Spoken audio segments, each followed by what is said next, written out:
ancestral members gather. 12 Zhu Xian divine evil formation, commence. Soon, the 10 ancestral nether clans flew to Page's side, starting to arrange the formation. A massive figure slowly rose, reaching heaven. Too shocking. For a moment, though there were two peerless formations opposing each other in the chaotic world, neither side made any move. Within the vast expanse of the chaotic world, first came silence due to the appearance of the great array of all heavenly spirits, followed by widespread commotion. The great array of all heavenly spirits? How can the witches still set up such a formation? Is that Saint Venus, or am I seeing things? Saint Venus has actually appeared. The witches have hope. Now it's the bird folk who are in trouble. The crowd either marveled or doubted, their expressions complicated and truly captivating. They watched the only female among the 12 ancestor witches, able to see her appearance from afar, but not sense her cultivation level. Moreover, with the two peerless killing formations now operating, their momentum was astonishing. Thus, the people took this figure as the true Saint Venus. However, they did not understand why Saint Venus would need to use a formation if she had come to help, given that her divine cultivation was enough to crush the entire bird folk. It was indeed strange, everyone thought. Even several hidden saints were observing this battle closely. If it were just Edsel and his companions fighting, the saints would not care.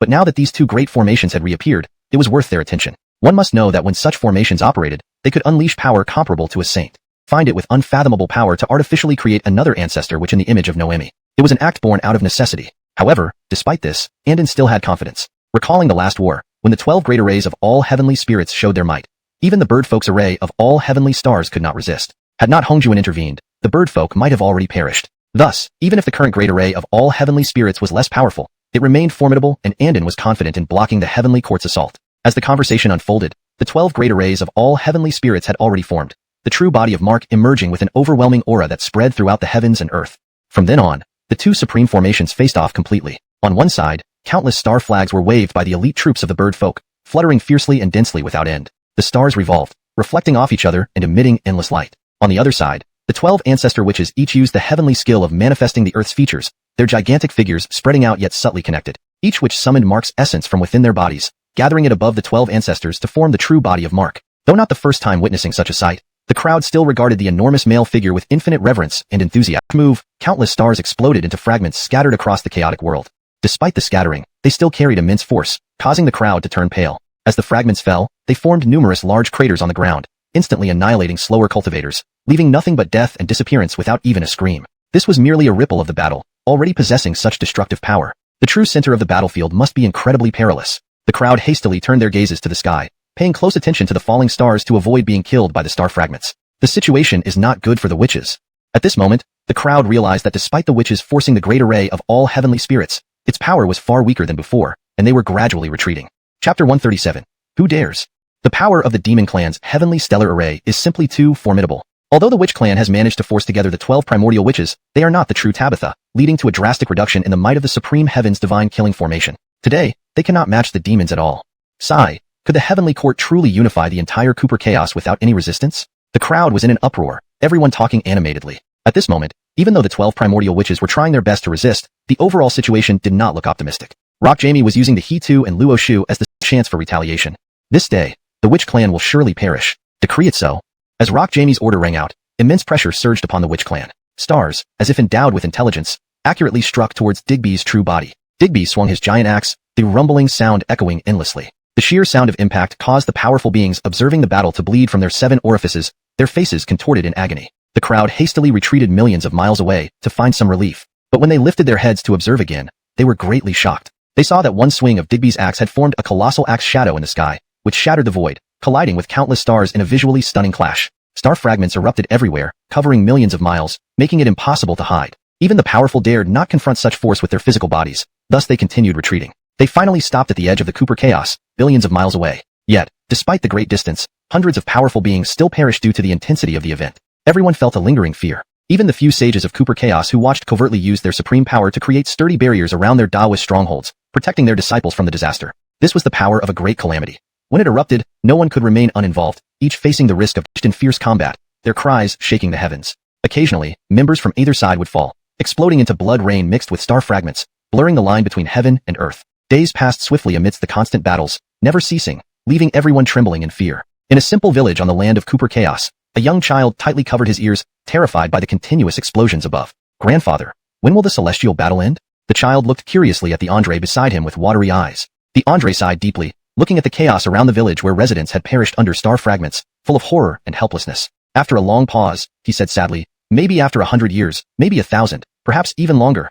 Such scenes were everywhere in the Cooper chaos, the witch demon war being an undeniable disaster for ordinary people. No one knew when they might be affected by the conflict, dying silently. This was the despair of the weak in a world where cultivation thrived. Having no power meant having no status, not even the dignity of livestock.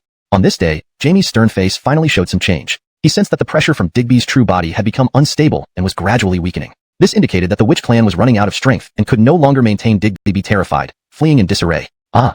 Venus roared to the heavens, revealing her full power as a saint. Her jade palm struck out with deadly intent, but an almost imperceptible restriction appeared, instantly extinguishing her attack without any disturbance. Seeing this, Venus clenched her teeth, her delicate face filled with fury. Ewing, you truly go too far. But that was merely a restriction set by Ancestor Ewing. No matter how enraged she was, no one could answer her. Souls, heed my command. Venus's expression suddenly turned cold, and she spoke thusly. Her words echoed through the underworld, where the mournful cries of souls abruptly ceased, turning it into an eerily silent and desolate place. The tribulation is a grand calamity decreed by heaven, where no one can interfere. But now Ewing defies the way of heaven, obstinately protecting the race of spirits and confining me here, which is unjust to my clan. Therefore today, you must help me break free. When the tribulation ends, I will guide you all into the 6 realms of reincarnation. At this moment, gales howled through the underworld. Countless souls, following Venus's orders, condensed into a vast and formidable force, a force of soul energy. By my decree, billions of lost souls, follow me, break. With her command, a mighty force surged like a fierce infernal dragon, striking towards Ewing's restriction with shocking power. Boom! With a deafening explosion, the underworld shook violently, causing even Venus to stagger slightly. However, in her hopeful gaze, the light of the restriction dimmed somewhat. The first strike proved effective, bringing immense joy to Venus. She launched a second attack immediately. After 3 strikes, the restriction became so faint that it barely emitted any light at all. It seemed that one more blow would shatter it completely. However, just as Venus was preparing for the final strike, a heavenly decree descended from the sky, suppressing the entrance to the 6 realms of reincarnation. Clearly, this was to prevent Venus from leaving. Ewing, do not push me too far. Venus's eyes turned bloodshot, her killing intent raging. Before she could finish speaking, after the heavenly decree, the void rippled violently, and a figure appeared. None other than Yuan Ewing. Ewing, we are both saints. I shall address you as a fellow Taoist. Today, do not obstruct me. Let me leave. Venus said hatefully. However, upon hearing this, Ewing smiled lightly, calmly responding. Why do you want to leave? My 11 brothers are suffering. Of course, I must protect my clan. Reincarnation requires a saint to guard it once more. Ewing declared firmly, unyielding. His imposing figure stood at the entrance of the cycle, causing the underworld to tremble. Instantly, the millions of restless souls in the underworld fell silent, trembling in fear. Then let us speak through strength. Venus shouted coldly, realizing further words were futile. She unleashed a violent attack on Ewing. All the saints, watching secretly, were greatly alarmed. After Xavian's death, the present 8 saints of the universe recognized Ewing as the Ewing. Without question, he was the supreme among the saints. The other 7 saints dared not match him. Tens of thousands of years ago, Venus achieved sainthood, reaching the pinnacle of the heavenly way. Even Augustine, proud and arrogant as he was, had to admit that Venus surpassed all other saints. They thought they had overestimated Venus enough, yet they never expected her to be so powerful, to dare confront Ewing, who was almost the embodiment of the heavenly way, despite having been suppressed before. The saints were shocked, but Venus paid them no mind. She glanced beyond the borders of the universe, where the 2 massive formations were still colliding. With the eyesight of a saint, she could see the witches were gradually showing signs of defeat. At this moment, Venus's madness reached its peak. Her 3,000 strands of black hair danced without wind, standing on end, and her face was clouded with deep resentment. The witches must not be defeated. One defeat would mean eternal disgrace and pain of annihilation for the entire clan. Now, she unleashed powerful techniques that caused mountains to collapse and rivers to surge. Ewing, born from the cosmic chi, was neither human, spirit, nor witch. He himself could be called the Tao, so his every move carried the rhythm of the Tao, enhanced by laws, making his attacks terrifyingly powerful. Venus, having become the reincarnation cycle, possessed supreme virtue and had naturally comprehended the Tao. This battle was not just between 2 individuals, but a clash of 2 different paths of the Tao. The clash was earth-shattering, even overshadowing the battle between the witches and spirits outside the universe. Cycle law. Venus chanted, and the mysterious and profound cycle law manifested, as if countless gods and demons descended upon them, covering the sky in a torrential attack against Ewing. Seeing this, the saints watching secretly were once again stunned. It was common knowledge that Venus controlled the 6 realms of reincarnation and understood the cycle law, but they never expected it to be so formidable. This was only a manifestation of a fraction of the cycle law. If fully unleashed, its power would be unimaginable. The faces of the saints grew serious. Under the enhancement of the law, they also felt an intense threat. Chapter 139.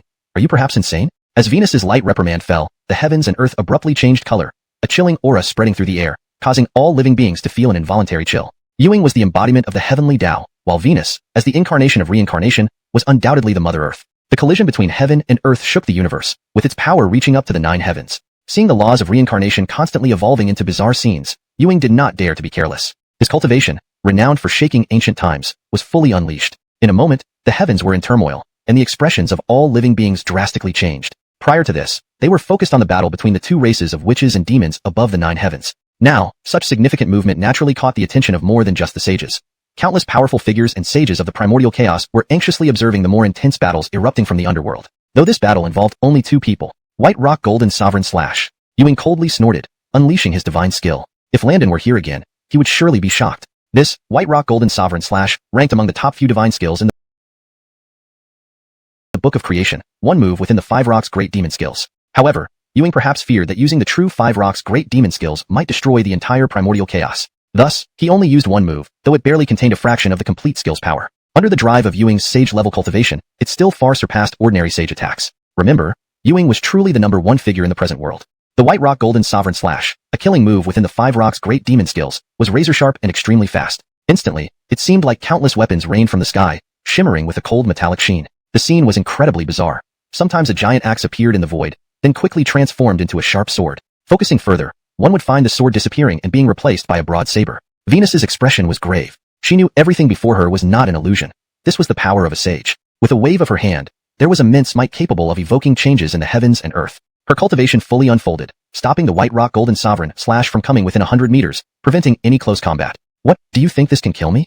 Venus sneered disdainfully. However, Ewing remained unperturbed. In a sage-level battle, if they fought to the death, the entire primordial chaos would likely be obliterated. But Ewing shook his head. Why fight to the death? He merely intended to block Venus from leaving the underworld. World of 10,000 spirits. Venus was equally unyielding. Though Ewing remained calm, she couldn't afford to be. With the witch clan on the brink of destruction, a quick resolution was necessary. She also displayed her divine skill. During Venus's enlightenment, the heavenly Tao bestowed infinite merit, reshaping her body and granting her a spirit. Thus, the current Venus was no longer Tabitha, possessing the robust physical strength unique to witches along with spiritual power. The world of 10,000 spirits was a divine skill she comprehended during enlightenment. Now, with the fluctuations of a sage's spirit, she unleashed this deadly attack. A gust of cold wind howled, followed by 10,000 souls screaming, spirits of demons, witches, and humans alike. Regardless of their original races, these spirits now belonged to the underworld. In their eyes, there was only one true god, Venus. The world seemed dimmer, and countless spirits floated around densely, even rivaling the elite demon soldiers in the skies. All these spirits stared at one target, their eyes filled with boundless hatred, coldness, and fervor. As if waiting for Venus's command, they would charge forward, tearing Ewing apart. Of course, they lacked such power. Ewing merely raised an eyebrow, somewhat surprised. Indeed worthy of someone who attained enlightenment with the heavenly fate. To comprehend such a skill. Although an adversary, Ewing offered a faint compliment. But with this alone, you cannot leave. Ewing waved his large hand, softly chanting, the great annihilation skill. A dead silence emanated from Ewing, seemingly eternal. A thick aura of death rapidly enveloped each soul, wrapping them within moments. As wails echoed, all 10,000 souls perished, returning to a deathly silence. Undeterred by this failure, Venus once again gathered immense power and engaged in battle with Ewing. Heaven and earth, yin and yang. Venus had become a sage through the 6 paths of reincarnation. Although her enlightenment was later, her cultivation exceeded the 3 pure ones and Halston. Combined with the advantages of the underworld, she temporarily matched Ewing's prowess, making it difficult to distinguish the winner. However, Ewing, as the embodiment of the heavenly Tao, studied the Book of Creation and possessed immeasurable principles. Within a short while, he stabilized the battle, subtly overpowering Venus. Meanwhile, the ongoing battle adheres to the guidelines provided, preserving the structure and tone of the original Chinese text while ensuring it reads naturally in English. Chapter 140. A very familiar figure. The thunderous shout left everyone in a state of confusion. The 12 Supreme Heavens Divine Slaughter Array was still in operation, wasn't it?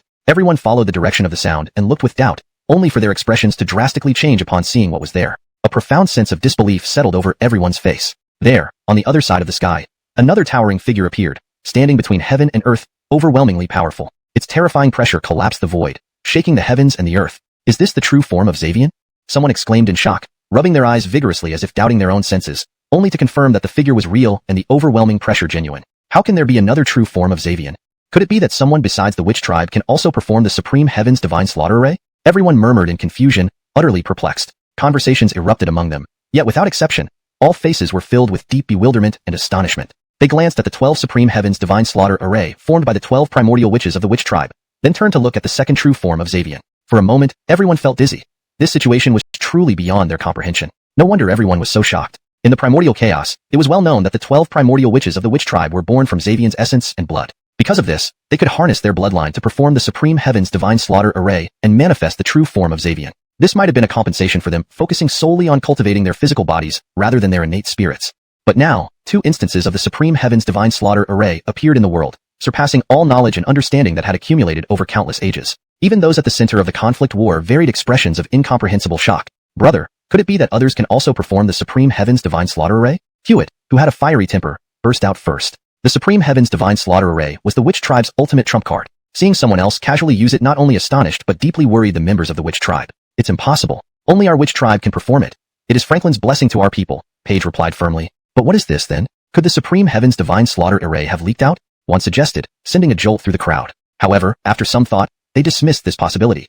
Without the power of Xavian's essence and blood, one couldn't summon the true form of Xavian even if the array had leaked out. Suddenly, an alarming thought flashed through Paige's mind, causing his expression to pale almost into madness. Could it be the real? He dared not delve further into the thought, and quickly dispelled the absurd idea. Franklin had long since dissolved into the universe. How could it be possible? Yet, despite ruling out many possibilities, Paige still couldn't comprehend why a second Supreme Heaven's Divine Slaughter Array had appeared. On the other side, Rock Jamie's heart nearly stopped. Although the demon race had a slight upper hand now, it was the result of countless clashes between the two great killing formations. After such prolonged combat, the Witch Tribe was nearly exhausted. If this new Xavian true form belonged to or allied with the Witch Tribe, the situation would turn highly unfavorable for the demon race. The demon race lacked the strength to deal with a second Xavian true form. Moreover, if both Xavian true forms teamed up, the demon race would have no chance of resistance. Contemplating this, Jamie's face turned ashen. He looked at Paige opposite him, noticing the bewildered expression on his face. At least he could be certain that Paige didn't know the origin of the second Supreme Heaven's Divine Slaughter Array either.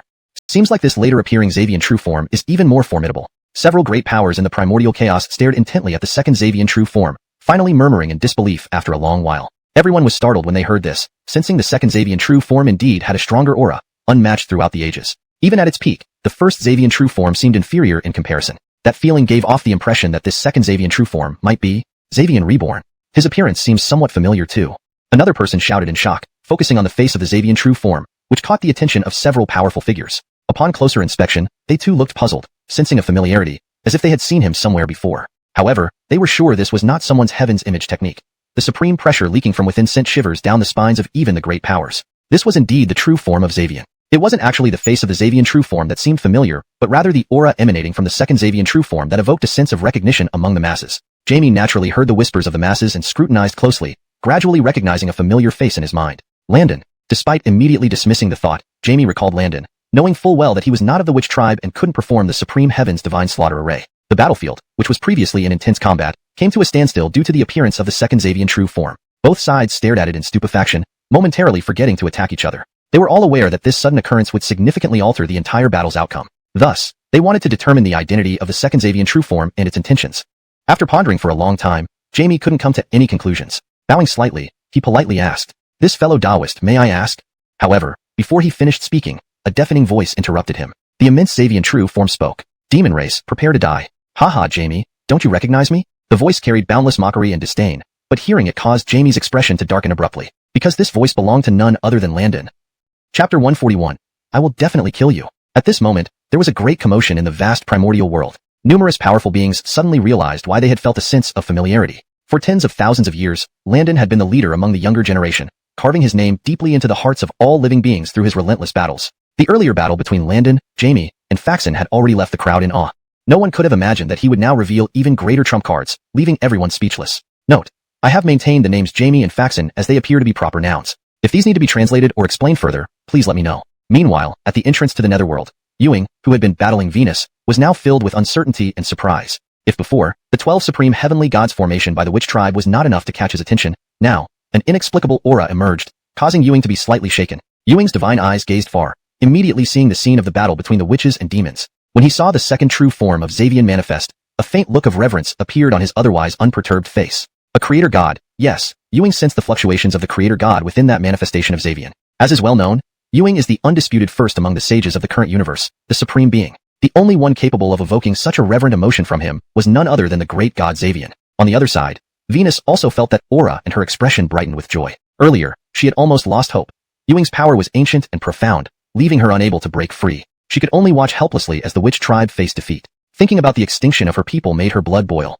But she never expected that Landon would emerge to block the decline of the witches. Her beautiful eyes filled with tears, her appearance was absolutely stunning. Our Witch Tribe is finally saved. She couldn't help but think to herself. In Kunlun Mountain, Jade Void Palace. Since the eruption of the Witch Demon War, Murphy had stopped preaching. Everyone from the Chen teaching watched intently the battle raging above the 9 skies, their eyes fixed upon it. After Venus engaged Ewing in battle, Murphy no longer focused on the heavens. With his keen eyesight, he naturally saw that the witch's defeat was inevitable. He then turned his gaze towards the battle in the netherworld, knowing that it involved the two strongest sages of the current universe. Even Murphy himself could benefit greatly from observing this fight calmly. Just as Murphy marveled at the formidable strength of Venus and Ewing, another unusual change occurred above the nine skies, once again capturing his attention. Seeing the second true form of Xavian appear, Murphy's face was full of shock, astonishing even the disciples sitting below him. They had never seen such an expression on their master's face. Is it truly the Father God? The true form of Xavian was so overwhelmingly potent that it momentarily dazed Murphy, making him whisper these words softly. However, he quickly regained composure, realizing that it was just a manifestation created by Landon, and couldn't help but smile approvingly. Haha, my nephew truly is the best of the young generation today. It's for the better. Let those oviparous beings perish if they must. It was clear that Murphy's disdain for the demon race hadn't changed in tens of thousands of years. At Ashan's Bagua Palace on Mount Daluo, Ashan, who had been following this battle closely, showed the same expression as Murphy. Master, can we ever become as invincible as Brother Landon? Perhaps due to Landon's overwhelming dominance in the skies above, Govind, Ashan's only direct disciple, asked curiously while seated below him. Though he had been taken in as a direct disciple at only a few hundred years old, it was evident that his talent was extraordinary. Yet, looking up at that figure in the sky, he felt a sense of inadequacy and thus asked this question. For a moment, even Ashan was speechless, unsure how to answer. Could my junior brother Shah's path be correct? Ashan thought to himself in silence. Suddenly, he snapped out of it, regaining clarity. Haha, I nearly fell for it. Ashan laughed self-mockingly, momentarily doubting his own path of non-action.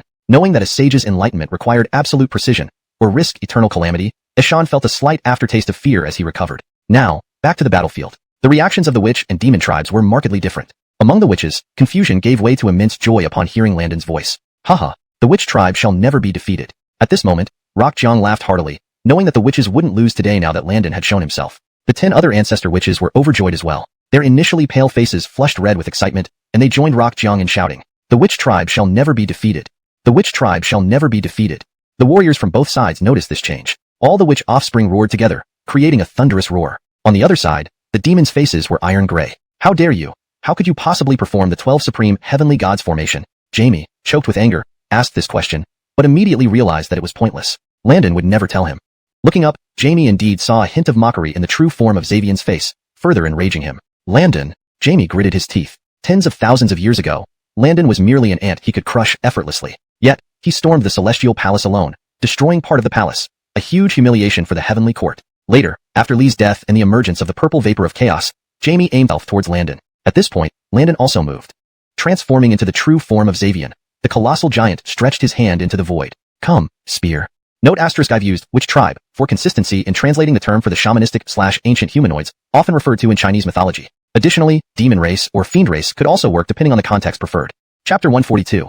I want to see just how capable you are. The true body of Xavian stood as tall as the heavens, like an exiled immortal descending upon the world, his presence overpowering the universe. Bring me the spear.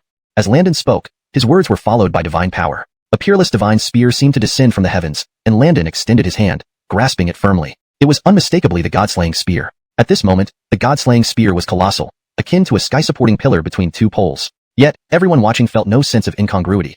After all, the true body of Xavian was simply too massive, with just one palm capable of blocking out the sky. I stride through the battlefield with both feet. I hold the god-slaying spear with both hands. My name is Driscoll. The demon ancestor Driscoll was a paragon of his generation, whose god-slaying of the true body of Xavian. All beings were uncertain, confused by this scene. Since Xavian separated heaven and earth, everyone knew that Xavian used the divine axe, inseparably linked in everyone's mind. Even as time passed, no other belief emerged. However, now, the true body of Xavian that Landon transformed into did not use the divine axe, not even a regular giant axe, but instead used the divine spear. While all beings knew that the god-slaying spear was Landon's formidable weapon, they wondered if using it now would contradict Xavian's path of power, thus failing to unleash the supreme combat strength of the true body of Xavian. Contrary to this reaction, the response of the various saints in the primordial chaos was different. In the western region of the primordial chaos, the Western Sect, on the 12 lotuses of merit, two figures sat in solemnity, surrounded by millions of blue lotuses embodying the grand manifestations of the way. At this moment, Dharma protectors Dwayne and Jesus watched the ongoing war between the shaman and beast tribes with astonishment. This child's talent truly astounds the ages, able to transcend mere battle spirit within the legacy of Xavian, comprehending his own path. Jesus remarked, a perpetual look of sorrow on his face. He looked up at Landon, transformed into the true body of Xavian, wielding the god-slaying spear, standing unparalleled in elegance,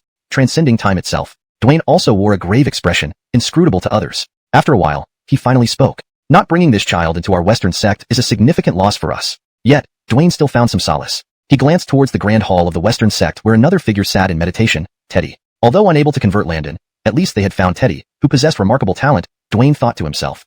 Suddenly, he seemed to recall something, turning to find Jesus with a peculiar look, meeting his gaze. Thousands of years ago, Landon slew Hakim, and Dwayne had secretly attacked during Landon's triumph, thus creating enmity between Landon and even the complete Perfection sect. Still vivid in memory, Landon had loudly declared he would visit the Western sect after the Great Assembly. Then, such bold words were dismissed by Dwayne and Jesus as youthful arrogance. But now, Landon could perform the Grand Supreme array alone, commanding attention and respect. Recalling this, Dwayne's face mirrored Jesus's, filled with sorrow. At Mount Daluorishan, Palace of 8 Scenes, Landon, holding the god-slaying spear aloft in the heavens, left Ashan, immersed in non-action, deeply moved. For a brief moment, Ashan almost mistook him for the reborn Xavian. Franklin, fleeing back to the scene, Jamie and Hanley were also greatly shocked. Ordinary warriors of the shaman and beast tribes couldn't sense it, but as perfected sages, they clearly felt that Landon's Xavian manifestation now radiated greater battle spirit and power. I want to see just how capable you are. Jamie sneered coldly. The elite soldiers of the beast race had recovered, and the array of all heavenly stars blazed with renewed vigor, almost returning to its peak state. Inside the array,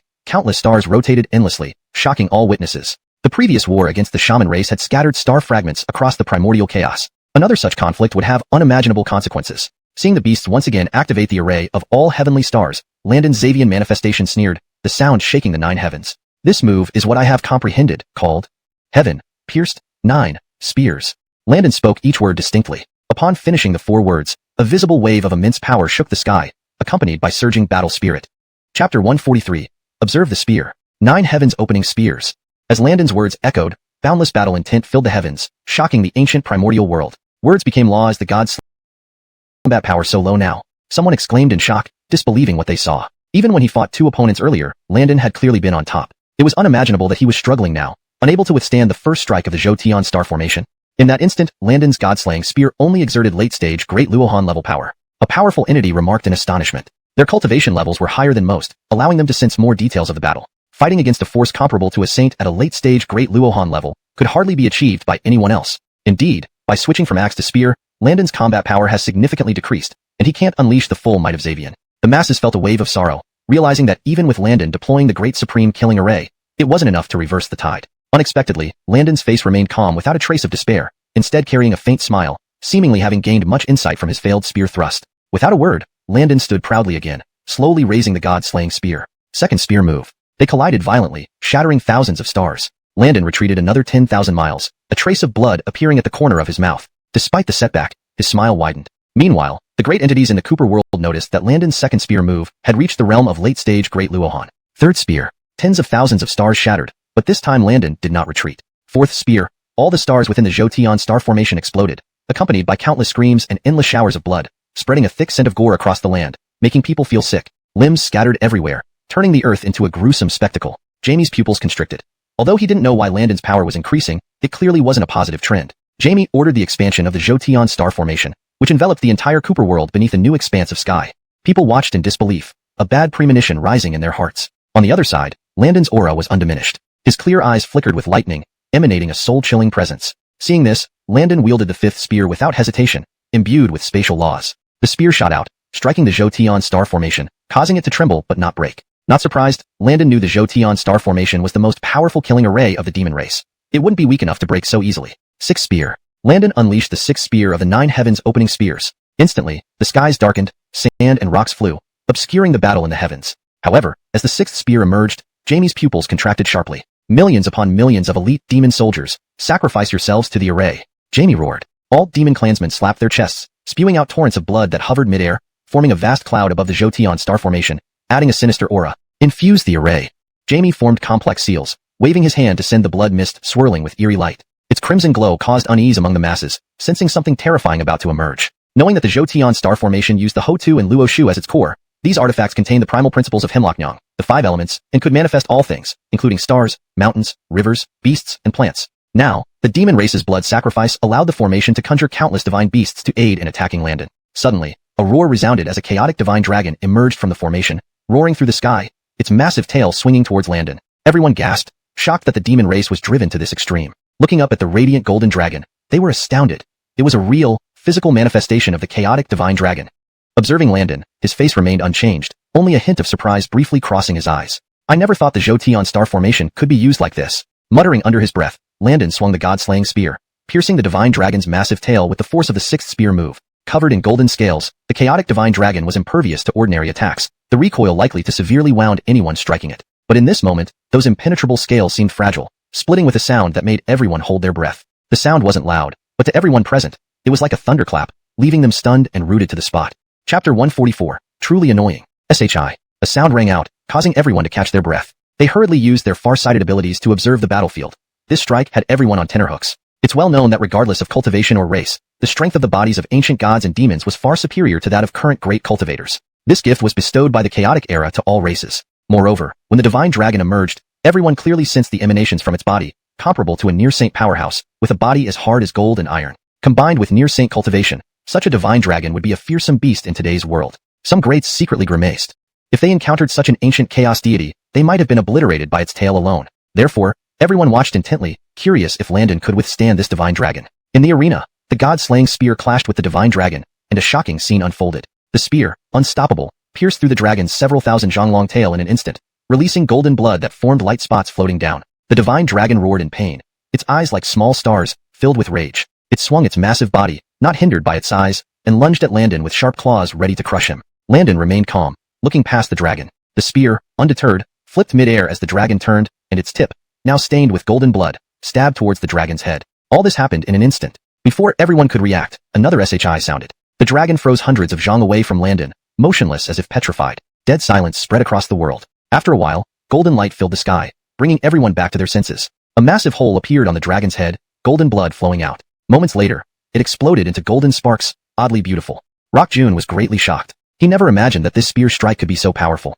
Even during the battle against Angelo tens of thousands of years ago, the Zhou Xing Do formation had only needed to move stars, and its power had been enough to leave opponents completely helpless. Note: I have maintained consistency in terminology, such as Rock Jun and Zhou Xing Do, to keep with the style and context of the original text. But now, the summoned chaos deity vanished under Landon's calm spear. Moreover, Landon mentioned this was only the 6th of the 9 heaven-opening spears. Rock Jun felt chills. How terrifying would the next few spears be? Could the heavens, which oppressed the world for eons, truly be cornered by this mere 10,000-year-old cultivator? Landon didn't know what Rock Jun thought, nor did he care. With the dragon defeated, he immediately prepared the 7th spear. Before the 7th spear, the atmosphere shifted dramatically. Wind howled, sand flew, and the world became misty as if the cosmos were yet unformed. Meanwhile, the Zhou Xing Do formation approached Landon faster, trying to stop him. Landon closed his eyes, sensing the world's essence gathering around the god-slaying spear. Within moments, a massive phantom spear formed. Rock Jun's face changed. The formation reached Landon's head, and he coldly snorted.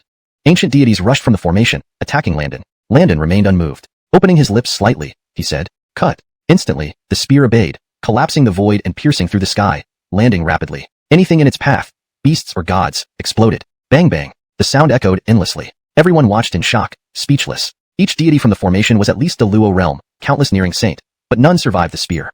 The world returned to silence. Landon opened his eyes. All deities were gone. Suddenly, the formation rumbled, and ancient beasts within roared fiercely, filled with murderous intent, targeting Landon. Ha! Truly annoying, Landon chuckled indifferently. Under Rock Jun's astonished gaze, the 8th heaven-opening spear slowly took shape. Upon the 8th spear, the world trembled. Thunder rumbled endlessly. The earth shook, beasts cowered, trembling in fear. Then, a more horrifying sight appeared in the sky. Note: the names Rock Jun and Landon are kept as they appear phonetically similar to the original Chinese names. ####Chapter 145. Endless aggression and slaughter intent. This was the 8th spear thrust, a move that completely reversed the power of heaven and earth. Above the 9th heaven, thunder roared, shaking the vast primordial land as all living beings lifted their heads. Beneath the boundless sky, an even more terrifying scene slowly emerged. A massive crack began to form in the endless expanse of the heavens. Cold light flickered, as if some fearsome entity was about to manifest into the world. Is that a spear?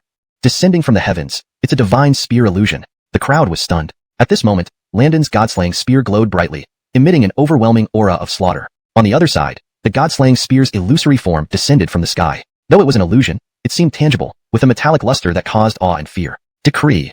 Following Landon's cold command, the gigantic illusory form in the sky slowly merged with the god-slaying spear in his hand. At this point, Landon's already formidable presence grew even stronger. Rock Jamie was shocked. Landon's aura now surpassed that of the entire demon race. With a deathly pale face, he surveyed the scene and noticed that countless demon troops were trembling involuntarily, not just out of fear for death, but also due to a powerful suppression deep within their souls. Even the remaining 7 demon saints were dazed. Demon Sage Hal, in his human form, usually exuded an elegant and scholarly demeanor, calmly holding a feather fan. Yet, at the primordial land, the scream drew everyone's attention back to the battle. Everyone regained their senses. Billions upon billions of demon soldiers. Do not panic. Landon is merely a quasi-saint. Even if he reveals the true body of Xavian, he is no match for our race. Kill this boy, and our race will become the strongest in the primordial world. Then, All descendants will honor us for eternity. Soldiers, follow me into battle.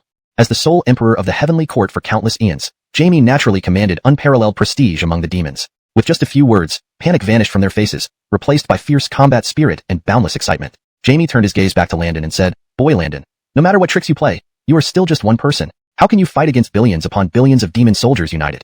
Jaime's voice boomed, seemingly to boost the demon's morale, but only he knew it was also to dispel the deep unease in his heart. Landon smiled faintly but remained silent.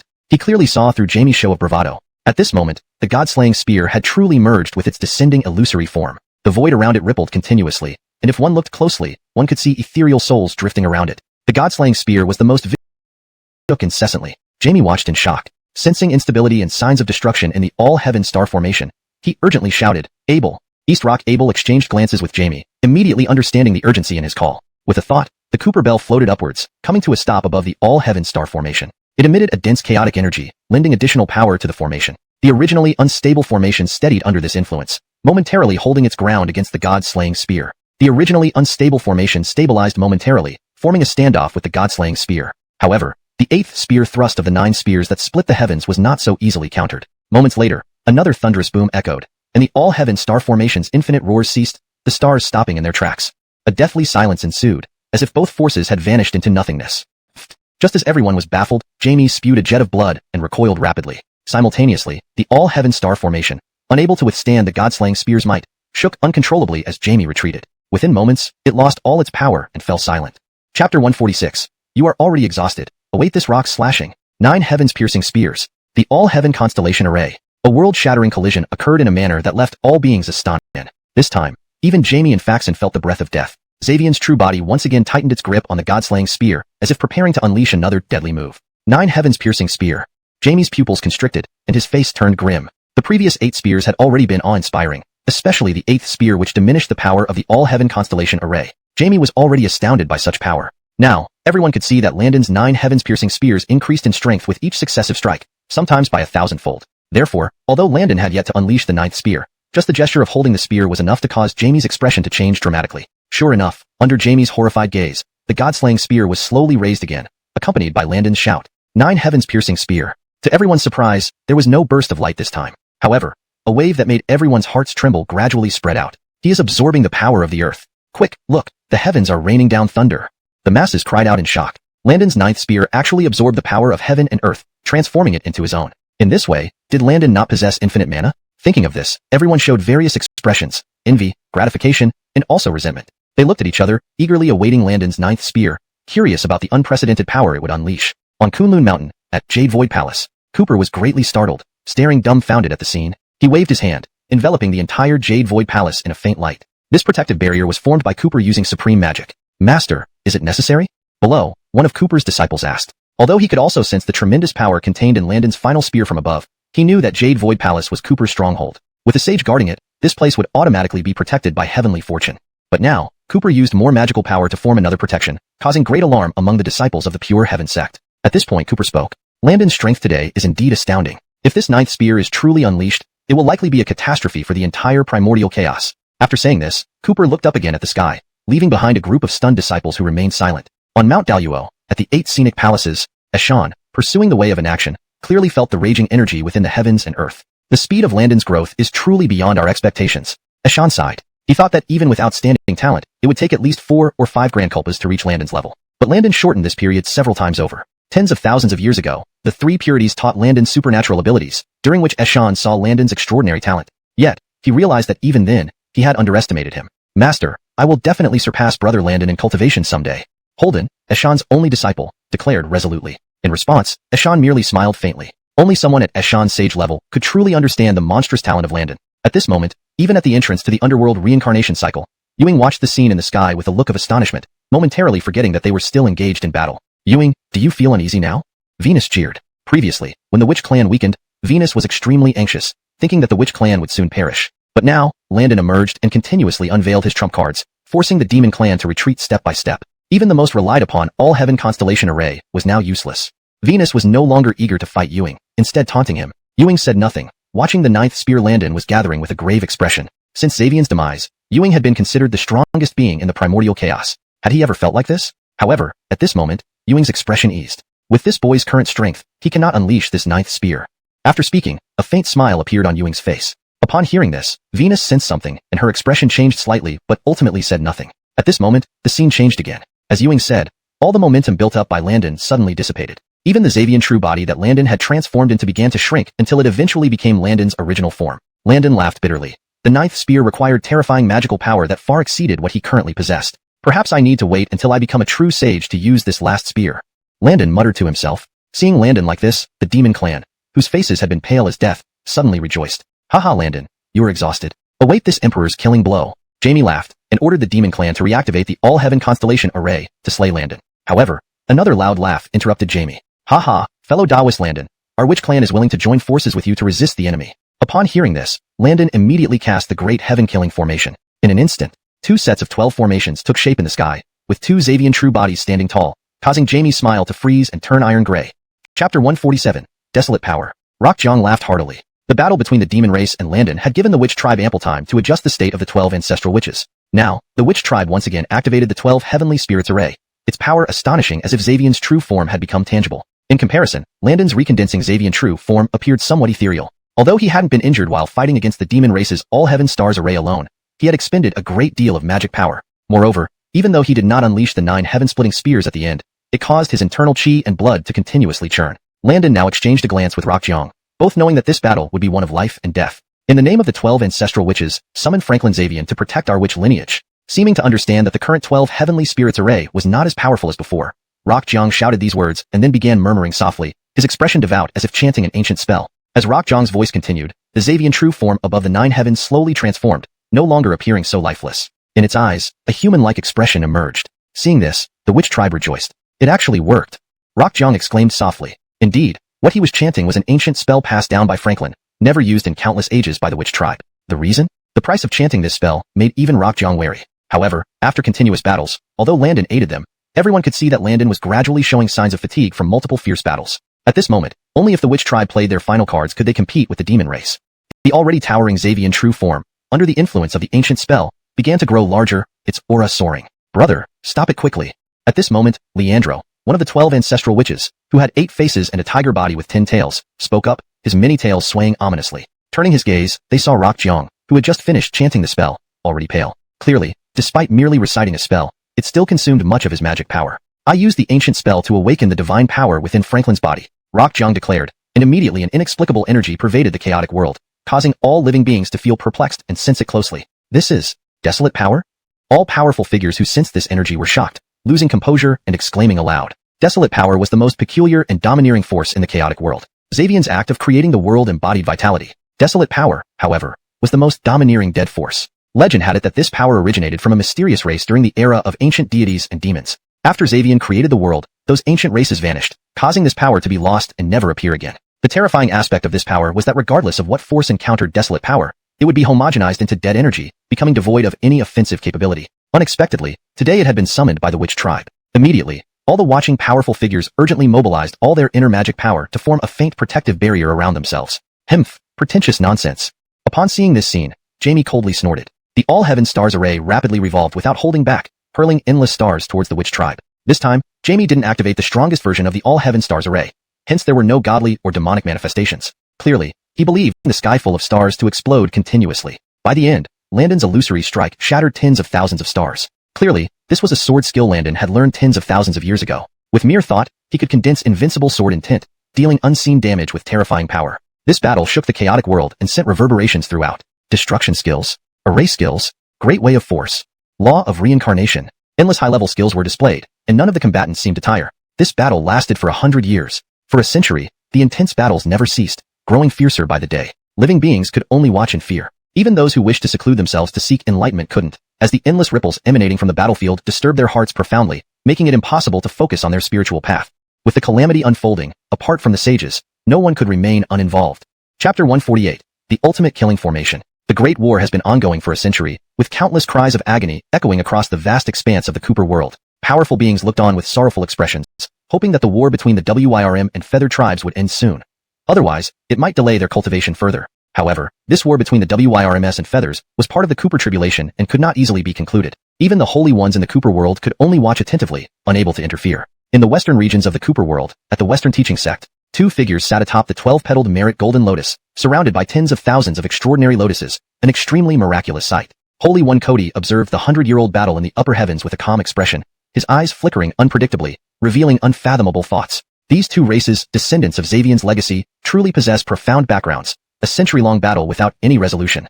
Holy One Cody remarked with a peculiar smile. In reality, this tribulation arose from his past schemes involving the 10 princes of the Jingguangwu, causing havoc in the Cooper world. Now, this most shameless of Holy Ones exhibited a faint smile, one that sent chills down everyone's spines. Holy One Alvin's features remained eternally distressed, as if this state of sorrow would never dissipate. After a long pause, he sighed deeply. The heavenly tribulation cannot be interfered with, even by us Holy Ones. We can only await its conclusion.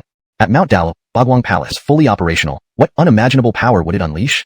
Murphy murmured to himself, with no one around to hear. Murphy also shared similar concerns with Ashan. The tribulation had raged for a century, and with the Holy One's supreme abilities, they could glimpse parts of the future. Murphy vaguely sensed that the Feathered seemed more likely to win this conflict, leading him to sigh in melancholy. Returning to the present battlefield, the battle raged on. Landon, assuming Xavian's true form, wielded the deicide spear with unparalleled confidence. His prowess manifested like a dragon, each thrust causing countless feathered warriors to fall, their blood staining the spear crimson. After a century of battle, Landon's understanding of the great Tao principles deepened, and his movements now exuded an ethereal elegance, akin to a celestial being descending upon the world. His control over the deicide spear became fluid and graceful, surpassing the raw strength employed by the WIRMS. Encouraged by the Feathered's weakening forces, Landon fought more fiercely, seizing the advantage brought by the Feathered's waning power after a century of attrition. On the other side, Rock Jamie's expression turned livid. The All-Heaven Star Array and the 12 Netherworld Godkillers Array were ancient and lethal formations.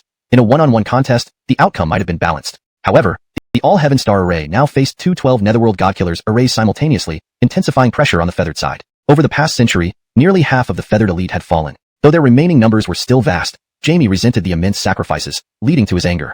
His expression fluctuated as he contemplated, eventually shouting in fury as he once again propelled the All-Heaven Star Array to counter Landon's spear strike. Boom! Stars exploded, sending countless feathered soldiers tumbling, coughing up blood as they perished. The array dimmed instantly, while below, feathered survivors darted about to retrieve the fallen star banners, aiming to restore the formation. Suddenly, Landon's deicide spear swept through the crowd, slicing the feathered warriors in two. Their last moments were filled with defiance and terror. Seeing this, Jamie's eyes turned bloodshot, and Zechariah's entire aura erupted. The chaos bell hummed ominously, responding to his emotions. Your Majesty, if this continues, our race's prospects look grim. Hal, a feathered Holy One, said. Apart from Jamie and Zechariah, the remaining feathered Holy Ones were covered in blood, both from enemies and themselves, highlighting the brutal nature of the battle.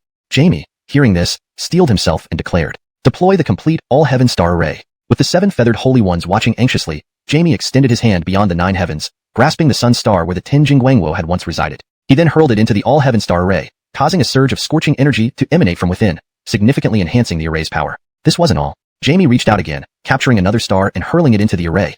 It was the Moon Star. Now, with the Yin and Yang stars incorporated, the array's power increased dramatically. The All-Heaven Star Array's movement pattern transformed, resembling a miniature universe where the Sun and Moon soared through an orderly cosmos. Once fully formed, the All-Heaven Star Array now carried the essence of creation and transformation, harnessing the power of the Tao itself. At such levels, physical injuries meant little. Regenerating limbs was trivial. However, the Tao-infused power of the array posed a grave threat, capable of damaging the fundamental Tao of the practitioners. Deploying the complete All-Heaven Star Array, Jamie became akin to Xavian in the act of creating the universe. Of course, the universe within the array was smaller than the Cooper world, so Jamie did not rival Xavian. With stars blanketing the sky and the sun and moon hanging high, the All-Heaven Star Array enveloped the Cooper world, transforming a landscape scarred by centuries of slaughter into a breathtakingly beautiful scene. Yet, the people bore no heart for appreciation.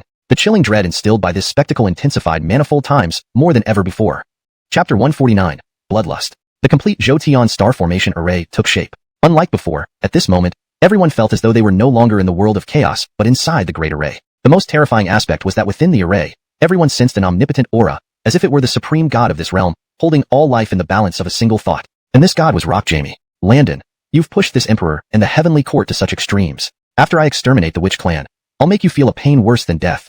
Jamie's face was grotesque, staring at Landon, who had transformed into the true body of Xavian. In fact, the 2 stars, the sun and the moon, were formed from Xavian's eyes, containing boundless power capable of revealing the mysteries of creation. If used for attack, their destructive power was even more horrifying. However, the Sun Star was Jamie and Amar's ancestral land, and Jamie naturally did not want to use it in battle. Yet, with the infinite demon race's weakening, if he didn't use his ultimate trump card now, the demon race might perish.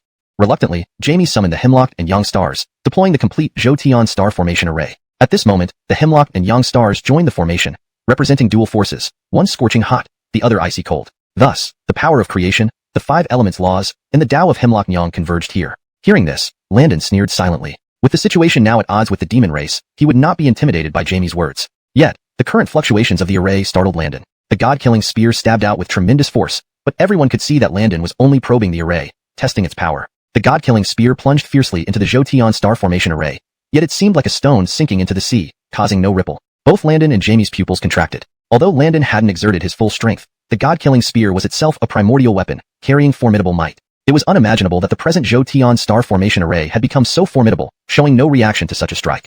The two locked eyes, their 2 Xavian true drapers slowly approaching each other, preparing to unite against the demon race's array. 2 Xavian true drapers stood ready, one wielding a spear, the other an axe, both moves invoking the essence of heaven and earth, causing ripples in the void. But what was perceived previously was different from actual combat. Only now did Landon and Paige truly feel the terror of the opposing array. The Witch Clan's attacks became almost ineffective. No matter how powerful the strikes, they were absorbed by the Zhou Tian star formation array, with barely any residual force remaining. Even Landon felt pressured. He discovered, to his shock, that within the current Zhou Tian star formation array, a complete system of Tao and principles manifested, forcing him to use Tao and principles to enhance his attacks. Despite this, Landon's offensive was hard-pressed to be effective. After all, most of the Tao and principles he employed were understood from fragments of the creation Jade Disc, and were incomplete compared to those of the Heavenly Court. The Great Way of Strength, the Law of Strength. With Tao and principles fully unleashed, the Way and Law of Strength, being the path of Xavian, exerted immense power within the Xavian true body. For a moment, it seemed on par with the Zhou Tian star formation array. However, Landon knew this equilibrium was temporary. Over time,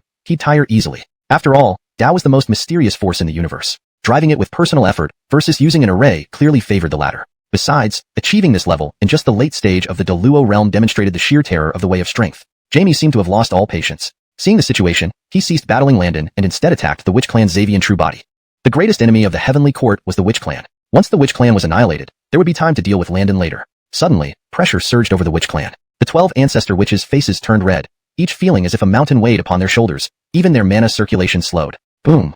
A deafening roar echoed. The Zhou Tian star formation array blazed with light. Then a crack sound occurred, leading to a heart-wrenching sight for the Witch Clan. Above the 9 heavens, where the Witch Clan had assumed the Xavian true body, the left arm lay severed, cut off by the previous blow. This display of might sent shivers down everyone's spine. Even Landon couldn't help but be awestruck. Despite being adversaries, he had to admit the power of the Zhou Tian star formation array had escalated by several tiers. After such a devastating blow, the 12 ancestor witches spat blood, their faces flushing, obviously suffering intense backlash. As blood spewed forth, another figure flew back 1,000,000 miles, unconscious. Upon closer inspection, the figure flying back was Isabella, the only female among the 12 ancestor witches, her exquisite face now deathly pale. Seeing this, Paige was enraged. The 12 ancestor witches were like close siblings, and Isabella, as the only woman, was especially cherished, never receiving harsh words. Witnessing her injury, blood surged in his veins, murderous intent blazing in his eyes, eager to tear Jamie and his allies limb from limb. Everyone, our clan is at the brink of existence. Are we willing to be the ones who lead our people to extinction? Jamie's voice carried deep resentment, surveying the other ancestor witches before fixing his gaze on Jamie, hate uncontrollable in his eyes. Not willing. The ancestor witches responded in indignation, faces filled with righteous anger.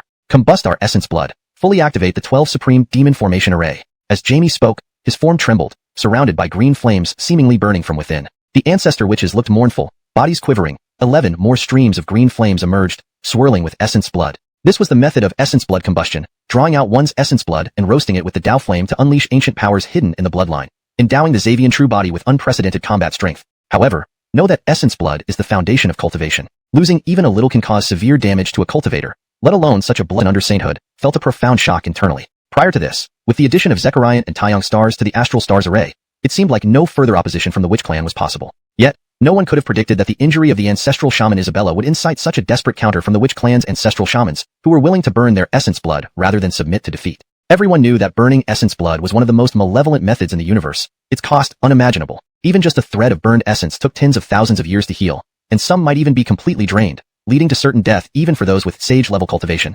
How much more so for the quasi-saints among the ancestral shamans? However, such a huge sacrifice brought enormous returns. At this moment, the overwhelming aura unleashed by Xavian's true form made even Hanley, the first person under sainthood, feel a deep sense of fear. Not sure if it was an illusion, he even saw a spark of fervent fighting spirit flash in the vast eyes of Xavian's true form. Child of Rockjune, our two tribes used to rule over different domains without conflict. But over countless ages, you harbored treacherous intentions, seeking to conquer our tribe. This has led to this catastrophe, which has ravaged countless lives in Hongmong. Today, they now least feared such attacks. Humph, is that so?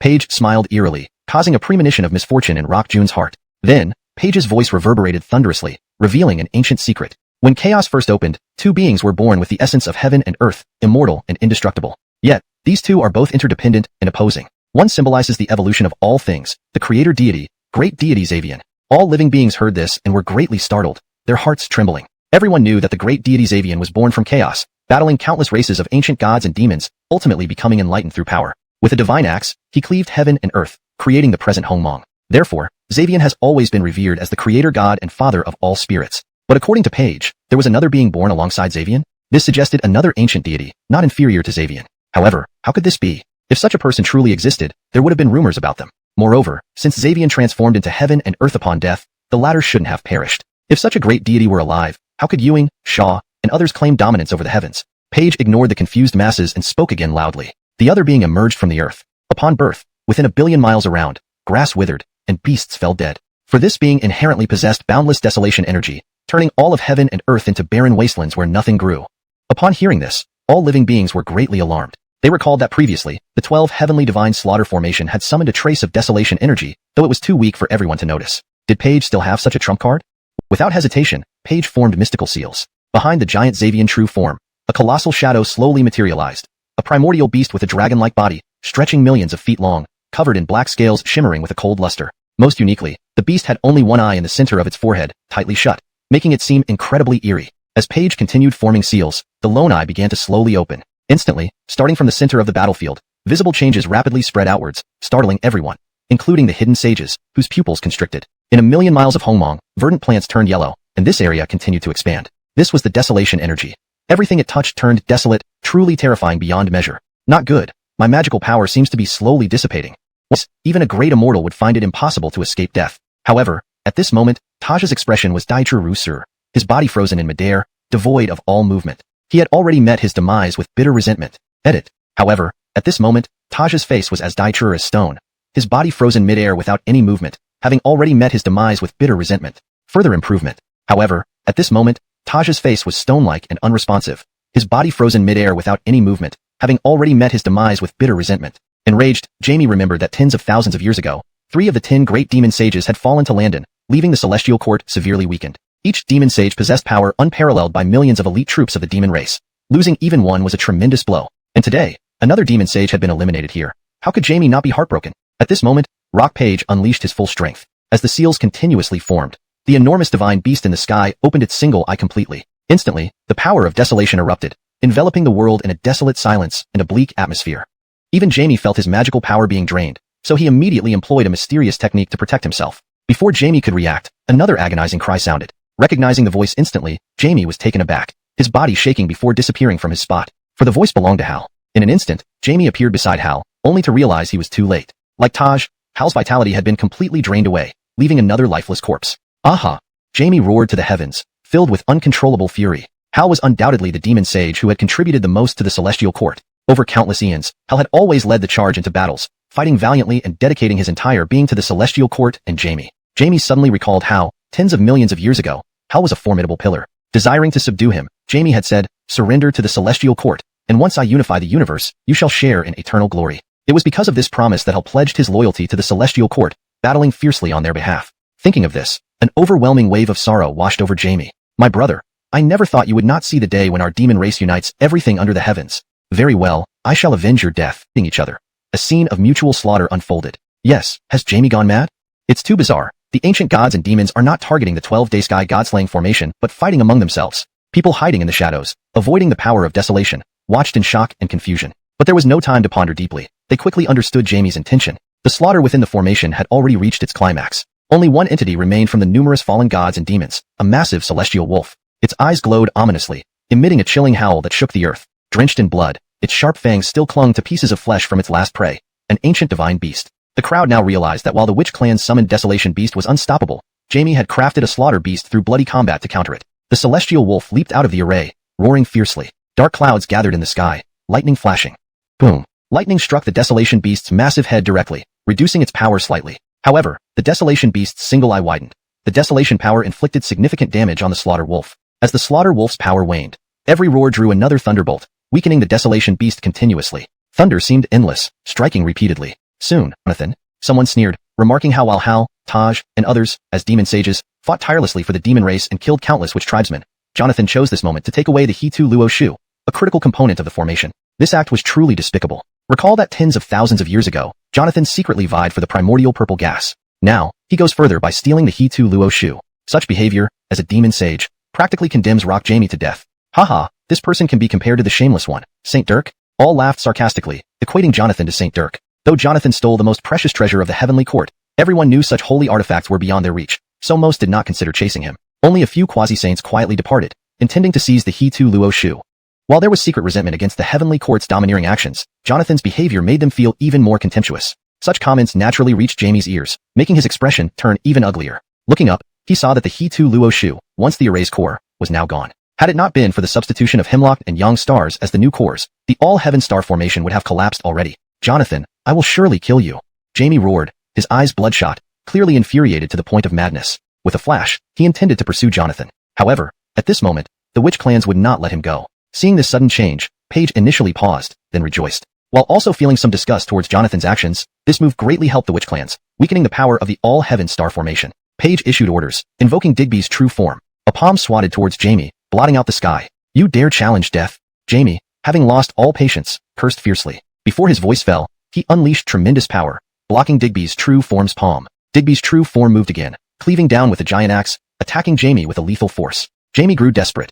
The importance of the He-Tu Luo Shu went without saying. The heavenly court couldn't afford to lose it, but he knew that the witch clans wouldn't let him get away. Sure enough, gazing into the distance, Jonathan had already disappeared. Turning around, Jamie revealed overwhelming killing intent, engaging Digby's true form in battle. The changing situation also caught the attention of Ewing and Venus. Even though they were the two most powerful saints in the world, this battle stirred their emotions. It was indeed unpredictable, even leaving them puzzled at times.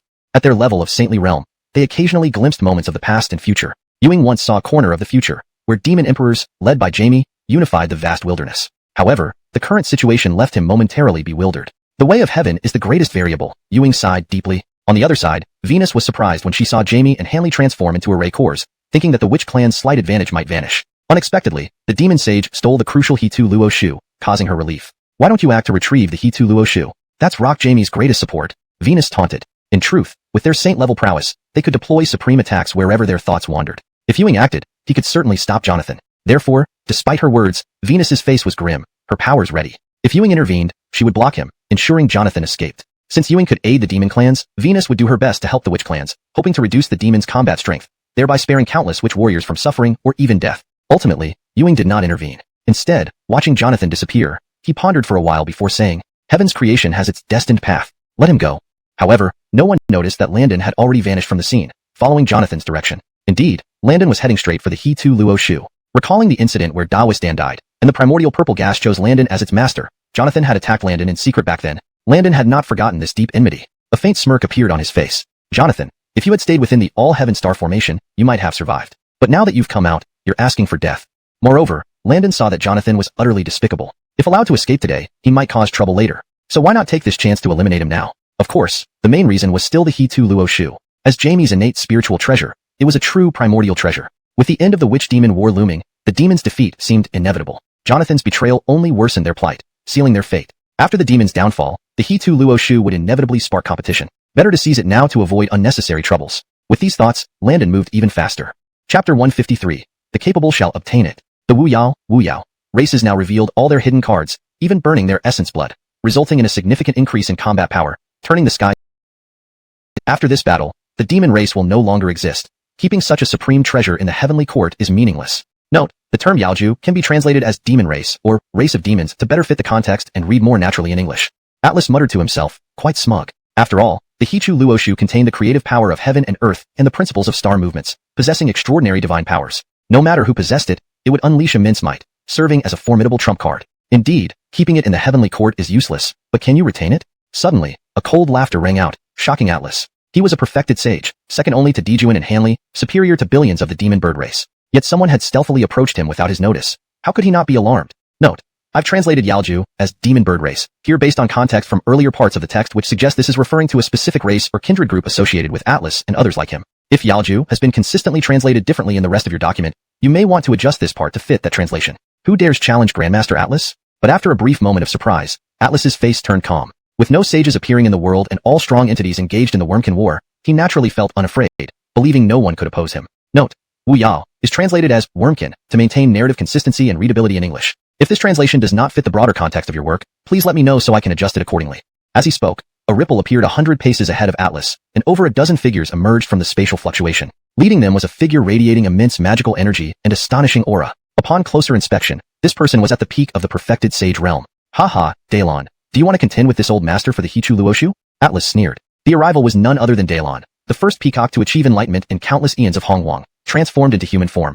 Truly, peacocks defy heaven with boldness. Golden roosters obstruct paths with stubbornness. This was the foundation of Daylon's confidence. His mother was the progenitor of the ancient divine birds, Phoenix, with a lineage so powerful that it equaled Atlas's. With a composed yet threatening tone, Daylon replied, Haha, how dare we? Grand Sage Atlas suppresses the universe, renowned throughout heaven and earth. But since you are of the Yaozu, during their great calamity, instead of repaying the heavenly court with loyalty, you stole its treasures. For the term Yaozu, it should be consistently translated as Yao race or demon race depending on the context of your narrative. Here I will use demon race. But since you are of the demon race, during their great calamity, instead of repaying the heavenly court with loyalty, you stole its treasures. This translation conveys the meaning more accurately and reads more naturally in English. It also maintains consistency in terminology. Such behavior shames us cultivators. His words dripped with sarcasm, making Atlas's face turn pale green. Heh, Daylon, don't feign righteousness. We're not naive children. If you want the Hichu Luoshu, just say it outright. But Atlas's voice turned icy cold. Let's see if you have the fate to take it. Daylon remained silent. Though they were a group of over a dozen, apart from himself, the others were merely late-stage perfected sages, one minor realm below Atlas. A perfected sage's strength couldn't be underestimated. Even 1,000 or 10,000 late-stage perfected sages wouldn't defeat a single peak-level perfected sage. Moreover, Atlas was considered top-notch among the peak perfected sages. However, the Hichu Luoshu, being a supreme treasure, was enough to drive anyone mad and forget the threat of death. After pondering for a while, Daylon's eyes hardened with resolve. Let's see then. As he spoke, Daylon's form rapidly transformed and grew into his true body, a colossal peacock blazing red. Behind him, a massive saber formed in translucent form, emanating a deadly aura. This was his spirit weapon, a formidable killing tool. Clearly, Daylon understood Atlas's formidable power, unleashing his full strength without reservation right from the start. Atlas's expression turned grave, not transforming into his true body, but still having his own avatar ready to defend. The phantom saber lunged at Atlas, who immediately channeled his power to counterattack. A series of thunderous clashes erupted as both titans fought fiercely. Both being peak perfected sages, neither gained an upper hand quickly, ensuring a protracted battle. Boom. Another fierce clash sent Atlas and Daylon retreating thousands of miles. Before Atlas could react, a faint five-colored divine light burst forth, forcefully pulling the Hichu Luoshu from his hands. Though Daylon also retreated, the divine light moved at an astounding speed, seizing the Hichu Luoshu within moments. You despicable creature! Atlas gritted his teeth, realizing Daylon had used a deceptive tactic to seize the Hichu Luoshu during the fight. Ignoring Atlas's protests, Daylon's smile widened. Just then, unexpected events unfolded. You shall meet your demise here.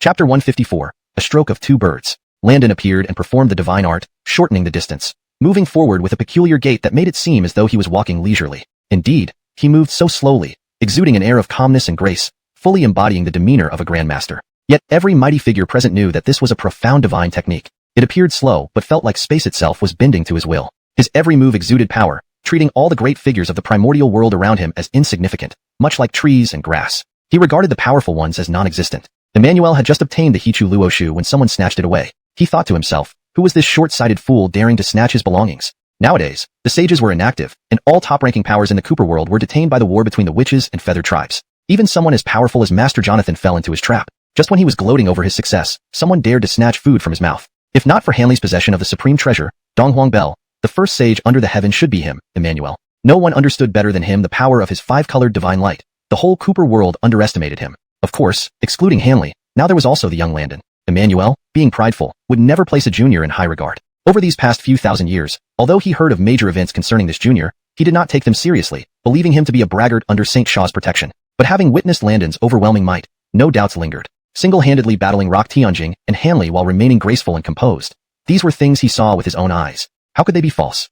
During the witches' unfavorable battle against the heavenly court, Landon individually formed the 12 supreme gods array and summoned the true form of Xavian to fight the entire heavenly court's array evenly. Holding the God-Slayer spear, he wielded 9 heaven-piercing spears, each stronger than the last. Could such achievements be overlooked? Thus, when Emmanuel saw that the one who took his treasure was Landon, even this domineering person showed a softer side and tried negotiating to retrieve the treasure. But after several thousands of years in this world, Landon wasn't naive enough to be swayed by mere words. Laughing inwardly, he responded with, heavenly treasures belong to the capable. Knowing a fight meant certain death, Jonathan chose submission. After experiencing the war, Jonathan harbored deep respect for Landon. That immense aura still haunted him. Even with the help of Hichu Luoshu and within the star array, Jonathan couldn't best Landon. Facing Landon alone, he felt like facing an ancient beast, harmless in appearance yet holding formidable power. Offering to help Landon clear obstacles? Ha, Landon thought. These people intercepted him, and now lost the Hichu Luoshu to Landon. Knowing it was unrecoverable, Jonathan planned to win Landon's favor while eliminating rivals. Today, I'll use this child to eliminate you arrogant ones and vent my frustration, Jonathan thought, a sycophantic smile on his face. How does it sound, friend Landon? He asked. The surrounding quasi-saints marveled at Jonathan's audacity and Landon's ferocity. Once a mere mortal, now a fearsome power, the former junior had become an unparalleled force. In essence, Jonathan was playing both sides to gain favor and rid himself of nuisances, achieving 2 goals in one stroke. Hashtag chapter 155. A great blessing. Not at all. Landon smiled faintly, his lips curling into a slight arc as he replied. Upon hearing this, Atlas was instantly realized that he stood no chance against Landon alone and had little intention of resisting. So what do you want? What do I want? In the past, I wasn't strong enough and nearly died by your hand. Now you ask what I want. The only way is to leave your life behind. Atlas's face turned pale. He wants to kill me. His body tensed, assuming a defensive stance, as if ready for a confrontation. Landon glanced at him indifferently, as if looking at a dead man. Killing Atlas here would avenge the ambush from the past. However, after some consideration, Landon thought better of it. Atlas, after all, was once a demon sage of the heavenly court, a formidable quasi-saint among the best. Thus, he had another plan in mind. Without further ado, Landon unleashed his ability, Infinite Distance. He dashed forward, appearing right before Atlas in an instant. A swift palm strike, faster than lightning, aimed at Atlas's neck. Atlas's hair stood on end as he used his abilities to retreat rapidly, narrowly avoiding the blow. Landon remained calm, knowing that Atlas was still a demon sage. If he could be defeated with a single move, it would tarnish Atlas's reputation. Suppress. Suddenly, Landon emitted a brilliant light around him. The 36 C-stabilizing pearls swirled around him like a string of pearls, spinning and through them. They were both amazed and worried. Amazed by Landon's formidable combat prowess, worried about whether they'd meet the same fate as Atlas. Only Dalon showed a contemplative expression after the initial shock. It seemed he was contemplating something. With the arrival of the infinite tribulation, everything in the chaotic universe seemed different. Even before the sages emerged, a peak-level quasi-saint like Atlas had already met his demise. What would happen when the sages did appear? Would he still be able to protect himself? Dalon's expression flickered constantly. Moments later, Dalon suddenly prostrated himself. Please, esteemed Senior Landon, accept me as your disciple. Dalon will be eternally loyal. The surrounding quasi-saints were shocked. Dalon, usually proud and dignified, was now willing to follow Landon to save his life? Landon knew that such powerful beings had their own pride, so he was surprised that Dalon, a senior figure, was requesting to join his ranks. Senior has such combat strength at late-stage quasi-saint level. You will surely become a sage in the future. It's a great blessing for Dalon to follow a sage. Landon chuckled, finding Dalon rather amusing, giving him a light compliment and a hat too big to wear. The other quasi-saints followed suit, expressing their desire to follow Landon as well. This reaction made Landon retract his killing intent. These people were quite sensible. But without his master's consent, Landon wouldn't rashly take on disciples. It was disrespectful. You don't need to join my ranks. You've practiced much longer than me. Why not serve as my mount for now? Dalon's face turned grim. Mount? It's hard to accept being a mount. Don't worry. Following me will not make you suffer. Thank you, Senior.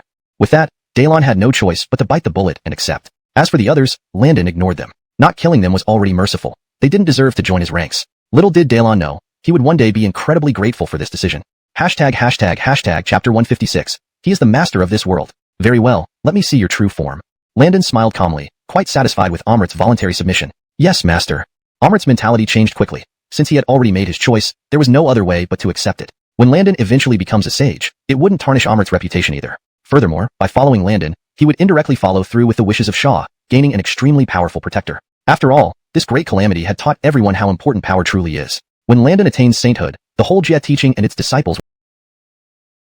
Of course, this was just considering his current status as a late-stage Deluo cultivator. Landon laughed heartily and darted after Amrit, only to find that he couldn't keep up, lagging further behind. He finally managed to catch up using his inches apart yet worlds away. Standing on the back of the colorful peacock with hands clasped behind his back, Landon felt an overwhelming sense of mightiness, as if the entire world should lie at his feet. Looking northwest, where the war between witches and demons was intensifying, reaching a fever pitch, he paused briefly before forming a decision. He must establish his authority across the world, instilling fear in all villains and making the Jia teaching the greatest teaching in the world. Under his protection, no one should dare touch the humans.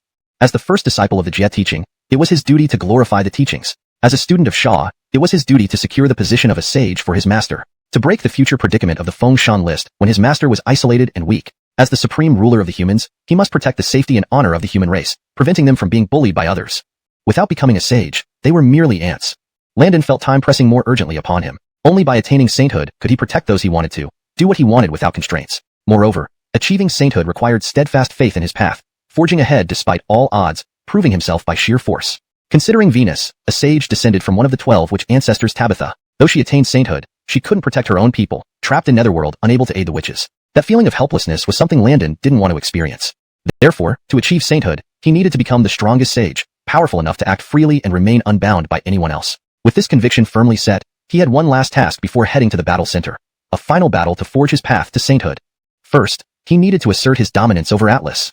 Grasping tightly with a hand, a black devilish spear materialized, none other than the deicide spear. With a mighty throw, sonic booms erupted, testament to the immense speed. Even space rippled along the path of the spear, the cracks within appearing void and dark, almost sucking the gaze of the observer. Even space couldn't withstand Landon's throw. Amrit also showed a change in expression, inwardly admiring Landon's power. Turning his gaze to where Atlas stood, he saw that the huge figure had now reverted to human form. The stabilizing sea pearls restraining death. Thinking thus, Landon felt more eager to return to the heart of the battlefield. Follow me, Amrit. Giving orders, he headed toward the battle between witches and demons in the northwest. Faster. Head towards the northwest sea. Sit tight, master. I'm accelerating. Amrit bowed respectfully, flapping vigorously, moving like a streak of five-colored light towards the northwest. They soon arrived near the battlefield. Amrit slowed down, bringing Landon closer to the heart of the battlefield. This sudden appearance of such a large creature naturally drew attention from all. What's that? Why are you making such a fuss? It's just big, isn't it? It's not just big, that's quasi-sage Amrit. So what if it's Amrit? Isn't this battlefield full of powerful beings? That's not the point. Look closely. Do you see someone standing on top of it? What? Are you crazy? Who would stand so boldly on Amrit's back? My god, what am I seeing? Really, is it Landon? Landon has returned. Why is he riding on Amrit's back? He's a perfect quasi-sage. Not to mention, Amrit is notoriously proud. How can Landon treat him this way? At the center of attention, Landon stood proudly on the back of the colorful peacock, surveying his subjects like an emperor, majestic. It seemed as though he was the true emperor, the true master of this world. Upon Landon's return, the entire world trembled in awe. Chapter 157. Who will win or lose? It's still uncertain. Above the sky, the five-colored peacock held its head high and let out a clear cry. On its back stood an incomparable figure, a white-robed youth with a demeanor unmatched in the world. He seemed like a prince from beyond, with an unparalleled aura that exuded transcendence. The youth stood straight, carrying an extraordinary devilish spear on his shoulder, surrounded by dark clouds that added a sinister and evil charm to the otherwise ethereal young man. This complex aura combined perfectly on him, making him even more dazzling. And there was something pierced through the spear. It was actually Atlas Laozi? Landon has actually slain the great sage Atlas? Tisish, what's so surprising about killing Atlas? Even Hanley and Rock Jamie couldn't gain any advantage when they fought together. How much more for just one Atlas great sage?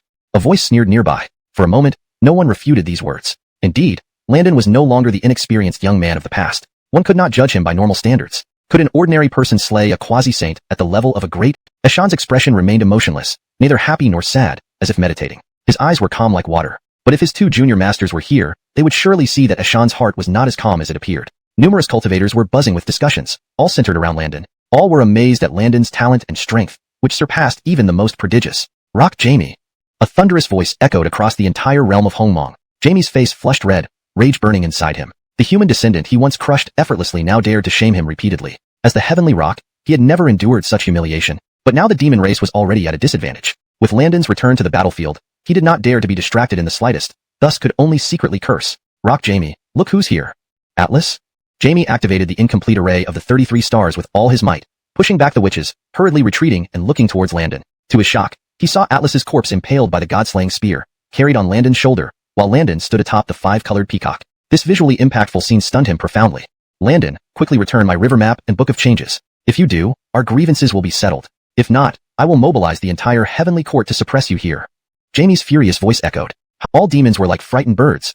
Any slight move from Landon sent them trembling, fearing he would unleash his wrath upon them. The array of the 33 stars, already lacking its central piece, now became even weaker, losing its grandeur. The entire array emitted a depressed aura. Seeing this, Jamie snapped back to reality. He felt extremely helpless. Indeed, even he, the heavenly rock, and Hanley combined couldn't subdue this youth.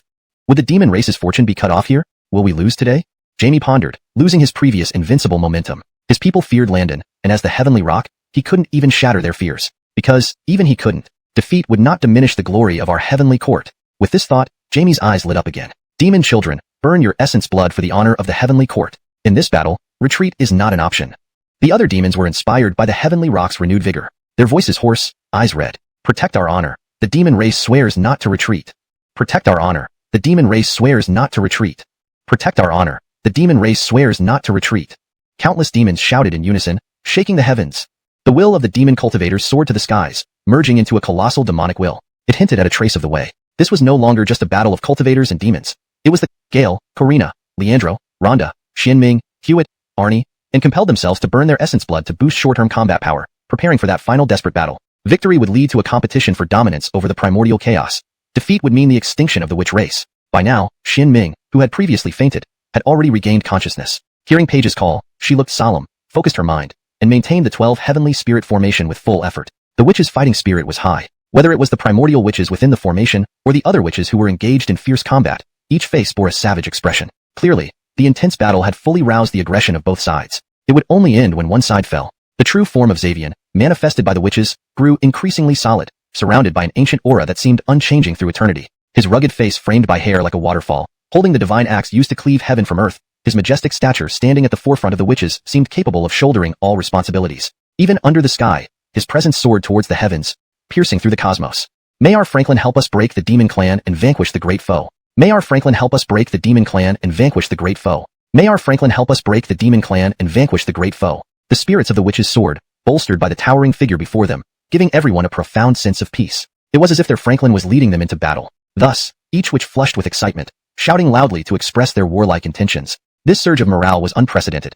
Even during the era before Xiavian transformed into reincarnation, it couldn't compare. Shouts resounded without pause, echoing through heaven and earth. The afterecho lingered for a long time, like the voice of natural law itself. Above the sky, the demon clan's formidable aura also faltered for a moment. Their rising momentum slowed. Rock Jamie stood atop a golden ancient war chariot, its surroundings swirling with auspicious beasts. True dragons coiled around, true phoenixes flapped their wings, and Cheelants walked through the heavens. It was as if they welcomed their emperor, cheering and celebrating for him. At this moment, Jamie's presence was overwhelming, overlooking all beings in the primordial chaos. Beside him stood Faxon, holding the chaos bell with a mysterious mist covering its surface. The beast continued its downward swing, its force continuously pressuring and advancing towards the demons. Seeing this, Faxon frowned. Brother, let me use my chaos bell to replace the Ho Tu Lo Shu as the formation's eye. This bell is a supreme treasure of chaos and can greatly enhance the formation's power. Jamie hesitated, sighing lightly before finally agreeing. Extending his hand as if manipulating space itself, the chaos bell shrank down to less than fist-sized. With a flick of his finger, the much-diminished chaos bell shot into the starry sky formation. Finally settling where the Ho Tu Lo Shu once was, the entire formation underwent a transformation. Both the dark moon star and bright sun star emitted even colder and hotter energies respectively. The formation formed a Tai Chi pattern, with the dark moon and bright sun dividing into yin and yang eyes. The chaos bell, situated at the heart of the formation, transformed into the Tai Chi line of the 5 elements, dividing the yin and yang regions. Perfectly merging these two distinct energies, it made the two formations resemble two entwined yin-yang fish. Stars filled the entire formation, swirling according to some invisible rule, complementing each other without interference. The entire formation unleashed its power, sending stars crashing towards the Xiavian true form. Boom! Bam! An enormous explosion echoed like metal clashing, creating a powerful shockwave that swept outwards. The shockwave centered on the collision between the stars and the divine axe, radiating outward, as if extending to the ends of the world. The deafening sound pierced the ears, threatening to shatter one's soul. Ah! Run quickly, leave here. A gentleman does not stand beneath a crumbling wall. I shall depart first. Amidst the surrounding battlefield, cultivators exhibited various behaviors, all aiming to distance themselves and ensure self-preservation. The entire center of the battlefield, including its surroundings, was thrown into chaos. Those who watched the battle between witches and demons turned pale. Such power was too astonishing. Even just the aftermath could injure great sages miles away. Those lower-ranking cultivators, unable to evade, instantly vanished into nothingness. They died without leaving a trace or a sound. Now, the momentum of the Xiavian axe was halted, and was even forced back 10,000 feet by the impact of the stars. The refined starry sky formation, enhanced with the formation's eye, shook the Xiavian axe 10,000 feet back. Those witches who had sacrificed their essence blood felt the effects too, blood trickling from their mouths, their expressions weakening considerably. Not only physically hurt, but the image of their supreme Franklin was overwhelmed, dealing a significant psychological blow. Their faces turned ashen, a sorrowful gloom spreading among the witches. Whoa! Even the Xiavian true form, reinforced by the ancestor witch's burning essence blood, could be repelled? The starry sky formation, now supplemented with its formation's eye, is so powerful? The starlight contained dense forces of the world's laws, pushing back even the Xiavian true form. This wasn't just a clash of rule-based powers. It was a contest between the witch's fighting spirit and the demon's willpower. But it seemed, the demons had the upper hand? Chapter 159. This formation is quite sinister. Page watched the faces of the children of the Wu tribe turn ashen, their spirits low. He felt a great sense of urgency. Indeed, Franklin was the faith of these young ones. Now even if the entire clan burned their essence blood in sacrifice, they were still repelled. For a moment, he didn't know what words to say to boost morale. The immediate priority was to resolve the current downturn. Without Tabitha, the 12 Supreme Deity Great Formation would always be at a disadvantage against the All-Heaven Constellations formation. Even though they had burned their own essence blood, the demon race also possessed courage not inferior to the Wu races. They similarly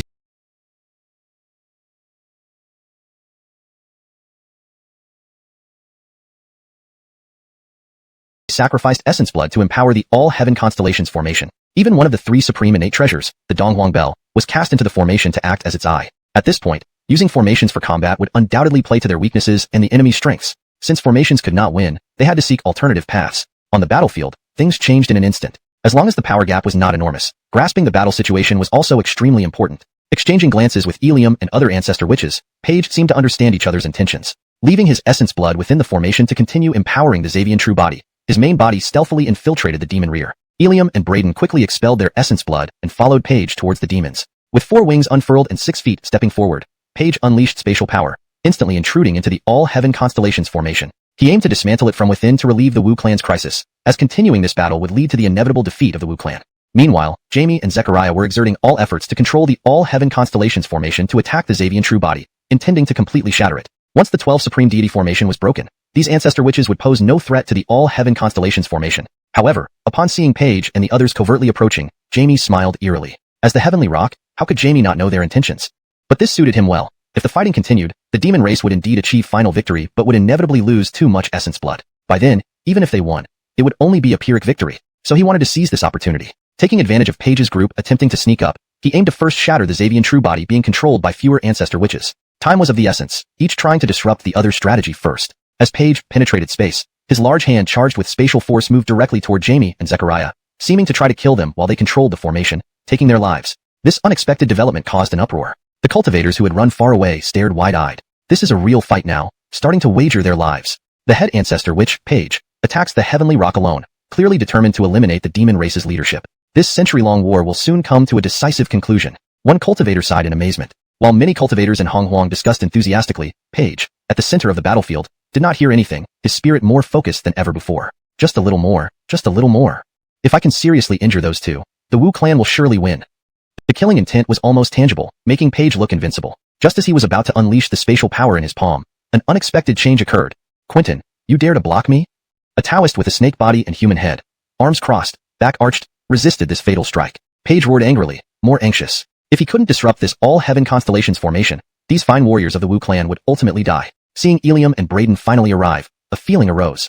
A beast-headed man covered in red scales, ears adorned with fire snakes, riding fire dragons came. Another with a python's head, covered in black scales, hands wrapped with green pythons, riding black dragons arrived. They were none other than the southern fire ancestor witch Ilium and the northern water ancestor witch Braden. Unlike their Andre brother who wielded spatial power, they were slower by half a second. Quentin, step aside quickly. The 3 ancestor witches scolded angrily. How could we let you have your way?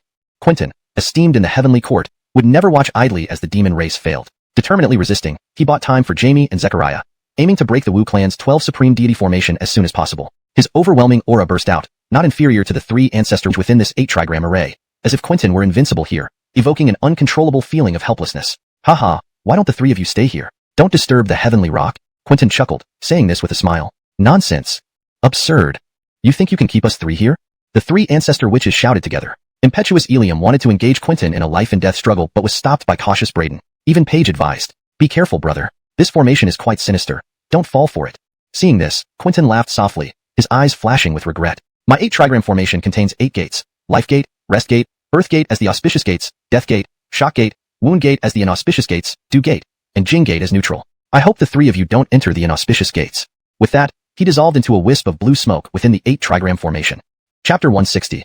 I cannot let you stay today. The flames of war continued to rage, and casualties never ceased. The witch clan, having lost their 3 great ancestor witches, was clearly struggling with just the essence blood manipulated by the remaining ancestor witches. Xavian's true form grew increasingly ethereal, no longer possessing the same overwhelming might as before. Under the control of Rock June and Hanley, the cosmic star array's laws spread across the heavens, becoming more oppressive and forcing Xavian's true form into retreat. Even its massive figure began to show cracks. Witch clan members kept falling from the sky, spitting blood, obviously affected by the damage to Xavian's true form. The sky started raining blood. Countless witches wailed in sorrow. Even their father god seemed close to being shattered, representing their faith which could no longer protect their safety. Could they win? At this moment, even the combative witch clan could barely muster any fighting spirit. Their faith seemed weakened. What could they rely on or believe in now? The entire sky of the Cooper Chaos was stained red, drenched in the blood of their compatriots. The world seemed enveloped in a sad mood. This sadness only deepened, making Xavian's true form dimmer and more cracked. Is heaven condemning our witch clan? A witch roared in despair at the sky, angrily questioning the heavens. Our 3 great ancestor witches have been captured. Can they come back? A weak voice asked, filled with hope, fear, and uncertainty. But no one could answer. Indeed, could they return to lead their clan out of this predicament? All the witches fell silent. Even the remaining 9 ancestor witches couldn't speak, not daring to make hasty conclusions. Sadness shrouded the witch clan, a sea of laments and complaints.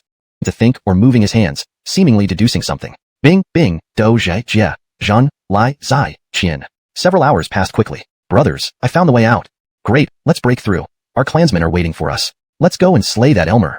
Darien seemed particularly enraged, harboring deep hatred for Elmer. Braden's killing intent was also evident, water laws flickering in his hands. Paige was equally eager to escape, fearing that otherwise the entire witch clan might perish.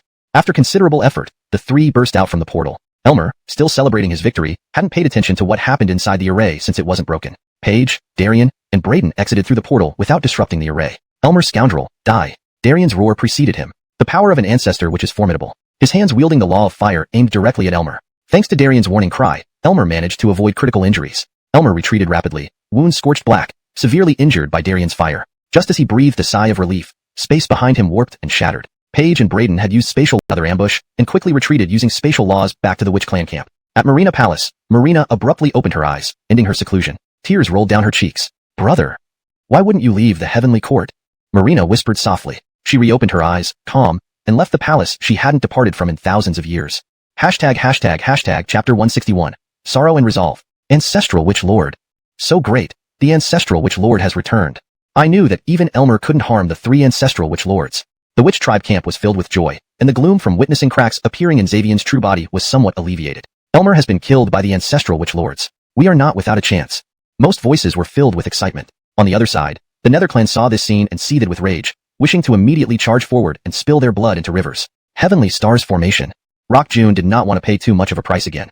He only wished to stall the witches, awaiting the intervention of Saint Sonia. As Elmer, being Sonia's Andre brother, had died, Sonia, as a saint, would surely be aware. At that time, she definitely wouldn't let the witches off easily. He thought this, then controlled the Heavenly Stars formation but did not kill them outright. This way, he could buy time without paying a huge cost. Witch clan, Braden. Suddenly, a clear voice resounded, and an elegant figure appeared amidst the 2 camps. She had exquisite features, divine charm, and a cold demeanor, with a human head and snake body. Her aura was inwardly contained, not revealing a single bit. She was undoubtedly a saint. Saint Sonia. All of the living beings in XuanHuan were stunned. A saint? Even the saints had emerged. Even Taoist Patriarch Ewing and Saint Venus in the underworld moved their hearts. Patriarch Ewing remained expressionless, while Saint Venus felt some urgency, knowing the witches were in grave danger with the saint's interference. Ewing, move aside. It would be best if Taoist friend stayed here, Ewing said calmly. Too excessive. Venus's beautiful eyes filled with anger, her face icy cold, striking out with thunderous power, each move containing profound laws, a sign of genuine fury and all-out attack. Ewing took it seriously, responding in kind. The clash of heavenly Tao and earthly Tao was terrifying. If not for the seals set by both saints beforehand, the entire XuanHuan might have shattered. Witch Nether battlefield. Last time during the Witch Nether War, Taoist Patriarch Ewing intervened, delaying the battle until now. With Saint Sonia emerging, would this result similarly? Could this be the continuation of the previous Witch Nether War? No. Have you forgotten who Braden of the Witch Clan killed? The sage teacher of the Nether Clan? Right. Saint Sonia is part of the Nether Clan. Sages transcend the mundane. They didn't help the Nether Clan during the previous war, leaving us to struggle against the witches. We almost forgot that Saint Sonia belongs to the Nether Clan. Hee, you're only half right. There's a more crucial point. Remember, Saint Sonia is Elmer's own sister. Hiss. A chorus of gasps echoed. Upon hearing this, cultivators were taken aback, faces filled with shock. Braden killed a Saint's Andre brother? Saint Sonia isn't here to mediate? The Witch Clan is doomed. Various races cultivators expressed curiosity, regret, or schadenfreude, showcasing humanity's myriad emotions. Rock June was secretly overjoyed but maintained a facade of sorrow and indignation. Saint Sonia, your Andre brother was ambushed and killed by the witches. Unfortunately, we couldn't save him in time. Sonia cast a faint glance at Rock June but ignored him, instead focusing on the Witch Clan. Faced with rejection, Rock June couldn't maintain his composure but didn't get upset, knowing Sonia's anger was beneficial to their heavenly court. The witches would no longer be able to oppose the heavenly court. I never intended to intervene, but how can I stand idly by? After a pause, a chilly voice spread across XuanHuan. The Witch Clan showed despair. With the saint intervening, did they still have a chance? They had just reveled in killing Elmer. Now it was their death warrant. The entire Witch Clan fell into despair, losing all thoughts of resistance, seemingly prepared to give up, waiting for judgment. Our witch children fear not shedding blood or sacrificing our lives. But we must not lose the spirit to resist. Even if we die, we won't let our enemies off easy. Fight a peace off before we perish. Our witch children aren't so easily provoked. Adamar roared with sorrow, pulling the witches out of their despair. Eyes turned red, faces revealed bloody intent, like wounded beasts roaring aloud. Follow the ancestral witch lord's orders. Follow the ancestral witch lord's orders. Follow the ancestral witch lord's orders. Kill. Their momentum coalesced. Finally, the cry of attack broke the deadlock, with both sides fighting fiercely. At the forefront of the Witch Clan, Xavian's true body held the heaven-opening axe, leading the way. Other witches transformed into their original sizes, charging towards the heavenly court, dust rising high amid shouts of slaughter. Spectating cultivators gaped in astonishment. These witches are truly born warriors. One voice murmured in awe. How can they be so courageous? These witches are valiant men, facing even a saint with such bravery. Even if they lose, the name of the witch clan will intimidate all of XuanHuan. Every spectator admired and revered the witches' bravery. Pity there might not be a witch clan left after this. A sigh of regret arose. Instantly, all cultivators were speechless. In just moments, the witch clan fell into decline, casualties mounting, bloodstains everywhere. The 12 Cooper God array, generating a Xavian phantom, exploded, dissipating into specks of light scattered by the wind. Franklin! The witches screamed heart-wrenchingly, their hatred reaching its peak. Sonia watched indifferently, showing no signs of intervening. Seeing the Xavian true body disperse, her heart stirred slightly. Heh, no hope at all. This heavenly stars formation has reached this level. Blood trickled from Adamar's lips as he smiled bitterly. Witch children, this is our clan's life and death moment. We only have one path. Self-destruct to break the heavenly stars formation, preserving our lineage. His words brimmed with sorrow and resolve. He rapidly expanded, transforming into a streak of light, recklessly charging into the netherclan formation. Rock June's pupils constricted sharply, drawing in a cold breath. Bam! A loud explosion reverberated throughout XuanHuan. The detonation of a quasi-saint at peak strength was astonishing. Even the netherclan's formation struggled, developing cracks. Other witches followed Adamar's lead without hesitation, rushing into the netherclan formation, exploding. Bam! Bam! Bam! Bam! Bam! One after another, they exploded, the entire witch clan charging bravely into oblivion. Each explosion sounded like ascending fireworks, radiating their final, brightest light.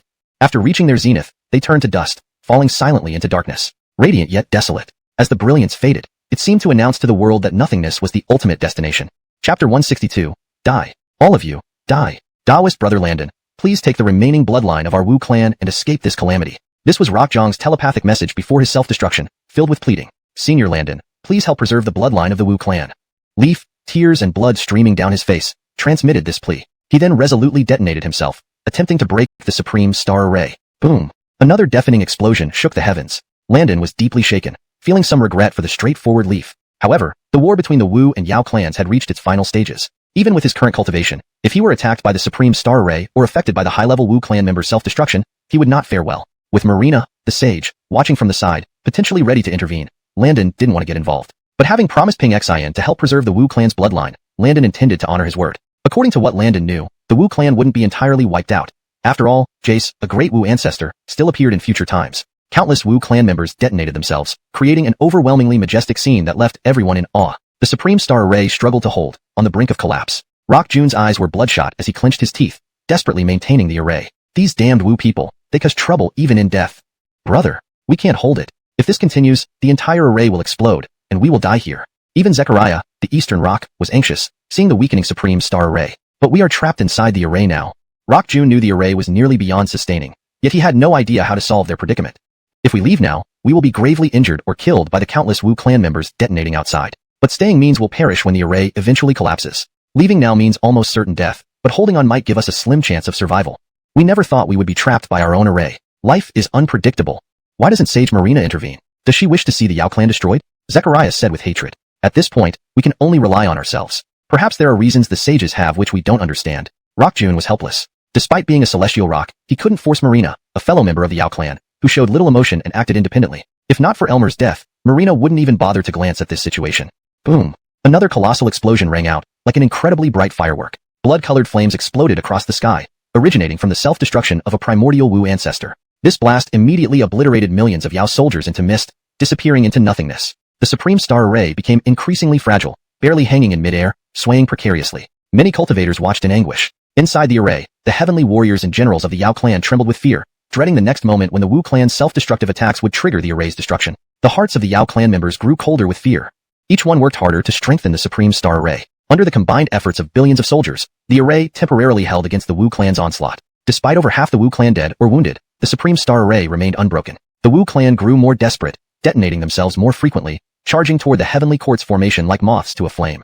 Brayden, lurking in a corner, glared at Rock June and Zechariah with venomous eyes. His resentment swept past Marina Sage. Hatred surged within him. The once glorious Wu clan was no more, 12 ancestors dead or injured, and his younger sister Tabitha, now Empress Venus, was confined in the 9 underworld realms by Ewing. He hated the Yao clan, hated Marina, and most of all, he hated Ewing. They could have won the last Wu Yao war, exterminating the heavenly court and becoming true rulers of the world. What glory it would have been. But it was Ewing who intervened, shattering their array effortlessly. Now, even though Tabitha had become a sage and could have emerged to aid the Wu, a trembling voice of a cultivator could be heard. Mount Buzhou, which has existed since ancient times, has actually been broken? All the primordial cultivators were astonished. The situation got really out of hand, only to see Mount Buzhou Donlea, with debris flying everywhere. The upper half of the mountain carrying an ancient and primeval aura crashing fiercely toward the heavenly quartz position. Correction. Only to see Mount Buzhou broken, with debris flying everywhere. The upper half of the mountain carrying an ancient and primeval aura crashing fiercely toward the heavenly quartz position. Note, Donlea should be translated as broken for better fluency in English. Did Braden plan this? This deep scheming is truly terrifying. The demons, many of whom watched as shadows loomed over their heads, felt their hearts nearly burst. Were the demon clan finished? Legend had it that after Xavian opened up the heavens and earth and died, his spine transformed into Mount Buzhou. This mountain was towering and magnificent. It supported the heavens like a sky-piercing pillar, hence its name, Buzhou, meaning incomplete, or not full.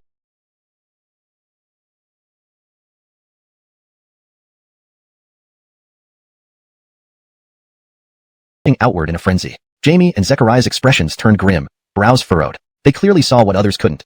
Several ancestors were waiting outside, ready to prevent them from escaping. Without relying on formations and treasures, the ancestors wouldn't be too weak. At most, their strength would be slightly greater. A self-destruction from this level of powerhouse would certainly lead to their deaths. Their only hope now was to hold their ground. Tongtian, the demon-slaying sword, was still incomplete, and the Dongfang bell had already been offered to serve as the eye of the Zhoutian star formation. Taking it out now would take time to dismantle the formation. Without the protection of the formation, the demons would be crushed under Mount Buzhou, leaving not even a whole corpse. Do not panic.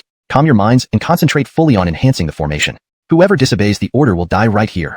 Immediately, the demons slowly quieted down, concentrating on enhancing the formation, hoping to withstand Mount Buzhou's self-destruction. At this moment, the ancestors didn't care about monitoring Jamie and Zechariah. They originally planned to force the demons out with Mount Buzhou, then self-destruct to take them down. Unexpectedly, Jamie managed to calm the demons' panicking hearts and began systematically enhancing the formation. Since they were betting that Mount Buzhou would fail to break the Zhoutian star formation, the witches decided not to let them have their way. If they enhanced, then they would destroy. They aimed to disrupt the Zhoutian star formation so much that it would collapse or be directly destroyed. Carrying them, they fled outward, hoping to escape Mount Buzhou's range. But it was too late. That sky obscuring Mount Buzhou came roaring down, crashing down quickly. Even with Jamie and Zechariah's godlike strength, they couldn't escape. Boom! Half of Mount Buzhou collapsed, causing a massive area spanning billions of miles to sink. Water from beyond the northern sea surged in, instantly creating a vast ocean. Moments later, two beams of light shot out. It was indeed Zechariah and Jamie. They're not dead? How can their strength be so terrifying? Look at Zechariah's hand. The Dongfang bell is gone. Were they sacrificed along with the Dongfang bell? The two survivors were indeed the strongest combatants of the heavenly court, carrying several powerful demons. Zechariah looked grim. This battle left the demon clan severely weakened, and his supreme treasure, the Dongfang bell, was sacrificed to save him and his brother. Although the bell itself was suppressed by Mount Buzhou, sinking into the depths of Yuing, disappearing without a trace. Join my brothers. A soft cry was heard. It was Jewel, the ancestor witch. Jamie and Zechariah, already weakened, faced the extremely powerful Jewel. Both changed color drastically. Brother, flee quickly. I'll hold her off. Where do you think you're going? Suddenly, two figures rushed in. It was Santiago and Luther. They battled Jamie together, and Jamie couldn't resist, unable to escape. Despair setting in. Seeing his brother in grave danger, Zechariah's attacks became fiercer, conjuring a virtual Dongfang bell. Dong, dong, dong, asterisk asterisk. The bell hung in the sky, ringing loudly, trying to subdue Jewel. Santiago and Luther panicked. Santiago triggered the wood laws, wrapping around, his body transforming into branches to bind Jamie, while burning his essence blood to amplify the wood laws. The wood laws intensified fire, and innate primordial flames erupted from Santiago's body, spreading to Jamie. Bastards, release me! Jamie screamed in pain, feeling his foundation of the Tao dissipating. Panic filled his heart as never before. Ha ha, trash, join us in death. Santiago laughed wildly. In moments, the two seemed to vanish without a trace, their presence completely erased, as if they had never existed in this vast chaos universe. Hashtag chapter 164, the final lament. Aya, brother. Rock Zechariah's face twisted with madness, veins bulging on his forehead, and his expression savage. You all deserve to die. Luther and Sonia were also filled with sorrow, knowing that the world would no longer have Jumeng. Their hearts grew heavier, their gazes colder as they looked at Rock Zechariah, their hatred even deeper and more relentless than the waters of the northern sea. Since you care so much about Andreas, go and join him. With these words, Luther summoned the rain law around him, encircling himself with countless raindrops. With a wave of his hands, he manifested another kind of law force. Raindrops fell but did not touch him. Instead, they formed a layer of yellow earth mist around him.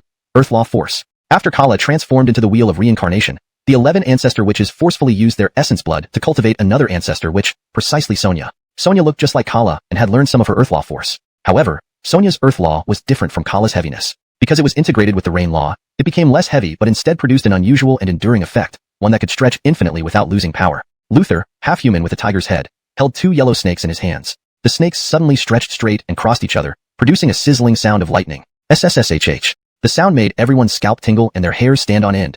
It was lightning law.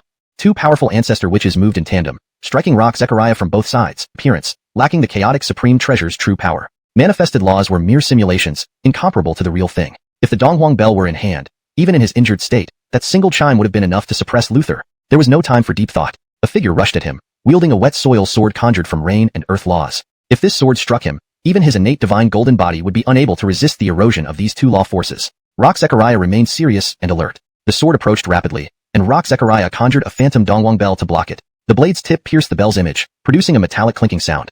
They were locked in a standoff when Sonia, holding the sword with one hand, transferred a surge of rain law to break the deadlock. The Donghuang bell's phantom shattered into countless golden specks. Rock Zechariah's essence suffered damage, spitting out a trickle of golden blood, coughing as he stumbled back, his feet leaving deep gouges that stretched for hundreds of thousands of miles. Injured further, he knew continued battle meant defeat and death. His eyes reflected a bitter sadness. Once, the heavenly court's might was unmatched in all the primordial chaos except by sages. Even the witch tribe had never truly dominated the heavenly court. Now, the entire heavenly court, apart from lesser demons, had only him left as the pinnacle existence, a quasi-saint perfected. Injured by Sonia, his days were numbered.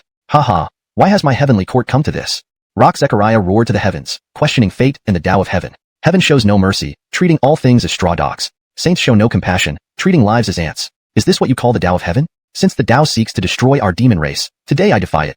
Then, he transformed into a gigantic 3-legged golden crow, using his innate divine body to trigger a spiritual explosion aimed at Sonia and Luther. An earth-shattering energy burst forth, far stronger than any ancestor witch's self-destruction. After all, the witch tribe lacked spirit, making their explosions weaker compared to demons. Sonia and Luther, seeing Rock Zechariah defeated earlier, let their guard down. Both were caught in the destructive shockwave of Rock Zechariah's exploding spirit. Without a sound, they disintegrated along with Rock Zechariah. A mighty demon powerhouse thus perished, pulling 2 remaining ancestor witches with him.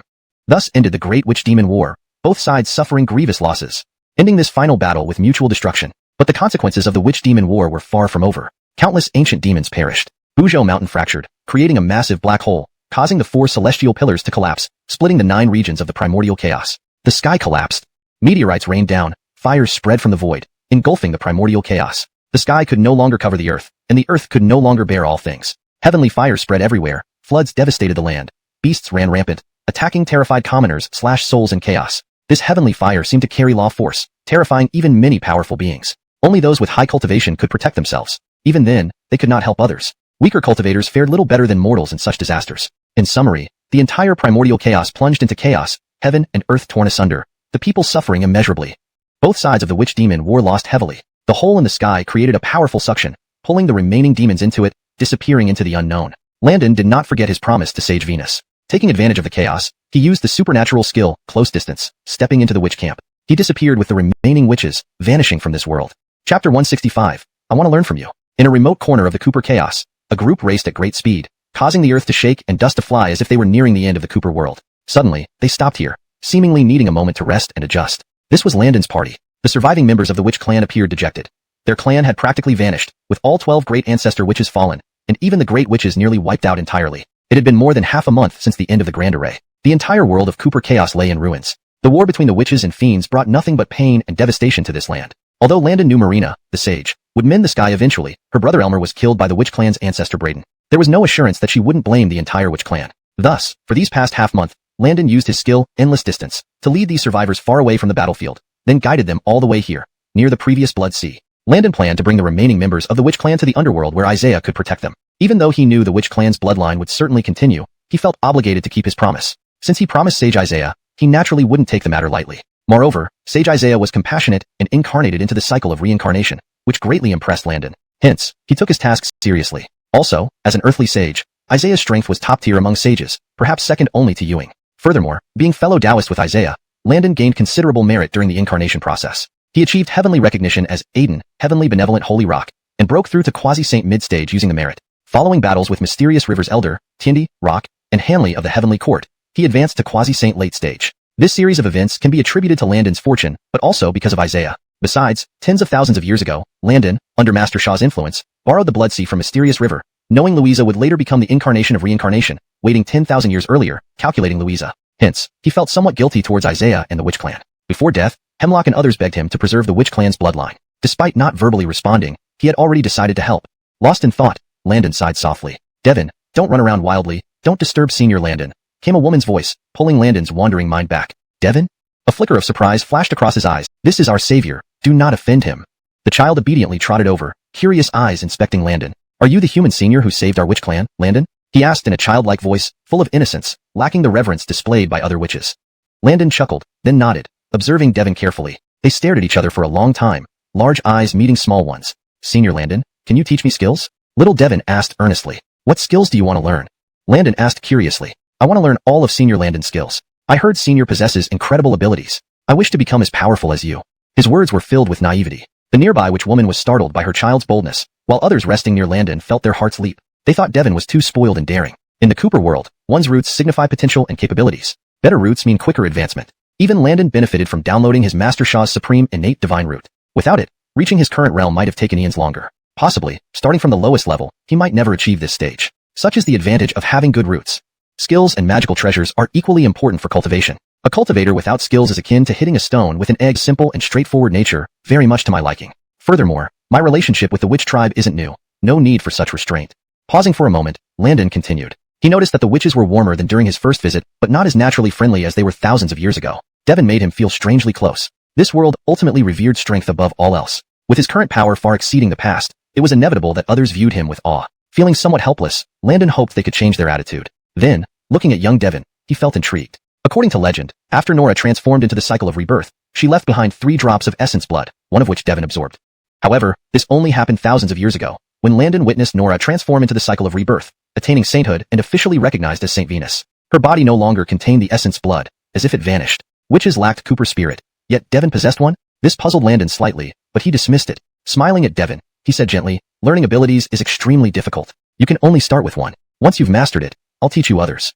The witches around were overjoyed. Most knew Devin had a Cooper spirit inside him. If he could learn from Senior Landon, he could revitalize the witch tribe. Coupling powerful abilities with he had his own disciple? He has been growing all along, now reaching a point to take on disciples. Master, do you see? My disciple has grown up too, becoming a master himself. His gaze seemed to pierce through space towards the direction of Golden Turtle Island, wondering how his master was and whether his juniors were doing well. The original path of events leading to the fragmentation of Jie-Tu, Landon was determined not to let it happen, flashing a fierce light in his eyes. He needed to enhance his cultivation as soon as possible. How could he protect his beloved juniors from storms, or fight alongside his master otherwise? In Jie-Tu now, he would not let his master face multiple sages alone. Reflecting on this, he gazed at Devin, kneeling before him. Perhaps in the future, this boy could shine brightly, becoming a valuable ally. Get up. A gentle force lifted Devin from his kneeling position. Yes, thank you, master. Resolutely, Devin completed the formalities before rising to express gratitude. Amused by Devin's seriousness, Landon responded softly. I will impart the method of this ability. Ponder it carefully. With 2 fingers together, he extracted a bright orb from his forehead. Suspended an inch above his fingers, it exuded a sense of spatial distortion before touching Devin's brow. It melted seamlessly into him. Devin's face lit up with pleasure, eyes closed, glowing from within, even his horns radiating clarity. Chapter 167. Irritable and aggressive, greedy and jealous. Little Devin's expression was one of enjoyment as he absorbed the supreme divine power. Stepped to the horizon. He seemed lost in the profound mysteries contained within it. Seeing this, Landon's face became gentle, and a smile tugged at the corners of his mouth. A teachable student. After offering this praise, he stopped paying attention. Then, with a wave of his hand, he summoned the innate supreme spirit treasure Wuji Apricot Yellow Banner, enveloping little Devin inside. The Wuji Apricot Yellow Banner draped layers of innate yellow vapor around little Devin to protect him from any external disturbances while he comprehended step to the horizon. After completing this, Landon rose gracefully, soaring towards the front of where the witch clan rested. Behind him, the Wuji Apricot Yellow Banner carried little Devin forward, following closely behind Landon. Let's go. There isn't much time left. He gave this calm instruction before turning and flying ahead without further words. The Wuji Apricot Yellow Banner also followed swiftly behind him. The witch clan members looked at little Devin, who was deep in meditation with envy before hurriedly catching up. Whispers spread among them. Senior Landon actually took little Devin as a disciple. That kid really has great fortune. Indeed. I participated in the earlier battle and saw how powerful Senior Landon was. With just mid-stage near Saint cultivation, he could hold his own against Rock Jamie and Hanley, even breaking through to late-stage near Saint during the battle. Such astonishing talent. Not only that, but he dared to break through right under their noses amidst such formidable foes. That level of dominance is something even our witch clan cannot match. And then he went on to defeat both Jamie and Hanley one-on-one after reaching late-stage near Saint. This is truly terrifying. They were both full near Saints and top-notch fighters at that stage.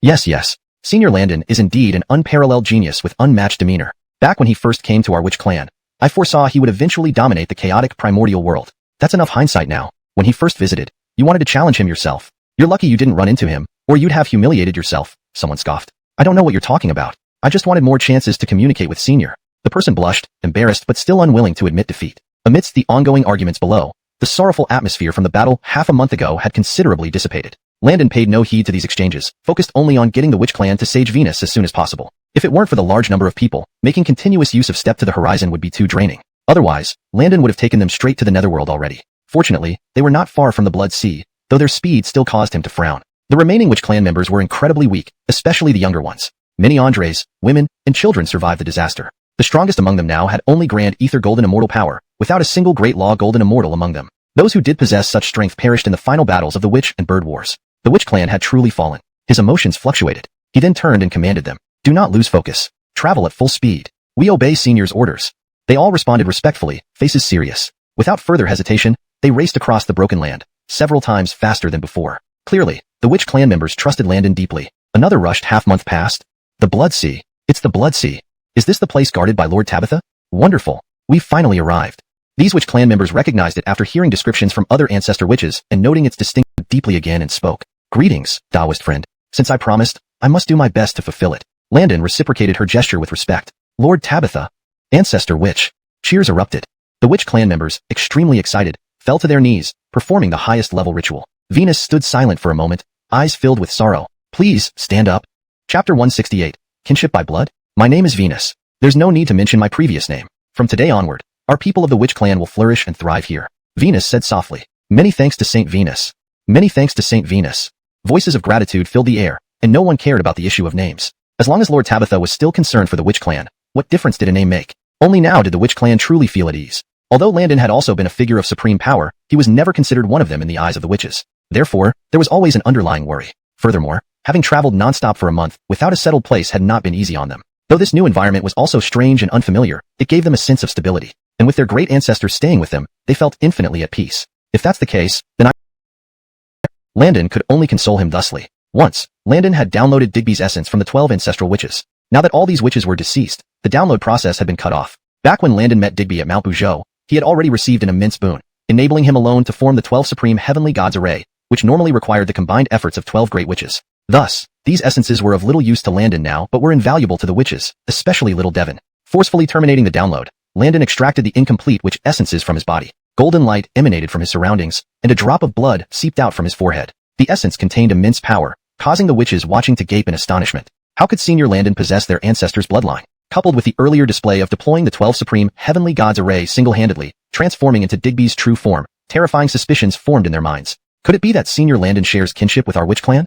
Or does Senior Landon have some connection to our Father God? Their voices faltered as these thoughts left them parched-throated. Ignoring the witches' reactions, Landon continued his actions. More essence dripped out, each drop containing partial rule forces. These essences coalesced into a string under Landon's formidable strength, finally merging into a single golden droplet floating between Landon and Little Devon. Landon pressed his two fingers together, gently guiding the essence into Little Devon's chest, where it merged seamlessly. Little Devon blinked curiously at his chest, while even Saint Venus cast an interested glance at Landon. Devon didn't know what was within him, but seeing the envy of others made him aware of its importance. These essences had already enhanced Landon's physique back when he was downloading them, giving him unprecedented talent. Over the past 10,000 years, though the process wasn't complete, he had absorbed most of the rule forces within. Thus, these incomplete essences were of little value to Landon now, but were invaluable treasures to Devon. Your master has fused the essence acquired through chance into one drop and hidden it in your heart. It will unlock its potential as you cultivate. Little one, stay here and practice diligently. Don't disappoint me, Landon said softly, ending with a hint of severity. Without waiting for a response, he turned and vanished before everyone's eyes. Emerging in a void, Landon sent a burst of rule force into the emptiness. Soon, a massive five-colored peacock appeared beside him, Emmanuel. With a flash, Landon stepped onto Emmanuel's back. His gaze grew cold, fixed on Mount Buzhou. With the heavens collapsing and earth crumbling, chaos reigned in XuanHuan. After leading the remaining witches throughout the battle, it was time to pursue his destiny now that he had fulfilled his promise. Let's head to the Northwest Sea outside. We must do something for this world. Yes, sir. Emmanuel responded respectfully and flapped his wings, transforming into a streak of aurora flying northwestward, far faster than when leading the witches. Emmanuel's power was astounding. Apart from Landon, he was one of the most formidable beings at the quasi-saint level, often hailed as the best below the sainthood. A month ago, at the cracked Mount Buzhou, Marina's face showed shock. She hadn't anticipated such an outcome. When Marina emerged from isolation, she never imagined it would turn out like this. Initially, she was grief-stricken over her brother's death at the hands of the witches, and rage consumed her. Yet as a saint, she couldn't defy the will of the heavens, so she went to the battlefield to warn rather than directly confront the witches. Unexpectedly, her appearance led to the witches' desperate counterattack. Looking at the suffering mortals below, especially humans who were already the weakest among all, their survival became even more precarious in the collapsing world. A pang of pity and guilt welled up in her heart, lingering for a long time. Hashtag Chapter 169. The 12-petaled pure world green lotus. Long ago, Marina created humans from clay by chance, and the birth of the human race brought about an immense fortune that caused the heavenly endeavor. Now her intervention had led to catastrophic consequences: earthquakes, floods, and chaos. If this continued, the frail human race would undoubtedly disappear from the primordial world, and she might even incur karmic retribution. Floodwaters washed away homes, beasts attacked human settlements, and meteors rained down, creating massive craters. Ground sank and water filled the voids, displacing countless people caught in the flood's grasp. Screams and cries echoed everywhere. At this moment, humans faced more than just natural disasters. They had to fend off attacks from powerful creatures. Many children perished not due to the calamity, but were torn apart by ferocious beasts. Fires raged, and predatory birds snatched the Andrelian weak. A scene of absolute despair. Despite her detachment as a sage, Marina felt a pang of empathy. If only she hadn't intervened in the war between witches and demons, perhaps the battlefield wouldn't have escalated to such destruction. Ignoring the heavy losses suffered by the demons, she focused on finding a solution quickly. Recalling the primordial universe before it was formed, she remembered a peculiar five-colored divine earth that floated in space, absorbing cosmic energy. Though soft, it was incredibly resilient, enduring even when affected by the creation of the universe by Xavian. After Xavian opened the universe and battled many primal deities, he collapsed from exhaustion, and the whereabouts of this five-colored earth became unknown. Determined, Marina set out to find the five-colored divine earth. No matter how difficult the search, she was resolved to resolve the karma she had caused. With a flicker, she vanished. Disasters raged on, flooding spread, beasts roamed freely, and countless lives were lost. While Marina was deep in thought, Landon escorted the witch participants to the underworld. The world was shattered, and calamities still raged. Marina traveled across seas and mountains until she finally found traces of the five-colored divine earth on an offshore mountain named Tiantai, one of the 5 immortal mountains of the Eastern Sea. She felt renewed hope. Finding the five-colored earth meant there was a chance to save all living beings and make amends for her earlier recklessness. On Tiantai Mountain, the earth contained five-colored divine soil, which seemed to have a will of its own, avoiding danger by embedding itself within ordinary earth. Only someone of high cultivation could detect these divine soils. But how could it escape the keen eyes of Sage Marina? She waved her hand, extracting the five-colored divine soil from the ordinary earth. Sitting cross-legged on the summit, she summoned a massive cauldron. The Heaven-Earth Cauldron once bestowed by Lord Ewing. This cauldron originated from the seed pod of the creation green lotus, making it akin to Landon's god-slaying spear. According to legend, the creation green lotus existed since the dawn of time. When Xavian created the world, it could not withstand the pressure and fragmented into several extremely powerful primordial treasures. The creation green lotus was immensely mysterious and potent, bearing 4 lotus seeds. One of these matured into the 12-petaled pure world green lotus, which was so powerful that it split into 3 parts. The lotus itself transformed into the 3 Balyer Ruyi, 3 Jade Ruies, obtained by Cooper Celestial Venerable. The lotus root became the Zechariah Dustbrush in possession of Eshan, and the lotus leaf turned into the Greenfing Sword, which was wielded by Landon's master, Grandmaster Shaw. Additionally, the other 3 lotus seeds transformed into the 12-petaled Merit Golden Lotus held by Lord Tisha, the 12-petaled Flame Red Lotus, and the 12-petaled Destruction Black Lotus, the latter 2 of which are now in Landon's possession. The 5 lotus leaves of the creation green lotus transformed into the central Wuji Apricot Yellow Banner, the eastern green lotus Treasure Color Banner, the southern Leaf Flame Light Banner, the western White Cloud Border Banner, and the northern Profound Yuan Water Control Banner. Among these, the central Wuji Apricot Yellow Banner, the eastern green lotus Treasure Color Banner, and the northern Profound Yuan Water Control Banner have all been collected by Landon.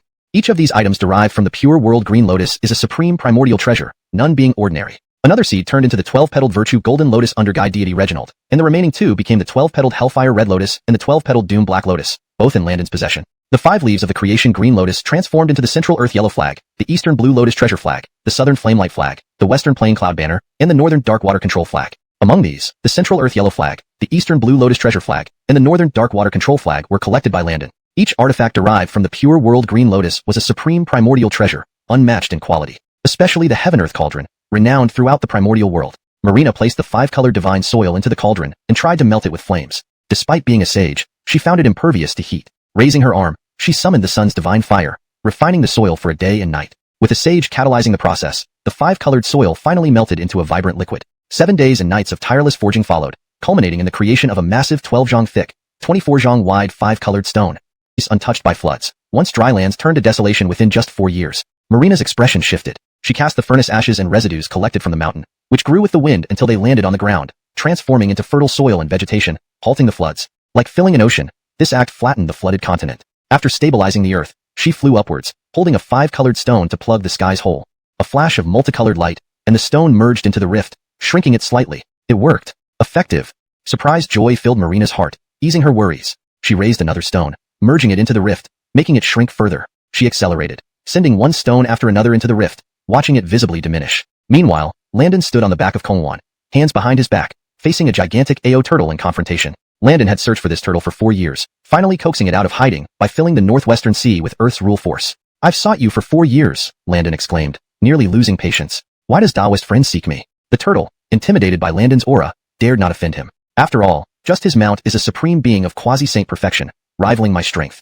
What of the white-robed youth who rides such a powerful mount? Landon replied, I need your help with a monumental virtue. Upon success, boundless benefits await. Is this related to the shattered sky? Yes. Saint Marina has already begun mending the sky with 5 colored stones, but the collapse of Mount Buzhou has caused catastrophic shifts. Without support, the sky will eventually collapse again. That's why I've come seeking you. Even Saint Marina couldn't resolve this. How can I help?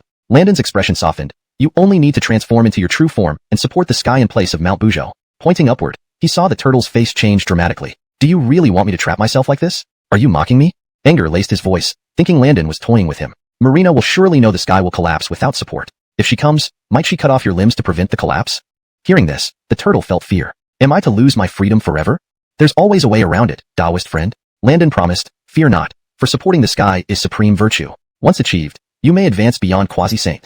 Moreover, you only need to support the sky for one major cosmic cycle. When the world stabilizes, I will return your freedom. Then, vast oceans will welcome fish to leap, high skies will invite birds to fly. I'll also help you transform into a human form, free from your current constraints. Landon's gaze hardened, killing intent rising. He needed the turtle's cooperation now, or else risk waiting until Marina arrived and claimed the glory. With his strength now reaching late-stage quasi-saint, further advancement had become incredibly difficult. To protect his master Xia and ensure the future of the Zhejiao, Landon knew he must continuously grow stronger. Even if the path ahead was fraught with challenges, he would persevere. In order to achieve this, he needed to seize every opportunity for growth and accumulation of merit. The current situation presented such an opportunity, where helping to stabilize the heavens could grant him boundless merit, potentially even allowing him to break through to a higher realm. Furthermore, he promised the giant awaken, freedom after one cosmic era, as well as assistance in achieving human form, ensuring its cooperation without resorting to force. This not only avoided unnecessary bloodshed, but also secured the massive merit from this righteous deed for himself. Ultimately, it was about making strategic choices that aligned with his long-term goals, strengthening himself and safeguarding the future of those he cared about.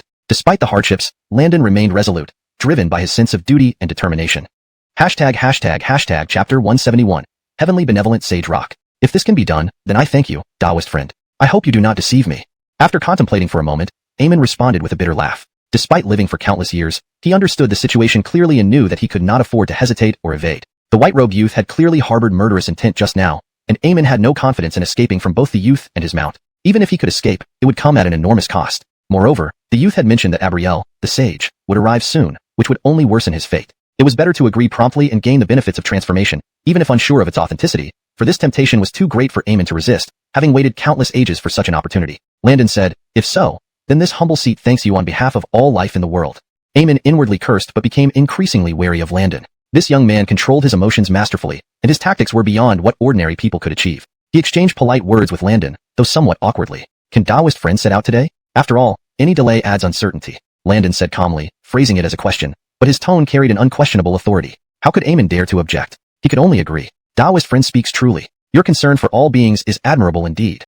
He flattered subtly, neither too light nor too heavy. Landon made no comment, instructing Emmanuel before flying toward Mount Buzhou. Eamon transformed into a streak of light and followed closely behind. At this moment, Abriel continued, fusing the 5-colored spirit stones into the heavenly Tao. The stones were nearly depleted, and the hole in the sky had shrunk to a narrow crack, resembling a slice through the firmament. Inside the crack, darkness reigned, like another dimension, where even light couldn't escape. The scar across the sky stretched over the primordial chaos.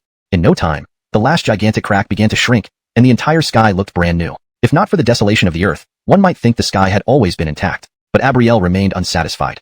While the sky was patched, she sensed instability, as if it could collapse again at any moment. Her eyes revealed contemplation. What was still missing? Squawk. As Abriel was deep in thought, a clear cry snapped her back. She turned to see a massive 5-colored peacock rushing toward her, carrying a figure dressed in a white robe, a stunning young man. Behind him was an enormous tortoise, vast enough to rival the sky. Indeed, it was Landon and his company arriving from the Northwest Sea. Precisely because of the Shen turtle's immense size, Landon chose it to support the 4 corners of the world. Note, Shen Gui is translated as Shen turtle here, but typically should be translated as mystic turtle, or profound turtle for better fluency in English. Revised. Indeed, it was Landon and his company arriving from the Northwest Sea. Due to the mystic turtle's immense size, Landon chose it to support the 4 corners of the world. Abriel's expression changed slightly, taken aback by the sheer size of the tortoise, which he had never noticed before. Clearly, her seclusion had been too long. As Landon approached, Abriel's expression softened. She wondered about his purpose here. Her feelings toward Landon were complex. As the creator of humanity, he was like a child to her, yet he had repeatedly opposed the demon race, including during the final war where the demons nearly perished, and her brother fell. Landon was favored by sages, possessed unparalleled talent, and was the strongest among humans. Some even considered him the best below the sages. His status rivaled hers, honored as the Holy Rock, and bestowed the title Heavenly Benevolent Sage Rock. Achieving all this within merely tens of thousands of years left anyone in awe. Logically, they should have been close, but their relationship remained distant due to her lack of involvement with humanity. Abrielle sighed, looking at a pillar to support the sky. Upon hearing this, Abrielle finally realized what was missing: the pillars to hold the sky. Before fusing the 5-colored spirit stones, she had already obtained pure yang stones from Hengyang Mountain and crafted a massive pillar, naming it Sky Pillar. Hengyang Mountain, rumored to be part of Xavian's body, was the ultimate source of yang energy in the primordial chaos. Its pure yang stones absorbed the essence of the mountain, possessing terrifying yang power. Placing the sky pillar at the center of the world prevented the sky from collapsing before the completion of the repair. However, this only delayed the inevitable. The 4 corners were unstable, relying solely on the sky pillar wasn't enough. Thus, upon hearing Landon's idea, Abrielle felt enlightened. Chapter 172. An interesting little fellow. Taoist brother Landon is truly ingenious to think of such a brilliant solution. Marina the sage sincerely complimented, yet it made Landon feel somewhat guilty. I stole your idea. Even if I hadn't come, you would have thought of it eventually, Landon muttered to himself. He then dismissed the thought and turned his gaze to the Aemon, saying, Taoist brother, I will trouble you. The Aemon's expression turned serious upon hearing this. He had already prepared himself. He lifted his eyes toward the 4 cardinal points of the sky. Taoist brother, do not forget your promise. After 1 eon, you must set me free and help me transform into human form, rated. Relieved to have survived the disaster. The clear weather after the rain mirrored the people's relief, erasing the shadows of the recent chaos. Suddenly, thunder rumbled through the clear sky. Thick, colorful clouds of virtue descended from the direction of Mount Buzhou. One thread merged into the 4 cardinal points, likely because some virtue had been absorbed by the Aemon supporting the sky. The rest fell upon Marina the sage and Landon. The 5-colored virtue clouds gathered, attracting the attention of all living beings in the primordial chaos. Landon thought. Back then, most of the virtue went to Tabitha, directly aiding her in achieving sainthood, proving the immense power of virtue.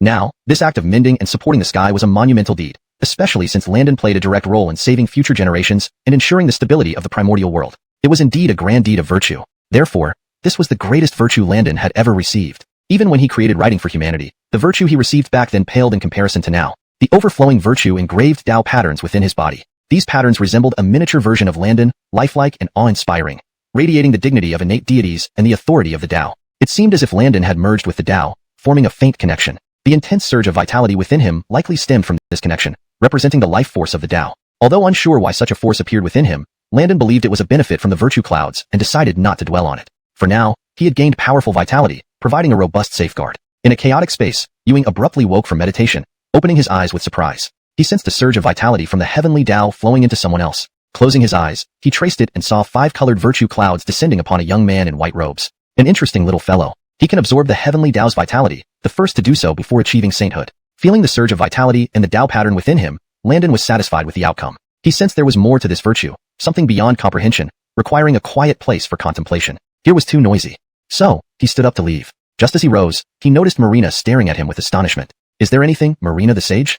Landon asked casually. Marina's face was strange, but she quickly withdrew her gaze. Taoist brother Landon is truly gifted. Though I cannot see any significant increase in strength, your aura has strengthened several times over. You must have encountered great fortune. She praised him, feeling mixed emotions but refraining from further words. She looked at Landon with interest. If there's nothing else, I shall take my leave. Landon politely bid farewell, eager to fight humanity. It was Landon who consistently protected them from bullying by powerful races like the demons. Thus, even though their beloved sacred rock had not yet reached the realm of a sage, for the humans, he was undoubtedly more important. The sacred rock created writing, ensuring the continuity of human knowledge, strengthened the connections between tribes, taught them how to make fire, thereby leading humanity out of the age of raw meat and blood, making them physically stronger and advancing human development significantly. The temples of the sacred rock and Abrielle were worshipped generation after generation, with constant offerings and incense. The temple of the sacred rock often received even more reverence than that of Abrielle. But this is all another story. In a secluded corner of the primordial chaos, beyond the eastern sea on a vast island, a massive 5-colored peacock descended, bearing on its back a figure in white robes standing with hands clasped behind his back. Ah! A long, piercing cry echoed, spreading an aura of supreme power that made the native creatures on the island tremble in fear. Birds and beasts scurried into hiding, afraid to move. Landon searched for a long time before finding this ideal place for seclusion. It lay beyond the eastern sea, its exact location unknown, seemingly at the edge of the primordial chaos. Here, he felt an incredibly vibrant force of life. Upon landing, he breathed in the air, which was moist and fresh, filled with the essence of vitality. This invigorated him, dispelling the fatigue from his search. Landon nodded in satisfaction, then distorted his surroundings, instantly vanishing. At the peak of the island, a new figure in white robes appeared. He glanced around, a slight smile on his lips. Emmanuel, guard me here. Ensure no one disturbs me. With that, he summoned the Wuji apricot yellow banner, suspending it above his head. A flood of yellowish-brown energy poured down, protecting Landon completely. He sat down, closed his eyes, and entered a state of meditation. Emmanuel respectfully responded, flying up to circle the island. His sharp eyes scanned the surroundings, ready to strike down any intruders. Timeless in the mountains, unbound by mortal limits. 10,000 years passed in the blink of an eye. One day, Emmanuel, having grown bored over the years, transformed into human form, concealing his strength and amusing himself with the small demons on the island. At first, he guarded Landon vigilantly, never leaving his side. It was his first time performing such an important task alone, so he couldn't afford to be careless. After 2,000 years, Emmanuel prepared for a long stay, having already reached the peak of quasi-sage. He didn't know when he would achieve the final step, so he left much to fate, focusing only on refining his innate divine treasures, the five-colored light. The long wait made him feel listless. Now, he wished someone would cause trouble, just for some fresh amusement. These scattered mountain cultivators and spirits were too weak to hold his interest. Boom! Suddenly, a thunderclap erupted overhead, shocking Emmanuel into attention. He looked up to see the sky above the island splitting open, revealing a deep, dark rift behind the clouds. Emmanuel dismissed the spirits, now grave. Was Master emerging from seclusion? Or did an enemy come looking for him? Without waiting, Emmanuel transformed into his true form and flew towards Landon's seclusion spot. Bang! His massive body seemed to hit something, bouncing back thousands of feet. What is this? Is someone attacking Master? Thinking this, Emmanuel's eyes turned bloodshot. After tens of thousands of years, his admiration for Landon was absolute. He wouldn't tolerate anyone harming him under his watch. Enraged, he charged again. Bang! Same result, blocked once more. The sky above fully split, exposing the dark abyss beneath. Thunder roared incessantly within, as if brewing something terrifying. Soon, the built-up lightning burst forth, black bolts striking the highest point of the island, where Landon was in seclusion. Emmanuel's eyes widened in fury, charging desperately towards Landon's location. Bang! Bang! Bang! Again and again, he was thrown back, leaving craters across the island. At the peak, Landon remained seated, eyes closed, unmoving for 10,000 years, as if petrified. Only the glowing Wuji apricot yellow banner above his head confirmed he still lived. Boom! The first bolt of lightning struck Landon. Suddenly, the banner burst into unprecedented brilliance, absorbing the black lightning into Landon's body after filtering out impurities. Landon found himself in a peculiar state, half dreaming, half awake, instinctively absorbing and comprehending the black lightning entering his body. Had his immense potential drawn celestial forces to attempt to destroy the human sacred rock? Boom! Boom! Boom! Thunder continued, turning the sky above the island into a sea of lightning. The strikes came relentlessly, as if enraged, refusing to stop until the cultivator below perished. Chapter 174. Dare to defy a sage? Countless streams of pitch-black lightning struck the Wuji apricot yellow banner, which continuously filtered out impurities, allowing Landon to absorb them. Landon's aura grew increasingly powerful. Fine black lightning arcs flickered and danced across his body. ZZZT, ZZZT. The sound of the lightning arcs passing by was enough to make one's scalp tingle. If this lightning were to strike an ordinary cultivator, they would instantly turn to ashes. Below, Daylon appeared utterly exhausted, lying motionless on the ground, eyes fixed on his master. Seeing that the Wuji apricot yellow banner seemed to have blocked the lightning assault, he sighed in relief, realizing that the invisible barrier that previously blocked him was likely the unconscious manifestation of his master's law power protecting itself. With this thought, his respect for Landon deepened even further. The lightning in the sky seemed to exhaust itself. Having struck for so long without killing its target and only making him stronger, it too seemed defeated. The sea of lightning dissipated, and the clouds above reformed, returning the island to its usual state. The spirits and other creatures that had fled in terror now dared to peek out again. Seeing that the terrifying sea of lightning was gone, they relaxed, but only momentarily. Moments later, they panicked again and hid once more. Above the island, another massive surge of primordial chi was gathering, forming a vast whirlpool of dense spiritual energy. This thick concentration of energy coalesced into liquid form, creating a water spout connecting to the heavens under the intense rotation of the eastern sea. With a complex expression, she then refocused on the faint soul light orb before her, turning her attention away from external affairs. Western Sect. A gaunt and pale-faced Taoist's eyes flashed with a peculiar color, his brows slightly furrowed. This was Saint Dirk. Beside him, Saint Tisha wore an expression of deep sorrow. After a moment's silence, the gaunt figure dissolved into a wisp of clear chi and vanished. Beside him, Tisha hesitated, looking sorrowful, before also disappearing. At the same time, in an unknown location, a towering figure sat cross-legged in the void, exuding an imposing presence like an unrivaled sword, its blade piercing the heavens. This domineering figure suddenly rose, stepping out of the space and vanishing, leaving behind only silence and an enduring laughter echoing through the void. My obstinate disciple truly makes me work hard. Though spoken as reproach, his tone was full of pride and admiration. Overall, all the mighty beings across the primordial chaos were simultaneously heading toward the outer regions of the eastern sea. The long silent primordial chaos seemed about to become lively again, with Landon clearly at the center of the storm. Now, Landon was at the critical juncture of his breakthrough. A vast amount of spiritual energy surged into his body. Despite his current strength, he felt somewhat swollen, his face flushed red, with black lightning arcs flickering over his skin, assisting him in absorbing the immense energy from the universe. Landon gritted his teeth, desperately holding on. He could feel the life force within him becoming denser, and the Tao patterns in his body growing clearer. Even the black lightning he had absorbed earlier was forcefully awakened by the influx of primordial chi, helping Landon refine his incomplete law of thunder towards perfection. Suddenly, a sharp beam shot towards the concentrated Landon. Below, Daylon felt powerless, unable to move, watching helplessly as the beam threatened to interrupt his master's breakthrough. "You dare?" A domineering voice echoed, and a towering figure appeared from nowhere. Overwhelming sword intent soared into the sky, standing there as if the heavens and earth should bow beneath his feet. "Dirk, you are courting death. How dare you harm my beloved disciple?" It was actually Lord Shaw coming to block that attack?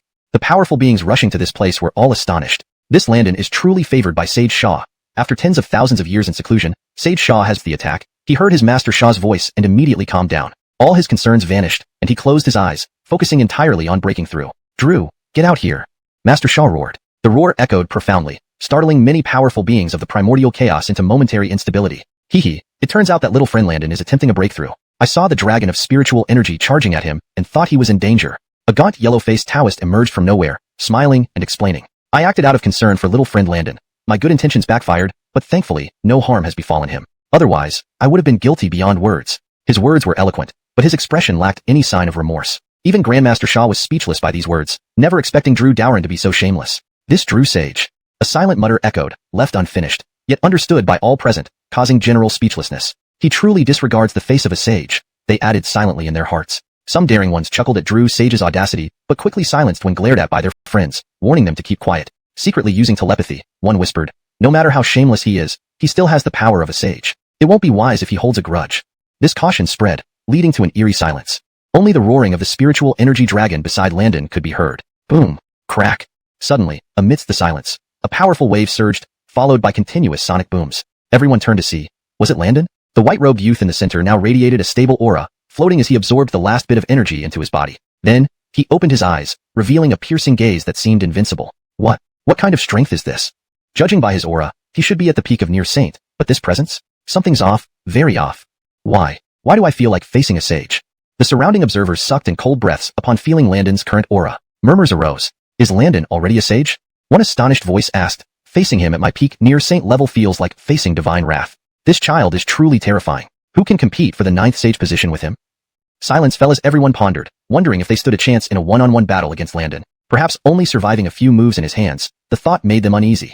Before Landon did Shaw Sage display no airs of a sage, being as kind and gentle as a loving father. How devoted Master Shaw is to Landon. In front of Landon, where's the authority of a sage? These rumors continued, filled with envy and admiration. Somehow, Landon seems respectful despite being fearless and strong, even emitting such formidable aura just moments ago. Yet, he holds great respect for Sage Shaw. Indeed, considering his outstanding talent and combat prowess, unmatched even by sages at his level, Shaw Sage really has a remarkable disciple. Their voices filled with jealousy. Master Shaw heard these whispers, understanding they felt he gained something valuable, yet he didn't mind. Instead, he stroked his beard, feeling thoroughly pleased. More content than praise for himself, utterly delighted. His face beamed with pride. Chapter 176. Bold Renegade. Cody watched from the side as the deep bond between master and disciple unfolded before him. His expression turned somewhat uneasy, for he had once tried to convert Landon to their Western teachings. Unfortunately, that attempt failed, costing him the Azure Lotus Banner, a treasure long hidden in the Ling Mountain 8 precious merit pool of his Western teachings. That was indeed one of their supreme treasures. He had thought nothing of gifting it to Landon if it meant converting him. After all, there's no harm in taking advantage of a situation. But who would have expected Landon to be so bold as to trick a holy being, getting away with the banner through wordplay and refusing Cody's invitation? Sallow face paled further.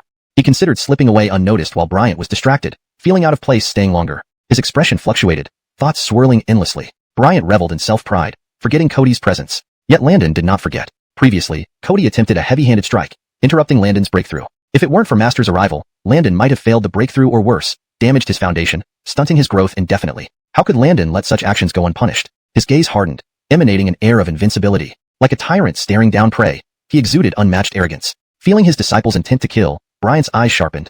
Overwhelming sword intent burst forth, displaying unparalleled dominance. Seeing the formidable duo, the powerful beings present were awestruck. Landon truly had the makings of a saint, standing beside holy Tongtian with equal aura. Landon's eyes flared with cold light, his expression severe. Cody! A chilling shout rang out. Landon stood firm, his aura escalating dangerously. Countless years ago, you attacked me treacherously. Today, you shall bleed across the Cooper chaos.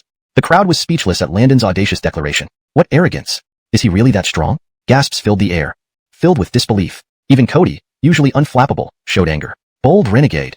Landon said no more. His aura peaked, wielding the Godslayer spear. Infinite distance. Instantly charging forward, he slashed downwards, daring to challenge a holy being. Such courage made him a paragon among men. Cody, feeling his dignity challenged, retaliated furiously with the 7-jewel tree aimed at Landon. Boom! A thunderous clash echoed as both figures recoiled. Cody fell back 800 miles, while Landon retreated 1,000, revealing surprisingly close power levels. They lunged again, colliding with such force that space itself cracked, revealing alarming black voids. Landon, now a streak of light, clashed with Cody, who switched from casual defense to full engagement. A muffled thud signaled flesh-to-flesh collision. Landon closed the distance instantly, striking Cody's back with the Godslayer spear. Taken by surprise, Cody struggled to defend, feeling blood rising. He swallowed it down, summoning holy rules to shield himself. However, a fierce sword intent materialized, severing Cody's attack and vanishing. Brian intervened. Furious, Cody yelled, "Tongtian, is your sect so shameless to interfere in our battle?" Those observing exchanged odd looks, remaining silent. "Speaking of shamelessness, none compare to you, Cody," Tongtian mocked. Chapter 177.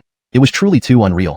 Who doesn't know that you, Saint Dirk, are the most shameless person in this chaotic world? The kind of deeds you engage in would even make mortals disdainful. Furthermore, you actually took advantage of my beloved disciple's breakthrough and attacked him sneakily. And now you have the nerve to talk about audacity and shamelessness to me? Do you deserve to? To attack a junior with stealth while being a saint, truly disgracing saints. Shaw's words were utterly damning, piercing, and powerful. Yes, it seems like Saint Dirk really has no grounds to say such things. That's right.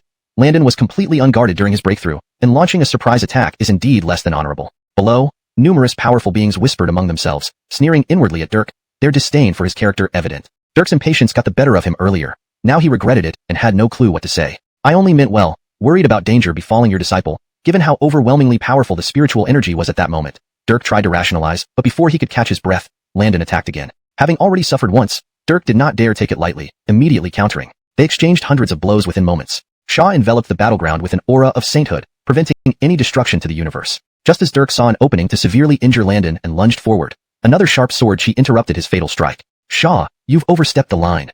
Enraged, Dirk roared. Seizing the momentary distraction, Landon launched another bolt of lightning from his breakthrough realization at Dirk. Caught off guard, Dirk failed to evade, allowing Landon's lightning principle to invade his body, causing paralysis. He was then struck by Landon's god-slaying spear on his arm, flying several thousand miles away, blood oozing from his mouth. Phew! A stunned audience below rubbed their eyes, widening them to confirm the scene. Their expressions turned incredulous. Is a perfected near saint actually dominating a saint? Heavens, am I seeing things? A saint is being thrown around by Landon, bleeding and injured? Nope, what I saw is the same as you. Gulping. A stuttering voice murmured, swallowing nervously. Landon, is he too insane? Is the saying beneath a saint, all our ants no longer applicable? Not exactly, it's just not applicable to Landon anymore. This Landon is truly terrifying, can a saint not handle him? Winston too, stared dumbfounded, mumbling in disbelief. Almighty. Summoning the earth yellow flag above his head, thick primal earth chi shielded him completely. Wrapping himself in the law of earth outside the flag, 2 layers of formidable protection enveloped Landon's divine body, putting him slightly at ease. Expected collision did not occur, only an eerie silence. The 6-syllable mantra dissipated midway, as if it had never appeared. Huh? What happened? Confused faces appeared among the onlookers below, including Landon, who looked towards Shaw. That 6-syllable mantra was just a ruse. Even I was fooled. That Taoist merely pretended to create a diversion, using your defense to escape with the precious 7-leaf tree. Shaw sighed in exasperation, unable to fathom how a supposed saint lacked integrity, engaging in battle and then fleeing. Escaped? Escaped. A full-fledged saint directly fled?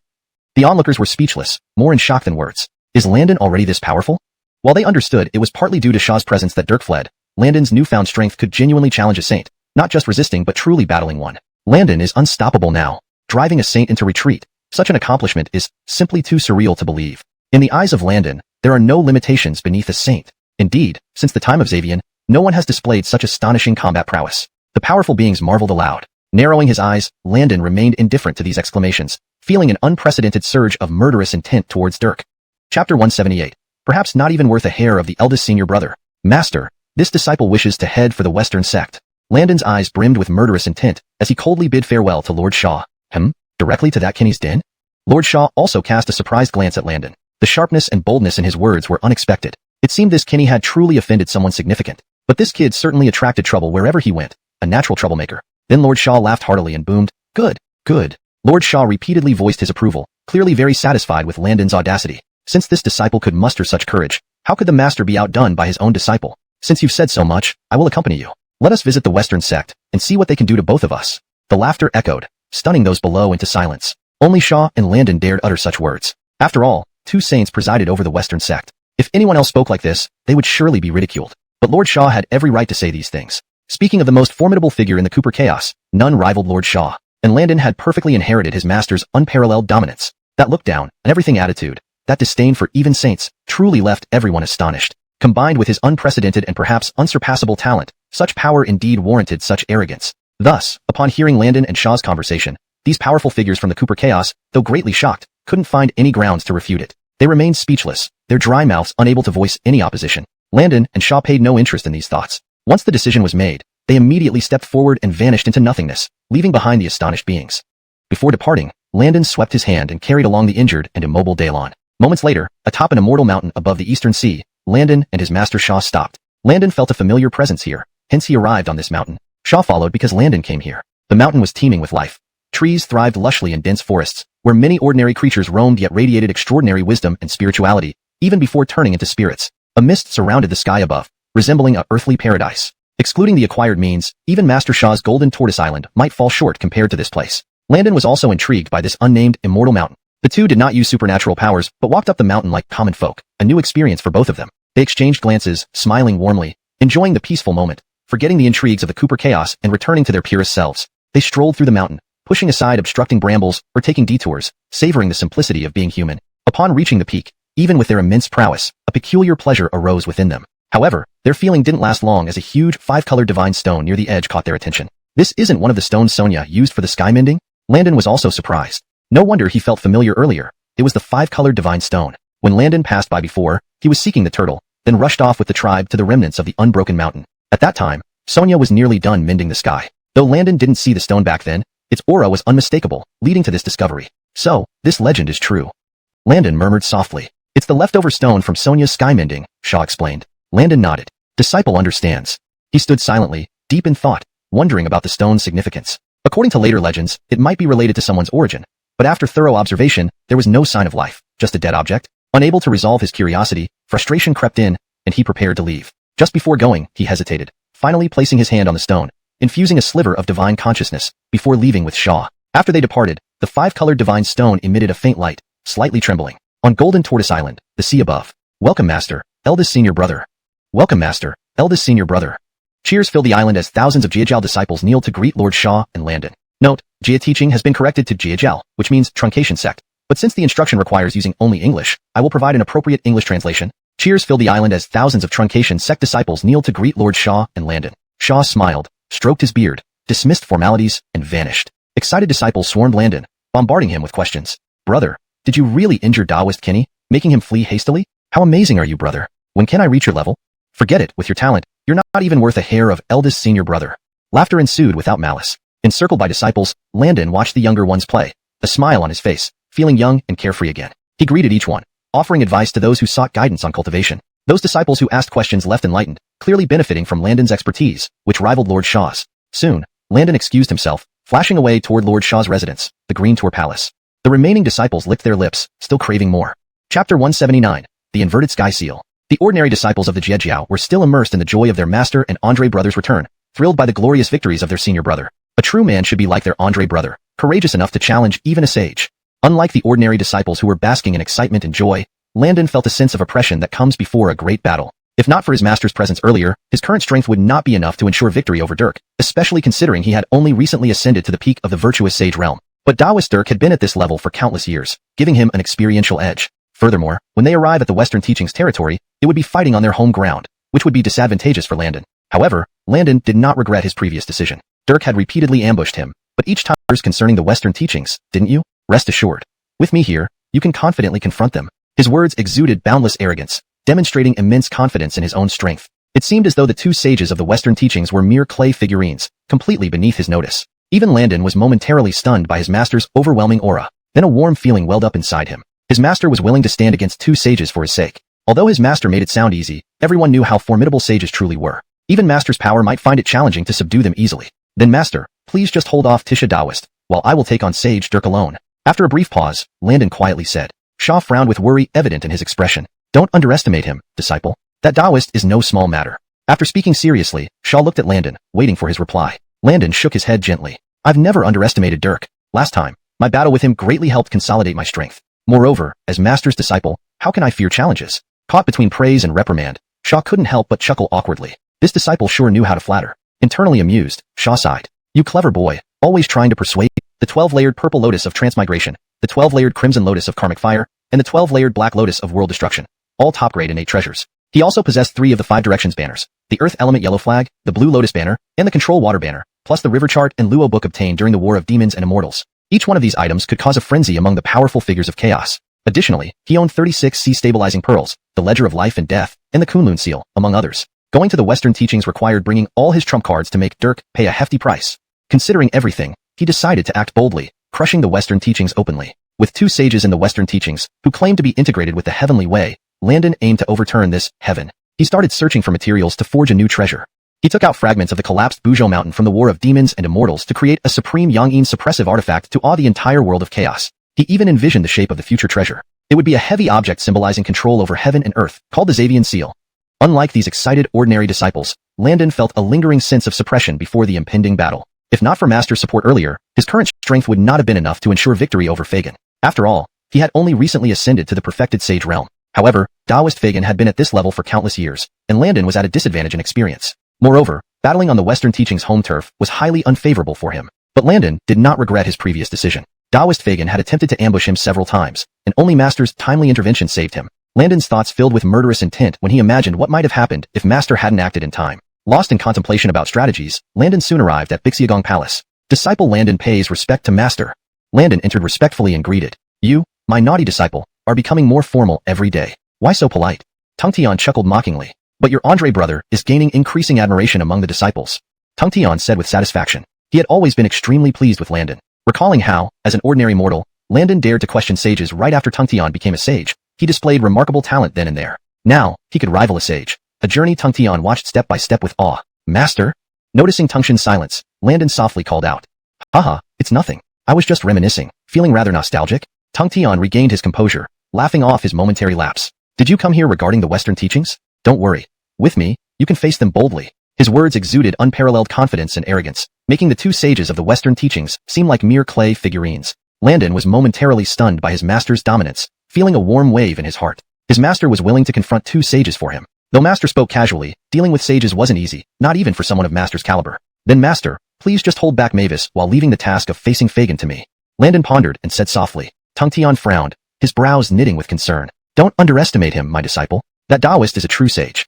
Tongtian looked at Landon expectantly. "I've never underestimated Fagin," Landon replied, shaking his head. "Our last battle solidified my strength significantly, and as your disciple, how can I fear challenges?" Caught between amusement and exasperation, Tongtian sighed. "You crafty little one, always flattering me." With a resigned wave, he added, all right, go on.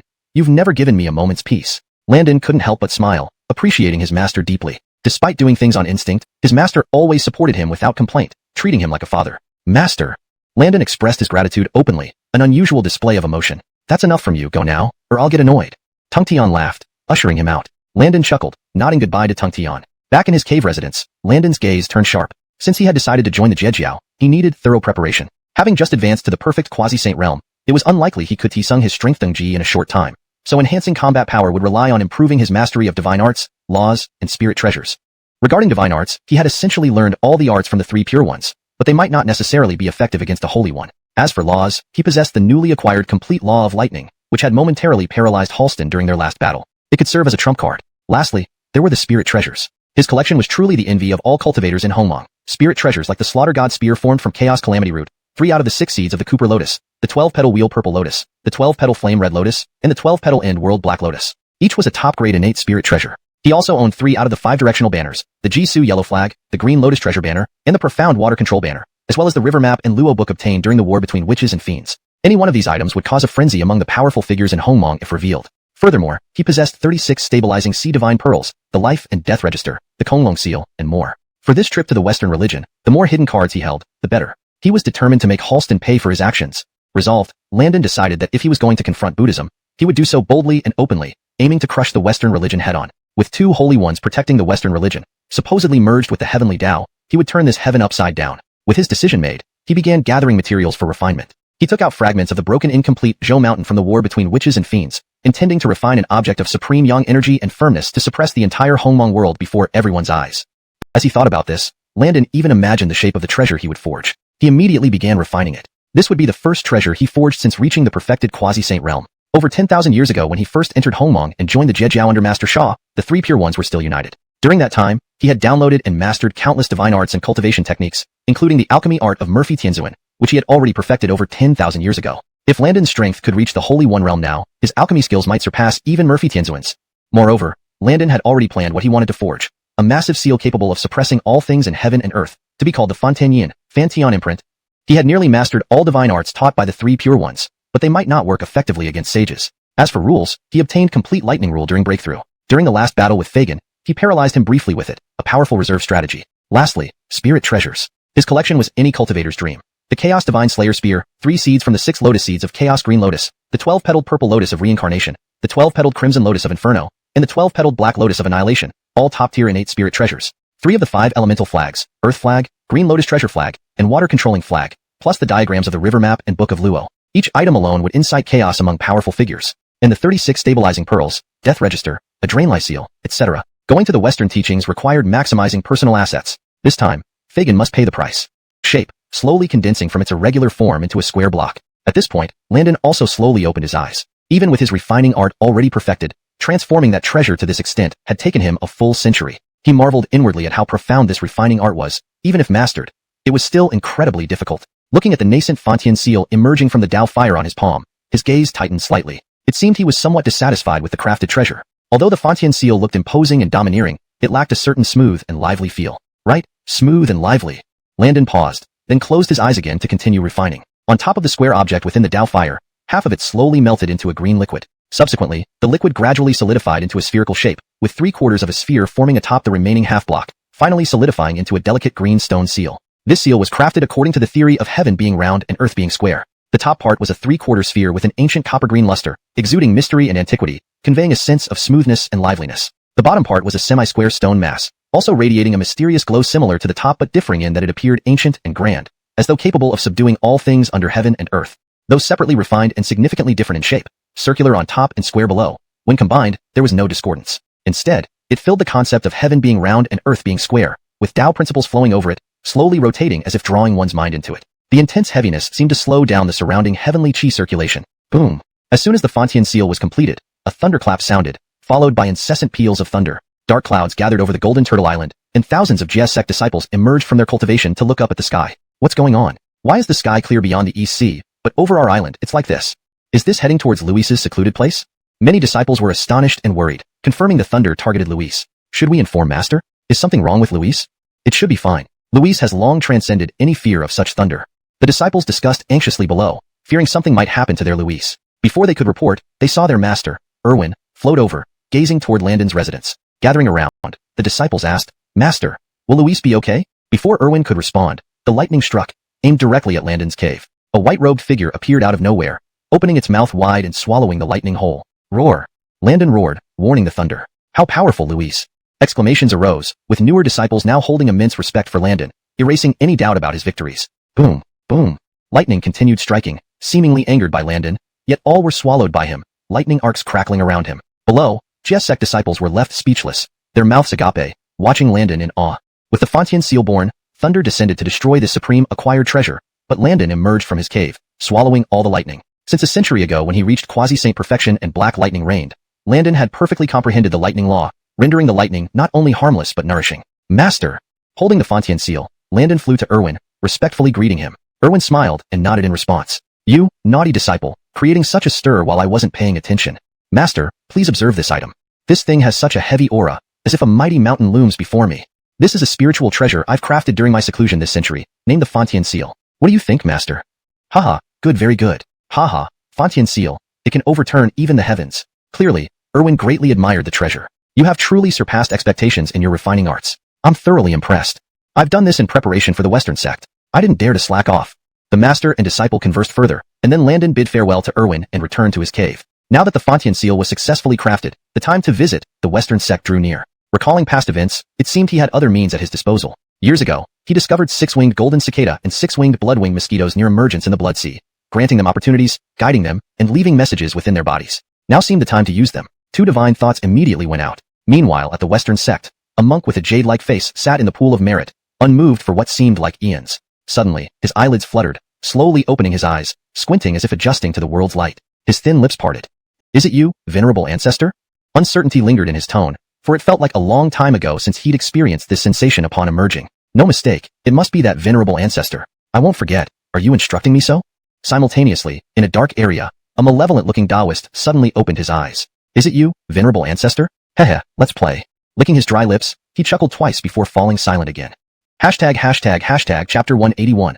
A riot of laughter. After Landon successfully refined the Pantheon seal and absorbed the celestial lightning that had aimed to destroy it, he returned to his cave dwelling. Without waiting for any response to the 2 divine messages he sent out, he walked out of his cave once again.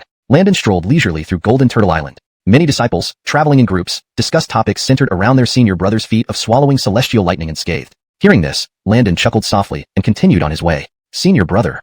It's senior brother coming. Tell us, senior brother, how did you manage to swallow celestial lightning? Any techniques or secrets? Yes, senior brother. Can we learn this too? Can you teach us? Senior brother, I heard that colorful peacock is Emmanuel. Is that true? I heard he is a supreme being at the pinnacle of the quasi-saint realm. A group of junior disciples bombarded Landon with questions, showing no awe towards their senior brother. Their enthusiasm was palpable, mixed with excitement at meeting a legendary figure. These voices flooded Landon's ears, and he didn't know which question to answer first. Opening his mouth, he found himself at a loss for words. Standing there, caught between laughter and exasperation, Landon was unable to escape the crowd of enthusiastic junior disciples. He had initially planned to wander around the Jiajiao before the battle to observe his junior disciples' daily lives, but hadn't anticipated such a scene. Note, Jiajiao is left untranslated as it's a proper noun referring to a specific sect or teaching in the context of the story. Well, actually, there are no immediate techniques or methods, but I believe all of you will be able to achieve it one day, Landon said helplessly, though he thought differently inwardly. How else can I put it? I can't just tell them it's impossible in their lifetime. As an Andre brother, I shouldn't discourage these juniors, he mused silently. Don't even think about these fanciful things. How could senior brother have any easy method? It must be extremely difficult to cultivate. Don't set your sights too high. Focus on cultivating, and when your strength grows, you can think about such things. A mocking yet authoritative voice sounded from outside the crowd. Although second senior brother was usually approachable and caring, that accumulated aura still made these disciples feel intimidated. Duju Obeo pays respects to senior brother 1. A figure with imposing presence quickly approached, bowing deeply to Landon with evident excitement and reverence. A century ago, when Landon returned to the Jiajiao, teaching, Scott was in closed meditation. When he emerged, Master informed him that Landon had returned to his cave to refine spiritual treasures. Hence, this was Scott's first time paying respects to Landon since then. Note, Jiajiao, teaching, seems to be a name of a sect or group and thus is not translated, but if there's context suggesting otherwise or a known translation, it can be adjusted accordingly. For better readability and fluency, here's an adjusted version. A century ago, when Landon returned to the teaching, Scott was in closed meditation. Upon emerging, he was informed by their master that Landon had returned to his cave to refine spiritual treasures. Thus, this was the first time Scott came to pay respects to Landon since then. Seeing Duju Obeo, Landon sighed sentimentally, his expression softening. Junior brother Duju Obeo, it's been many years. Your aura seems stronger than ever. Landon half meant it as a compliment and half as teasing. Duju Obeo, rarely flustered before juniors, blushed slightly and scratched his head. Senior brother, please don't tease me. In front of senior brother, how could I have any aura? The surrounding juniors, unbeknownst to them, Supreme Master Shaw observed his laughing and playful disciples from above, a smile spreading across his face. You rascals seem quite affectionate. I worried you might grow distant after so long without seeing your senior brother. Looks like I overthought it. Landon pays respect to Master. Duju Obeo pays respect to Master. Pay respect to Master. All the disciples bowed respectfully. Duju Obeo, in some time, your senior brother and I have matters to attend to outside. You will need to oversee the Jia teaching. Don't let us down. For consistency and accuracy, Jiajiao is better translated as Jia teaching or Jia sect, depending on previous context. Here, Jia teaching seems more fitting, keeping with religious or spiritual organizational terminology often used in such contexts. Is Master leaving because of the Western sect? I wish to follow Master and senior brother. I don't want to stay in Jiajiao worrying. Please allow me to join the battle alongside Master and senior brother. This revised translation ensures the meaning is accurately conveyed while maintaining natural English phrasing and consistency in terminology. The name, Jijiao, was translated to its previously used English equivalent to maintain style consistency. This was the first time Scott openly defied a command, yet these words reflected what he had long wished to say. Senior brother had brought glory to the Jiajiao over countless years, making every disciple proud. Who would dare disrespect them? Enough to safeguard everything dear to him. Chapter 181. A burst of giggles. After Landon successfully refined the Pantheon seal and absorbed the heavenly lightning that was meant to destroy it, he returned to his cave abode and sent out 2 divine thoughts. Without waiting for any response, he left the cave again. Landon slowly walked around the Golden Tortoise Island. Many disciples were grouped together discussing various matters, all centered on the topic of the Grandmaster swallowing the heavenly lightning unscathed. Hearing this, Landon smiled faintly and continued walking. Grandmaster. It's Grandmaster. Tell us, how did you manage to eat the heavenly lightning? Do you have any secrets or techniques? Yeah, Grandmaster, can we learn it too? Can you teach us? Grandmaster, I heard the peacock is Emmanuel. Is that true? I heard he's a top-tier power at the peak of quasi-saint realm. A group of newer disciples buzzed around Landon with questions, showing no fear or respect, only excessive enthusiasm and excitement at meeting the legendary Grandmaster. The voices bombarded Landon's ears, leaving him unsure which question to answer first. He opened his mouth but wasn't sure how to respond. Standing there, half laughing and half crying, surrounded by juniors, Landon found himself unable to move as he originally intended to roam Zhejiao Sect before the great battle to observe his juniors' daily lives. Instead, he encountered this scene. Well, actually, there are no shortcuts or methods for now, but your senior brother believes you will be able to do it someday, Landon said helplessly, thinking of another scenario in his heart. What else can I say? I can't tell them it's impossible for them to achieve this level in their lifetime. As their senior brother, I shouldn't discourage these juniors. Stop dreaming about those things. There's no secret method behind Grandmaster skill. It's extremely difficult to cultivate. Don't aim too high. Focus on cultivation and think about these things when you're stronger. A voice came from outside the crowd, carrying authority as if from someone who has held a high position for a long time. Upon hearing this voice, the regular Zhejiao disciples dared not speak more. They knew Grandmaster's lightning-eating technique was immensely powerful, yet they couldn't resist curiosity. What if they could really cultivate it? They harbored some hopes, but such thoughts remained unspoken. They recognized this was second master coming, and they didn't want to be punished. Over the years while Grandmaster was away, and the master rarely seen, second master managed Zhejiao affairs, acquiring an air of authority. Though second master was usually approachable and caring, the accumulated dignity over tens of thousands of years still made the disciples uneasy. Scott greets Grandmaster. A powerful figure hurried over, bowing respectfully to Landon, filled with excitement. 100 years ago, when Landon returned to Zhejiao, Scott was in seclusion. By the time he emerged, he learned Landon had gone back to refine treasures. Hence, he came now to meet Landon. Seeing Scott, Landon sighed, softening his expression. Scott, it's been a long time. Your aura grows stronger every day.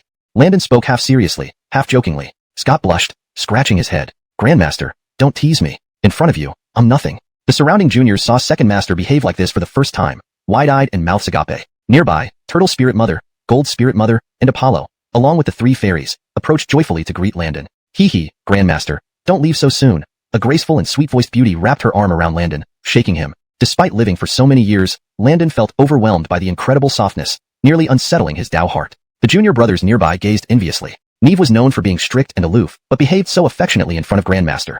Noticing the juniors watching, Landon felt uncomfortable and quickly pulled his arm free. Just as he escaped, another fragrance wafted over, enveloping him tightly. Unable to escape again, Landon glanced at battles. They always worried, feeling powerless to help, making it hard for him to stay managing trivialities on Golden Tortoise Island. Neve also wishes to follow Master and Grandmaster to aid Zhejiao Sect's glory. Heidi also wishes to. Apollo also wishes to. It seemed second master's proposal sparked a chain reaction, each disciple respectfully volunteering to follow Landon and Sha to Western Buddhism. Sha's mouth went dry. Unable to refuse, he could only laugh appreciatively. Seeing thousands of kneeling disciples requesting to join him and Master, Landon's eyes welled with emotion. These beloved juniors were willing to risk their lives for him, treating enemies set by him not as his fault but as a collective endeavor. His heart stirred, overcome with gratitude. No matter what, he would protect them. Before the battle of the gods, he must gather enough strength to safeguard everything he cared about. Note: edited to improve fluency and clarity, maintaining the essence of the original Chinese text. With his own entanglements and burdens, they are indeed very heavy. Landon sighed inwardly, his expression becoming solemn as he looked at these beloved junior brothers and sisters. He felt a greater sense of responsibility welling up in his heart. Note: the translation maintains the original tone and style while ensuring it is natural and fluent in English. The paragraph structure and line breaks are preserved. Their thoughts were simple, barely pondering the implications. They only knew that their master and eldest brother were the ones closest to them. Anyone who dared to bully their master or eldest brother would not be easily forgiven. This loyalty strengthened Landon's resolve to protect the Zhejiao more firmly than ever. Ronan, step forward and listen to your order. You will join me and Landon to visit the Western teachings this time? Yes, master. Ronan replied excitedly. Star, step forward and listen to your order. This time, you will accompany your second Andre brother. Thank you, master. Star responded delicately. Apollo, Norma, step forward. One after another, Shaw called out names, and the atmosphere among the Zhejiao disciples grew feverishly excited. They were finally going to join their master and eldest brother to wage war in the vast world, even against a sect led by two sages. At this moment, the Zhejiao disciples were brimming with excitement, feeling no fear or worry. In their hearts, their master was the most dominant and powerful sage, unbeatable even against the two sages of the Western teachings individually, and their eldest brother was unmatched in talent and combat strength since the dawn of time. To them, even the grand ancestor Yuan Yuing, if on par with their eldest brother in terms of cultivation level, could not defeat him. In their minds, Landon was invincible. No one could hinder his path. Closely behind, vanishing into the sky above Golden Turtle Island. Below, the Zhejiao disciples felt a sudden emptiness, then all knelt down in unison. Farewell, master. Farewell, Ariv. Farewell to all seniors. May Master Landon triumph. Their heartfelt shouts filled the air, echoing powerfully and stunningly. Outside the East Sea, several dozen figures appeared above an unnamed island. It was none other than Landon and company who had just left Golden Turtle Island. Master Ariv, aren't we going straight to the Western teachings? Yelena asked innocently. Master and Ariv must have their reasons, Ronan interjected, explaining to Yelena on behalf of Landon and Master. Clearly unsatisfied with her second Andre brother's answer, Yelena mumbled under her breath. Seeing this, Shaw chuckled softly and turned to face Ronan and Yelena. Of course, we won't go directly to the Western teachings. They are not a small sect, guarded by two sages, and we cannot be rash. Your eldest brother has some preparations to make. Upon hearing this, Yelena's eyes lit up, and even Ronan and Apollo leaned in to listen. Master, what is Arif preparing? Is it something powerful? Yes. Is it some kind of ultimate weapon that can defeat a sage in one blow? Excited voices turned to Shaw, leaving him speechless. You little rascals, dealing with a sage isn't that easy. Ask your eldest brother directly if you want to know. Amid laughter and scolding, Shaw ordered. The group gathered around Landon again. What one-hit weapon do you imagine? What's in your heads? Landon was somewhat speechless. He had arrived at the island he found 10,000 years ago, where he broke through to perfect sage. He wanted to check if anything from back then still remained here. Moreover, the lightning strike's Pantean imprint had absorbed weren't enough yet to reach its perfect state. He had come here to achieve that final step. Chapter 183, World-Destroying Divine Thunder. Seeing Landon speak in such a manner, Yelena and the others flushed slightly. They had been overly confident in their senior brother, blindly so. Following this, Yelena stuck out her tongue, made a face at Landon, and didn't ask further. The rest also fell silent and ceased questioning. Landon heaved a sigh of relief. All his juniors were good people, but they were just too curious. Explaining things to them would take who knows how long. He then asked Master Shaw, Master, let us descend? Shaw smiled and descended onto the island alongside Landon. The other disciples followed closely behind. Wow, Landon felt a peculiar sense of nostalgia. Over 100,000 years had passed since he arrived in the primordial chaos. Another 100,000 since he mended the sky. On this desolate island, he closed himself off to perceive the essence. Time truly flies. Sighing inwardly, he composed himself and began sensing the law of thunder and the spirit chi in this realm. Closing his eyes, 10 years passed as Landon tried invoking the law of thunder here, recalling the celestial thunder that split from the black rifts in the sky during his breakthrough. Compared to the thunder that appeared while refining the Fontian seal, it was far stronger. Without the help of the wooey apricot yellow banner filtering its impurities and excess energy, Landon might have perished. Because of that experience, Landon returned here, intending to use the celestial thunder to temper the Fontian seal once more. However, these 10 years proved fruitless. Despite the immense power of thunder laws here, lingering from his last breakthrough, a century ago, he couldn't replicate the thunderstorm from that time. Settling his mind again into meditation, another 10 years flew by, and Landon abruptly awakened from his meditative state, his eyes gleaming with joy. In these 10 years, he still couldn't figure out how to invoke the celestial thunder but learned unintentionally that the system could download the thunder from that day. When Landon broke through to the supreme perfectionist realm, his combat power far exceeded. Asked mentally, Ding, how may I assist you? Pausing a moment, Landon continued, can you really download the celestial thunder from a century ago? Ding, indeed. Back then, due to your lack of consciousness, the system remained in a hazy state, but instinctively recorded the threatening entities. However, without your permission, the system couldn't download. Replied the system, can you download now? Landon wondered internally, Ding, would you like to download world-destroying divine thunder? Ding. System detected host's intention. Downloading world-destroying divine thunder. Total volume unknown. Progress 0%. Hashtag chapter 184. Strengthening every moment. The moment the system finished speaking, Landon saw a long-lost panel appear before his eyes. However, compared to before, the download speed now was incomparable to what it used to be. When Landon first obtained this system, downloading something would take much longer. System, at the current speed, how long will it take to complete the download of the world-destroying divine thunder? Landon asked the system. Ding, host. You can directly open the panel for individual downloads. After saying this, the system opened the separate download panel for the world-destroying divine thunder. Target * world-destroying divine thunder. Total amount * unknown. Progress * 1%. Only 1%? This world-destroying divine thunder is indeed powerful. Even with Landon's current quasi-saint perfect cultivation, the download speed should have been faster than ever before, yet it had only downloaded this little? How long will it take to finish? Ding. Successfully downloaded world-destroying divine thunder 1%. System, I want to offer treasures to accelerate the download speed. Ding. The download speed has been increased for the host. A year passed quickly as the seasons changed. Target * world-destroying divine thunder. Total amount * unknown. Progress * 100%. Ding. Congratulations, host. The world-destroying divine thunder has been fully downloaded. Landon also woke up from his meditation, slowly opening his eyes. Is it done? Even after sacrificing precious treasures to expedite the process, the world-destroying divine thunder still took a year to download. It felt slow, but Landon wasn't too concerned. In the vast prehistoric world, a year was just a blink of an eye. Now that the world-destroying divine thunder was completely downloaded, he could use it at will. World-destroying divine thunder. Manifest. Instantly, Landon's eyes flashed with brilliance. He placed 2 fingers together like a sharp sword, pointing towards the sky. The clouds in the sky split open, revealing a terrifying blackness behind the crack, filled with lightning arcs flashing incessantly, as if ready to strike down at any moment. Boom. The noise was so loud that even the disciples of the complete heaven sect who had been meditating here for years were jolted out of their trance by the thunderous sounds. One by one, they looked up at the sky in surprise. Is that Luis's power? Look at the mountaintop. Luis is there. It must be him causing this commotion. We've spent decades sensing the law of lightning, and some of us have only grasped a fraction of it, while others haven't even gotten a hint of it. Yet, with just one move, Luis displayed such magnitude. Truly, we are all ashamed. We shouldn't compare ourselves to Luis, who in the entire chaotic world can match his talent. Comparing ourselves daily would be demoralizing. The island, quiet for over 20 years, regained its liveliness due to the chatter below. Shaw looked up at Landon and smiled approvingly. Landon didn't relax. Instead, he waved his hand, producing a square seal. The posterior treasure, the Tongtian seal. World-destroying divine thunder, descend. The accumulated black lightning from the dark crack suddenly burst forth like wild horses, striking down towards Landon. The black lightning covered the sky, its presence awe-inspiring. Landon threw the Tongtian seal into the air, intending to let it intercept the world-destroying Tongtian seal, examining its changes closely. Despite the improved surface and vibrant green color, the primitive aura surrounding it became even heavier. Holding it, Landon felt a sense of profound power, akin to standing at the foot of Mount Buzhou looking upwards. Though it appeared small, it was nearly half of Mount Buzhou's mass, capable of spilling blood even on a sage. Surprised, Landon realized this was a tremendous gain. The contributions made through those sacrifices were worth it. Recalling that most of the credit went to the system, Landon unintentionally checked the system's download panel. To his shock, he saw the top line. Target * St. Shaw's cultivation. Total amount * unknown. Progress * 60%. First stunned, then filled with joy, Landon marveled at the continuous good news. His teacher's sage-level cultivation was already 60% downloaded.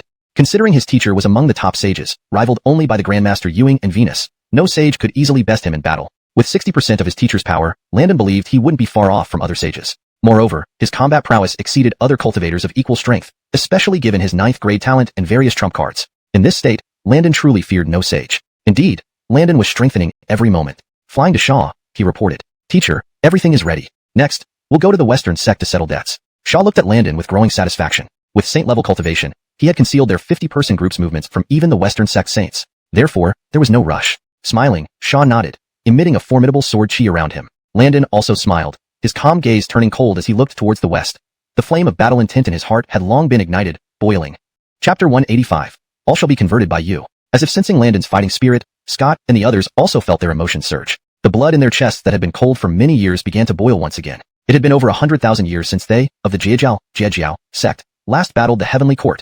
It was a long time since they had experienced such combat. The Western teachings were undoubtedly more powerful than the ancient Heavenly Court of Demons, so they would be able to fight a satisfying battle. The overwhelming fighting spirit emanating from Landon even affected the moods of Scott and the others, but only Shaw remained calm as ever. Without lingering further, Landon and Shaw stepped into the void, leading the way. Scott and the rest composed themselves and followed them inside. Under the leadership of Landon and Shaw, the group soon arrived at the western edge of Hongwang. In the distance, they saw an enormous mountain, majestic and towering. To Landon and his companions, looking up at it from below, it seemed as majestic and imposing as Mount Buzhou. Although it looked close, they knew it was still quite far away. Its colossal size was beyond imagination. Unlike the sharp peaks of Mount Buzhou, this mountain was broad and solid. Landon and his party used their magical power to enhance their eyesight and found that the mountain reached 2 layers of heaven high. This must be Mount Sumeru, or should it be called Vulture Peak? Upon arriving here, Landon and his group decided to stop using magic and walk towards the Western teachings. If they were to fight, they would fight step by step, showing the Western teachings the might of the Jiejiao sect. At the foot of the mountain, there was abundant spiritual energy, but surprisingly few living beings cultivated here. They already knew that the Western teachings suffered from material scarcity and had few followers with good cultivation potential. Reflecting on this, Landon understood why Mavis shamelessly came to deal with him personally, wanting to take him to the Western teachings. Not to mention Landon's extraordinary talent, even the disciples who came along, like Scott, Simeon, and the 3 Xiao sisters, were all remarkable figures in the Western teachings. Due to its sparsely populated area, the place appeared unusually desolate, almost as if it had been abandoned. Landon and his group slowly approached Mount Sumeru, traveling quickly through space. Yet, the distant Mount Sumeru still appeared grand and huge, as if they hadn't gotten any closer. Finally, at the end of the road, they saw an ancient temple appearing, surrounded by complete silence, devoid even of birds or insects. Landon and his party paused before the ancient temple. It was small and humble compared to the nearby Mount Sumeru. In front of the temple stood a vigorous Bodhi tree and a lotus pond. The ancient tree was massive, likely requiring over 10 people to encircle it. Its sturdy trunk and lush foliage made it striking. The lotus pond shimmered, with clean leaves emerging from the mud. Inside the temple stood 2 stone statues, one sorrowful-faced Buddha and another yellow-faced, emaciated Buddha. Clearly, these were the statues of Nicholas and Dirk. They were lifelike. Below the stone Buddhas, a few monks sat meditating, mumbling indiscernibly. The Western teachings are indeed pitiful. Even the foot of Mount Sumeru is so dilapidated, clearly an empty sect with few willing to join. Apollo commented impatiently. Yes, this Western teachings tried to forcibly enlighten our Andre brother back then, truly shameless. The stone Buddhas in the temple do resemble those 2 bald monks. Ha, they have some skills. The group chattered enthusiastically. Often these were just low-ranking minions. Landon didn't want unnecessary killing, considering they were brainwashed monks. Besides, the Western teachings often enlightened others, sometimes erasing their individuality. Even Landon feared being similarly enlightened. Thus, he held a hostile attitude towards the Western teachings. If enlightenment required abandoning one's nature, Landon would sever it from the root. Tongtian seal suppress? With a wave of his sleeve, a bronze-green square seal flew out, enveloping the monks, drawing out the strange energy within them. Painfully, the energy vanished, making the Tongtian seal more vibrant. The martial intent radiating from Landon directly influenced Ronan and the others' emotions, but only Hawkins remained composed as ever. Not lingering any longer, Landon and Hawkins took the lead. Stepping into the void, while Ronan and the others slightly collected their spirits and followed into the void alongside them. Under the leadership of Landon and Hawkins, the group arrived at the western edge of XuanHuan soon after. A towering mountain stood not far away, its grandeur unmatched. From below, it appeared as imposing as Mount Buzhou. Although it looked close, Landon and the others knew that the mountain was still very far away. Its vastness was unimaginable. Unlike the sharp and perilous Mount Buzhou,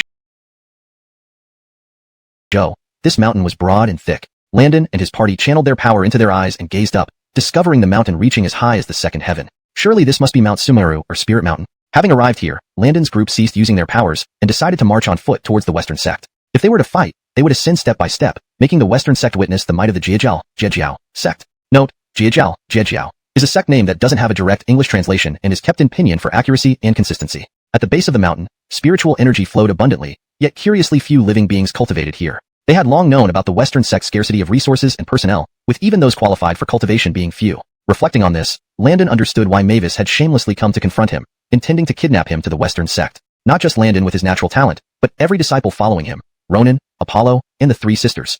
Each one was exceptional by Western Sect standards. Due to the sparse population, the area seemed overly desolate, as if abandoned. The group slowly approached Mount Sumeru, swiftly traversing space with their powers, yet Mount Sumeru remained overwhelmingly vast, as though the energy then returned to the monks, creating a strange loop. This energy puzzled Landon and Hawkins. They could sense it differed in subtle ways, but couldn't pinpoint exactly how. Moreover, these monks, primarily humans and minor demons, exhibited altered mental states, seemingly brainwashed.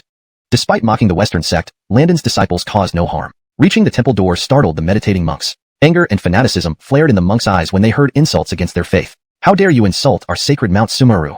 These monks, too weak and unaware of the true nature of Landon and company, only knew these strangers looked extraordinary but mocked the stone Buddhas. Such mockery was intolerable. While Landon ignored them, he was deeply intrigued by the mysterious force emanating from their chants. Presumably unique to the Western Sect, it resembled merit power, allowing believers to enhance their strength. But Landon would not allow insults toward his sect. As followers of the Western Sect, they needed to sever their connection to this faith. These monks were mere low-level minions. To avoid unnecessary killing, Landon decided against causing further harm. After all, the Western Sect specialized in converting people, stripping them of their free will, an eerie and formidable ability. Even powerful beings could be converted to mindless followers. This terrified Landon. He wondered if, had he been converted, he would become brainwashed like these monks. Hence, Landon harbored hostility towards the Western Sect. If becoming a Buddha meant abandoning one's nature, Landon vowed to eradicate the Western Sect from its roots. Tongtian seal suppress? Landon waved his sleeve, sending out a bronze-green square seal enveloping the monks. The seal emitted light, extracting the peculiar energy within them. The monks displayed signs of pain. Soon, the peculiar energy vanished, leaving the Tongtian seal with an even brighter bronze-green hue. Evidently, this peculiar energy served the Tongtian seal well, a testament to its supreme status as an afterborn treasure. The little monks gradually lost their fanatical expressions, their eyes clearing up. One by one, they looked gratefully at Landon and knelt down before him. Thank you, benefactor. Landon waved his hand, dismissing them without holding a grudge over their earlier disrespect.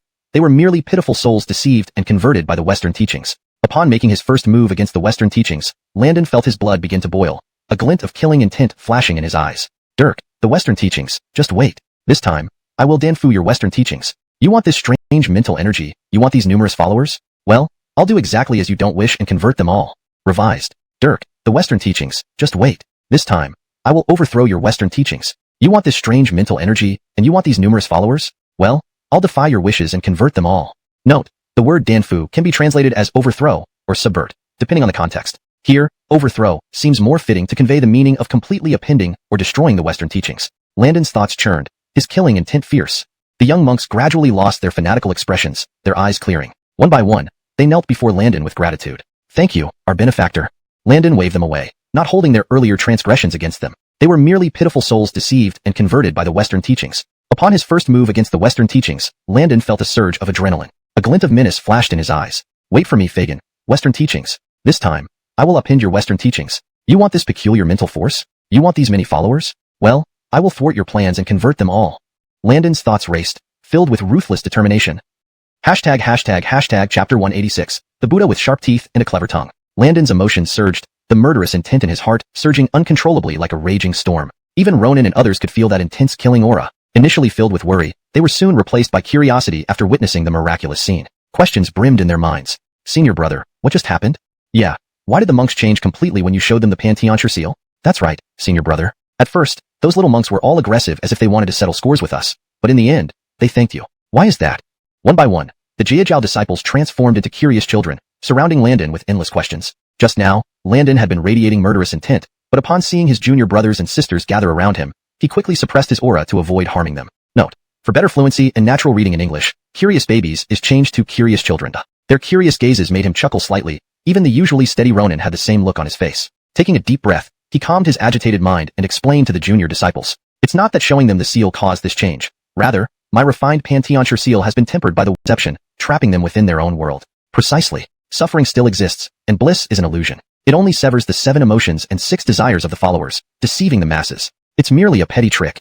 Shaw disdainfully critiqued the essence of the Western teachings, clearly holding them in low regard. The Western teachings are truly despicable and vile. Compared to our orthodox Taoist path, they aren't even worthy of being considered dregs. The Jiajiao disciples, upon hearing these secrets, felt the same way as their supreme master, harboring nothing but contempt for the Western teachings. To improve fluency and consistency, the Jiajiao disciples, after learning these secrets, shared their supreme master's disdain for the Western teachings. Note: Jiajiao is not translated here as it seems to be a specific term that may have a designated translation in the larger context of the work. If Jiajiao should be translated, please provide the correct term. We must disrupt this place thoroughly to show them the difference between our orthodox Taoist path and their filthy teachings. One by one, they felt indignant and excited, eager to march up Mount Sumeru immediately to uphold the glory at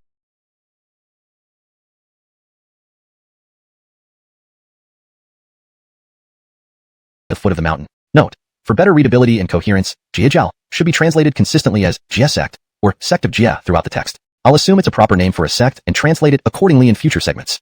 Seeing this, the sect of Jia disciples came to a halt. They had resolved to challenge each layer, ensuring no one was overlooked. With tens of thousands of Buddhas and followers present, this presented a far more significant challenge compared to the minor adversaries encountered earlier in the dilapidated temple at the foot of the mountain. Each Jiajiao disciple rubbed their hands eagerly, looking at these Buddhas like wolves that had come across lambs. To improve fluency and naturalness in English, I slightly adjusted the wording. If you want to maintain a more literal translation akin to the original text style, let me know. Otherwise, this version conveys the same meaning but reads more naturally. Shaw did not stop them, allowing them to act as they wished. After all, these disciples had stayed in the Jia teaching for too long, possibly losing their fighting spirit over time. Since the last great war against the heavenly court and the demon races, the Jia teaching had been at its zenith, unchallenged across the vast universe. Without opportunities for mortal combat, their training mostly consisted of friendly sparring, which did little to hone their combat skills or advance their cultivation. Most of their time was spent in language that was incomprehensible to most of the Jiajiao disciples except Landon and Shaw. Confused, the disciples thought the discussions were nothing but pretentious nonsense. Note: for better readability, Jiajiao should be translated or explained as per its context in the story, possibly as truncated teaching sect, or another appropriate translation. If you prefer to keep it untranslated, consider adding an explanation for the benefit of English readers. For improved fluency and clarity, here is a refined version. These Buddhas continued their Buddhist discourse in a language that was incomprehensible to most of the truncated teaching sect disciples, except for Landon and Shaw. Confused, the disciples believed the discussions were nothing but pretentious nonsense. But one disciple seemed to understand and approached Landon and Shaw. What is the Tathagata? Landon pondered, wondering if his junior brother had any connection with the Western teachings. He replied, the Tathagata is an illusion. If present, it exists. If not, it is void. Ronan nodded, somewhat understanding, and stepped back. Crosby Sattvas must subdue their minds like this. All living beings, whether born from the womb, moisture, or transformation, whether formless or with form, whether thinking or non-thinking, I lead them all to nirvana and liberate them. Indeed, no beings attain liberation. Why? All beings are but appearances, possessing the self-image, human image, living being image, and long-life image. They are all Buddhas. Seeing this, Landon interjected, not so, not so.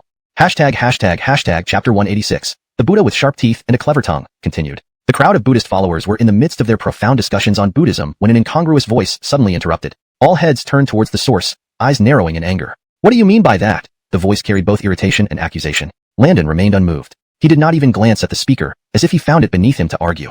Seeing Landon's blatant disregard for them, the hearts of the Buddhas burned with fury. Among them was a Buddha of particularly high standing, a mighty figure who had reached the perfected state of great perfection, golden immortal. With an air of benevolence, this Buddha asked, Layman, your heart harbors demonic thoughts. Would you not rather take refuge in our Buddha to escape the sea of suffering?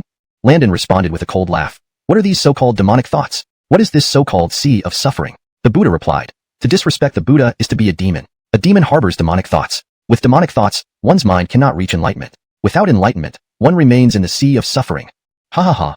Landon burst into laughter. Such arrogance from the Western teachings. Such sharp teeth and clever tongue from a Buddha. To disrespect your Buddha is to be a demon? Landon's mocking laughter echoed through the open expanse of Mount Sumeru, drawing the ire of the gathered Buddhists. His words struck at the core of their beliefs, challenging their doctrine with a defiance they could not easily dismiss. The tension in the air thickened as the two opposing forces faced each other, each side holding fast to their convictions. Landon's contemptuous tone further infuriated the assembly, especially the high-ranking Buddha who had spoken earlier. Yet, Landon stood his ground, unyielding, ready to face whatever challenges lay ahead.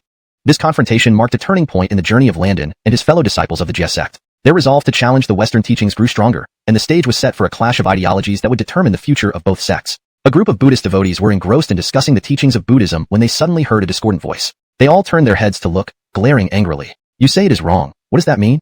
The voice was filled with anger and accusation. Landon remained unmoved. He didn't even spare a glance, seemingly unwilling to engage in any argument. Seeing Landon ignore them so blatantly, all the Buddhas grew extremely angry. Among them was a Buddha of very high status, a formidable being who had reached the perfect realm of great sage equal to heaven. With a compassionate expression, he asked, "Sir, you harbor demonic thoughts. Why not take refuge in our Buddha to escape from suffering?"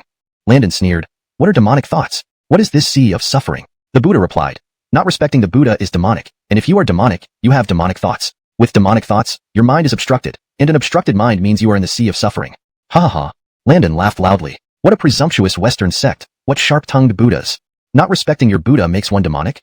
Note, I have translated Jiajiao consistently as Western sect for clarity and coherence based on context. Chapter 187. The Buddha originates from Tao. Ha ha ha. Landon laughed loudly to the sky, seemingly amused by the arrogance of these Buddhas from the Western teachings. What an absurd joke. You people from the Western teachings really think too highly of yourselves? This seat believes this Buddha is nothing but an illusion. Blasphemy. The Buddhas all glared furiously at Landon, their eyes nearly shooting flames. Landon, however, was completely unaffected by their rage, continuing his speech as if the countless Buddhas did not exist. But the Buddha at the peak of the grand sage realm didn't display outward anger like the others. Instead, a trace of disdain flashed in his eyes. With a solemn and compassionate demeanor, he muttered, sinful under his breath. Layman, your demonic nature is too strong. If you don't convert to our Buddha's path, you will surely suffer great calamities in the future. With a compassionate expression, he earnestly advised Landon, who internally sneered. These Buddhas were truly the epitome of hypocrisy. If you join our Western teachings and have faith in the Buddha, you can escape the sea of suffering and achieve supreme Buddhahood. Seeing Landon unperturbed, the Buddha continued persuading him. Not so. Joining your Western teachings and believing in your Buddha only leads deeper into the sea of suffering. How could one possibly escape? Landon coldly countered. Furthermore, who is your Buddha, and why should we believe in him? I follow my own heart. Why would I need to believe in external things? His words struck like thunder among the heavens Buddhas, yet they found them unbearably arrogant and audacious. In their minds, the Buddha was the supreme being, the highest level of faith. Hearing such audacious words from Landon, they transformed into wrathful deities, wishing to use their profound Buddhist teachings to see how Landon would respond. Many others, like Scott, feared their senior brother would be at a disadvantage and wanted to help debate against the Buddhas. However, Landon remained composed among the myriad Buddhas. He strolled leisurely and eventually delivered shocking Taoist principles, leaving the enraged Buddhas momentarily stunned. Thorns must be cut to allow lotus blossoms. One day, when true enlightenment appears, one will recognize the self within it. Landon's eloquent Taoist philosophy unsettled even the most powerful Buddhas, making them question their beliefs. Tao can be described, but it is not the eternal Tao. Names can be named, but they are not the eternal names. Unnamed is the beginning of heaven and earth. Named is the mother of all things. Great rulers are only known. Lesser ones are loved and revered. Landon continuously expounded Taoist wisdom, leaving the Buddhas lost and bewildered. They grew furious, trying to counter Landon, but their understanding of Buddhism couldn't effectively refute his theories. They found themselves in a difficult position. Just as the less powerful disciples began questioning their faith, the Buddha at the peak of the grand sage realm roared, snapping everyone out of their doubt. They looked at Landon with mixed emotions, realizing he was incredibly strong. He had managed to shake the beliefs of many experienced Buddhas simply through words. This fueled their indignation. Their discussion of Buddhism was undermined by a madman preaching Taoism. They could not tolerate this humiliation. Heretic, cease your lies. Our Western teachings venerate two saints and adhere to Mahayana Buddhism. Your minor Tao dares to challenge our sacred mountain. The Buddhas glared at Landon with blazing fury. Landon smiled lightly, unfazed by their hostility. They were just angry Buddhas. If you are so confident in your Mahayana Buddhism, why do you fear me explaining Taoist principles? A simple rhetorical question turned the Buddhas' faces red with embarrassment. They couldn't find any rebuttal. Indeed, if they were so confident in their beliefs, why did they let this man's words sway them? Did Taoism seem more authentic than their faith? Was their Buddhism now inferior? Landon's words left the Buddhas deeply troubled, questioning their faith. Is what we believe really wrong? One Buddha murmured. Many less steadfast ones suddenly became enlightened, free from inner turmoil. They flew forward, bowed to Landon, and left Mount Sumeru. The apparent leader, previously calm and compassionate, now wore a look of shocked anger. He had initially thought to convert Landon, only to have Landon turn numerous powerful Buddhas away from Buddhism. This was intolerable, and his pretense of compassion vanished. He recited Buddhist scriptures loudly while the steadfast Buddhas hastily blocked their ears to avoid hearing Landon's doctrines. Landon saw this and sneered. The followers of the Western teachings are no more than this. The Buddhas felt extreme humiliation. Landon's mocking laughter, clearly audible, further embarrassed them. Yet they could not refute him. Countless gods and Buddhas could not stop this lone madman from converting them. Some powerful Buddhas emerged to argue logically, trying to save face and convert Landon. And besides, Landon puffed his cheeks and shouted powerfully. The Buddha originates from Tao. Boom. The world shook. The entire cosmos resounded. Even the surrounding gods and Buddhas were struck dumb, astounded beyond belief. Chapter 188. All the Buddhas in the heavens were stunned. The heavenly Tao seemed to be responding to Landon, with resounding thunderous sounds filling the air. Even Sha Jiaozhu, who was observing from not far away, was left speechless by Landon's words for a long time. His disciple had grown to an astonishing level, one that even he could barely fathom anymore. He sighed inwardly. Those around him, like Scott, were left speechless by Landon's words, their faces filled with shock and awe.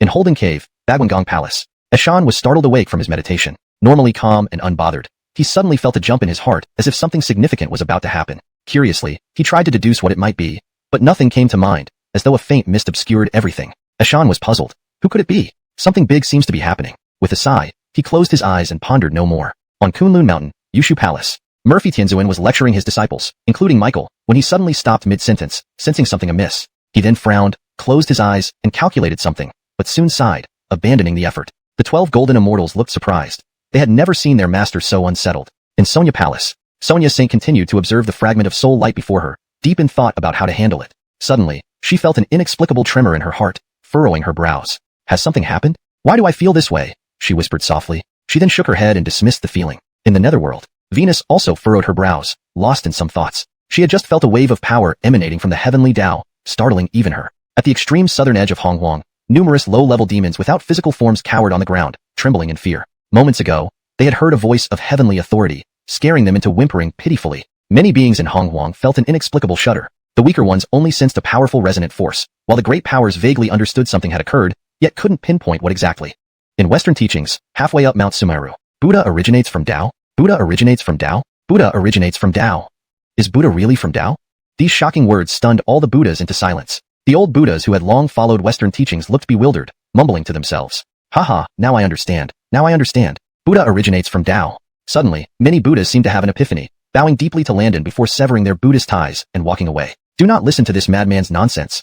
Some high-ranking Buddhas shouted loudly, trying to stop those leaving. But their efforts were futile as more Buddhists descended the mountain. Others looked dazed, muttering Buddha, Tao. What is Buddha? What is Tao? Do not disrupt our Western teachings, madman. Amidst the multitude, a voice echoed, waking the shocked Buddhas. They were furious. How can this madman directly influence our hearts? What strange method is this? Truly a deviant path. Each of them cursed, completely forgetting their earlier embarrassment. Landon ignored them as if they were ants dancing beneath his feet. How dare you ignore us, madman? We will crush you today. This wretch has disrupted our tranquility and slandered Buddhism. If we don't crush him here, the Western teachings will become a laughingstock of XuanHuan. Certainly, such a devil must be crushed to prevent calamity on all living beings. These Buddhas tore off any pretense of conversion. They only wanted to destroy Landon. Their bloodthirsty eyes showed no trace of their usual serene demeanor, resembling demonic monks emerging from hell. Kill, kill, kill, kill. All the Buddhas chorused, shaking the clouds at the halfway point of Mount Sumeru. Landon watched them, amused. Ha ha ha ha. He couldn't believe how shameless and faceless these Buddhists could be. Western teachings, led by someone as shameless as Dirk, naturally bred such shameless followers. Indeed, like father, like son, Dirk's character mirrored in his disciples. Not believing in Buddhism makes one an evil outsider. Wanting to crush me is quite domineering indeed. Are the Eastern realms full of evil outsiders? Come crush them if you dare. Losing an argument, you seek to kill out of frustration? What hypocrisy in the Western teachings? His rapid-fire questions stunned the Buddhas into dizziness. Before they could recover, Landon said, Do you fools think you can crush me? Today, I'll teach you a lesson for Dirk, so you won't lose etiquette in the future. Raising a hand, a green bronze seal appeared in Landon's grasp. The seal was half circular above and half square below, symbolizing heaven and earth. Its appearance was ancient and heavy, radiating a mighty aura like a colossal mountain, oppressing the heavens. Even the celestial Buddhas felt the pressure, their surrounding auras slowing down. Bronze seal suppress. Landon's eyes flashed coldly. As if obeying his command, the bronze seal flew toward the Buddhas, glowing emerald, seemingly light yet as heavy as Mount Tai. The heavens Buddhas were instantly suppressed, unable to withstand the immense pressure, spitting blood, shimmering with golden light, an indication of profound cultivation. All these Buddhas were powerless against Landon. Big Brother Su is invincible. Hidden disciples of the Zhejiao sect cheered, their admiration for their big brother deepening. Landon mocked the struggling Buddhas below, not striking further but sneering. Where is your Buddha now? Spewing blood, the Buddhas retorted. Bold madman, daring to act wildly in our sacred place. A sigh carried echoes of Buddha's voice, signaling the arrival of a profoundly cultivated master. Landon also looked at the newcomer with some surprise. The figure was entirely golden, clad in golden armor, holding a treasure pagoda in his left hand and a trident in his right, with 3 yaksha ghosts underfoot. Well, quite an imposing sight, Landon thought inwardly. Protector! Protector! The suppressed Buddhist crowd under the Fantiang seal all performed grand salutes, loudly acclaiming. Landon glanced at this protector and then ignored him. After all, he was merely a Buddha of late quasi-saint level. For the current Landon, even a fully enlightened quasi-saint realm powerhouse wasn't worth his attention. Thus, he just cast a glance and paid no more heed. It wasn't feigned arrogance but genuine disparity in strength. There was simply no need to care. Would you pay attention to an ant talking to you on the roadside? Landon's mindset was now akin to that. But this protector, proud of his mid-quasi-saint cultivation, couldn't endure being so lightly regarded by an unknown cultivator. Annoyed inside but outwardly stern, he roared, "Audacious! Who are you that you dare not bow upon seeing me, a Buddha?" Landon scoffed, casting a glance at the two towering golden Buddha statues of Dirk and Tisha not far away, shaking his head as if in disdain. Pointing at the two statues, he sleep believe him. Of course, this was only true for the people of the Jie sect. For the various Buddhas opposing the Western sect, it was a completely different scenario. All the Buddhas were stunned into silence by Landon's words, but quickly recovered from their shocked daze. Their faces were now filled with anger. "You rogue! How dare you blaspheme against our Buddha?" Even the guardian of the Western sect had a blackened face, his demeanor entirely turning grim. "Do you dare say that again?" A booming authoritative voice rang out, yet it had no effect on Landon. After all, it was merely a late-stage quasi-saint guardian of the Western sect. He could suppress him with a mere flip of his hand. It was utterly laughable that this guardian tried to intimidate him with sheer aura. "Haha, why shouldn't I? Even you, Buddhas, will have to kneel before me." Mocking and sarcastic, Landon repeated his words, eager to see what this guardian would do. You defiant rogue seeking death." Unable to tolerate Landon any longer, the guardian roared furiously and attacked. Landon smiled lightly. Unable to hold back, are we? This guardian emitted a late-stage quasi-saint aura. The Buddhas below saw their guardian's intimidating presence and loudly cheered in support. "Guardian, suppress this rogue." The translation has been adjusted to read more naturally in English while maintaining accuracy to the original text. The term Dara. Under the constant expansion of these cracks, the pagoda finally burst. The Western sect guardian also appeared stupefied. How can this rogue be so powerful? This was a primordial spiritual treasure, yet it was shattered by bare fists. Internally horrified, he wondered how it could happen. After smashing the pagoda with one punch, Landon did not linger. He used the spell, Dash Endless Horizon in an inch. In one step, he was right before the Western sect guardian, then waved his hands. From within his sleeves flew out 36 stabilizing sea divine pearls, each emitting a glow like a mysterious independent world. Stabilizing sea divine pearls, suppress. Landon commanded internally. These 36 pearls soared towards the guardian. The guardian was enveloped by the pearls, surrounded by mist, making it impossible to see inside, but the pitiful screams revealed his suffering. Landon slightly moved his thoughts and sent a voice through the pearls. "How about it? Do you still want to suppress me?" "Not possible. How can a Taoist rogue be so powerful?" "Ha." His response was only a scornful laugh. "Our Western sect has profound Buddha Dharma, being the orthodox in the chaos age. How can it lose to the inheritance of Taoism?" "I don't believe it. I don't believe it." Confusion and unwillingness filled the guardian's mind. He couldn't understand how the orthodox and profound Buddha Dharma of the Western sect could be inferior to Taoist techniques. Didn't the Taoists seem very weak? Otherwise, why would their supreme Buddha abandon the Tao? He couldn't figure it out. Landon sighed inwardly, shaking his head silently. What kind of ideology had Buddhism instilled in him? Truly a frog at the bottom of a well, believing Buddhism was mainstream in the chaos age. Truly pitiful and miserable. Why won't you believe? These countless Buddhas originally stem from the Tao. Landon coldly shouted. These countless Buddhas, they originate from the Tao? This Buddha, it originates from the Tao? Chapter 190. What is this madman trying to do? It was as if a faith held for many years had been shattered, and the guardian let out a piercing laugh. Ha. So, this Buddha is originally Tao. The various Buddhas suppressed by the Fan Tian seal were all stunned into silence. Indeed, Buddhism originates from Tao. One must know that their two supreme leaders, Halston and Jesus, they were originally disciples of Yuing Laozi, yet they unexpectedly abandoned Tao to establish Buddhism. Ultimately, Buddhism is merely an evolution and extension of Tao. Tao is the root of Buddhism. How could this connection be severed? All the deities and Buddhas in the universe were profoundly shaken, speechless. In a certain place on Mount Sumeru, two figures sat silently cross-legged on the ground. One was an Andreli Taoist with a rosy complexion and white beard, exuding an air of ethereal elegance and the demeanor of a wise master. The other was a young monk with a handsome face like jade, refined and dashing. The old Taoist chanted incessantly while the young monk closed his eyes in deep meditation. Clearly, this was Drew's incarnation, Hideo Laozi and Liuyi Austin. Evidently, this Hideo Laozi wanted to enlighten Austin, but who knew that Austin's heart was as hard as iron, making it difficult for him to be enlightened. Therefore, Hideo Laozi was trying to forcibly enlighten Austin. Austin meditated with his eyes closed, completely ignoring Hideo Laozi's words beside him. This piqued Hideo Laozi's curiosity. Almost 100,000 years ago, he and his senior brother Jesus divined together, revealing a bit of heavenly fate. Heavenly fate showed that Austin would be a figure who could greatly promote the Western religion in the future. Why was he now acting differently? No matter how persuasive Hideo Laozi was, he couldn't enlighten him. Little did he know, Landon had enlightened Austin at his birth and left a divine thought in his heart. Thus, Austin could persist and wasn't enlightened by Hideo Laozi. However, Hideo Laozi didn't give up. He continued trying to enlighten Austin, who was extremely important to the Western religion. Hideo kept persisting, and Austin remained unmoved. Austin's heart was calm and still, silently meditating until his spirit suddenly stirred, sensing something. Hideo felt unwilling. Isn't joining our Western religion not what you wish? Our religion has two sages who can offer you the best cultivation conditions. Can these two sages not teach you? Austin finally raised his eyelids, looking at Hideo with indifference. Calmly he said, what I want to learn, Your religion cannot teach me. As if stating an utterly ordinary matter, Hideo felt somewhat stifled in his chest, gritting his teeth. Then what do you truly want? A trace of emotion finally appeared in Austin's eyes. He looked at Hideo strangely. I want this sky to no longer blind my eyes. I want this earth to no longer bury my heart. I want all living beings to understand my intentions. I want all Buddhas to vanish into thin air. Boom. Rumble. Suddenly, a thunderclap rang out. Even Hideo's expression changed upon hearing such a blasphemous statement. Rumble. Thunder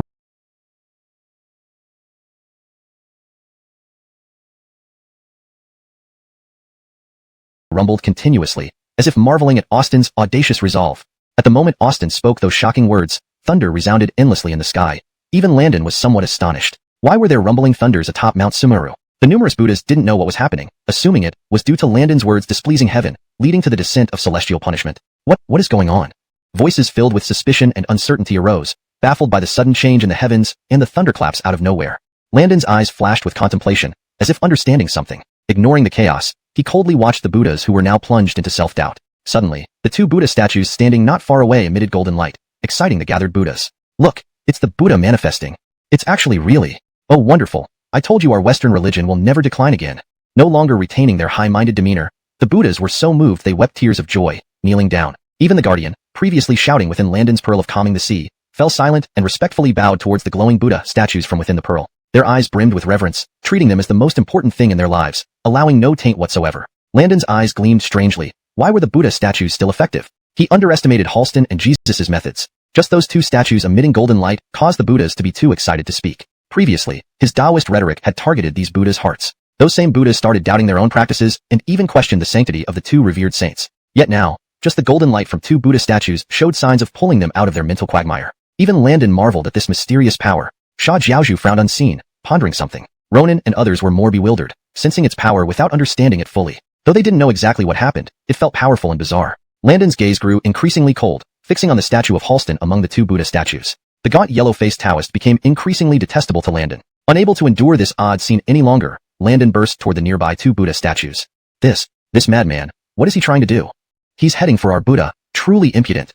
Shouts filled with suspicion and anger echoed. Landon's eyes contained murderous intent, focused solely on the Buddha statues ahead, ignoring the furious shouts from the distant Buddhas. Hashtag chapter 191. The ancient Buddha of the lamp. Don't be so arrogant. Suddenly, a voice echoed through the sky, spreading Buddhist chants far and wide. Even Landon was taken aback. Could the Western teachings still harbor such formidable beings? But Landon was resolute in his intentions. Not even the personal appearance of Dwayne would make him waver. The owner of the resonant Buddhist chant saw that Landon completely ignored it, and instead sped up towards the statue of Dwayne. Anger and shock surged within him. With a swift movement, he appeared beside Landon, and a palm as large as a fan descended, aiming to crush Landon instantly. Scram! Landon roared, twisting his waist and slamming a massive fist directly against the incoming hand. The two forces collided, and the powerful ancient Buddha who rushed over was immediately sent flying backwards. He tasted blood in his mouth, clearly having suffered greatly from Landon's punch. But for the sake of saving face, he swallowed the blood that was about to gush out. His slightly trembling hand was hidden inside his robe, throbbing with pain. The ancient Buddha was inwardly stunned. He had cultivated the Vajra Sutra, a powerful physical strengthening technique of the Buddhist sect. Yet, in sheer physical strength, he was no match for this arrogant intruder. Who are you? Why is your body so strong? The ancient Buddha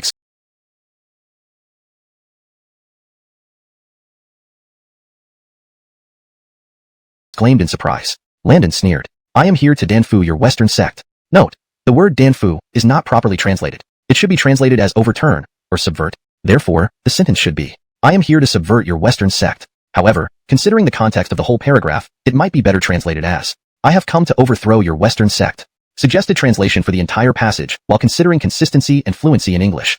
I have come to overthrow your Western sect. The ancient Buddha scolded at Landon, yet did not dare to approach easily. Clearly, he was extremely wary, even fearful. Landon sneered and paid no heed. The Buddhas suppressed by Landon under the Five Elements seal seemed to have seen their savior. They all shouted loudly, Protector, please suppress this rogue.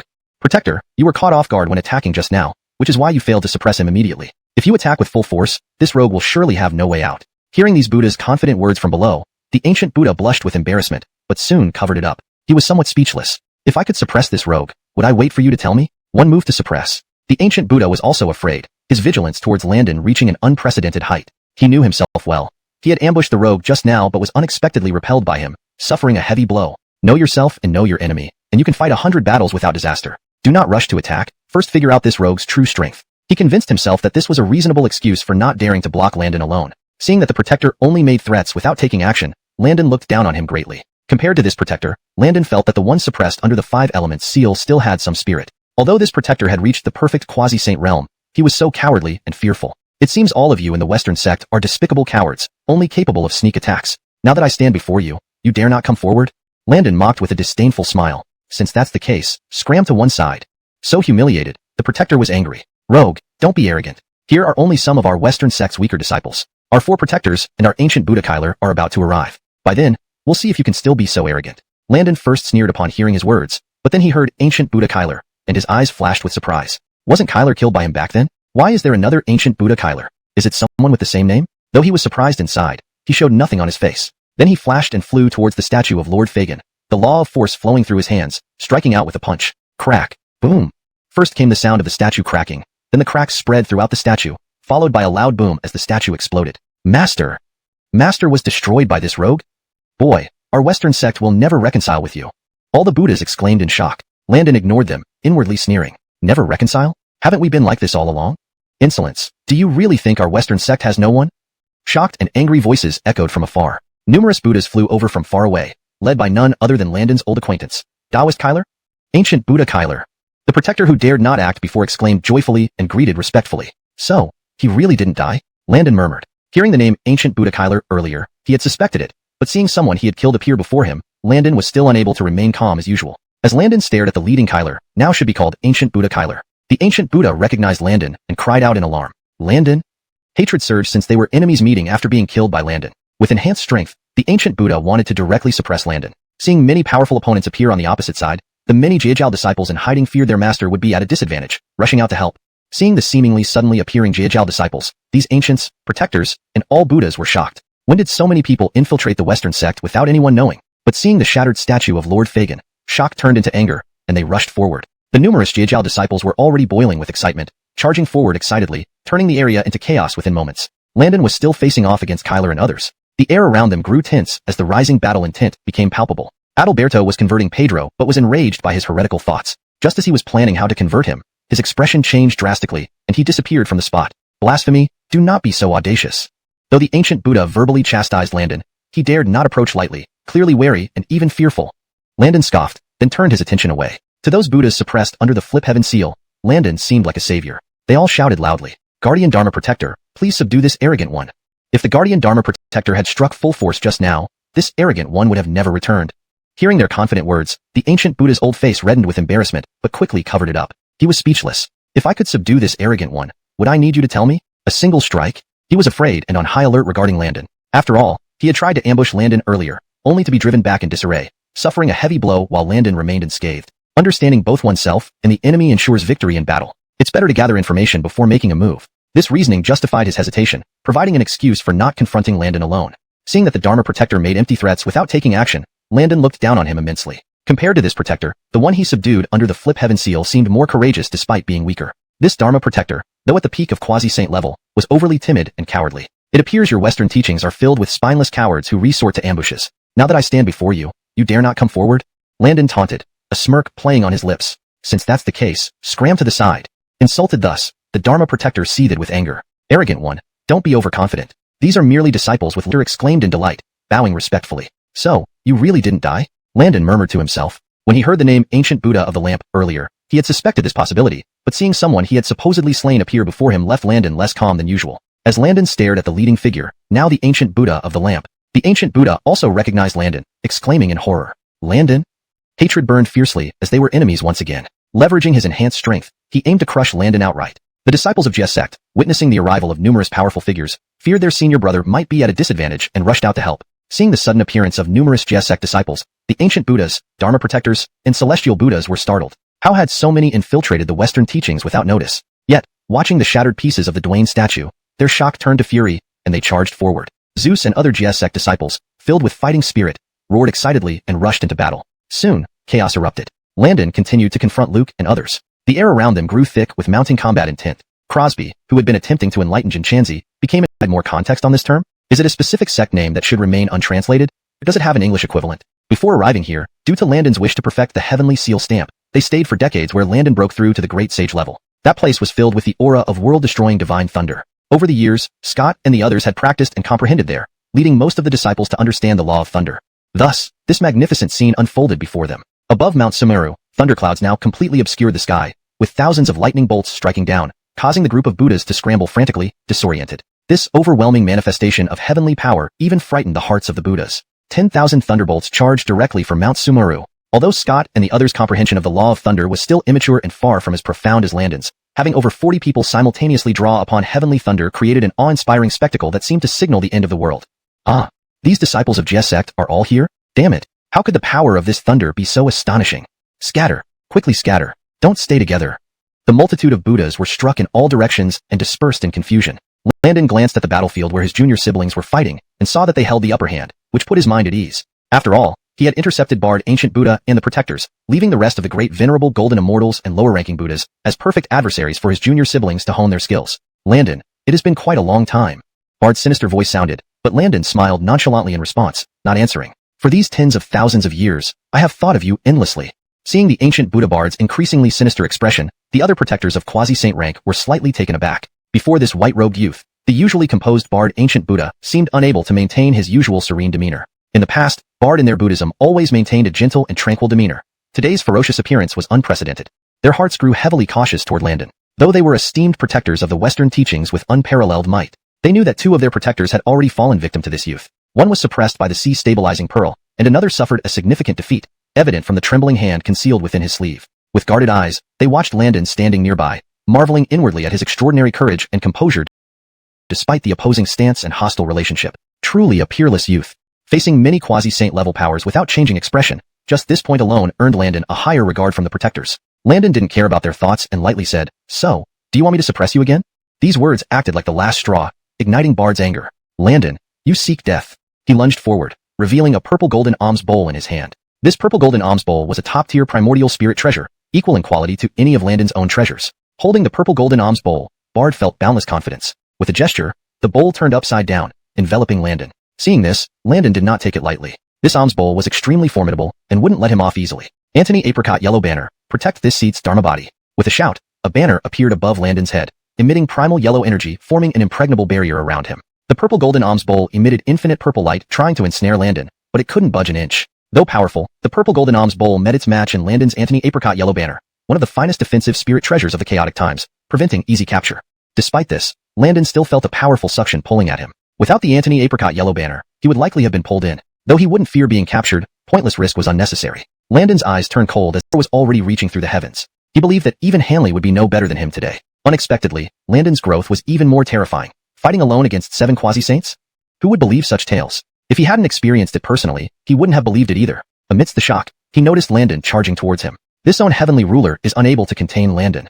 Jamal's heart filled with fear. He turned around and fled without hesitation. His initial intent was revenge, but finding himself utterly outmatched, he left without any second thoughts. This action left the Buddha Guardians stunned and speechless. They looked at each other and ceased attacking Landon. "Where are you going?"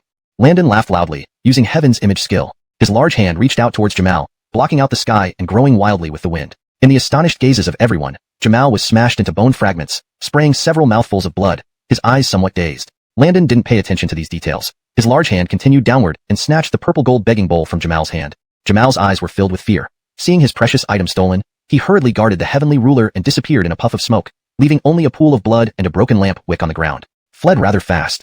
Landon felt a bit regretful for not keeping the heavenly ruler, but acquiring the purple gold begging bowl was also a significant gain. Landon was feeling regretful for not stopping Jamal when he heard a roar of anger. Looking over, it was an Andreli man with white hair and childlike face. It was Adalberto. Seeing this, a trace of savage killing intent flashed in Landon's eyes. Finally showing yourself? Without further ado, he used the skill Close Yet Far, advancing with overwhelming power emitting from every part of his body like a beast rushing towards its prey. Adalberto, witnessing his shattered Buddha statue and injured disciples, angrily shouted out. Planning to deliver some harsh words before disciplining Landon, he was unexpectedly caught off guard as Landon attacked without warning, sending him flying with a punch. What?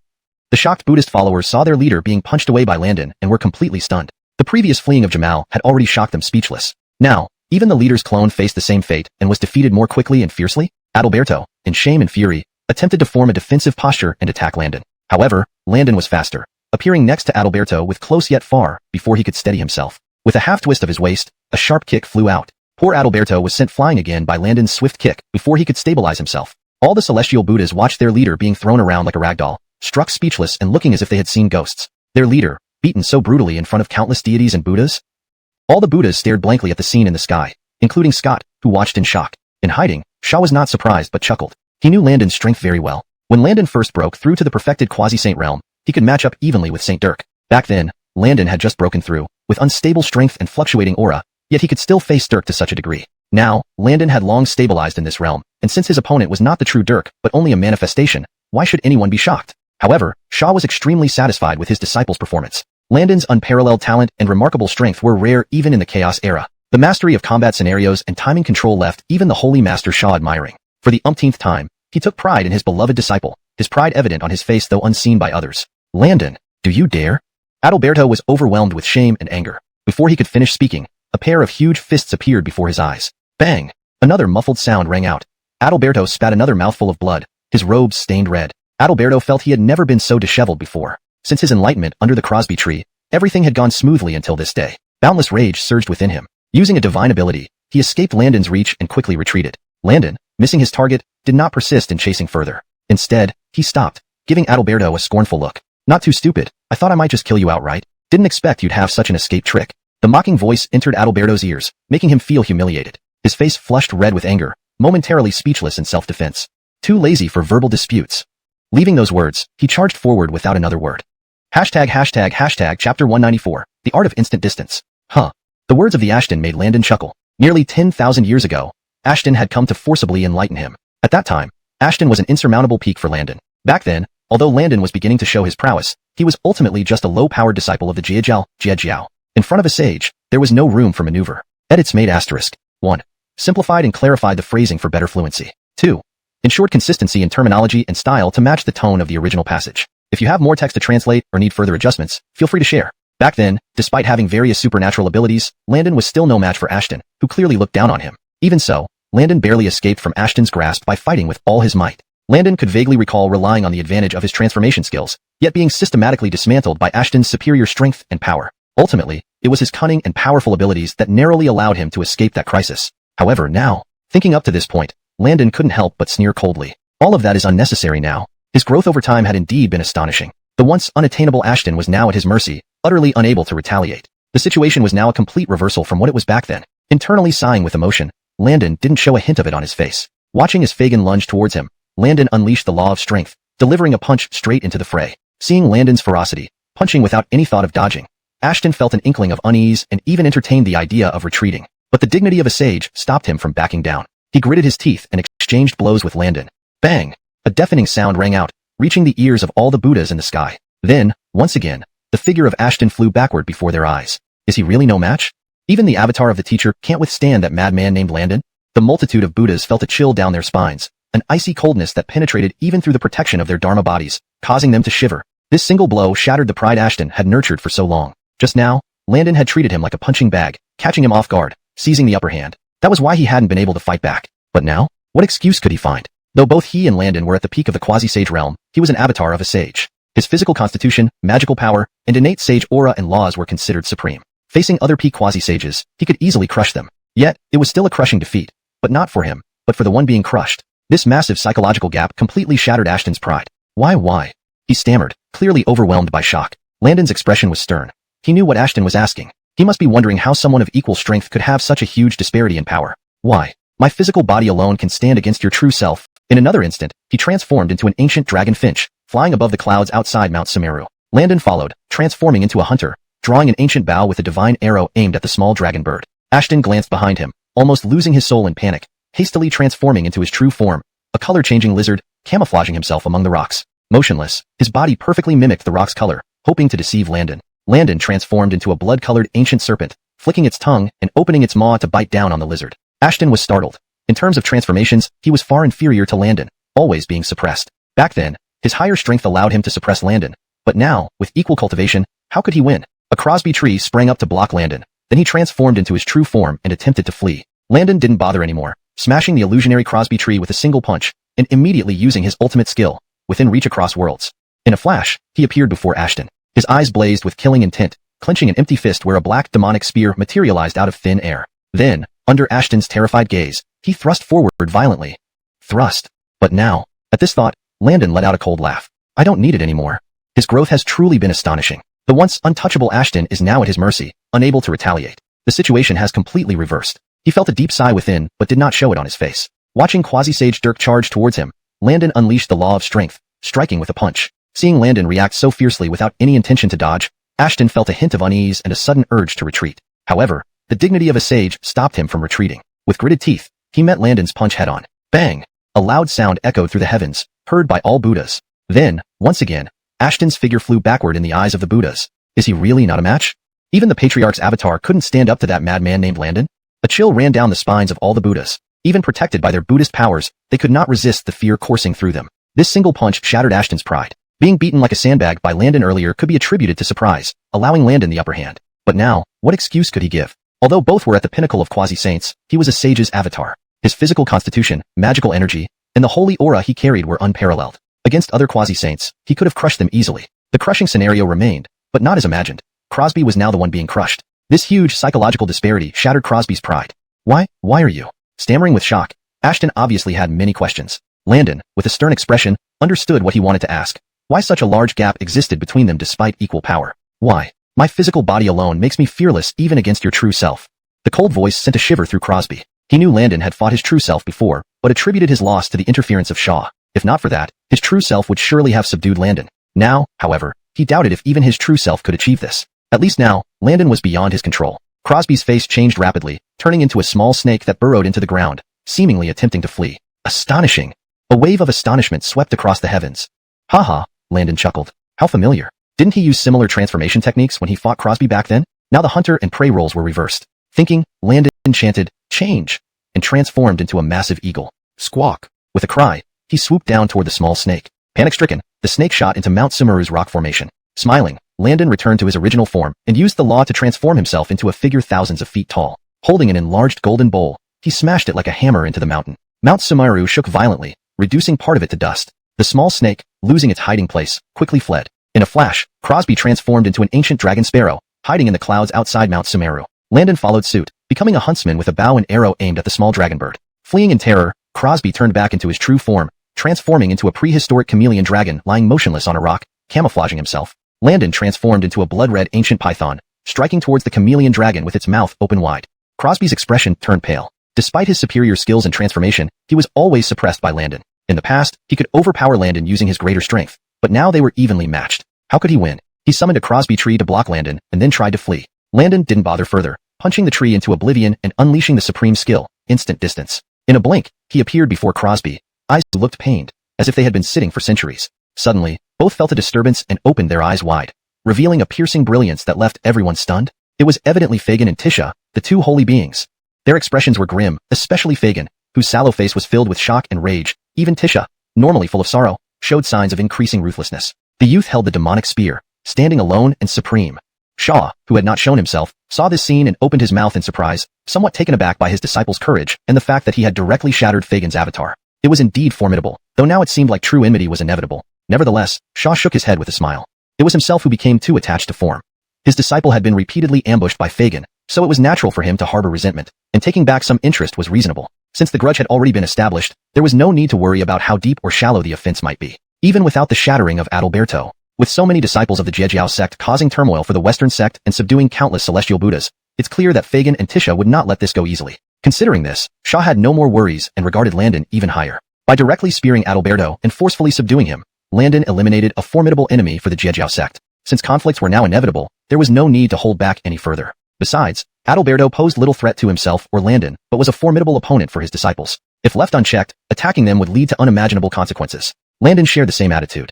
Fagin had deep enmity towards him, and Landon wanted nothing more than to eliminate him. Moreover, tens of thousands of years ago, he declared publicly before countless great powers that he would visit the Western sect after a primordial cycle. If visiting, naturally he needed a weighty gift. Therefore, when Landon struck down Adalberto, he did not hesitate. Even just to reduce a major enemy for his fellow disciples, it was worth it. These adorable juniors had eagerly followed him upon hearing about the war with the Western Buddhist sect. Being responsible for those he brought out, Landon was determined to bring them back safely to the Zhejiao sect. Note, I have maintained the term Zhejiao, as it seems to be a proper noun referring to a specific sect, and such names are typically not translated but transliterated. If there is an established English name for this sect, that should be used instead.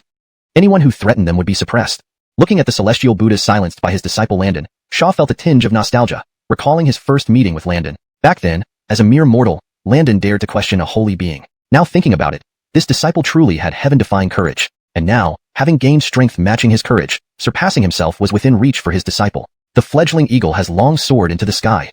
Xia sighed inwardly, feeling proud. However, thinking of his disciple surpassing him caused no discomfort, as if it were only fitting. My beloved disciple, Xia, is naturally such. Laughing heartily, he stroked his beard happily. Just as Xia rejoiced for his disciple, his smiling face suddenly turned serious, gradually losing its smile. Fagin and Tisha. He murmured softly. Moments ago, Xia sensed intense killing intent, unique to holy beings, strong and fiery. Reflecting for a moment, he thought, since my disciple has escalated things to this point, as his master, I must help resolve the ensuing troubles. With what seemed like a sigh of resignation, his figure vanished from the space. In midair, Landon seemed to sense something and looked in the direction where Lord Xia had been. In a cave somewhere on Sumeru Mountain, Fagin and Tisha were both filled with murderous intent, even Tisha seeming tired of pretending. Their thoughts revolved around one thing, to suppress all the wild intruders wreaking havoc in their western sect. Just as they were about to leave, a domineering laugh echoed in their ears. Where are you two heading in such a hurry? We haven't seen each other in a long time. Why don't we sit down and catch up? It was Xia, who had disappeared earlier. Hearing the voice, Fagin and Tisha froze, then looked at the emptiness before them. It's really you, Xia. Chapter 196, Arrow on the String, must be released. The expressions of Elijah and Adebayo were furious. Just as they shouted in anger, the space before them twisted, and out stepped a figure as profound and majestic as a towering mountain. This person's aura was overwhelming, as if he himself were a mighty sword, radiating a sharp and formidable sword intent from head to toe. Though his words sounded tranquil, it was not hard to detect the domineering tone that implied no one else but him could do this. Naturally, it is this humble self. Walker smiled faintly, nodded, then looked at Adebayo and Elijah with a calm smile without speaking. You have brought so many people from your Jia sect here, and we had no premonition at all. I suppose you have concealed this from heaven itself. Dirk said hatefully. Note, Jia sect should be consistently translated as Jia sect. Walker continued to smile and nodded. Humph, to challenge my western sect so boldly, even you Walker cannot protect him this time. Adebayo's face turned cold as he stepped forward, releasing the holy aura around him. He coldly snorted. Elijah also stepped up, standing shoulder to shoulder with Adebayo, emanating an equally terrifying aura. Walker seemed unperturbed by this display and remained composed, calmly looking at the two of them. They both knew that Walker was buying time. Their irritation grew as Walker's demeanor clearly disregarded their presence. Immediately, they wanted to bypass him to leave. However, with a casual wave of his hand, Walker unleashed a sharp sword chi that sliced through the air, its fierce wind stinging the faces of Elijah and Adebayo. Perhaps you two should stay here and not go out.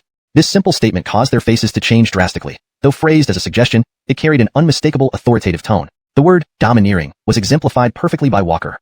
Don't be overconfident. Do you think you can stop us two with just your strength? Why not? This matter is between my disciple and Adebayo. Therefore, Adebayo may leave. As he spoke, he moved aside, making a gesture as if to let Adebayo pass. Haha, Adebayo and Elijah laughed in rage. Well done, Walker. Well done, Jia sect. What if we both insist on going out?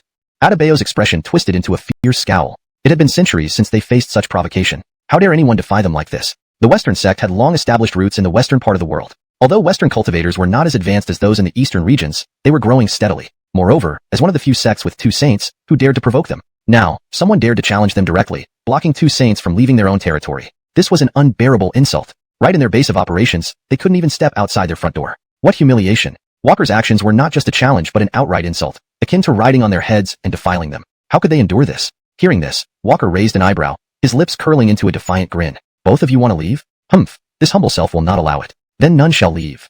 Despite the increasingly menacing expressions of Adebayo and Elijah, Walker remained impassive, standing as if he was blocking two insignificant ants rather than two sages. This stance further inflamed their fury. Outrageous, Walker. Today, you will pay the price. Their auras escalated to their peak as they launched an attack fueled by fury. There were no ostentatious techniques, only a return to the simplest and purest form. Seeing their attack, Walker took a serious expression, waved his hand, and four supreme malevolent swords flew out, each carrying boundless killing intent. These were the Zhu, Lu, Xian, and Jue, the four swords of slaughter. With a thought, an ancient array diagram appeared, expanding to thousands of feet.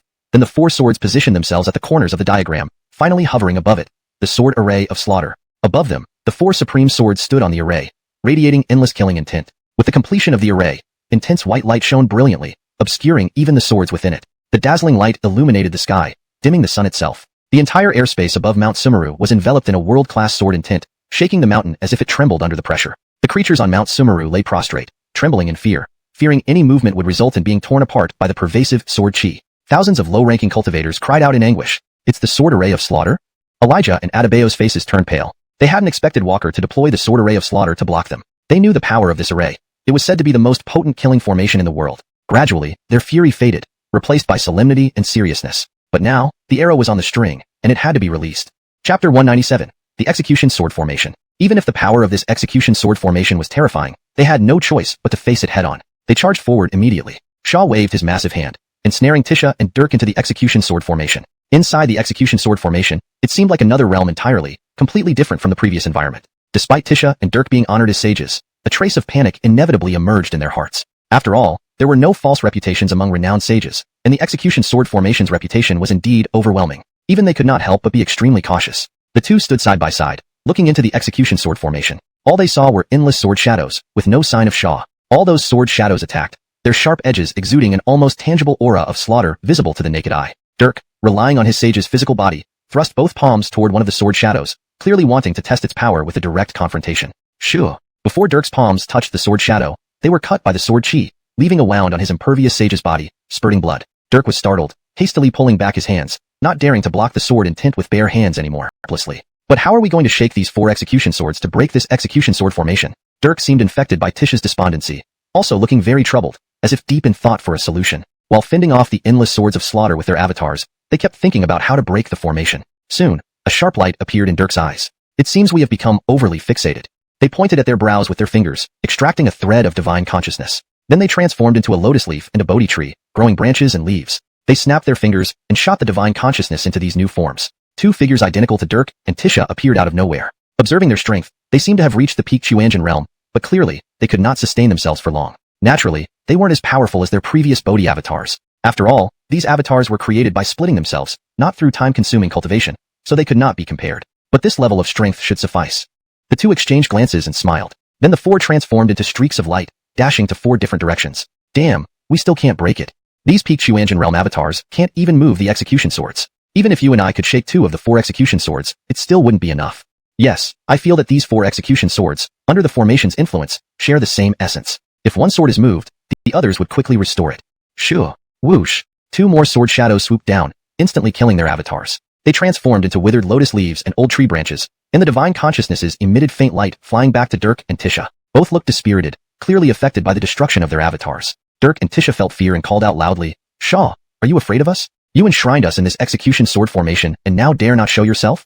This clumsy provocation made Xia laugh, but he took a step forward and appeared before them. "Why, failing to break my execution sword formation, you resort to verbal tricks?" A mocking tone rang out, angering Tisha and Dirk even more. For a moment, they couldn't find words to counter. After all, Xia's statement was true.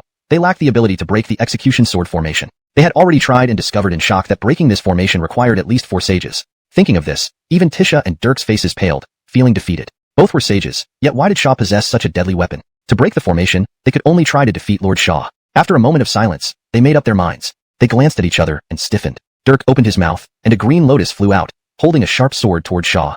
Meanwhile, Tisha summoned great golden lotuses behind him, which spiraled and emitted golden light, pressing down on Lord Xia.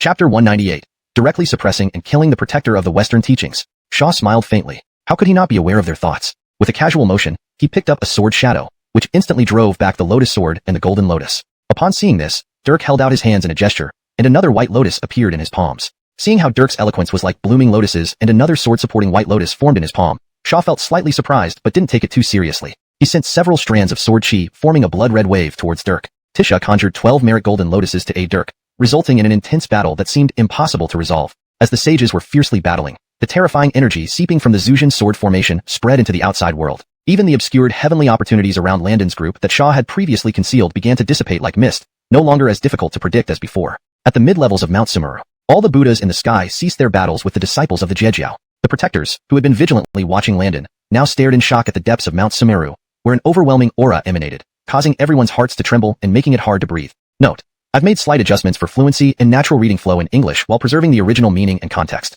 The term, Zhejiao, is kept as is due to its specific reference within the context of the story. Even though it was just a thread of energy leaking from the Zhu Xian sword formation, the aura from the sage's battle was something no one else could resist. The Buddhas and the Zhejiao disciples present all looked blankly towards the source of the terrifying aura. Only by personally feeling the fighting aura emitted by the sages could one truly understand their insignificance. Everyone below the sages is but ants. Except for Landon, who seemed lost in thought as if looking through space at the battlefield, sensing the presence of his master Xia and Taoist Dirk. It has already begun.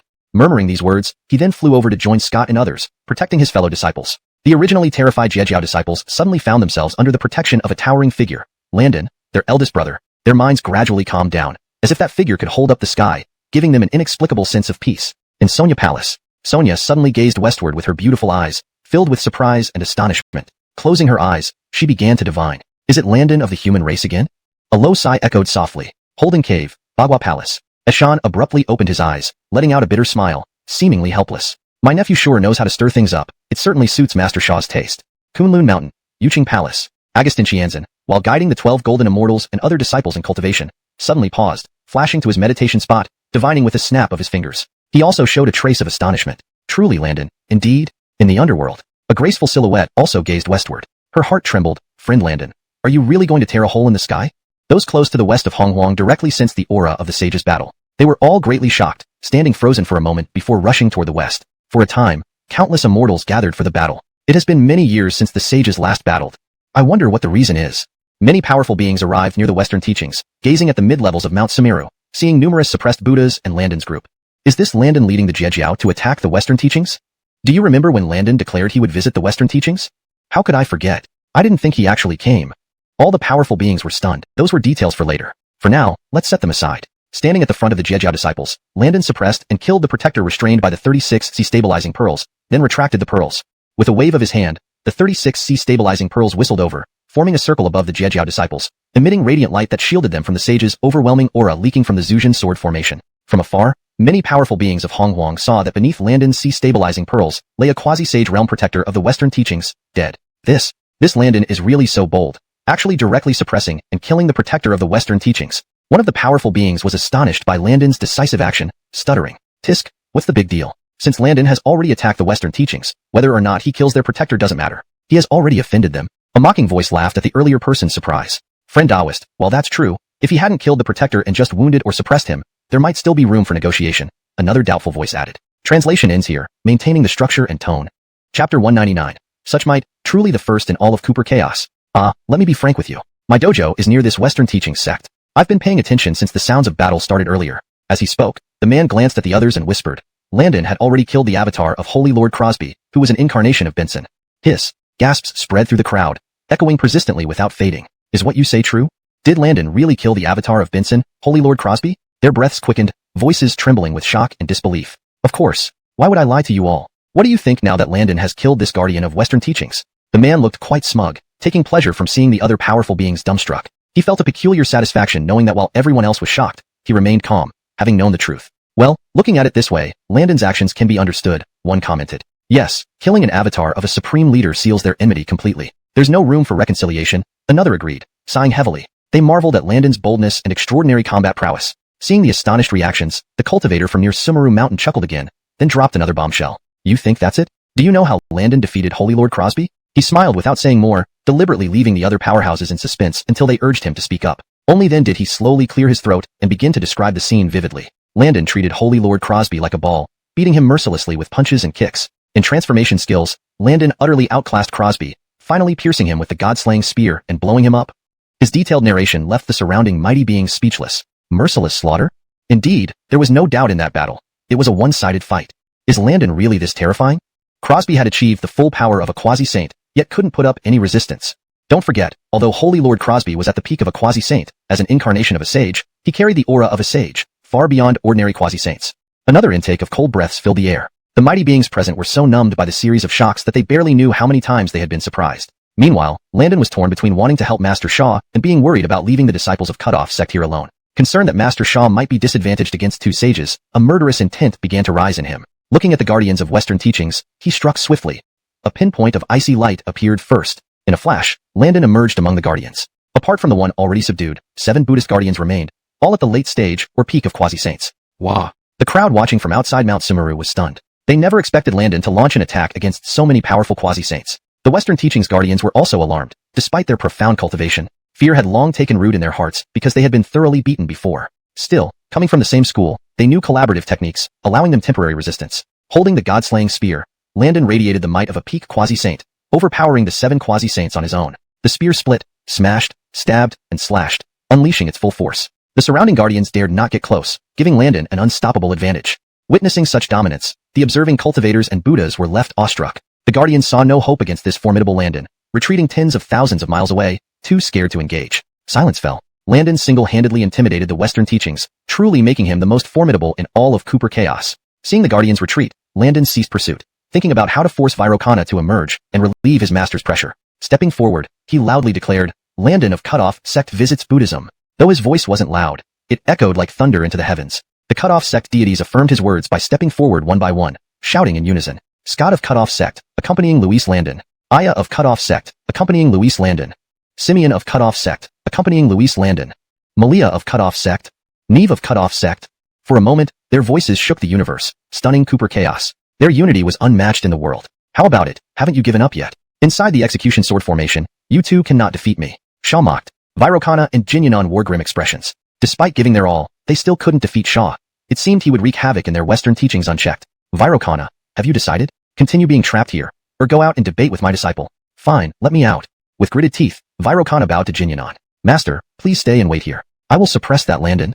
At the halfway point of Mount Sumeru, a wisp of clear chi swirled, forming a yellow-faced, gaunt figure. Hearing the resounding declarations, he glanced at the airborne youth wielding a demonic spear and the suppressed Buddhas around him, turning deathly pale instantly. Landon, you seek death. Chapter 200. Hate him so much that I could eat his flesh alive. As Dirk had just emerged, he saw this scene before him.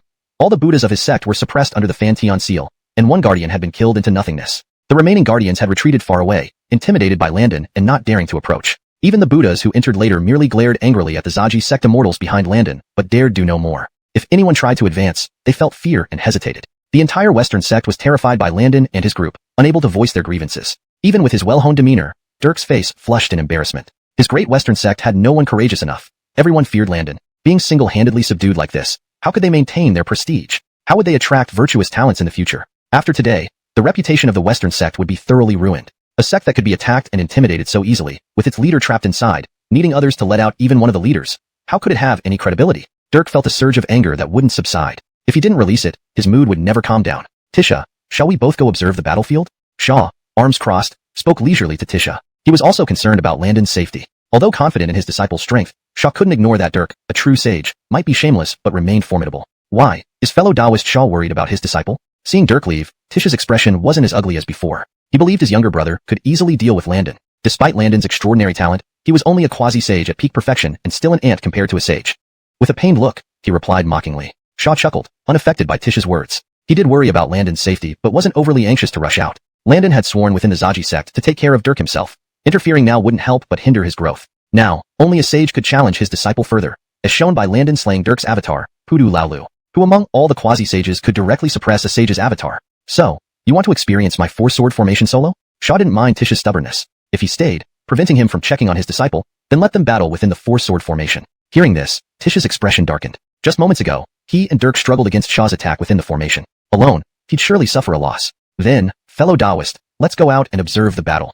Tisha said reluctantly. Chapter 201.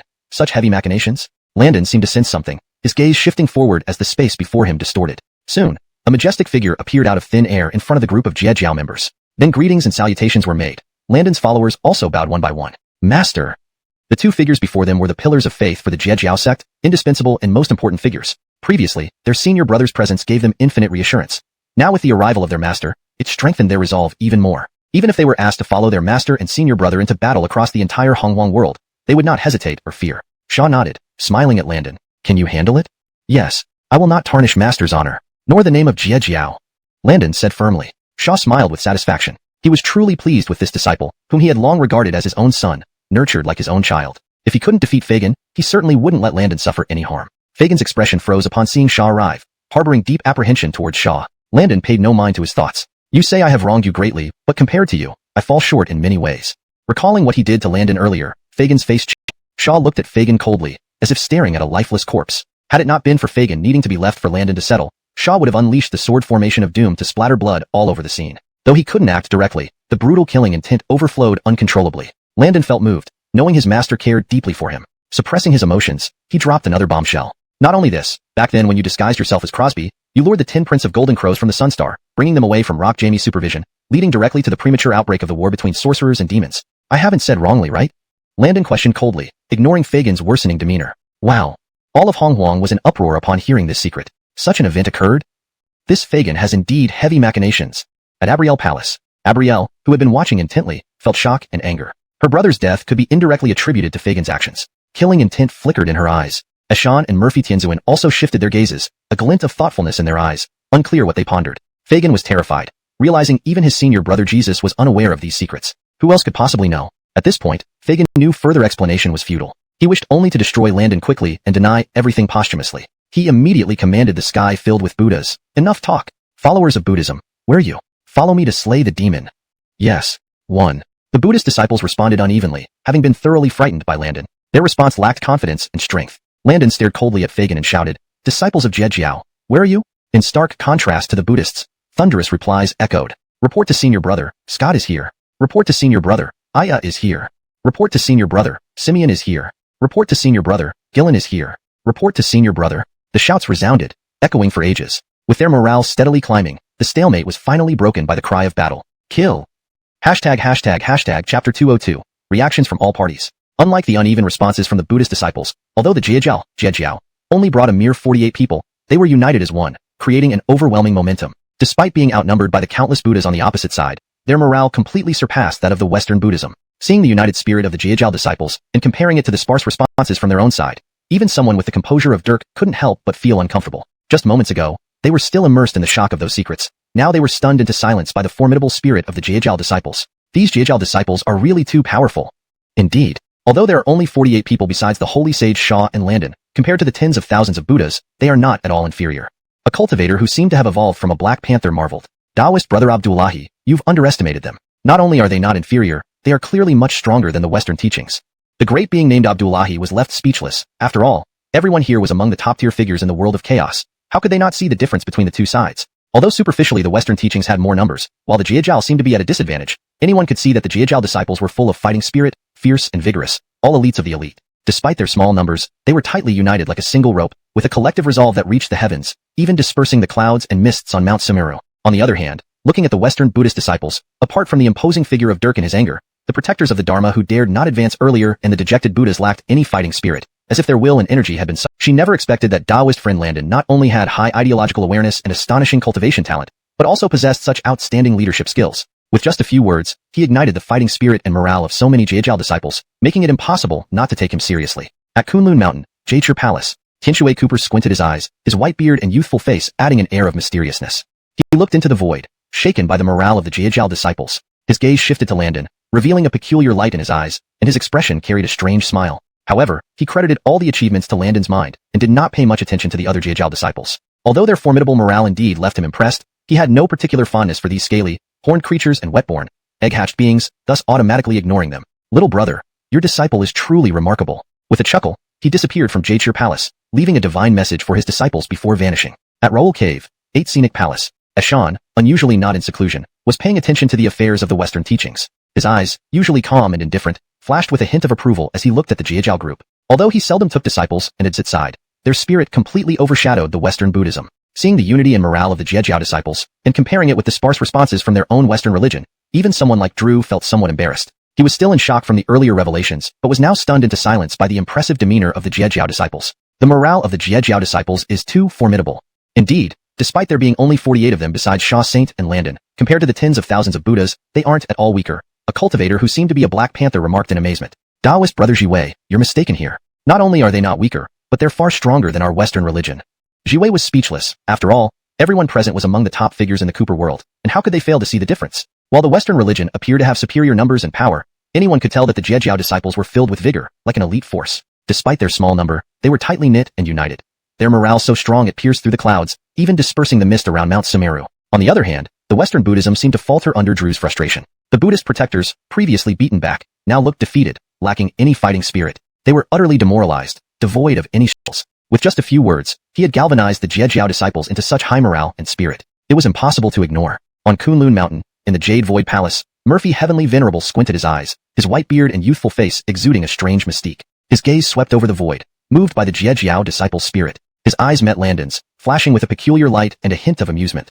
But these scaly and horned beings, born in water or eggs, I have no affection for them, he muttered, attributing all the credit to Landon while disregarding the other disciples. Junior brother, your disciple is truly extraordinary. With a chuckle, he vanished from the Jade Void Palace, leaving behind a mental note for his disciple. In the 8 Scenic Palace at Raoul Cave, Ashan was unusually not in seclusion, but focused on the Western religion. His expression remained indifferent, yet admiration flashed in his eyes as he observed the Jiejiao group. Although he rarely took disciples, adopting a hands-off approach, he did hold some regard for his junior brother Sha's disciples. Jiejiao, intercepting the strand of heavenly Tao. He murmured to himself, realizing that perhaps his junior brother's path wasn't necessarily wrong, though Augustine might disagree. Raoul. Xian softly called out, and the space before him distorted. A young man in a purple robe emerged, his appearance calm and dignified, much like Xian. Teacher, why have you summoned me?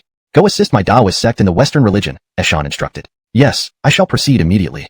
Let everything follow its natural course. Do not force what cannot be forced. Xian closed his eyes and turned away, while Raoul bowed and disappeared. As the entire Cooper world marveled at the spirit and morale of the Jiejiao disciples, the great figures above were stirred, with undercurrents stirring beneath the surface. Junior brother. Suddenly, a figure appeared at the front of the Western Buddhism camp, none other than Alessia Yi, who had been trapped in the sword array by Sha. What's the situation now? Alessia Yi only knew that someone had attacked the Western religion, but was unaware of the details. Drew grimly recounted the events leading up to this point. Watching his reaction turn increasingly distressed, finally settling into a sigh, revealed the gravity of the situation. Chapter 203. I will subdue you here today. Senior brother, what should we do now? What else can we do? It's already come to this. Tisha also gave a bitter smile. Looking at the small contingent of the Jie sect, though they were only dozens in number, their overwhelming aura far exceeded that of the Western Buddhism. Even as enemies, Drew and Tisha couldn't help but admire the demeanor of the Jie sect internally. So this is the Jie sect? Truly befitting of being under the tutelage of Sha. They have an awe-inspiring, fearless demeanor towards all things in heaven and earth. If these disciples could be converted to our Western Buddhism, wouldn't it thrive without worry? Both Drew and Tisha had such thoughts. On the brink of battle, they felt a sense of envy towards Sha. Kill. The cry filled with murderous intent snapped the two back from their wandering thoughts. Tisha and Drew also grew fierce, preparing to subdue Landon and his group since all pretenses had been cast aside. There was no need for further consideration. Just as they were leading the heavenly Buddhas of the Western teachings to overpower Landon and others, a figure appeared out of nowhere before them. This person's unrestrained killing intent stared coldly at Drew and Tisha, startling both. At this moment, Sha's heart was filled with intense murderous rage, having killed Drew countless times in his mind. This fellow dared to forcefully convert Landon. He deserves death many times over. However, Sha restrained his anger, his voice somewhat hoarse. I'll leave you to my obedient disciple to handle. But Tisha, don't interfere. Ariv ever disappointed us? His words evoked a flood of memories among the Jie sect members, making his statement incredibly convincing and persuasive. There were two reasons. First, Landon's reputation had been built step by step, never taking major losses despite challenges. In the past 10,000 years, regardless of the opponents, even those stronger than him, Landon always emerged victorious, creating miracles deemed impossible. Second, Scott's authority in the Jie sect had grown significantly over the years, imbuing his words with natural conviction. Seeing the believers around him, Scott was inwardly amused and solemn. Though he too was concerned about Ariv's battle, comforting them was essential. After all, the battles between holy beings were beyond ordinary cultivators' intervention. Only holy beings could threaten one another. Certainly, their Ariv Landon was an exception. Thus, Scott composed himself and roared to the Jie sect members. Master and Ariv have engaged two holy beings. Our task is to fully suppress the remaining Western teachings monks to honor Master and Ariv. Yes, subdue the Western teachings and spread the glory of our Jie sect. Subdue the Western teachings and spread the glory of our Jie sect. Chapter 203. I will subdue you today. Senior brother, what should we do now? What else can we do? It's already come to this. Jin Hemlock also gave a bitter smile. Looking at the Jie sect's camp, there were only dozens of people. Yet their overwhelming momentum far surpassed that of Western Buddhism. Even as enemies, Dirk and Jin Hemlock couldn't help but admire the bearing of the Jie sect in their hearts. So this is the Jie sect? Truly worthy of being disciples under Sha. They have an aura of dominance and fearlessness towards all things in heaven and earth. If these disciples could be converted to our Western teachings, how could our sect not flourish? Both Dirk and Jin Hemlock had such thoughts. On the eve of the great battle, they actually felt envy towards Sha. As envy showed on their faces, it was quickly concealed. Attack! The murderous shouts pulled them back from their wandering thoughts. Jin Hemlock and Dirk also hardened their expressions, ready to subdue Landon and his group. Since they had completely broken ties, they no longer needed to hold back. Just as they led the heavenly Buddhas of the Western teachings to suppress Landon and his group, a figure suddenly appeared before them, radiating boundless killing intent. He stared coldly at Dirk and Jin Hemlock, startling them. Sha harbored raging murderous intentions, having killed Dirk countless times in his heart. This guy actually dared to forcibly convert Landon. He truly deserves death many times over. But Sha suppressed his rage, his voice hoarse. I will leave you to my obedient disciple. However, Jin Hemlock, stay out of this. Just watch with me. Sha stared at Dirk, his voice trembling with barely restrained killing intent. Dirk and Jin Hemlock both felt a chill, fearing Sha in this state. Yet, it suited their plans. Otherwise, if Sha intervened, they might both get entangled. Dirk then transformed into a streak of light and charged toward Landon. Holding the God Slayer's spear, Landon shook it fiercely, sending waves of air that pushed back the charging Buddhas. His gaze fixed on Dirk, he ordered, I'll stop Dirk. You be careful. Landon, today I will subdue you here. I'm afraid you don't have the capability. Landon retorted coldly. Then they clashed. Second senior brother, what should we do? Apollo asked. With master and elder brother absent, the Jie sect naturally looked to Scott for leadership. All the disciples turned to him, waiting for instructions. Scott's expression grew colder as he glanced at Master's battlefield. Two sages faced off there, and with Master's strength, he would surely overpower Daoist Jin. So there was no need to worry. His gaze returned. Regarding Elder Brother, although everyone trusted him deeply, Scott and the others were still concerned about Landon facing Dirk. After all, a true sage, could Elder Brother really withstand him? Seeming to understand the concerns of his juniors, Scott shook his head and comforted them. We shouldn't worry too much. Trust Elder Brother. Has he ever let us down? His words stirred memories among the Xianxia sect members, finding his statement highly convincing and reassuring. There were two reasons for this. First, Landon had built his reputation step by step, never suffering significant losses despite challenges. Over the past 100,000 years, regardless of enemies, even those stronger than him, Landon emerged victorious, creating countless miracles and accomplishments deemed impossible by many. Second, Scott's authority within the Xianxia sect had grown significantly. Carrying the dignity of a long-term leader, his words carried persuasive weight. Seeing his juniors reassured, Scott felt somewhat amused. He had merely calmed their emotions, even though he himself had concerns. After all, beneath the sages, all are ants, a widely accepted truth. The power of a sage was formidable, and no one would underestimate one, even if an enemy. Precisely because of this, he needed to calm the juniors, for a battle between sages wasn't something mere cultivators could intervene in. Only sages posed a threat to each other. Of course, except for their elder brother Landon. Having thought this, Scott focused again, shouting to the Xianxia sect members, Master and Elder Buddhas, their courage is unparalleled. The countless Buddhas of the Western sect appear weak like little beasts in front of the Jiao sect, truly a wolf entering a sheepfold.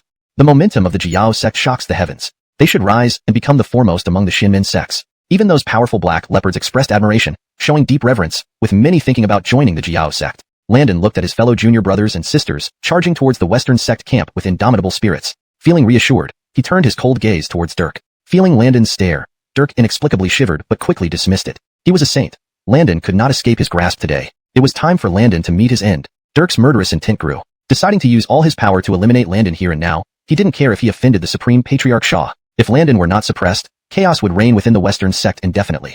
Landon's growth was too alarming. If not removed, it would be a constant threat. Just like Dirk, Landon had similar thoughts. Dirk was already high on his kill list. Their eyes met, and the murderous aura erupted instantly. Boom. Both Dirk and Landon moved simultaneously. Dirk spat out a white lotus, from which emerged a sword radiating chilling light, slicing toward Landon. Unperturbed, Landon held his god-slaying spear horizontally. The lotus sword slashed his forearm slightly. A one-for-one exchange. Seeing the difficulty in truly harming Dirk, Landon sighed internally. This saint was indeed tough. Dirk felt a wave of relief. Landon must die today. With an increasingly cold gaze, Dirk's murderous intent soared. Observing the battle between the Western sect and the Jiao sect, he realized the impending danger for the demoralized Western sect. He then pulled out the 12-petal lotus of merit and glory. It emitted boundless divine light, temporarily transferring the sect's fortune onto the Buddhist disciples. Instantly, their strength surged. The earlier dire situation was reversed. They began counterattacking, catching the Jiao sect off guard. In the middle of this storm, the Jiao sect seemed in imminent peril. Landon's expression changed. He hadn't expected such a move from Dirk. Wanting to assist his fellow disciples, he tried retreating. But Dirk smiled sinisterly, blocking his path. Surprised by the sudden turn of events, the observers exclaimed, "This Western sect still has this kind of move? The Jiao sect is in great danger." As the crowd watched in shock, a voice suddenly boomed across the heavens. Looked enlightened. That does make sense. Otherwise, how could Holden be here to help the Jejiao? Indeed, Holden is the only direct disciple of Sage Rusty. His presence is akin to Rusty being here himself, representing his face. Absolutely, as a direct disciple of Sage Rusty, who dares ignore him easily. Moreover, Holden is said to possess exceptional talent. Though he doesn't match Landon's madness, he has reached the middle stage of quasi-saint cultivation. With Rusty's divine powers, he can probably challenge a late-stage quasi-saint. Sigh. Sounds of shock filled the air. So powerful? Where does that leave us old monsters who have cultivated for millions of years? But honestly, I find it hard to believe. The human sect has been secluded for tens of thousands of years, yet now they emerge to cause such a stir. It's shocking. That's what makes them saints, while we are just ordinary cultivators. Someone mocked sarcastically, teasing even their friends. TSKSK. When a saint acts, it's always grand. Across the Cooper chaos, countless eyes watched the battle between Western Buddhism and the Jejiao. Noting Holden's arrival as a representative of the human sect to aid the Jejiao, everyone was somewhat stunned. Inside Kunlun Mountain's Jade Purity Palace, an Andreli man sat quietly, a smile in his eyes. "Senior brother, you're always quicker than me," he muttered. In the netherworld, Pingxin had been furious, while the other deemed it beneath him. Elijah naturally didn't dare move, knowing well he couldn't defeat Walker alone. He believed his junior would defeat Landon eventually, especially with the merit Golden Lotus boosting Buddhist fortune. Why trouble himself unnecessarily? Walker, meanwhile, refrained out of disdain. He had told Elijah to let Landon handle Atabeo. Helping now would affect Landon's invincible mindset. A Pathwalker wouldn't sabotage. Besides, if Landon were in real danger, he wouldn't stand idly by. Moreover, Walker didn't share Elijah's confidence in Atabeo. For some reason, he trusted Landon implicitly. Holden of the human sect pays respects to senior Uncle Walker. Holden bowed respectfully to Walker. Walker was slightly surprised but then smiled, nodding at Holden. He knew Holden well. his senior brother Rusty's only direct disciple, exceptionally talented and with the same demeanor as Rusty. His senior brother was very proud of him, an outstanding young generation of Cooper Chaos. Walker felt a deep impression towards him. Yet, thinking of his own disciple Landon, he smiled proudly, believing Landon outshone all others. In terms of defiance, he thought his disciple surpassed both his senior brothers. Landon's dominant personality rivaled even Walker's, filling him with extreme satisfaction. However, unlike Walker's smile, Elijah and Adebayo's faces darkened. They weren't concerned about Holden's strength, but what he represented, the might of Sage Rusty. Did Western Buddhism now face the scrutiny of two saints? Holden has met senior brother Landon. ####Chapter 206, giving full support. After Raoul finished paying respects to Sha Jiaozhu as a junior, he respectfully greeted Landon with clasped hands. This was the respect shown by equals towards a powerful figure. Initially worried about the safety of his fellow disciples, Landon's expression had been stern. Seeing Raoul come to assist, his face softened slightly. He returned the greeting, "Greetings, junior brother Raoul." Raoul responded with a smile. "Once we defeat the Western sect, I will come back to ask senior brother Landon for some guidance on cultivation." Landon nodded in agreement. He then called out loudly, "Brothers and sisters of the Jiajiao, do not panic. Disciple Raoul from the human sect is here to help." The many deities of the Jiajiao, including Scott, were overjoyed. With Raoul's combat prowess, the situation would undoubtedly be much easier and significantly alleviate their pressure. "Thank you, senior brother Raoul." The immortals of the cultivation school? What's happening? Is every major sect collectively losing their minds? First, the personal disciple of Saint Ashan from the human school comes to help, and now the 12 personal disciples of Saint Murphy Tianzuan from the cultivation school have arrived. This is truly astonishing. Could this battle between the saints involve so many saints? It's indeed quite unbelievable. While the conflict between the Jiajiao and Western Buddhism can be understood, considering the deep enmity between Saint Dirk and Landon, but why would the three schools offer such staunch support? After all, Raoul represented Saint Ashan, while the 12 golden immortals of the cultivation school represented Saint Murphy Tianzuan. This meant that three saints were opposing the Western school, effectively turning this into a contest involving 5 saints. In the center of the battlefield, space distorted, and 12 Taoists emerged. Leading them was a man with an air of righteousness, clearly Michael, the leading disciple of the cultivation school. According to legend, Michael was the first to strike the golden bell in Jade Void Palace, earning him great favor with Murphy Tianzuan. When the three schools were still together on Kunlun Mountain, they had met Michael and retained an impression of his appearance. The 11 others followed, each dignified and outstanding, forming a row as they paid respects to Shaw's juniors. Michael of the cultivation school pays respects to Uncle Shaw. Zechariah of the cultivation school pays respects to Uncle Shaw. Yuding of the cultivation school pays respects to Uncle Shaw. Each of the 12 golden immortals advanced to higher realms. As if to verify this, the 12 golden immortals, after bowing to Shaw, released their auras. With a powerful roar, 12 surges of energy rose into the sky, surprising all present. Shockwaves rippled through the crowd, especially the cultivator who had doubted their strength. His jaw dropped, eyes wide, as if witnessing something terrifying. "So, it's just as I said, isn't it?" the explaining cultivator said smugly. "You're absolutely right," the other cultivator admitted sheepishly. "This seems quite tricky," he muttered softly. The crowd of primordial cultivators witnessed Raoul's display of strength, confirming their earlier suspicions. Indeed, Raoul's strength is formidable. Even Landon, who was facing Dirk, showed admiration in his eyes. "My junior brother is truly extraordinary." He silently marveled but couldn't help thinking that even he himself was exceptionally talented. However, something unexpected happened. The 12 golden immortals of the Orthodox sect are here to assist the Jiajiao against the Buddhist sect. The term Orthodox sect is used here as a translation for Chanjiao, but typically Chanjiao is referred to as the Orthodoxy sect or Zhengjiao in some contexts. However, without further context, it might be better to use Zhengjiao sect for consistency and accuracy. Here's the battle between the Jiajiao and the Western Buddhist sect is understandable, considering how deep-rooted the enmity between Sage Dirk and Landon is. Note, for better readability, it would be good to translate Jiajiao as Truncation sect, or another suitable English name. If this is part of a series or has prior established translations, sticking to those would be ideal for consistency. For an improved and more fluent passage, the battle between the Truncation sect and the Western Buddhist sect is understandable, given the deep-rooted enmity between Sage Dirk and Landon. But the three sects broke off long ago. Why are they supporting each other so wholeheartedly? Since Raoul represented Sage Ashan, the 12 golden immortals now represented Sage Murphy Tianzuan. Essentially, it became a confrontation involving 3 sages, elevating the conflict into a struggle among 5 sages. The central space of the battlefield distorted as 12 Taoists stepped forward, led by Michael, the senior-most disciple of the Orthodoxy sect. Known as the first to ring the golden bell in Jade Void Palace, Michael was very favored by Sage Murphy Tianzuan. Back when the 3 sects coexisted on Kunlun Mountain, Michael had been seen, leaving a lasting impression on many. Following him were 11 more distinguished individuals, forming a row as they paid respect to Shaw. Michael of the Orthodoxy sect greets Uncle Shaw. Taoyi of the Orthodoxy sect greets Uncle Shaw. Yuding of the Orthodoxy sect greets Uncle Shaw. Si Hang of the Orthodoxy sect. Pu Xian of the Orthodoxy sect. Wanshu of the Orthodoxy sect. The 12 golden immortals bowed respectfully to Shaw, introducing themselves one by one. Shaw smiled and nodded at them. The observers outside Mt. Sumuru watched with admiration. These 12 golden immortals indeed live up to being personal disciples of a sage. Their presence and demeanor reveal just how extraordinary they are. Though the area outside Mt. Sumuru had its fair share of experienced experts, there were also ordinary cultivators who had no idea what was happening. One asked curiously, why are all the fellow Taoists so amazed? Are these mere golden immortals really that remarkable? This question drew puzzled looks from those around. Embarrassed by the stares, the questioning cultivator asked nervously, "Why are you all looking at me? How long have you been out of touch with the Cooper world? Haven't you been in secluded meditation?" A Taoist looked strangely at the cultivator surnamedly. Truthfully, I've been meditating. If not for hitting a bottleneck and being startled by this commotion, I wouldn't have come out."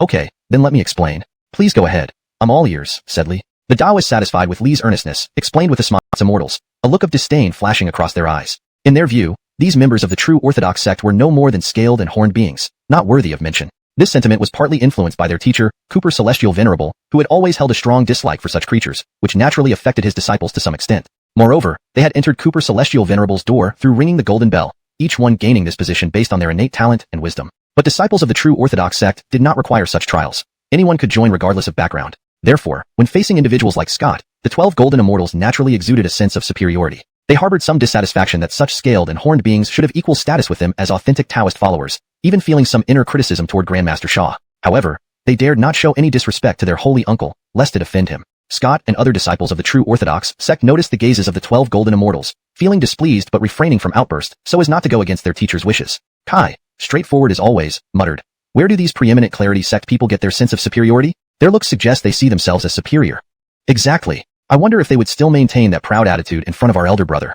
Scott knew his junior brothers and sisters were unhappy, but restrained them with a glance for the greater good. The 12 golden immortals, despite their disdain, did not forget their master's instructions. They floated forward, finally settling among the true orthodox sect's disciples. Greetings, senior brother Holden. They politely greeted Holden with clasped hands, followed by a cursory greeting towards the true orthodox sect. Their attitudes made it clear they did not hold the true orthodox sect in high regard. Even Scott, known for his steady demeanor, felt a surge of anger. The others were similarly displeased. The 12 golden immortals paid no mind and started chatting with Holden. After a while, as if informed by Holden, they turned their gaze towards Landon. Recognizing that Landon was confronting a holy one, they gave him a respectful bow, showing considerable respect. We, the 12 golden immortals of the preeminent clarity sect, greet senior brother Landon. Landon nodded calmly, harboring little goodwill towards the 12 golden immortals. He knew that the future divine battle was sparked by the discord between the disciples of the preeminent clarity sect and the true orthodox sect. Seeing Landon unenthusiastic, the 12 golden immortals stopped talking and prepared to deal with the Buddhist forces. Cody and Steve looked grim. Did your teacher send you here? If it is due to personal tolerance. As Cody attempted to bypass Landon and target Scott,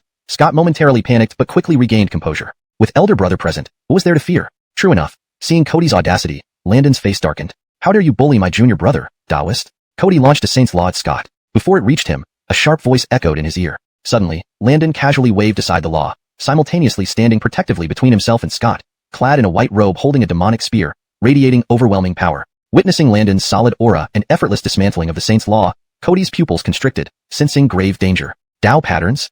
Cody exclaimed, astonished. He had thought Landon only possessed remarkable combat power, never imagining he had already mastered part of a saint's rules. This realization sent him into a state of disbelief. Realizing his reaction undermined a saint's dignity, Cody focused his gaze on Landon, trying to sound calm. You, Landon, have already mastered part of a saint's rules? Despite suppressing his shock, his voice still trembled slightly. Observing Cody's shock, Landon felt a mix of amusement and suspicion. Holden regarded Landon with even greater reverence, his eyes gleaming with admiration for such strength. Hashtag Chapter 208. The battle unfolds. The 12 golden immortals of the complete perfection sect, Xianxia, had somewhat uneasy expressions. Though they did not fully understand what Landon had grasped or the sage's principles that he embodied, anything capable of startling a sage must be extremely formidable. But upon second thought, their complete perfection sect was here to support the intercepting sect, Zhejiao. Naturally, the stronger Landon was, the better. However, for the intercepting sect, which they had always looked down upon, to produce someone like Landon, a talent so astounding as to surprise even a sage, caused some discomfort in the hearts of the 12 golden immortals. Observing the awkward and complex expressions on the faces of the complete perfection sect members, people like Ronan from the intercepting sect felt an overwhelming sense of satisfaction. Heh, you've been arrogant. What do you have left to be proud of in front of our senior brother? They felt triumphant inwardly, but showed no change on their faces. In response to Fagin's inquiry, Landon remained unperturbed, his eyes revealing nothing but calm. He did not directly answer Fagin. Seeing himself being ignored, especially the sword's intention enveloped him, suppressing his movements. Truly, the great Tao is simple and profound, Landon mused, then shook off the restraining power using his innate Tao patterns.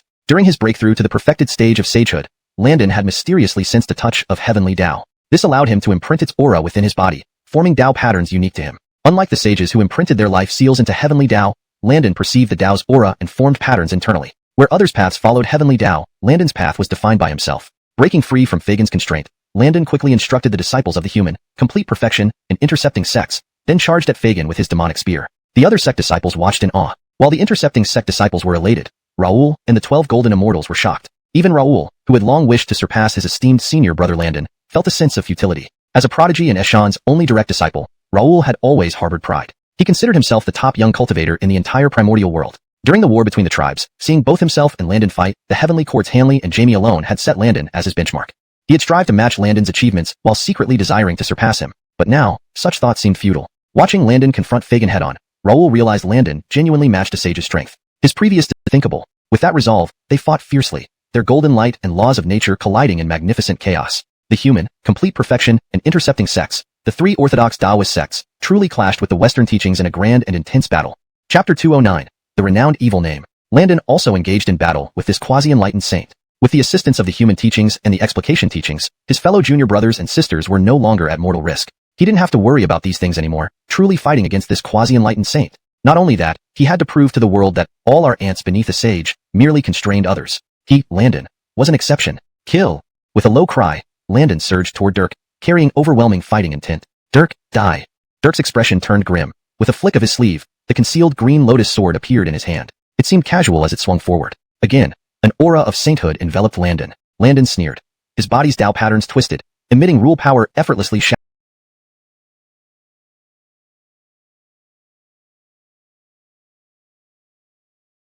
shattering Dirk's aura into nothingness. Dirk, have you run out of tricks? This aura of a sage cannot hold me down. Dirk's expression remained cold, silent. He moved to intercept Landon's path, raising his sword again. Landon's pupils constricted, clearly not expecting Dirk to charge head-on. Being caught in the momentum, he couldn't react in time. Thus, he thrust the god-slaying spear into the void below, forcefully twisting his body to dodge Dirk's unexpected strike. Having dodged the sword, Landon did not linger, turning to unleash the thunder law. Tiny black lightning arcs spread across his body and the god-slaying spear before he shot out explosively. Raising the god-slaying spear high overhead, he appeared above his original position, cleaving downward upon Dirk from above, akin to a devil descending. Seeing Landon's imposing presence, a hint of retreat entered Dirk's mind. Although powerful, resolving such a blow wouldn't be difficult for him. This attack made it clear avoiding the sharp edge temporarily was the best option. But Dirk wouldn't allow himself to retreat. As a sage, even he had his own pride. Seven precious tree, appear. With a light cry, a large tree materialized before him. Its trunk glowed emerald green, with lush and flourishing branches, radiating wisdom. This seven precious tree, also known as the Crosby tree, bore the beautiful name of Wisdom Tree. The tree, as if possessing life, swayed its branches, darkening in color, standing like an impenetrable wall between Landon and Dirk. A dull sound echoed. The god-slaying spear emitted a sky-darkening demonic might. Tiny black lightning arcs flashing rapidly. Yet, it left only a white scratch on the seven precious tree. Landon regarded the seven precious trees solemnly. Indeed, as Dirk's enlightenment artifact, it was formidable. Clearly unsatisfied with his god-slaying spear's power, he underestimated its impact. Dirk, too, was inwardly shocked. This wasn't a mere illusion but his actual enlightenment artifact, the seven precious tree. To leave a mark with one spear, Landon was truly gifted. Looking at the mark on the seven precious tree, Dirk felt incomparable fear and uncontrollable chill. This youth must not live. Combating Landon fueled Dirk's growing murderous intent. Terrified by Landon's talent, this age and combat strength were unparalleled. None could match him. In the grandest golden hall atop Mount Sumeru, a Taoist with a sinister appearance appeared silently. This Taoist was the six-winged blood-winged black mosquito enlightened by Landon over 10,000 years ago. Before coming to Buddhism, Landon had already sent two divine messages. One was given to the blood-winged mosquito. Over 10,000 years ago, the blood-winged mosquito was still a cocoon, requiring several more millennia. Meanwhile, the blood-winged mosquito gained renown in the primordial chaos, claiming to be Richard. Before the battle, receiving Landon's divine message, knowing what he required, he formulated a plan. Richard no longer consumed weak demons or devils, nor hunted Azuras in the Blood Sea, instead targeting lone Buddhist disciples at Mount Sumeru's base. After consumption, he boasted the Western teachings disciples were too weak, offering no spiritual enhancement.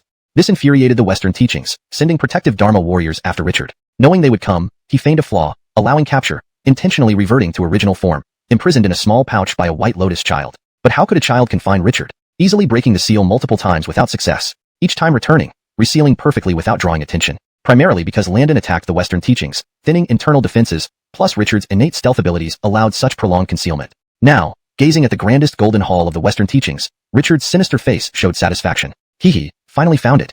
Chapter 210.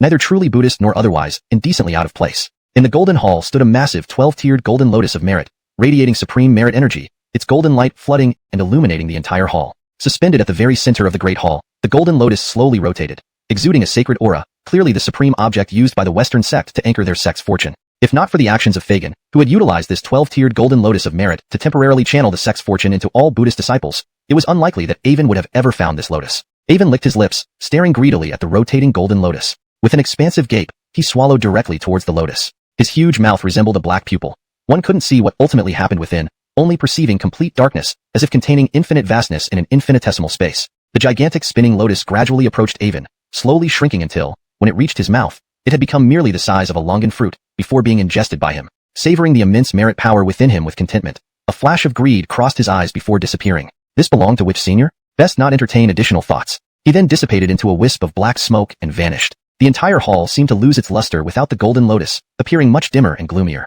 With all Buddhas of the Western sect engaged in the battlefield, the empty hall appeared exceedingly desolate, leaving behind only the residual aura of the primal fiend beasts from Avon, proving that someone had been there. On the battlefield, what was once a balanced confrontation between the three sects of the Xianmen and the masses of Buddhism turned unexpectedly. Those previously vigorous Buddhist figures suddenly became listless.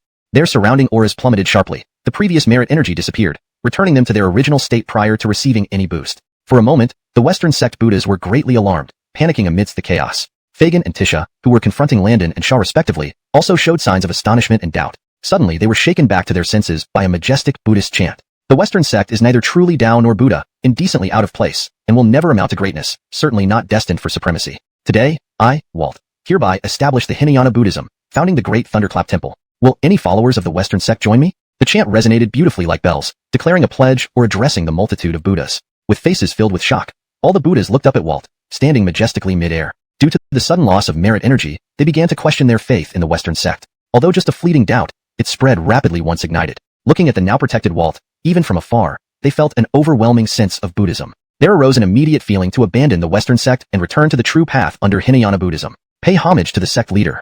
A Buddha, seemingly possessed, knelt down and paid homage, with utmost reverence, as if overwhelmed by Walt's supreme Buddhist law. Pay homage to the sect leader. Encouraged by this act, those who had previously harbored doubts about the Western sect fell in line to kneel and worship. Voicing loud homage to the sect leader calls, they finally abandoned the Western sect wholeheartedly, embracing Hinayana Buddhism faithfully. Such scenes led nearly a third of the crowd to pledge allegiance to Hinayana Buddhism, including a quasi-saint level guardian. Heavenly clouds condensed and dispersed, forming various grand lotuses and six-winged golden cicadas, even manifesting Landon's figure. An image deeply etched in Walt's memory. Countless phenomena unfolded, followed by descending boundless merits, taking away a part of the Western sect's fortunes. Hinayana Buddhism established. The voice echoed, celebrating the establishment of Hinayana Buddhism. Fagin and Tisha, momentarily stunned, bellowed out in unison. Scoundrel! Scoundrel! Their voices reverberated across heaven and earth, brimming with rage. Fagin's face twisted, barely containing the intense murderous intent. Even the usually composed Tisha expressed fury, his eyes brimming with killing intent. The chaotic cultivators of XuanHuan watched in utter bewilderment. Who is this Walt? What's happening here? No one could answer. Walt seemed to have emerged out of nowhere, unknown origins. Some say, but this Western sect has truly suffered a setback this time. Sighs and laments filled the air. Actually, it's not quite so. Remember, the two saints of the Western sect are still here. With sainthood, how can there be decline? One thing you may overlook, though these saints exist, the Western sect now faces Landon of the truncated teachings. Plus, losing some of their fortune. If Hinayana rises, wouldn't this strip much of the Western sect's fortune and belief? A seasoned cultivator explained, showing insight into the situation. Debates erupted among the XuanHuan cultivators. Shaw glanced at the enraged Fagin and Tisha, then peculiarly at Landon. While others might have missed it, he noticed clearly. Establishing Hinayana Buddhism indeed was a monumental deed, diverting part of the Western sect's fortune. A heavy blow. Yet, in the phenomena, Landon's blurry figure appeared. Despite uncertainty, Shaw recognized it as his beloved disciple through again. He would have doubted whether this level truly matched its combat strength. Even without breaking through, Landon could still feel that his primordial Tao patterns had enhanced his combat ability, allowing him to take a significant step forward on the path of quasi-saint completeness. This filled him with a sense of excitement. If he were to achieve sainthood, what kind of scene would unfold? No one could answer this question, and Landon himself didn't know. The path he walked was destined to be different from that of ordinary enlightened beings. Even the saints could not predict Landon's future. Perhaps in the near future, these very saints would lose their right to look down upon him, and instead, they would have to look up to him. Of course, those were matters for later, not worth mentioning for now. Gathering his thoughts, Landon was puzzled by the amount of virtue power he had received. Although he had enlightened Pedro and encouraged him to establish the Hinayana Buddhism, it shouldn't have warranted so much virtue power. Even when guiding Tabitha to transform into the cycle of reincarnation years ago, he only received a small fraction. Thus, he looked at Pedro with a questioning gaze. Pedro, noticing Landon's attention, first paid respects as a junior. Then he respectfully said, "Junior Pedro greets Senior Landon." Landon nodded slightly in acknowledgement. Opening his lips, he asked, "Pedro, do you know why?" Pedro replied seriously, "From the moment I spoke, I have been indebted to Senior Landon's enlightenment. Therefore, I have always regarded you as my master, and your Tao is my Tao." Landon was greatly surprised. Everyone has their own heart's Tao, countless and varied. For example, his master's Tao was to snatch the sliver of life that heaven and earth had discarded, challenging the heavenly Tao. This was called the Tao of interception. Master Eshan advocated non-action, following the Tao of naturalness. Grandmaster Murphy emphasized preaching grand truths to those with great fortune, aligning with the heavenly Tao. This was the Tao of propagation. Landon himself believed in supremacy and invincibility, seeing himself as the strongest, intending to prove his Tao through force and dominate all things. This was the Tao of power. There seemed to be some difference, but Landon felt that his Tao of power still fell short of Xavian's. Only his own Tao could be the strongest. And Pedro's Tao wasn't heaven, earth, non-action, or self. It was actually himself. The beings of the Cooper Chaos were also astonished, each one speechless. This war had brought too many jaw-dropping revelations. The information was overwhelming. It seemed the long quiet Cooper Chaos was about to become lively once more. For this, Landon had no time to care. Regarding Pedro's Tao, Landon could only laugh helplessly. To regard oneself as the Tao. I hope he succeeds. There was a peculiar feeling in his heart. Then, two figures flew backward, reaching 100 paces apart. Their first direct confrontation, without any warning, ended in a deadlock. Whoa! The crowd of Cooper Chaos cultivators was stunned. This Landon possesses the potential to be invincible. Dirk's expression turned ugly, finding it hard to believe. He had expected his all-out attack to either kill or severely injure Landon. Seeing Landon foolishly choose to confront him head-on, he had secretly mocked him. But the result was unacceptable. Unable to subdue Dirk, the Buddhist forces were now like frightened birds. The Buddhas, losing the benefit of virtue power, were no match for the elite disciples of the three sects, retreating repeatedly, their fate hanging by a thread. If they weren't careful, they would face eternal doom. Attack. Seeing the Buddhists falter, the XuanHuan disciples were filled with zeal, eager to suppress them and show these Cooper Chaos cultivators that their true sect was far superior to the Western sect. Just a renegade sect, even with 2 saints, how could it compare to the XuanHuan sect with its 3 saints firmly established, clearly outmatching the Western sect? So aside from the 2 saints, the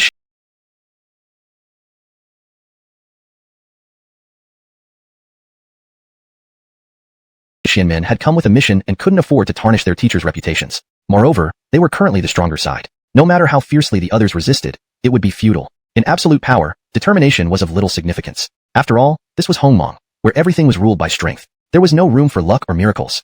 The fighters from the 3 sects felt their battle spirit soar as they crushed forward towards the Western teachings. They were determined to suppress all the Buddhas of the Western teachings to uphold the honor of the Xinmen sect. Dirk looked at Landon with a mixture of shock and suspicion, feeling deeply astonished. Landon, with his perfected quasi-saint body, had managed to clash evenly with his own saintly physical form. Dirk had used all his strength in that strike, leaving nothing behind, yet it ended in a stalemate. Worse, Landon's lightning force had penetrated his body slightly, though it caused no significant harm. It made his arm feel numb, clearly the effect of the divine thunder. Shifting his gaze to the battlefield where the Xinmen sect clashed with his Western teaching disciples, Dirk was suddenly filled with fury. His Western teaching followers were nearly all suppressed. Defeat seemed inevitable. An immense rage surged within him. He had never felt such intense frustration since he attained enlightenment. Glaring fiercely at Landon, he spat out. Landon, I underestimated you. I should have killed you back then instead of letting you. He assumed a defensive stance. Suddenly, a chill ran down Landon's spine, followed by the whistling sound of wind. The white lotus sword sliced toward him with a cold gleam. Landon swiftly twisted his waist and thrust the Godslayer's spear backward.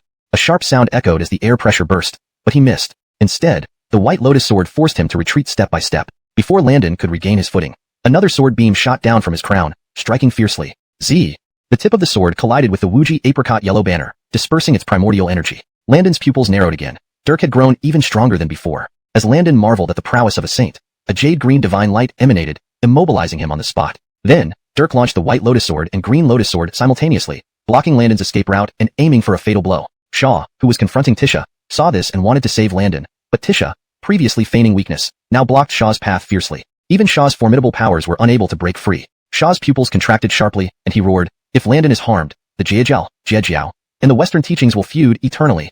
Corrected for fluency and accuracy, Shaw's eyes narrowed sharply, and he bellowed, "If anything happens to Landon, the Jiejiao and the West by Dirk's twin swords infused with overwhelming killing intent would likely be beyond even his teacher's capacity to save him." His brain raced to find a solution. In this moment of life and death, Landon's eyes showed a wild resolve. He had cultivated for hundreds of thousands of years to reach this point. How could he die so easily? He screamed internally. Suddenly, the primal Tao pattern within him flickered intensely, channeling mysterious forces along strange pathways into his body. The life force that erupted upon breaking through to quasi-saint perfection gushed out, covering his chest and back entirely. 12 Supreme Heaven Gods Array. Manifest. Chapter 213. The 12-petaled merit golden lotus? Though Landon was immobilized, his thoughts remained unrestricted. His mind roared out loud internally. A grand shadow extended from within Landon's body until it stood between heaven and earth. Upon seeing this, Landon moved his thoughts. He muttered something inaudibly. The mighty Xavian shadow swiftly condensed, eventually only slightly enlarging around Landon's form, precisely enveloping him. Outside, the earthly yellow flag radiated profound yellow auras, protecting Landon from inside out like an armor. The 2 heavenly swords carrying the will of Dirk roared forth, piercing through with a whistling sound, aiming directly at Landon. Clang!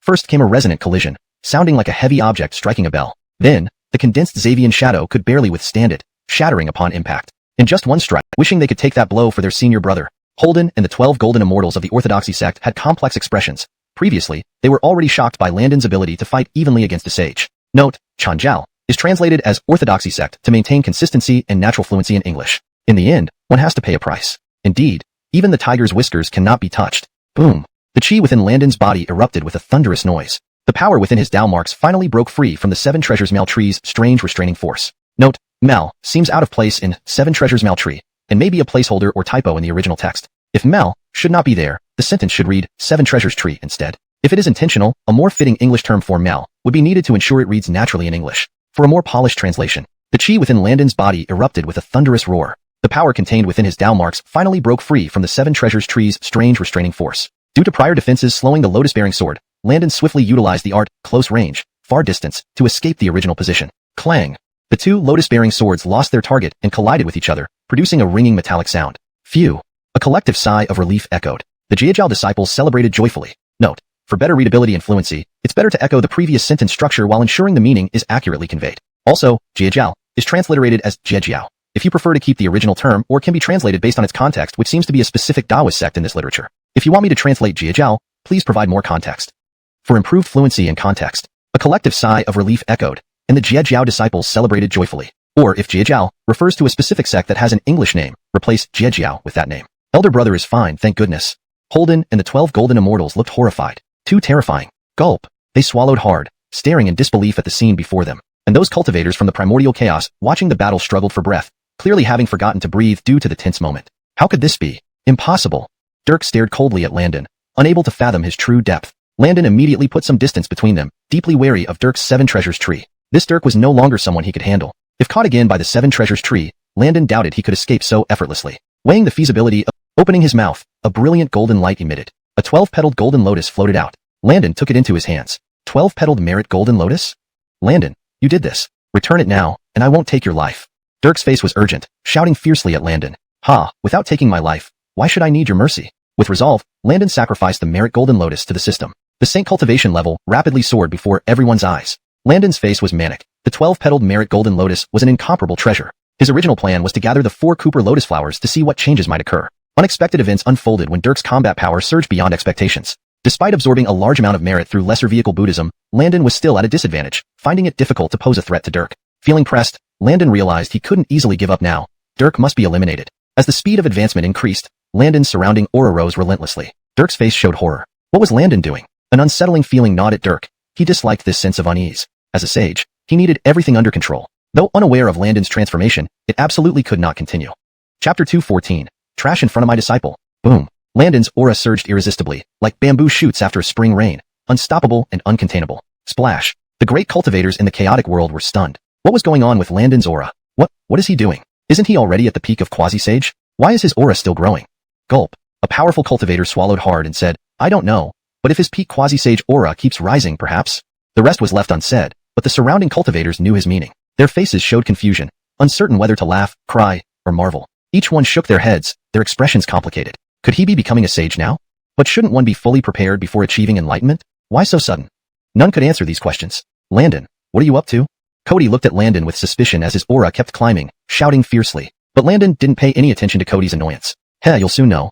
Landon inwardly sneered, his face serious yet filled with anticipation. He focused inward, opening his system panel. Objective asterisk attain the cultivation of Sha Sage. Progress asterisk 80.88%. Clearly, the sage level cultivation download was nearly complete. But what would happen once it finished? Landon's eyes blazed with anticipation as he licked his dry lips. Landon's body continuously repaired his wounds. Despite blood on his lips, Landon's internal injuries had healed completely. If not for the protection provided by the Xavian Shadow and the Antony Apricot Yellow Banner, Landon wouldn't have had a chance to recover. His bodily functions would have been destroyed before he could heal. But Forrester believed Landon was heavily injured and hadn't thoroughly checked his vitality. Now, Forrester panicked. Why couldn't he sense the 12-petal virtue lotus anymore? Where had Landon hidden it? Meanwhile, Grandmaster Shaw watched his disciple with increasing delight as his aura climbed ever higher. His earlier anxiety vanished, and even restraining Forrester couldn't wipe the smile from his face. Observing Forrester's worried expression only added to Shaw's amusement. The anxious party now seemed to be Forrester, not Shaw's group. The crowd watched the confrontation atop Mount Sumeru in bewilderment. No one understood the situation unfolding before them. Ignoring the spectators, Landon focused solely on the increasing power within him.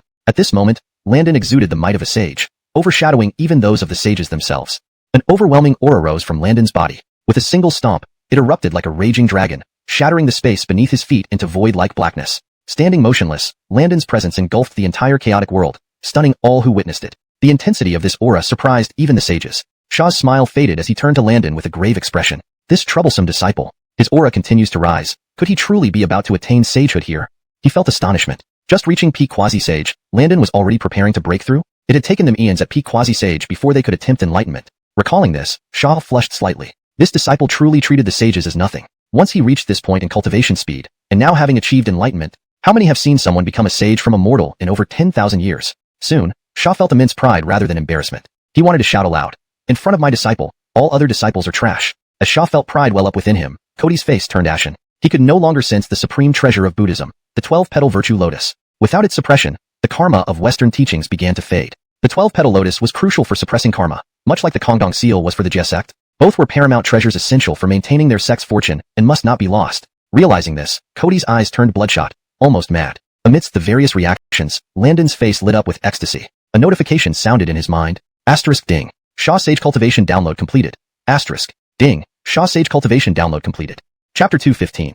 Is he seeking to realize the Great Tao? A voice echoed in Landon's heart. Though it still carried some mechanical tone, for the current Landon, this voice was sweeter than celestial music. Landon emitted an overwhelming aura that seemed to elevate his figure slightly. Rumble.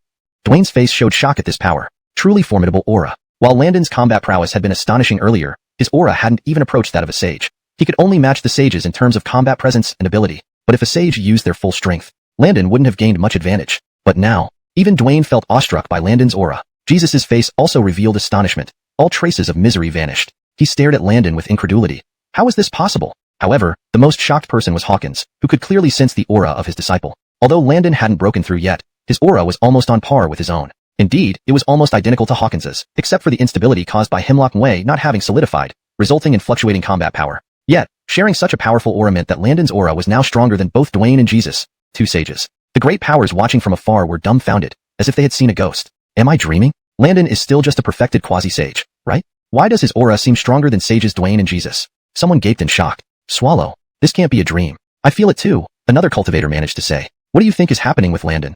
My friend, you give me too much credit. Even the sages are astonished. How would I know? Ignoring the shock of the world, Landon felt refreshed. He roared skyward, his voice echoing powerfully. Even the heavenly Tao seemed to respond, striking a thunderbolt in acknowledgement. Landon's aura continued to surge. Sensing the power within him brought joy, but also confusion.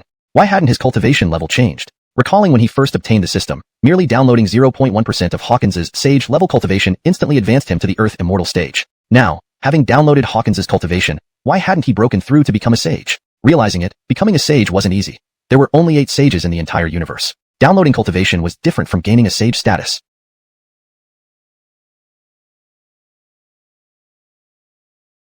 Moreover, Landon had already acquired Hawkins's power, though maintaining this combat power might be uncertain without realizing the Tao. But that likely wouldn't happen. A quasi-sage with sage-level power would make being a sage too trivial.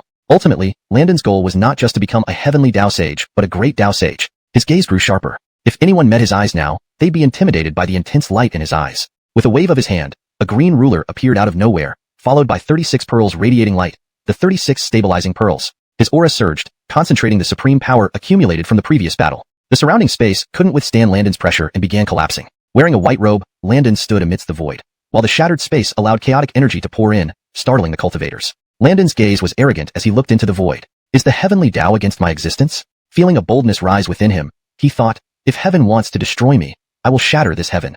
Observing the collapsing space and rushing chaos, a peculiar idea arose in his mind. Do I need to act like Xavian? He released his strongest aura, exceeding even Hawkins's. Hawkins's expression was complicated. It seemed his obstinate disciple was truly pearls. Where Landon had stood was now empty, leaving only the fragmented void and endless chaos. Dwayne's face darkened. He hadn't expected Landon to have the audacity to seek the Tao by force, which was extremely dangerous, leading to total destruction if mishandled. Even Xavian had failed. Was Landon stronger than Xavian? Few would believe that, especially Dwayne. Kramer outside Mount Sumeru also watched the shattered void in shock, where the 36 stabilizing pearls glowed amidst the chaos. The sky-measuring ruler had vanished. Each pearl floated, emitting light to fill the void, seemingly healing it and halting its collapse. Quick look. What's that? Chapter 216. Is he opening the heavens and earth? Is he creating a world? Suddenly, a voice rang out from among the powerful cultivators, filled with disbelief and shock. He saw the 36 stabilizing sea pearls slowly evolving worlds, and within each world was Landon. Is that Landon? That white-robed figure, that youthful appearance, and that heaven-shaking might. In all of Cooper Chaos, who else could it be other than Landon? What is he doing now? You jest, Dao brother. I reckon this question can only be asked of the great Xavian. After all, no one besides Xavian can answer it. Does Landon really intend to attain Dao through sheer power? Well, Wu frowned, disliking this situation. Is this how the world looked when Xavian first opened the heavens and earth?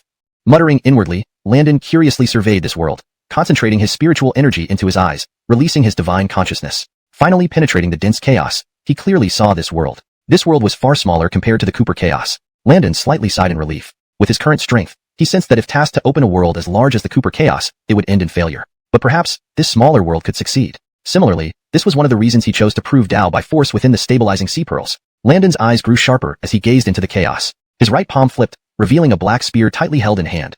The god-slaying demon spear.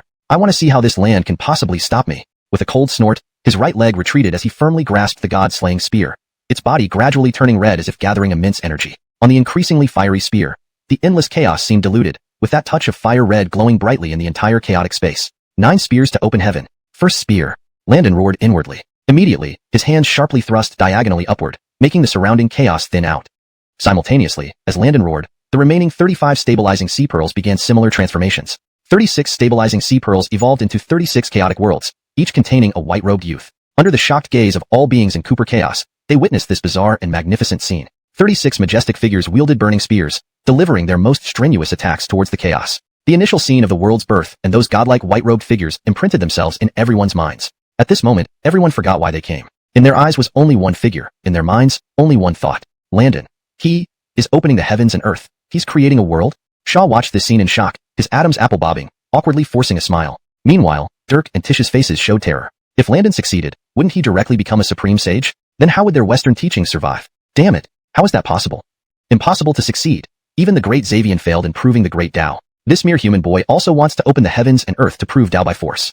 Both looked fiercely and muttered crazily. They had no methods against the current situation. Earlier, Dirk tried to enter the stabilizing sea pearl to disrupt Landon's path to enlightenment, but found the pearl unshakable, rooted in the torn space. Moreover, without the owner's permission, entering the controlled stabilizing sea pearl was impossible. After achieving sainthood, he felt powerless for the first time, unable to interfere with Landon or prevent the ongoing events. Even knowing that Landon's success could spell doom for them, they could only watch helplessly, like a prisoner facing execution, knowing the inevitable outcome but unable to change it. Dirk's face changed repeatedly, finally sighing heavily, aging visibly, his back hunched slightly, drawing pity from some female cultivators. He continuously self-hypnotized, believing Landon could never achieve this feat but couldn't help glancing at him. Seemingly, every move of Landon tugged at his fate. A sage's destiny being affected by someone else's actions. Previously, he would have dismissed such thoughts. In his heart, even Master Ewing couldn't make them fear, because though Ewing was integrated with the heavenly Dao, stronger than them, he was their teacher. Moreover, Ewing rarely interfered unless it endangered the heavenly Dao. Therefore, while respecting Master Ewing, they weren't fearful. But regarding Landon, Dirk couldn't suppress a slight unease. Landon was trying to attain the great Dao. If successful, even as a sage, he might struggle to protect himself. Just as Dirk's face shifted, Landon gathered strength again, the god-slaying spear glowing brighter. When the energy reached its peak, it suddenly surged forward. 9 spears to open heaven, second spear. Chapter 217. This power, it's so beautiful. A red spear beam suddenly pierced through the chaos in front of Landon, making the surrounding chaos even thinner. Originally, the crowd could only see a vague figure in a white robe. Now they could see Landon's outline more clearly. Truly our senior brother. The Jiajiao disciples were all elated, their faces filled with excitement. They knew that their senior brother was on the path to becoming a great Dao saint. If he succeeded, their Jiajiao would have 2 sages. Unlike the Western teachings, their 2 sages would be far stronger. In their hearts, their senior brother could not fail, so they didn't share the same concerns as their master, Shaw. They simply did not think Landon would fail. This confidence was not without basis. Their senior brother had never let them down before. Note: for better readability in English, Jiajiao should be translated or given an appropriate name rather than left in Chinese characters. Revised. The Jia teaching disciples were all elated, their faces filled with excitement. They knew that their senior brother was on the path to becoming a great Dao saint. If he succeeded, Govind beside him looked complex. Brother Landon, Govind can never surpass you in this lifetime. Thinking about my previous goal now seems laughable. Though his face showed a smile, it was mixed with bitterness and defeat. But he quickly lifted his spirits, comforting himself. I can't compare with Brother Landon. The entire Cooper world has never seen such a prodigy. Yes, I, Govind, must forge my own path. The whole Cooper world was shaken, but Landon inside the sea stabilizing pearls was ready to unleash his 3rd and 4th strikes. Landon's face was filled with fervor, his eyes brimming with battle spirit, defiantly gazing into the distance. At this moment, the 36 sea stabilizing pearls' internal worlds became completely clear, the chaos split apart by Landon's attacks. Landon continued his consecutive strikes, the blood god magic spear moving in torrents, each attack breaking through the heavens. 18th strike. With the 18th strike, the blood god spear glowed with blood-red light, a prehistoric aura emanating from Landon. In the 36 small worlds, Landon performed the same action. Twisting his waist and gripping the end of the blood god spear, then releasing like a coiled spring. A crescent-shaped crimson spear beam swept across all directions, cutting the chaos in half. The chaotic energy transformed into two distinct layers of gases, pure energy rising slowly, while impure energy sank gradually. Seeing this process was too slow, Landon couldn't just wait idly. It would take unimaginable time. His gaze sharpened, and he laughed loudly. Friend Xavian, today Landon is forging his own great Tao. Have you seen it? His laughter thundered through the 36 pearls into the Cooper world, leaving all cultivators speechless. Friend Xavian? This Landon indeed has immense courage and a wildly ambitious nature. This Landon is attempting to achieve the great Tao through sheer force, much like Xavian. Once successful, calling anyone in this Cooper world a fellow Taoist would be fitting, even for Xavian, as an equal, no, even as a look-up, for he would be the first great Tao sage in the Cooper world. Just tens of thousands of years old, and this human youth is about to reach such a realm, truly unprecedented and unparalleled. With Landon's loud laugh, all 36 Landons roared simultaneously. Ninth strike.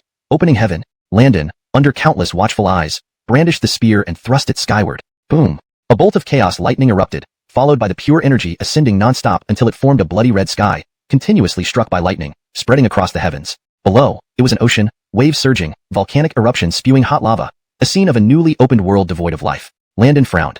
Without living creatures, it wasn't a complete world. Using great power, he stimulated the growth of marine life, then accelerated the evolution of life within this world. Algae and various marine creatures emerged, then amphibians evolved into humans, demons, and various other beings. In all 36 small worlds, Landon acted like a creator god, advancing the development of these worlds according to his will. The sky turned from bloody red to clear blue, and the vast ocean began to recede, forming land. The sun and moon also appeared in this new world. Landon continued defining the rules for this world. As the 36 small worlds gradually took shape, the observers' faces flushed, overwhelmed with emotion but unable to utter a word. Landon was creating a world, and it seemed he succeeded. Were they witnessing the rise of an existence even greater than Xavian? Sitting between heaven and earth, Landon resembled a true deity, a true creator, shaping the 36 worlds with his every thought. Landon kept evolving these worlds, advancing their processes. Now, Landon felt better than ever. In this world, he felt like a true god, invincible, harnessing all the power within this microcosm. Seated in the void, he refined earth, water, fire, and wind. Earth corresponded with soil, metal between earth and water, water with itself, wood between water and fire with itself, and wind outside the 5 elements. Wind represented independent consciousness, gas, flowing matter, divine awareness. Within the 5 elements, there was birth and counteraction, with dharma bodies harmonized within the cycle. Thus, this small world established its 5 elements and 12 origins, setting the initial world rules. Outside Mount Sumeru, more and more cultivators gathered, voices filling the vast mountain. Not even a footrest could be found. Powerful cultivators came to witness this grand event in the Cooper world. Seeing Landon act like a creator, creating from nothing, opening the heavens and refining the elements, establishing the 5 elements and granting the will of the Tao. In this world, Landon was a true god, transcending the Tao, controlling life and death with a single thought. He intended to continue advancing the world's progress but was exhausted. Absorbing the world's power, he gradually recovered. This power, it's so beautiful. Landon lightly clasped his hands and smiled contentedly. Chapter 218.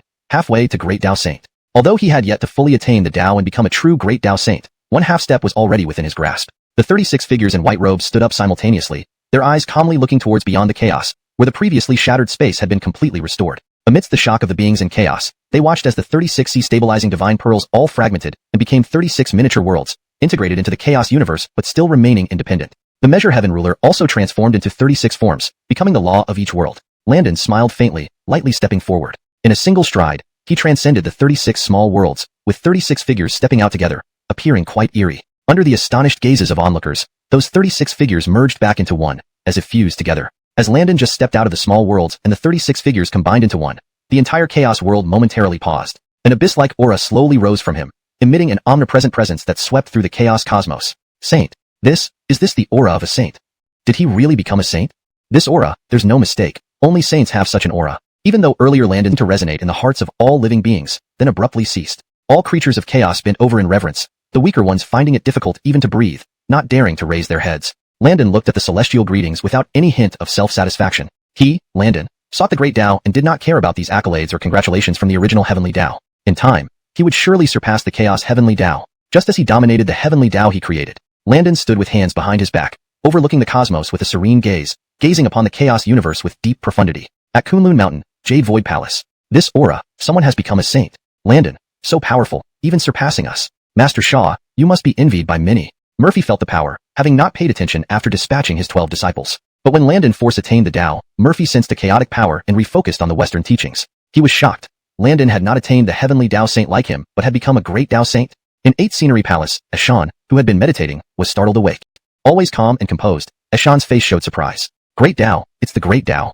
In the Nine Abyss Netherworld, Venus's eyes sparkled with admiration as she looked at Landon, her expression filled with complexity and respect. Friend Taoist Landon, you've finally reached this point. Is it to carry on the legacy of our Franklin? In Sonia Palace, Sonia peered through space, gazing at the white-robed youth on Mount Sumeru, feeling a terrifying power from him, losing herself momentarily. Is he really one of the humans I created? In a region of chaos, a grand palace floated amidst swirling chaos, a mighty figure inside showing agitation, wide-eyed with disbelief. How is this possible? Inside the Purple Ape Palace, surrounded by chaos, Ewing Dowdrock displayed unusual emotion. If the chaos inhabitants saw this scene, they would certainly be astonished. After all, Ewing was the first saint in chaos, unparalleled in strength under the heavenly Tao. Even other saints were his disciples. Little could shock Ewing, including when Tabitha transformed into the cycle of reincarnation, establishing the Netherworld and Six Paths. These events were all within Ewing's expectations. But now, he was genuinely astonished. How is this possible? How could someone actually succeed in force-attaining the Tao? The grow. Landon had indeed grown before his very eyes, from a young disciple to someone so powerful that even Shaw now had to look up to him. This filled Shaw with immense satisfaction. At this moment, the space around the waist of Mount Sumeru began to warp and twist, and a slow-moving blue ox emerged from the void. The first thing the many cultivators saw were the large ox horns and its copper-rimmed eyes brimming with spiritual energy, exuding immense strength. The ox moved forward slowly, revealing a figure sitting on its back. The figure wore coarse hemp clothing, with white hair and beard. From afar, he looked like an ordinary old villager. His face was calm, sitting leisurely on the ox's back without any signs of haste. There was no trace of magical power around him, making him seem like an ordinary person. But it was strange because he walked through the air from the void. How could he be an ordinary person? His inner power was hidden, not revealing a single trace. Only a sage could do such a thing. This was unmistakably a sage. Seeing this figure, Master Shaw stepped forward and greeted respectfully, "Brother." Seeing Master Shaw's demeanor, the many cultivators of the Cooper Age immediately recognized that the visitor was Eshan, the sage of the human sect. Eshan smiled and nodded in return, then saluted Landon. Congratulations to Heavenly Rocknate for attaining the status of a great Tao sage. Whoa! Mount Sumeru erupted into chaos. The human sect has been out of the world for ages. Sending its disciple Raoul to aid the Jejiao was already a shock. But who would have thought that even Saint Eshan would come in person? It doesn't seem like the three teachings have split apart. Their bond truly runs deep. This edit maintains the meaning and style of the original text while ensuring it reads naturally in English. The term, Jejiao, is kept as it seems to be a specific sect's name that may not have a direct English translation. If you prefer, it can also be translated as severing sect, but retaining it in pinyin keeps the authenticity. That's not the point. Eshan came out of seclusion just to congratulate Sage Landon for becoming a great Tao sage. What a great honor. Well, my fellow cultivators are too rigid and inflexible in your thinking. You still see Sage Landon as a junior? If he fully attains the great Tao, he will become the greatest being in heaven and earth, on par with the great god Xavian. All the Cooper cultivators were amazed. However, before they could continue their discussion, another grand voice echoed, shocking everyone. Congratulations to Heavenly Rocknate for attaining the status of a great Tao sage. Unlike Eshan's quiet arrival, Lord Murphy made a grand entrance, striding through the void with much fanfare. As soon as he appeared, the 12 golden immortals of the Qian sect knelt to greet him. Welcome, Master. With activity. While the Cooper cultivators discussed, a solemn heavenly voice echoed. Master Ewing congratulates Heavenly Rocknate on attaining the great Tao. The ninth sage of the Cooper Age finally takes their place. The mouths of the cultivators grew wide open in shock. Master Ewing? Who can compare to the grandeur bestowed upon Sage Landon?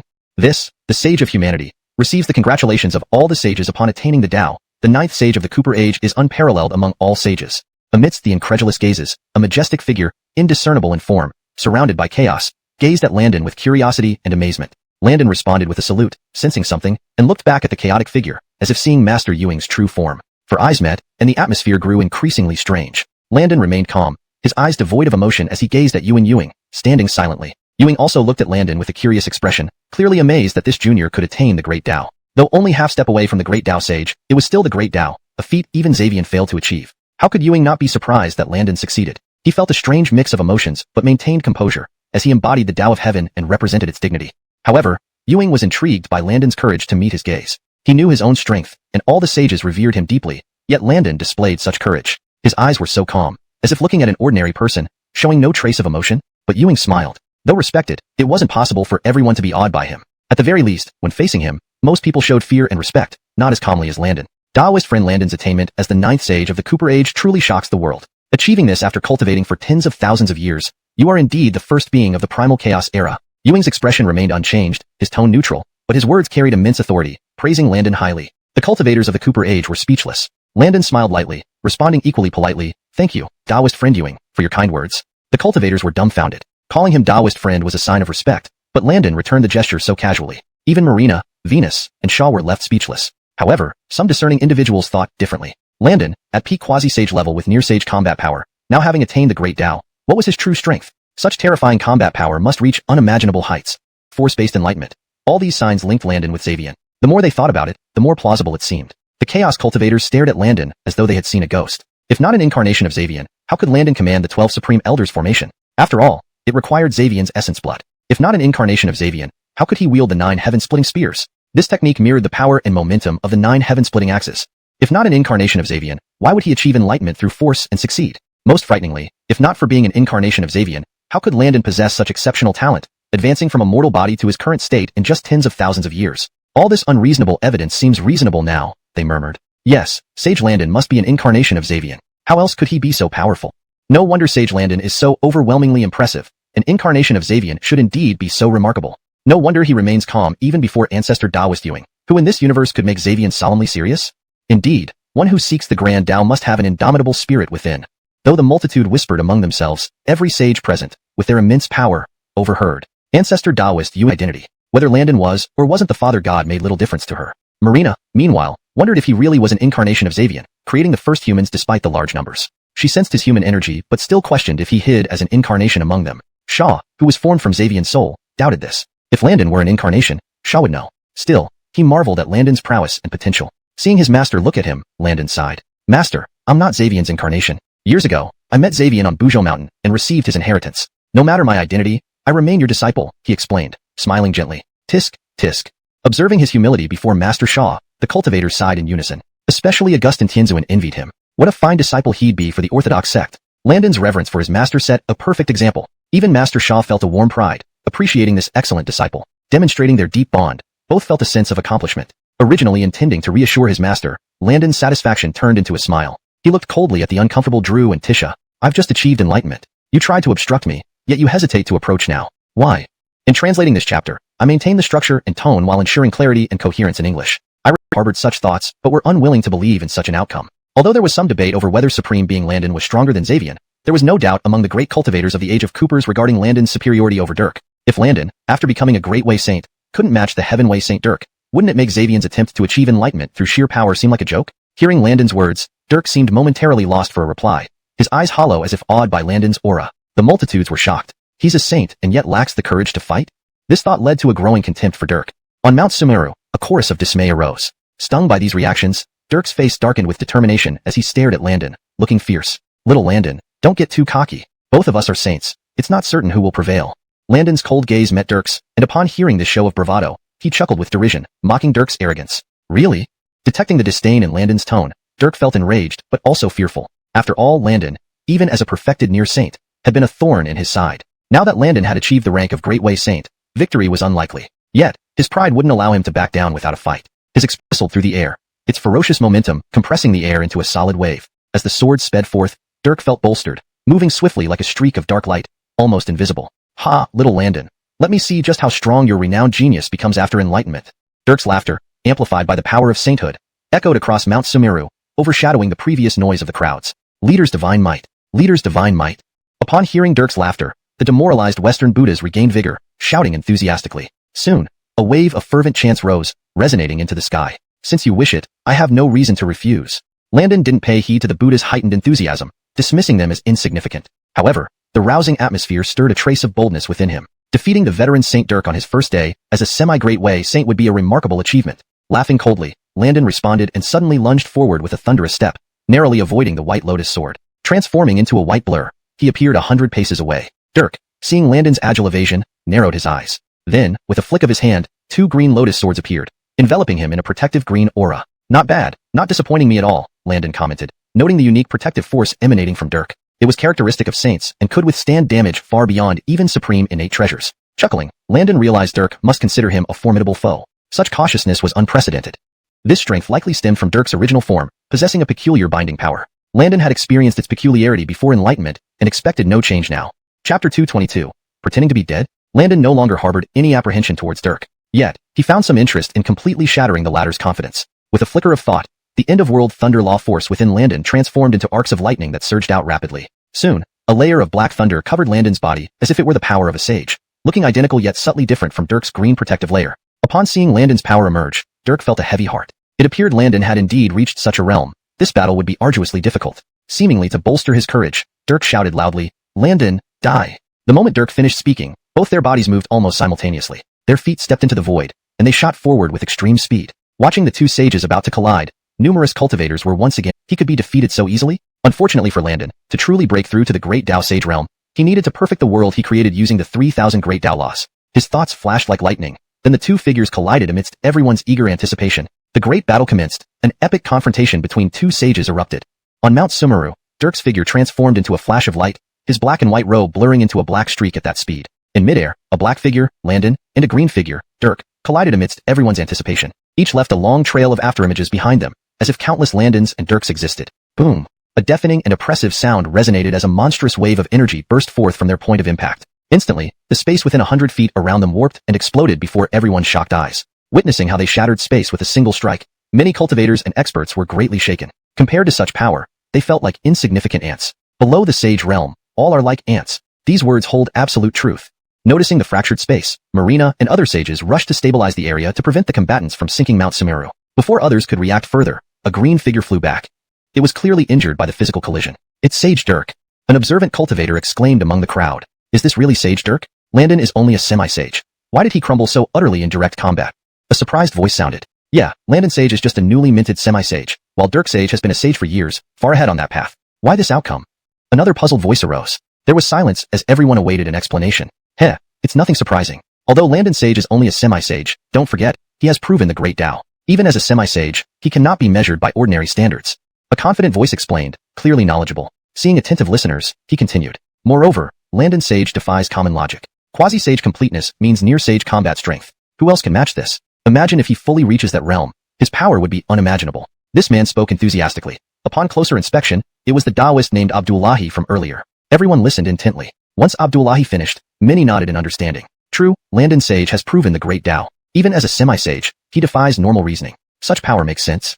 Thus, Sage Dirk has no hope. How will Landon handle his defeat? How else? He fiercely on the void, causing an explosive burst of energy, and in an instant, he charged toward where Dirk stood. Clearly, even without using his divine ability, a step to eternity, Landon relied solely on his physical prowess to achieve that speed. Around Mount Sumeru, the cultivators of the primordial chaos watched Landon's actions, and were all startled, clearly amazed by his ruthlessness. Landon's sudden approach made Dirk's face flash with panic, and he used all his strength to punch fiercely at Landon's head. With a blank expression, Landon tightened his grip, twisted his upper body, and pulled back his right hand, dragging out a black lightning arc before sending it forward fiercely to collide violently with Dirk's fist. Bang!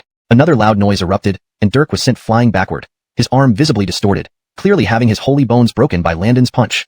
The power from attaining the Tao through physical force was far beyond what Dirk's body could match. For Dirk to engage Landon in physical combat was undoubtedly extremely foolish. However, this time, Landon did not pause. His figure twisted slightly as he intercepted Dirk mid-flight, delivering a whipping kick that sent him flying back again. Originally flying backward, Dirk was once more kicked back by Landon, who flashed behind him. Two opposing forces caused Dirk's blood to surge, and worst of all, he had no strength left to resist. Woo to a terrifying fighter. But soon pride replaced the surprise. Dao Hu Yuing, floating in the sky, also had chaos swirling around him, clearly feeling anything but calm. Abrielle, the saint, covered her delicate mouth with her jade-like hand, shocked by the scene. Venus watched Landon beating Dirk in awe. Such combat strength was truly astonishing, especially for a quasi-saint. Agustin Xianzhen's expression was complex. Back then, he underestimated Landon as a mere mortal, only to be stunned when Landon became a celestial immortal, causing the three pure ones to scramble for disciples. Now, after tens of thousands of years, his nephew was even more ferocious, pummeling Dirk without any resistance, which was truly shocking.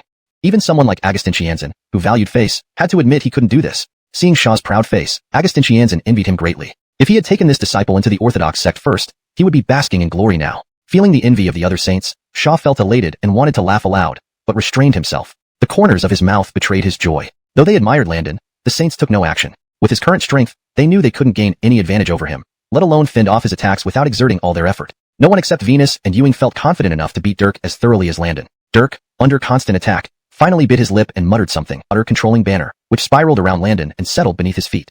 Landon's white robe shimmered beautifully under the blue light. Then, a white vapor suspended in the air, emitting golden rays, as a green banner flew over. It was the Western Teachings Green Lotus Treasure Color flag? Note: in translating names, I used pinyin as closely as possible, e.g., Landon, Dirk, Tisha, while ensuring natural English fluency. Chapter 224. Severing Across the Ages. Staring at the Azure Lotus Treasure banner, Halston's face was filled with hatred. This Azure Lotus Treasure banner had originally been a treasured artifact of his Western sect, but it was tricked away by Landon back then. How could Halston be willing to accept that? The Azure Lotus Treasure banner floated before Landon, radiating immeasurable golden light, clearly possessing an immensely powerful offensive capability. The masses were astonished. Among the 5 banners representing heaven and earth, 3 were in Landon's possession. These were all supreme innate treasures, of which even the sages only owned 1 or 2 pieces. Landon had just ascended to sainthood, yet already possessed such a profound foundation. However, before they could fully appreciate this, Landon's body emitted continuous brilliance, and the 12-petaled karmic flame red lotus and the 12-petaled world-ending black lotus gave Landon back then. Now, it was used against him. Looking at his solitary 7 precious trees being suppressed ruthlessly, Halston's emotions were indescribable. Bang! In a daze, a strand of his consciousness was burned by the karmic flame red lotus. Distracted, he failed to extinguish the karmic flame burning deep within his soul, resulting in another blow from the heavenly seal stamp, causing more blood to spurt out. Aya! Landon, I will kill you. Feeling overwhelmingly inferior both physically and in terms of treasures, Halston went into a frenzied state, madly sacrificing part of his sage fortune. He activated a technique he had researched for years since attaining sainthood. Making an unusual seal with his hands, a mysterious aura poured down from the sky, like a waterfall of chaos. This contained countless souls flowing through it mysteriously. The primordial populace looked on in confusion, not knowing what kind of power this was. Then, Halston bit his tongue, spat out a mouthful of heart blood, and smeared it over his eyes, causing a surge of red light. River of Destiny appear. With a roar, he saw numerous figures appear along the River of Destiny, but now only 3 figures remained. One was a world-class youth. Observing this figure, the primordial populace felt surprised, unsure of visions. An inexplicable feeling spread across all the cultivators' hearts. Unlike their auditory experience, the segment of the River of Destiny where the world-class youth stood had indeed been severed. The figure disappeared, erasing itself from the very roots, ensuring no one could ever use this method to slay him again. This spear stroke severed across the ages. From then on, Landon's past was gone, existing only in the present and the future. Countless cultivators stared wide-eyed at the might of this strike. Landon's spear had broken the River of Destiny, spanning the heavens and earth. Though there was no grand momentum, only silent impact, the sight of the fate-altering river being split open still shocked their hearts. Even mighty quasi-sages were terrified, despite not knowing exactly what this was. A full-powered technique from Sage Halston must have been unfathomable. What is this River of Destiny? Who knows? It seems related to time and space. Voices full of doubt echoed around. But I noticed that after Sage Halston cast some spell, countless people in the River of Destiny vanished, leaving only 3 figures. Yes, while we're unclear about 2 of the figures, the one holding the spear radiating demonic might is undoubtedly the current form of Sage Landon. What was Sage Halston's intention with this? The crowd was baffled, endlessly curious. A dark-skinned Taoist looked at the stunned cultivators smugly. Smiling wryly, he seemed to mock their ignorance. The cultivators were puzzled by this man's behavior. Though low in cultivation, they didn't like his condescending attitude. Only a friend of the dark-skinned Taoist approached curiously, asking, "Brother Tao, why are you acting this way?" This dark-skinned Taoist was originally a 9-abyss dragon from outside the Northern Sea, taking human form as a dark-skinned Taoist due to his black scales. With only golden immortal strength, this dragon understood how to avoid danger and always admired the true dragon clan, wishing to soar in the 4 seas like a true dragon, hence his name Barrett, Dragon Wave. In this black-scale dragon's heart, it was destined to eventually transform into a true dragon, stirring the rivers and seas. Due to its extraordinary wisdom, it managed to survive through 2 great calamities, its existence persisting far into the future. Seeing his friend ask, the dark-skinned Taoist reined in his disdainful smile. He then proudly said, "The purpose of Quasi-Sage Halston is very obvious." I laughed out loud inside, seeing all of you fellow doubt the other 2 figures are? The group of cultivators made up their minds. If he tried to fool them, they would make sure he knew why his nose was red. To their surprise, the Yael didn't comply. He slowly opened his mouth and said, "If I'm not mistaken, the other 2 figures are also Sage Devon." What? Then there are 3 Sages Devon within? All the cultivators were shocked. Yes, listen to me. Because Sage Drew couldn't defeat Sage Devon, he used his most unfathomable magic power, trying to erase Sage Devon from the River of Fate. Those 3 figures are Devon's past, present, and future. Hearing this earth-shattering analysis, all the cultivators were speechless. They had never heard of a power that could connect the past and the future. Just as they were dazed by the news, the Yael continued, "Sage Drew's intent is now clear. He wants to kill the past Sage Devon so that the present and future Devons will vanish." So, it's like that? Seeing the dumbfounded expressions of the other cultivators, Edison felt quite pleased. Though it was just a guess, he believed it was mostly accurate. Why is the past Sage Devon like that? Did he rise from a mere mortal? Who knows? How can Sage Devon be judged by normal standards? That's not the point. The last figure only showed a back view, and it was in chaos. Who can tell me what this means? The previously silent crowd became noisy, discussing the matter. Even physical or spiritual, were thoroughly crushed. Though bitter, Drew remained vigilant, wary of Devon's sudden attacks. Devon, with his plan, concentrated. System, can we download Drew's previous magic power? Ding. Of course, our system can download everything. The host need not worry. Good, then download Drew's previous skill. Opening Drew's data panel, even Devon found it hard to look directly. For a sage, the panel was too shabby compared to his mentor, Shaw, and uncles, who had luxurious panels. Name, Drew. Cultivation, Heaven's Path Sage. 2nd level Cooper Great Golden Immortal. Constitution, top level Innate Divine Being. Skills, Lotus Sword Support, Crosby Heart Freedom. Spiritual Treasures, 7 Jewel Magical Tree. Even Devon felt a brief moment of sympathy for Drew. As a sage, his panel was pitiful. Only 1 treasure and 2 skills. It was practically nothing. But Devon quickly regained focus. Drew had repeatedly attacked him. If not for his master, Devon might already have fallen. Ding. Detected Drew's skill, Crosby Heart Freedom. Do you want to download it? Yes. Mentally affirming, Devon watched as the download began rapidly. Before long, ding, hush. This is not the very same divine skill previously performed by St. Dirk? How can this be? This one does not know either. Could it be that St. Landon coincidentally also mastered this divine skill? That must be it. Otherwise, how could two identical skills appear? Could it be that St. Dirk taught this to St. Landon? A person laughed as they speculated. The crowd of primordial cultivators were astonished but quickly lost interest in pondering this mystery since the ongoing battle was becoming more thrilling. Only Dirk appeared terrified. This can't be happening. He thought this divine skill was unique to him. How could Landon wield it so effortlessly? Not only did Landon seem unaffected, but he managed to perform it without any consequences. This skill injured a sage's aura and traced back in time, going against the will of heaven and earth. Even sages required offering their heart blood as a sacrifice, needing millennia to recover after each use. But Landon executed it effortlessly. At this moment, Dirk doubted reality. Was this skill not created by him? Was it supposed to have been created by Landon instead? And what if Landon, coincidentally or otherwise, realized this same skill? Even for a sage's mental fortitude, witnessing something seemingly copied from one's original creation could shake one's core belief system. Below, the primordial masses watched excitedly. Witnessing such a strange confrontation between saints using Landon observed the fate-long river filled with countless lives, representing all forms of humanity. There were humans, asuras, innate gods, and demons, even a few witch and beast clans. The watching cultivators below gaped in astonishment, recognizing their own images within the fate-long river. The experience felt incredibly eerie, akin to meeting four versions of oneself. As Landon's golden gaze swept over, many of these images disappeared en masse. I found you.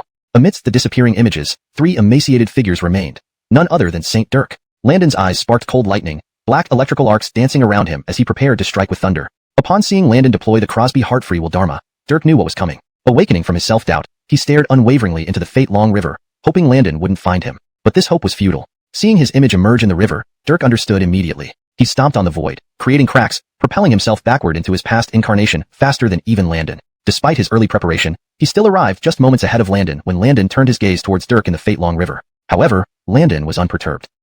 Does arriving here first do you any good? Twisting like a venomous black snake, shooting towards the green radiance. Hiss. Upon contact with the black vapor, the emerald light dissipated like snow meeting boiling water, hissing and fading away rapidly. Clang.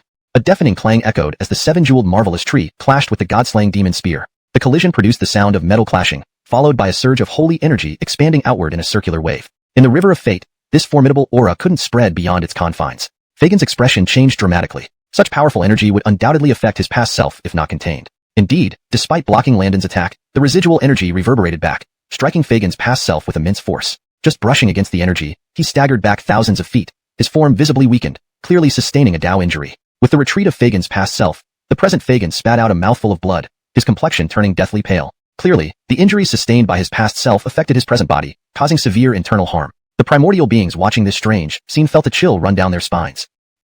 Earlier we saw Saint Fagin use such power but didn't understand its true nature. Now we see just how terrifying it is. Indeed, even a simple aftereffect of Landon's attack can easily wound Fagin's past self. This power is truly frightening. In battle, one could return to the past, take advantage of a weaker opponent, and kill them, affecting their present self directly. I wonder if killing the past self would result in the death of the present self. What? Just being affected is terrifying enough. If it causes instant death, this power might not be tolerated by the heavenly rock. Right, if Landon used this on us, wouldn't he slaughter us like ants? Concerned murmurs arose, but were soon drowned out by mocking laughter. Well, brother Taoist, you should know better. If Landon wanted to deal with us, would he need such methods? With a saint's will, any intent to kill means we'd be dead already. An exasperated voice responded to the worried cultivator. Ignoring the murmurs among the primordial beings, Landon held his spear in one hand, his gaze icy cold as he fixed it on Fagin's past self, filled with murderous intent. Die! Landon stomped on the void, using the divine power of immeasurable distance. His figure vanished instantly from the spot. Feeling Landon's overwhelming killing intent, Fagin was horrified. His gaunt face turned white as he strained to protect his past self before Landon reached him. Just as Landon was about to reach Fagin's past self, the past self vanished into thin air, and even the river of fate dissipated entirely. Without warning, Landon's pupils constricted.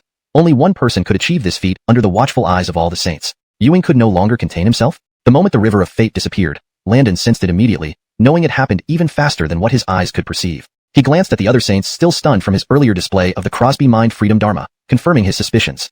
Though Landon was now only a half-step great Dao sage, even a half-step had achieved the supreme Dao. Ordinary heavenly Dao saints couldn't manipulate events without detection. Even Xuan, the most powerful saint besides Ewing and Venus, couldn't do so. Sainthood, also known as the Grand Perfection Great Enlightenment Golden Immortal, had 10 levels. Among the saints, Fagin, skilled in machinations, ranked last, roughly at the second level of the Grand Perfection Great Enlightenment Golden Immortal. Other saints like Marina, Murphy, and his own master were at the third level due to achieving sainthood around the same time, making their strength roughly equal. Xuan, who pursued the Dao passively, was stronger, residing at the fourth level. Venus was also at this level. However, due to Venus's unique nature, although at the 4th level, he represented the underworld and could utilize reincarnation's power. What had just happened, and continued to attack him lethally. Seeing this, Dirk immediately panicked. His mood shifted from extreme joy to extreme sorrow in an instant. According to Dirk's original plan, the most desirable outcome would be for Landon to be furious and challenge Yuan because his lethal strike was blocked. In his mind, Landon was an arrogant and self-important person. If he dared to question Yuan, it would inevitably infuriate Yuan, providing Yuan with a reason to act, lack of respect for Heavenly Tao. Then, Yuan would accuse Landon of disrespecting the Heavenly Tao and going against it. Even the Master of Complete Heaven wouldn't be able to save him. If Landon feared Yuan's intervention and dared not act against him, Dirk himself would be temporarily safe. Naturally, Dirk had considered both possibilities. But he never expected Landon to completely defy expectations, neither showing anger toward Yuan nor stopping his attacks out of fear. Landon, how dare you? Before he could finish, a strike from the god-slaying spear aimed at him forced Dirk into a hurried defense. Weakened by injuries and suffering severe wounds to his body, how could he possibly hold his ground? The force of his hasty defense sent him flying backward, spitting out mouthfuls of blood as space crumbled under the pressure. The blood-stained area warping and eventually becoming void, reverting to chaos. Uber chaos, young yet commanding supreme authority. 9 spears to split the heavens. He roared inwardly, the spear glowing red, piercing out fiercely. The first spear, glowing red, dyed Mount Sumeru, leaving a hollow spot on Dirk's wrist where the sage's flesh vanished. The second spear, piercing the heavens, exuded boundless vigor, turning the area where Dirk stood into chaos. The third spear, suppressing mountains and rivers, swept away thousands, forcing Dirk to retreat further. 4th, 5th, 6th. The 6th spear shattered the universe, splitting space apart, drawing and surrounding chaos. Under its oppressive force, Dirk exploded in a deafening boom, his body breaking apart into fragments.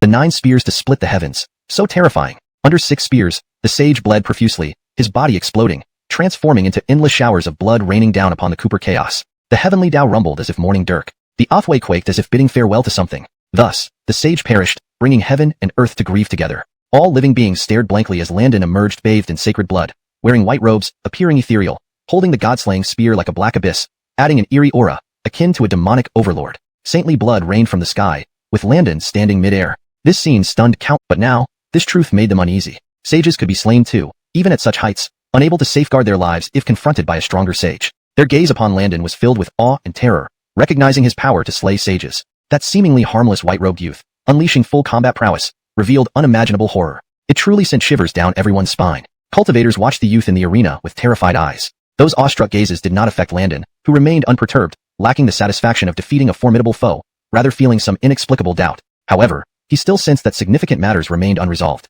Unable to ponder a resolution, Landon lifted his head to the sky, gazing indifferently at the blood rain, finally uttering a soft command. Scatter! A resounding boom ensued. Chapter 229. Just like the Franklin. As the final thunderclap resounded, silence followed, and the blood rain that filled the sky seemed to have ceased. This place was where Landon shattered 36 pillar stabilizing pearls, transforming them into 36 heavenly realms, proving himself as a half-step great sage through his power. Though not strictly part of Landon's domain, it bore traces of his essence. In this world within MT Sumeru, even if Heaven's Tao might disregard Yuan, it could not disregard Landon, for this realm was partially restored by him during his enlightenment, thus bearing his laws and principles. And Landon performed this act solely for one person. Yuan, you are the embodiment of Heavenly Tao, yet in this small plot of land, even Heavenly Tao must yield to my authority. Yuan, amidst chaos, cast a deep glance at Landon, marveling at the audacity of this younger generation. Wah! Seeing Landon repel the heavenly wrath with just a shout, the primordial cultivators erupted in astonishment. This is too astonishing. Although other holy sages possess similar abilities, remember this is the anomaly caused by the demise of Saint Dirk. How can he dismiss it so easily? I've never seen anyone more domineering, truly awe-inspiring. The key point is that Ancestor Yuan is still here. As the spokesperson of Heavenly Tao, for Landon to achieve this before Ancestor Yuan's eyes is truly terrifying. To speak and have law follow, he truly showcases the utmost dignity of a sage. Landon, newly enlightened, already rivals veteran sages in momentum. There is a discrepancy, remarked the dark-faced Taoist, shaking his head. The man who spoke hesitated, then chuckled awkwardly upon seeing it, was the Black Dragon who explained the battle of sages earlier. Yet, inwardly, hoping to anticipate this scene, Tisha watched in confusion, unsure of impending events. Shaw's pride faded, sensing something significant. As Shan's gaze grew thoughtful, contemplating unknown matters. Marina and Venus, relatively new or secluded sages, also wondered about these occurrences. Landon harbored some guesses, having felt something was amiss earlier. Now, the truth seemed imminent. While sages were uncertain, the outside cultivators were bewildered, watching the sky anxiously, forgetting their fear, eager to see what would happen. Rumble. Crack. Lightning flashed, massive bolts striking across the heavens, making distant regions seem like backgrounds with electric arcs as landscapes. Witnessing this, the masses grew more curious. Landon stood silently mid-air, eyebrows slightly furrowed, lips pressed, eyes expectant, also wondering what was unfolding. Thunder and lightning clashed, gales howled, earthquakes and tsunamis raged, even the perpetual mist around Tsumuru dissipated. Under this apocalyptic scene, 6 sages stood immovable, unaffected by the lightning. Initially filled with anticipation, the cultivators now felt reassured by these figures. No matter what happened, they had these sages above. Boom! Another thunderclap echoed, and beneath the darkened sky, a trace of clear chi emerged. Chapter 230, Calculation. The clear energy grew more condensed and formidable with each strike of heavenly thunder. Initially appearing as a faint misty strand, it gradually swelled to the size of a fist. Compared to its initial thinness, this clear energy had concentrated itself by countless times, even showing hints of emerald green. Within it, a trace of vitality was slowly forming. This vitality radiated a lush feeling, as if it were not just a mass of clear energy but a flourishing tree. Devon and the other sages observed from afar, confirming their suspicions. Amongst the cultivators, whispers erupted. What is this thing? I don't know, but that clear energy isn't ordinary. Its appearance has caused such a commotion. It must be an extraordinary object. Hearing these words, the surrounding cultivators rolled their eyes. Who didn't already know it wasn't ordinary? Anyone with sense could figure that out. Then, another Taoist spoke up. Not only is it not ordinary, I also sensed a powerful force of vitality within. His expression grave, he continued. The statement caused a ripple of shock. What do you mean by that? They knew this cultivator had survived since the dawn of the Longhorn era as an ancient tortoise. He specialized in cultivating the power of vitality and was incredibly sensitive to it. Being a quasi-sage at the peak of perfection, dark clouds dissipating. The sun reappeared, breaking through the clouds. Then, golden light flooded the sky. Countless lotus petals fell gently, and numerous golden lotuses bloomed on Mount Sumeru. The spectacular scene stunned countless cultivators, who stared wide-eyed, afraid to blink in case they missed anything important. The tree-shaped clear energy then transformed, eventually writhing into the form of a gaunt, yellow-faced Taoist, surrounded by boundless vitality. Germain? Devon's eyes narrowed. Indeed, it was him. Killing a sage was not as easy as he thought. The people of Honghuang looked on in shock. This is Saint Germain. How can this be? Wasn't he suppressed by Saint Devon? Why did it cause such upheaval? So saints are truly immortal? I once heard that when a sage achieves sainthood, a thread of true spirit attaches to the heavenly Tao. As long as the heavenly Tao remains, so does the sage. I always thought it was merely legend to inspire us to strive for that realm, never imagining that it was actually true. A Taoist remarked, visibly shaken and reflective. Amidst the shock, their desire for the sage realm intensified like never before. They yearned to become sages themselves, for immortality. With an unextinguished heavenly Tao, a sage cannot die. He dared not act rashly. Deep down, he knew his situation well. While a sage's body wasn't easily destroyed, it wasn't without cost. Previously at the second heaven of chaotic great Cooper Golden Immortal, Devon had shattered his sage form. Now, only a thread of his true spirit had reconstructed his body. How could this compare to his original, meticulously refined body? Thus, his strength dropped from second heaven to first heaven, peak completion. Thinking of ways to undermine Devon, Germain's expression softened slightly. For this, Devon simply scoffed coldly.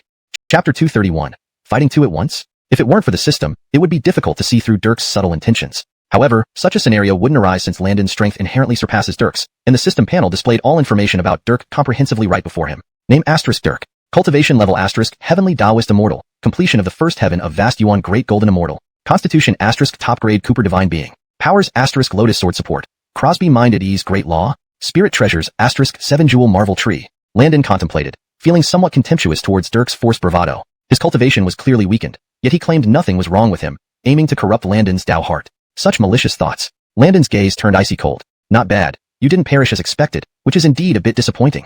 Hearing Landon's cold words, Dirk felt a flicker of hope. It seemed his efforts had some effect, planting a seed of doubt in Landon's Tao heart. He then continued. Although your combat prowess is astonishing, you aren't truly an immortal saint. It's hard to understand how enigmatic saints can be. A saint cannot be extinguished. You have a long way to go, Landon. Observing Dirk speaking like an Andre, Landon found it amusing internally. Humph, this old fool is putting on quite a show. While his words seem well-intentioned, they aim to dismantle my unyielding Tao heart. Internally laughing, Landon completely disregarded Dirk's attempts to shake his resolve. The idea of affecting his Tao heart was utterly ridiculous. Humph, no need to worry about that. Although saints cannot be destroyed, surely getting hit by me must have been quite painful, right?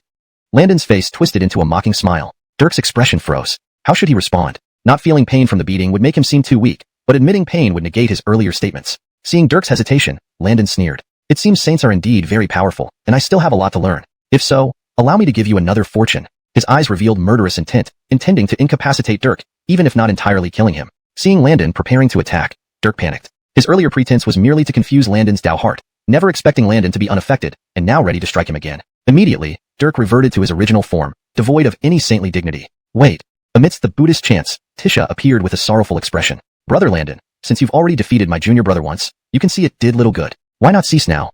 I merely want to experience the true might of an immortal saint like Dirk. Landon's cold laugh echoed. Nearby, Dirk felt helpless, almost regretting trying to destabilize Landon's Tao heart. This Landon was impervious to all his tactics, and he ended up suffering instead. You, Brother Landon, are indeed formidable.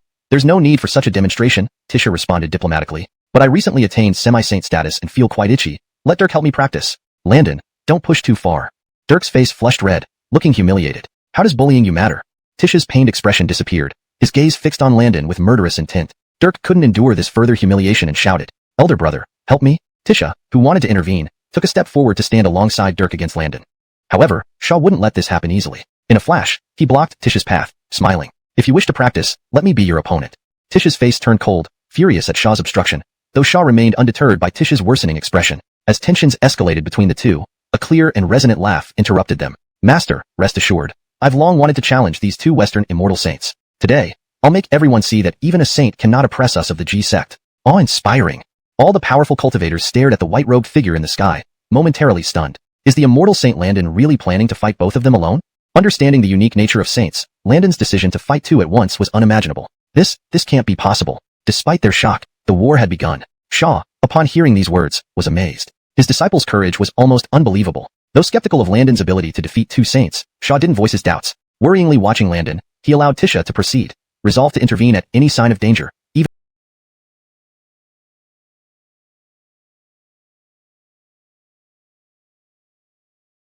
if Landon rebuked him. Shaw's glare at Tisha and Dirk carried clear warnings. Seeing Shaw no longer obstructing, Tisha felt relieved, ignoring the warning glares and planning to subdue Landon if given the chance. Even though retaliating against Landon could provoke Shaw's wrath, Tisha was not afraid. Despite Shaw's famed four-saint unbreakable sword array, his actual cultivation was only slightly higher than Tisha's, not enough to deter Tisha entirely. Keeping his feelings hidden, Tisha's deep scheming showed no outward signs. Casting a hateful glance at Landon, Tisha moved swiftly to join Dirk. Dirk, having been thoroughly beaten by Landon without any means of counterattack, feared Landon deeply. Facing Landon alone left him without confidence. His previous boasts were mere attempts to destabilize Landon's Dao heart, fearing Landon might suddenly lash out.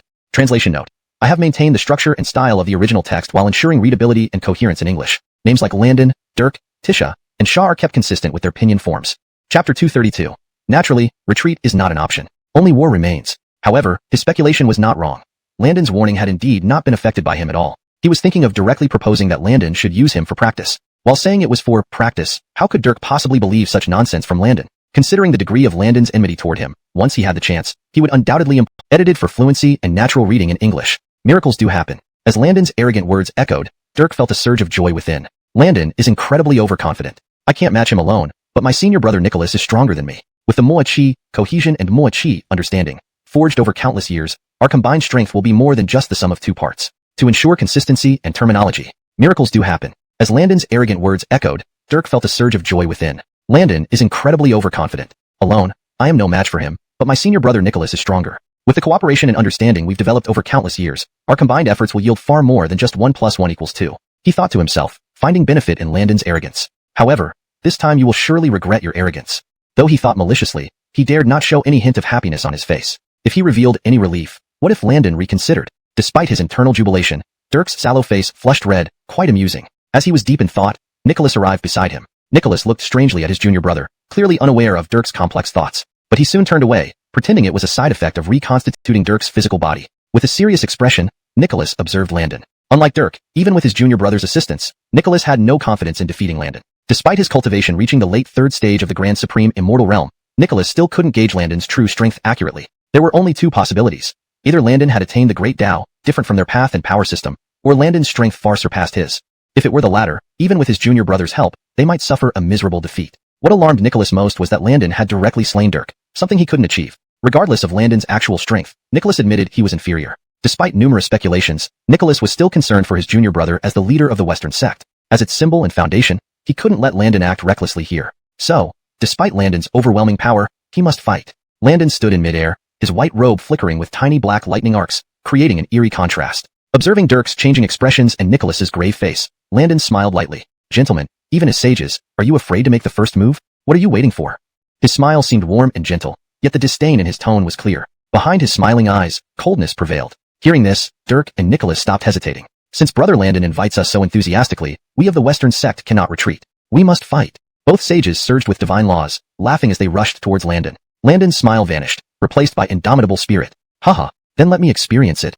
He charged forward solely relying on his physical strength. This grand spectacle electrified the onlookers outside Mount Sumeru, their dormant blood boiling up. With half-sage strength, challenging two sages, Landon's action has no precedent and may never be matched. Regardless of the outcome, Landon's name will live on in the world of Cooper Chaos forever. One person exclaimed, praising him without contradiction from the prideful crowd. In their hearts, Landon was unparalleled since ancient times. As the masses marveled at Landon's astonishing courage, under countless eyes, the three figures collided. Boom! A deafening sound echoed through the sky. The sheer force of Landon's physical body clashed with the combined might of the two sages, their bodies glowing golden like statues of Luohans. One punch each could obliterate the primordial chaos, leaving no doubt in the watchers' minds. Their gaze shifted to Landon's youthful hands, meeting the two heavenly fists. Landon responded without retreating, resisting their combined assault with unmatched vigor. The dull clashing sounds left many onlookers in awe. Chapter 233. All 9 spears unleashed, yet not enough to destroy the world? The various sages floating in midair watched the battleground center with surprise. Clearly, they had formed a whole new appreciation for Landon's astounding combat prowess. Among them, Master Sha's reaction was most evident. His previously tense and worried expression eased when he saw Landon hold his ground against 2 adversaries. The intense sword intent in his hands, concealed within his voluminous sleeves, vanished into thin air. Haha, is this all that the 2 sages of the Western teachings can do? As fists met palms, the 2 separated in an instant like lightning flashes. Landon laughed aloud, watching the retreating figures of Drew and Tisha. Drew and Tisha's faces darkened at Landon's mockery. While Drew had already understood Landon's monstrous physical capabilities, Tisha clearly did not believe it. Therefore, they resorted to a direct physical confrontation earlier. Despite Tisha's mournful look, as a sage, he wouldn't easily admit inferiority without testing it himself. But after the test, a profound shock filled his heart.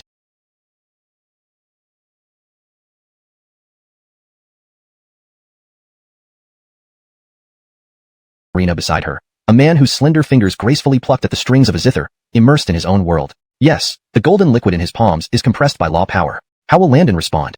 Venus, standing nearby, voiced concern, clearly favoring Landon in this battle. Shaw's eyes narrowed. Even he would have to take full precautions against such a move. Though worried, he remained silent, trusting his disciple. Landon's expression became more serious. Despite mocking the Western teachings, he never underestimated Tisha. While the behavior of the Western teachings was detestable, Tisha's third stage Great Perfection Golden Immortal Realm was indisputable. Landon's mind raced. He couldn't afford to underestimate such a formidable opponent. His hand tightened around the Divine Slayer spear, which appeared in his grip. Facing the formidable attacks of Tisha and Drew, a sense of grandeur surged within him. Today, I shall see if your Buddhist arts are strange, or if my 9 heaven-cleaving spears are superior. His laughter boomed across the chaos. The black spear emitted immense suction force, transforming into ancient wilderness energy. As it absorbed energy from the surroundings, the spear turned blood red. Landon's eyes narrowed sharply as he thrust the spear violently. A massive red spear beam erupted from the tip, colliding head-on with the incoming White Lotus-supported sword. Crack! Metallic fragments flew as cracks appeared ears tightly. Blood trickled through their fingers in a shocking scene. It was clear they had been harmed at the spiritual soul level by the intense sound waves from the clash. These were originally cultivators from the primordial chaos attracted by the great battle atop Sumeru Mountain. Those who were injured by the shockwaves were mostly lower-level cultivators. Even great Luo immortals could barely protect themselves amidst the shockwave, while other celestial immortals couldn't escape being injured, screaming in pain. The faces of these cultivators were filled with shock as they quickly retreated thousands of feet away before daring to stop. They covered their ears with both hands, gazing fearfully towards Sumeru Mountain, hesitant to approach easily. As for the great Luo immortals, despite managing to resist, they also felt pressured by the celestial force above, retreating over 100 feet before stopping to observe. This third strike was terrifying beyond belief. The Crimson Lance beam struggled momentarily with the third Lotus platform sword before piercing right through it. Drew's divine skill, which was launched by the sage, crumbled like soft mud under Landon's third strike. With each Lotus platform sword shattered by Landon, Drew also suffered repercussions. Embedded within the Lotus platform sword was Drew's essence, energy, spirit, and divine consciousness, allowing him to control it effortlessly. But now this effortless control led to him being affected by Landon's heaven-opening lance, causing the will embodied in the Lotus platform sword. Landon's first 3 heaven-opening lances couldn't handle this Drew. How could he confront the 2 sages of the Western sect alone? Landon's waist swayed lightly, positioning the god-slaying lance into a striking pose, then thrust it forward. A blood-red spear beam shot out instantly, colliding with the pair of enormous golden palms. Unlike previous overwhelming strikes, the more impressive spear beam met the golden palms and began to melt away swiftly, like snow melting in boiling water. Seeing this, Landon's pupils constricted in surprise. Is Nicholas this strong? Keep in mind, Landon was now a half-step Dao sage, having achieved enlightenment through power. Coupled with the power law driving the 9 heaven-opening lances, this compatible skill complemented him perfectly. Under such potency, the heaven-opening lances should have been invincible, yet they melted quickly against Nicholas's compassionate strike. Recognizing the gravity, Landon's expression turned serious. He followed up with 2 more strikes, launching 2 spear beams rapidly, aiming for the golden palms. Again, the 2 menacing spear beams quietly dissolved upon contact with the palms, disappearing eerily. However, these 2 beams managed to persist slightly longer and briefly hindered the palms' movement. Landon remained solemn, indeed very strong. He unleashed another strike. The 7th loaded with a tremendous sound. Cody's face turned ashen as he spat out a large mouthful of blood. Seeing the crimson spear light continue its advance after shattering the enormous Buddhist palm, Cody was horrified. Even with his sage's body, he knew this spear, if it struck, would be beyond his defense. Using an invisibility skill, he hurriedly evaded. However, Fagin wasn't so fortunate. His combat power was far less than Landon's, and being gravely injured from the earlier destruction of the Lotus platform sword further worsened his condition. In such a dire state, Fagin couldn't evade the incoming spear light. With a terrified expression, his corporeal form burst apart when struck by the spear. The last scene Fagin saw was the crimson spear light expanding until everything faded into oblivion. 8 spears were enough to cause Fagin's demise again. How did Sage Fagin get shattered into a bloody mist once more? This fellow Taoist, isn't that comment a bit much? What do you mean again? Well, it's not exaggerated. It's the truth. Sigh, for a generation of sages to meet such a tragic end at the hands of Sage Landon. But those 8 spears before were indeed excessively powerful. That kind of heaven-splitting scene was truly shocking. In fact, this must be Sage Landon's true combat strength. The first 6 spears killed Sage Fagin, and there was no chance for him to display the latter few. Indeed, the previous 6 spears killing Fagin might have been because Landon didn't use his full power. After all, these are called the 9 heaven-opening spears, implying 9 spears in total. True. Looking at it this way, even the combined efforts of 2 sages barely held their ground. If it had only been Cody, the 8th spear wouldn't have been necessary. Agreed. Cody fared better, but Fagin is even worse off, requiring only 3 spears to render him powerless. A throng of cultivators discussed among themselves. Due to the intense sound waves, they had retreated to a safer distance outside Mount Samuru. Perhaps because they were farther away, some conversations became more explosive. Their words showed little reverence or fear towards the Western teachings 2 sages. As these discussions unfolded, Landon remained unperturbed, gazing at the shattered palm and Fagin, who had been reduced to a bloody mist by the 8th spear. It seemed like killing a sage was no different to him than crushing an ant. Fagin seethed with rage. Landon was terrifying, having once again shattered, formed. Cody was hiding tightly right under his nose. Gripping his spear tightly, Landon roared, "Cody, I know your hiding place. Prepare for this final spear, Supreme Lord Cody." Words notwithstanding, his actions were swift. His god-slaying demon spear traced a strange arc, drawing energy from the world into its shaft. The energy condensed until it resembled thick, crimson liquid flowing along the spear, an eerie sight. Concealed within the void, Cody's forehead was drenched in cold sweat. Earlier, Landon had claimed knowing his location. Distrustful, Cody feared Landon was trying to trick him out. Yet seeing Landon confidently condensing the 9th spear, he wasn't sure if Landon truly knew his whereabouts. Cody's brows furrowed deeper as the cold sweat dripped down. Witnessing the ever-denser energy gathering around Landon's spear, Cody felt the world-ending aura pierce through the void, making his skin prickle. Kill. Chapter 236. Finally unable to hold back? A roar filled with murderous intent echoed, and Landon unleashed his final, energy-concentrated spear thrust. His feet stomped the void as his figure shot toward where Tisha was hiding. Holding the god-slaying demon spear high, he brought it down with the force of creation's dawn upon an empty spot in space. The powerful cultivators watched with a mix of curiosity and speculation. What is Sage Landon doing, attacking an empty space? Is he angry and eager to prove his combat strength? Shh. Be quiet. Fellow Taoist, you mustn't speak recklessly. How can we fathom Sage Landon's thoughts? The warned cultivator nervously glanced at Landon and fell silent, clearly intimidated by Landon's power. Tisha, hidden in the void, however, had a drastically changed expression. How did he know my hiding place? Though startled, Tisha was forced to stumble out of the void. Seeing Tisha emerge from the void, the group of cultivators, including the sages, were astonished. Clearly, they hadn't known Tisha's location. Landon's eyes were icy as the last spear strike, imbued with destructive energy, came crashing down on Tisha. Panicked, Tisha crossed his arms in front of him for defense. Crack! A faint sound of shattering occurred as blood-red spirit energy surged from where Tisha's arms met Landon's demon spear. For several thousand zhang around, everything became unclear. Suddenly feeling the resistance under his spear vanish, Landon let out a slight exclamation and swiftly Sage Landon truly achieves the great Tao. It won't be just a simple reincarnation of Xavian. He would be stronger. Hiss! Gasps rippled through the crowd, clearly shocked by this statement. The surrounding cultivators, hearing this Taoist highly praise Landon, turned to look at him. But the Taoist smiled. Fellow Taoists, why look at me so? Though sounding absurd, if Sage Landon achieves the great Tao, he will undoubtedly be stronger. He paused, then continued. After all, both Sage Landon and Xavian took the path of proving the great Tao through force, but Xavian failed. If Landon succeeds, shouldn't he be stronger? Yes, they murmured. Previously, they never dared think Xavian could be surpassed, believing he was the strongest. Because of Landon, this impossibility might become possible. Landon could not pinpoint Tisha's location accurately. Employing life force detection on all living beings within this world, he found nothing. Yet, Landon didn't believe Tisha was obliterated into a blood mist. The sudden disappearance of resistance indicated otherwise. Clearly, Tisha wasn't dead. Landon guessed Tisha was still alive, maintaining a cold heart but a calm exterior. Suddenly, strange phenomena appeared where Dirk had fallen earlier. Moments later, Sage Dirk strangely reappeared atop Mount Sumeru, albeit with less intensity compared to before. This suggested that Dirk had paid a price to resurrect. The last time Yuan Yuing intervened was during the war between the witch and bird tribes. I didn't expect him to intervene again now. In that case, Saint Drew won't be suppressed by Saint Devon anymore, right? Well, naturally. With Yuan Yuing speaking up, Saint Devon will probably back down. Amidst the bustling discussions among the cultivators of the Cooper world, Devon spoke up. What does this statement from Yuan mean? Is he intending to stand up for the Western sect? Devon's smile remained gentle as if he were discussing something quite ordinary, yet his words struck fear into the hearts of many. How dare Saint Devon speak to Yuan like this? Isn't he afraid of angering Yuan?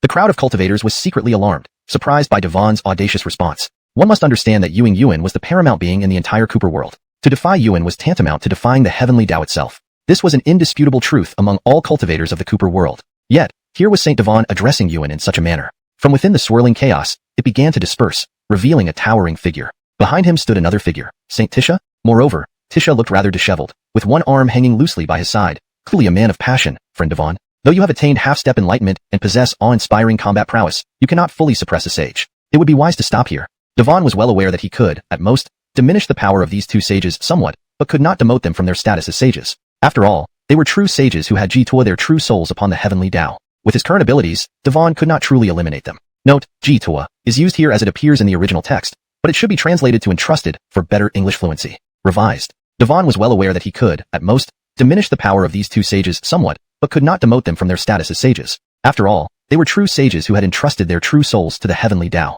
With his current abilities, Devon could not truly eliminate them. His repeated attacks on the Western sect served two purposes. Firstly, to vent his pent-up anger.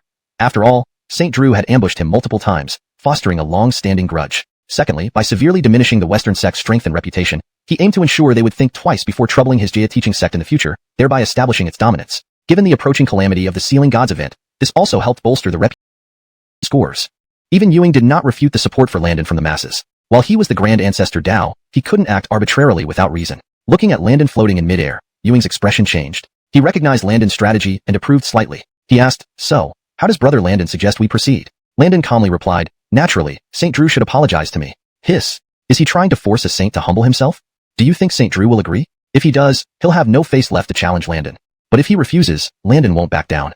The Western sect truly lost all dignity today. The crowd marveled at how a sect with two saints could be reduced to such a state. Ewing looked deeply at Landon, recognizing his resolve. Knowing Landon wouldn't easily let go if Drew refused, and seeing no valid reason to interfere directly in their personal feud, he sighed inwardly before speaking softly. Drew comply? Especially with the great calamity of Fengshan looming, strengthening the Jia teaching sect's influence was crucial. Currently, his Jia teaching sect boasted two sages, both exceptionally powerful even among sages. Note: for better fluency and natural reading in English, I have made slight adjustments. Jia teaching seems to be a proper noun but not clear what it exactly refers to as Jia. These words resonated deeply with the cultivators, who felt a sense of agreement. Yes, if Saint Devon can't avenge his grudge after cultivating for so long, what meaning does it have? Hearing the supportive comments from the cultivators, even Ewing refrained from countering. While he was Ewing, he couldn't arbitrarily intervene in matters based on personal preference. Looking at Devon floating in the void, Ewing's expression changed, his eyes revealing admiration for Devon's strategic maneuvering. He asked, "So what does friend Devon propose?" Devon maintained a calm expression and replied softly, "Naturally, Saint Drew must apologize to me." Hiss. Saint Devon is truly ruthless, demanding a sage to humble himself and apologize. Do you think Saint Drew will comply? If he does, perhaps he won't bother Saint Devon again. But if he doesn't, Saint Devon won't let it go easily. Sigh. Today, the Western sect has lost all face. The cultivators lamented how a sect with two sages had come to this pass, feeling a mixture of sympathy and awe. Ewing looked intently at Devon, recognizing his serious demeanor and knowing that Devon meant business. If Drew didn't comply, it wouldn't end easily. Moreover, Ewing had no reason to forcibly intervene, especially since this was a private feud between Devon and Drew. Was Saint Tisha? But Tisha appeared disheveled, one arm hanging limply by his side, clearly wounded from the earlier attack with the god-slaying spear. So, it turns out Saint Tisha was saved by Ewing? No wonder we heard nothing. Now it makes sense. All cultivators immediately turned their attention to Ewing, eager to see how Ewing would respond to Devon. Ewing's expression remained impassive, unreadable as he gazed at Devon. Then, surprisingly, he smiled at Devon. Seeing Ewing smile at Saint Devon sent ripples through the crowd. Ewing must be displeased. After all, Heavenly Dao's dignity cannot be challenged. Well, let's see. It's not necessarily anger. Despite the questioning tone, Devon's words were quite respectful. You're perceptive. If Ewing got angry over this, it would diminish his authority. The cultivators were excited, wondering if Devon could maintain his composure if Ewing took action. Friend Devon, you jest. I did not intend to take sides with the Western sect. However, the Western sect's destiny has not yet come to an end. Hence, I'm here to ask for some face-saving measures, said Ewing calmly. Since Ewing has spoken, naturally, I will grant you this. But Drew and I have deep-seated enmity. Letting go without any consequences leaves me unsatisfied. Friend Devon, while you have achieved semi-enlightenment with your formidable power, it is still impossible to completely subdue a saint. You should stop here. Devon understood that even though he could weaken the two saints, he couldn't strip them of their status as saints. They had already entrusted their souls to Heavenly Tao. Given Devon's current means, it wasn't possible to truly eliminate them. His repeated attacks on the Western sect served two purposes. First, it vented his grievances since Drew had repeatedly ambushed him. Second, it crippled the Western sect's morale and influence, ensuring they wouldn't dare provoke his own sect again. This also established his sect's dominance, especially with two powerful saints within its ranks, ready to face the impending calamities. However, abandoning such a favorable position didn't sit well with Devon. He replied, "What Yuan says makes sense, but Drew's repeated provocations leave me deeply aggrieved." His calm yet forceful words stunned everyone. This, Saint Devon is incredibly daring. It almost sounds like he's threatening Yuan. Not quite. His words are reasonable. The whole universe knows Drew has ambushed Devon multiple times. Any lingering resentment is understandable. You make a good point. If someone ambushed you repeatedly, what would you do? Many cultivators fell silent, realizing the logic behind Devon's stance. If I were constantly attacked during my breakthrough, I'd certainly seek revenge. Chapter 238, Don't Make a Fuss. Upon hearing the voice of Ewing that resonated with divine authority, Drew's face changed. Has our Western sect come to this? He felt bitter. Though Drew didn't care much about his dignity, having someone fight right up to his doorstep and forcing him to apologize afterward made even his thick-skinned self blush. Studioist Landon, my previous actions of covert attacks and forceful passage were due to greed and resentment. I offer you an apology here.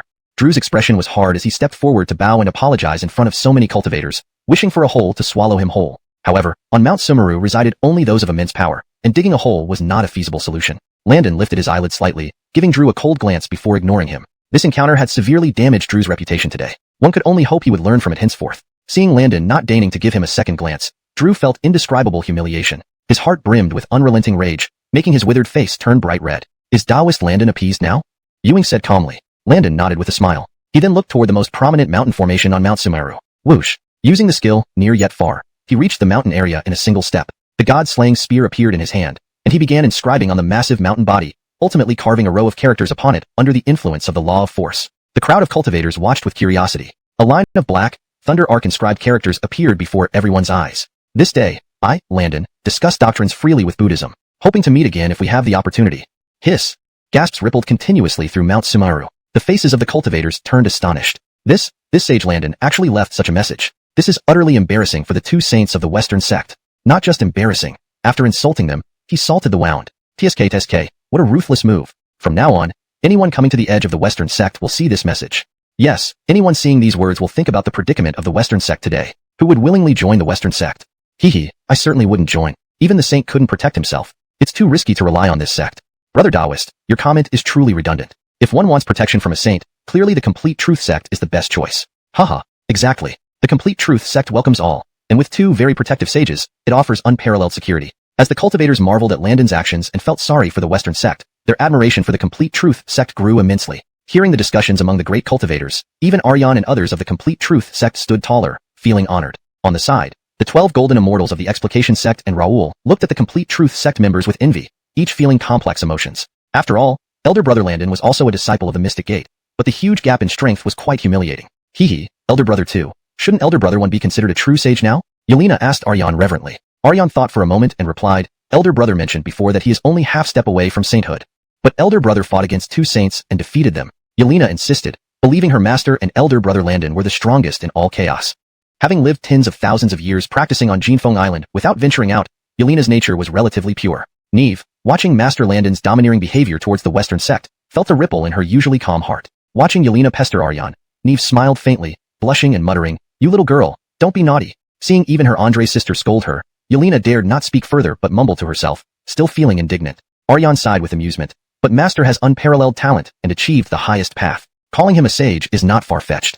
Yelena's eyes lit up into beautiful crescents.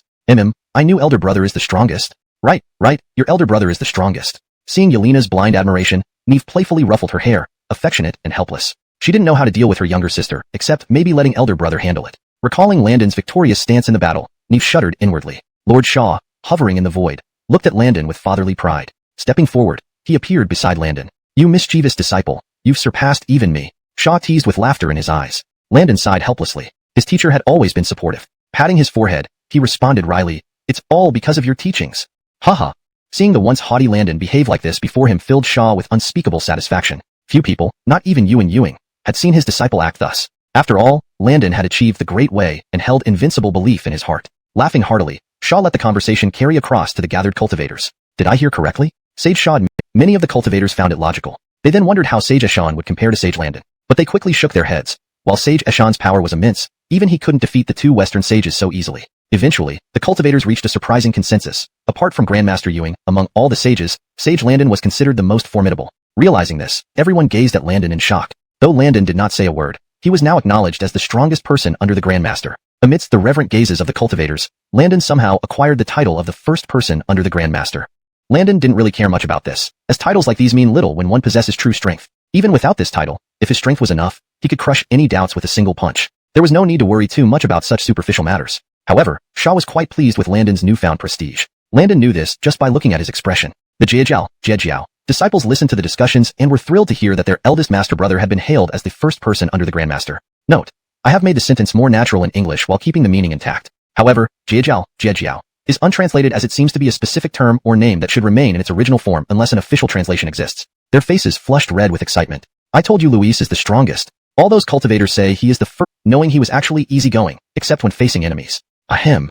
Feeling the soft touch on his arm, Landon was somewhat taken aback, trying to retract his arm inconspicuously. But Yelena seemed to know what he was thinking and tightened her grip, as if afraid he would escape. Landon sighed inwardly. This girl. He could only let her hold onto his arm, though his mind wandered, revealing his unease despite his calm exterior. Landon could easily free himself, but he didn't want to hurt these juniors' feelings, so he endured her antics. As Landon's thoughts drifted, a fragrant breeze blew, and the usually composed Neve approached with a smile. Congratulations on achieving half a step to the great Tao, Luis. Landon smiled and nodded in acknowledgement. Seeing Landon's aloof demeanor, Neve felt a twinge of disappointment, but stood quietly beside him. The fiery Heidi, unlike her Andre sister, grabbed Landon's other arm and congratulated him with a sweet laugh. Landon responded with resignation. Hee, you girls are making quite a fuss around Luis. Jonathan, Camila, and other female immortals of the Jiejiao teased Landon, whose demeanor was visibly strained despite his usual poise. The young sisters gathered together, laughing in melodic tones. Meanwhile, the Jiejiao disciples watched Landon with admiration, still feeling a bit dazed that their master brother could defend more. Landon's expression softened even further. Yes, they were finally going home. For Landon, Jiejiao was the only place in the chaotic world that felt warm and welcoming. Then he looked at his master, and they shared a smile before simultaneously displaying their great abilities, leading the group of Jiejiao members into the void. Before leaving, they also bade farewell to familiar faces from the human teachings and the Changjiao, then disappeared without a trace. East Sea, Golden Turtle Island. Everyone saw that they were almost home, their hearts filled with excitement. Finally, they were home. Like wanderers returning home, they felt a sense of belonging as they neared their destination. Even Landon, with his usually indifferent demeanor, felt a stir in his heart. He muttered to himself, Jiejiao is our home. Hawkins smiled softly at Landon, amused by this rare moment of vulnerability. He patted Landon on the shoulder lightly and laughed. Then, he turned to look at the rest of the disciples, waving his hand broadly. Let's go home. The disciples' faces were alight with excitement as they gazed at Golden Turtle Island from afar, feeling the familiar warmth of home envelop them. Yes, finally, we're home. Landon watched his fellow disciples and juniors with a gentle expression, a smile tugging at the corners of his mouth. This scene was heartwarming to him. No matter what, he would protect these beloved comrades. Anyone who dared to disrupt this warmth would learn what it meant to provoke him. He chuckled softly. We should hurry back and see these little ones. We haven't been gone too long, so the news of our victory over the Western teachings probably hasn't reached here yet. Hee, sounds good. We can give the junior disciples a surprise. Yeah. Our victory has greatly enhanced the prestige of Jiejiao. Now, I wonder if Junior Sister Rabbit has missed me during my long absence, a straightforward voice said, causing everyone to laugh heartily, including Landon and Hawkins. These Jiejiao disciples, despite their formidable powers and combat prowess, were not much different from Landon in some aspects. In fact, Landon still had a few junior sisters who admired him. Landon smiled, feeling the softness of someone holding his arm, and glanced at Isaiah and Adeline beside him. Seeing their blushing faces and playful glares, he couldn't help but laugh. As if sensing their eldest brother's amusement, Isaiah and Adeline giggled, losing their shyness. Our eldest brother is really adorable, they thought, loosening their hold on Landon's arm, with Isaiah even sticking out her tongue. All right, sisters, let's stop teasing Arif. There are so many junior disciples watching. We shouldn't undermine his dignity. Landon could only shake his head and chuckle. These girls were truly mischievous. Hawkins laughed and then descended, flying towards Golden Turtle Island. Everyone followed suit, turning into streams of light heading for the island. I'm back, Ari exclaimed involuntarily, his booming voice echoing. Hearing this, all the Jiejiao disciples on Golden Turtle Island rushed out to greet them, even those in seclusion stopping what they were doing. It's Master and Ariv. Haha, finally back. With Master and Ariv around, what are the two saints of the Western teachings? Even when they attacked us at home, they couldn't keep us. Don't jinx it. You mean we beat them so badly they didn't dare show up again? Haha. The reunion was full of laughter and joy. The disciples warmly welcomed Landon and company, gathering around them excitedly. Dozens of us have been waiting here for you. Asking about your battle, overwhelmed with excitement, the disciples soon realized they hadn't greeted their master and performed their respects. Afterward, they gathered around again, eager to hear stories about the Western teachings. Hawkins, with his stern demeanor, didn't let the disciples linger too long but focused on Landon, who became the main target due to his calm nature. Despite his indifference, Landon found it hard to bear the enthusiasm of his juniors and quickly excused himself, disappearing into the distance in a flash of light, looking quite flustered. The disciples found it amusing, while female immortals like the three fairies blushed, lost in thought as they watched him leave. What? He, Landon, was the creator god. Moreover, this expedition had thoroughly showcased the might of the Jiejiao. Returning now felt like coming home in glory. To expand on this for better fluency and natural reading in English. Moreover, this campaign had thoroughly demonstrated the formidable power of the Jie teaching. Returning now felt like coming home in glory. Note, Jiajiao, is translated as Jia teaching to maintain consistency and to make it readable in English. If there's a preferred established translation for Jiajiao, that should be used instead. This ensures the sentence reads naturally while maintaining the original meaning. Thinking of this, they all looked at Landon with renewed admiration. Landon's expression softened. Yes, they were finally going home. For Landon, the Jiajiao was the only place in the chaotic world that gave him a sense of warmth. / edited for natural flow and accuracy. For Landon, the Jiajiao, Jia teaching, was the only place in the chaotic world where he felt a sense of warmth. / note. Jiajiao is untranslated as its specific meaning or equivalent name in English context is not provided. If there's an official translation or preferred term for Jiajiao, please provide it for consistency. He then turned his gaze to his master, and the two exchanged a smile before employing their great powers to lead the Jiajiao followers into the void. Note: for better fluency and consistency, employing their great powers reads more naturally in English. It's preferable to translate Jiajiao to a term that fits the narrative context, such as Jia teachings, or simply refer to it as their sect/order if no official name is provided. Here I kept it as Jiajiao to stay true to the original text, but consider replacing it with an appropriate translation depending on earlier context. For smoother reading, here's an alternative. Even Landon, known for his detached demeanor, felt a stir in his heart. He murmured to himself, "The Jia teaching sect is our home."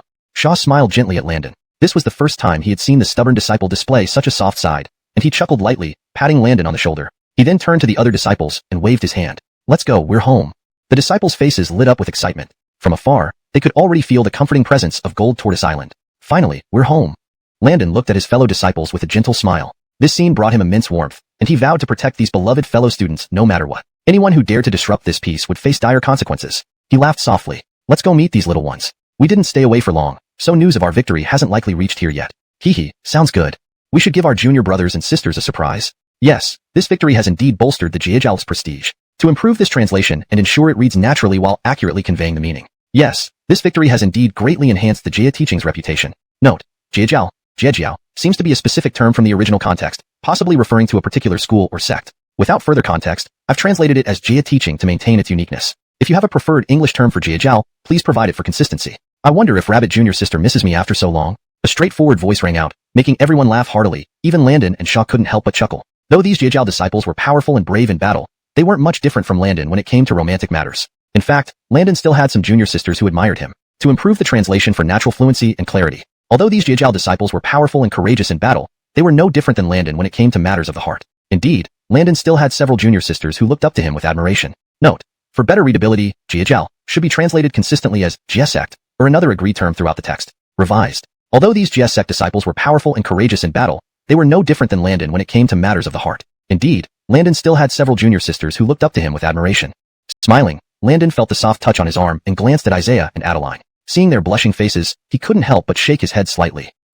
Feeling their Andre brother's exasperation, Adeline and Isaiah giggled, their shyness fading. Their Andre brother was truly adorable. They loosened their grip on Landon's arm, with Isaiah even making a funny face. "Alright, let's not tease our Andre brother. There are so many juniors watching. We can't lose face." Landon could only smile bitterly. These girls were truly mischievous. Shaw chuckled and descended towards Gold Tortoise Island. Seeing this, everyone stopped talking and dashed towards the island as streaks of light. "Here I come."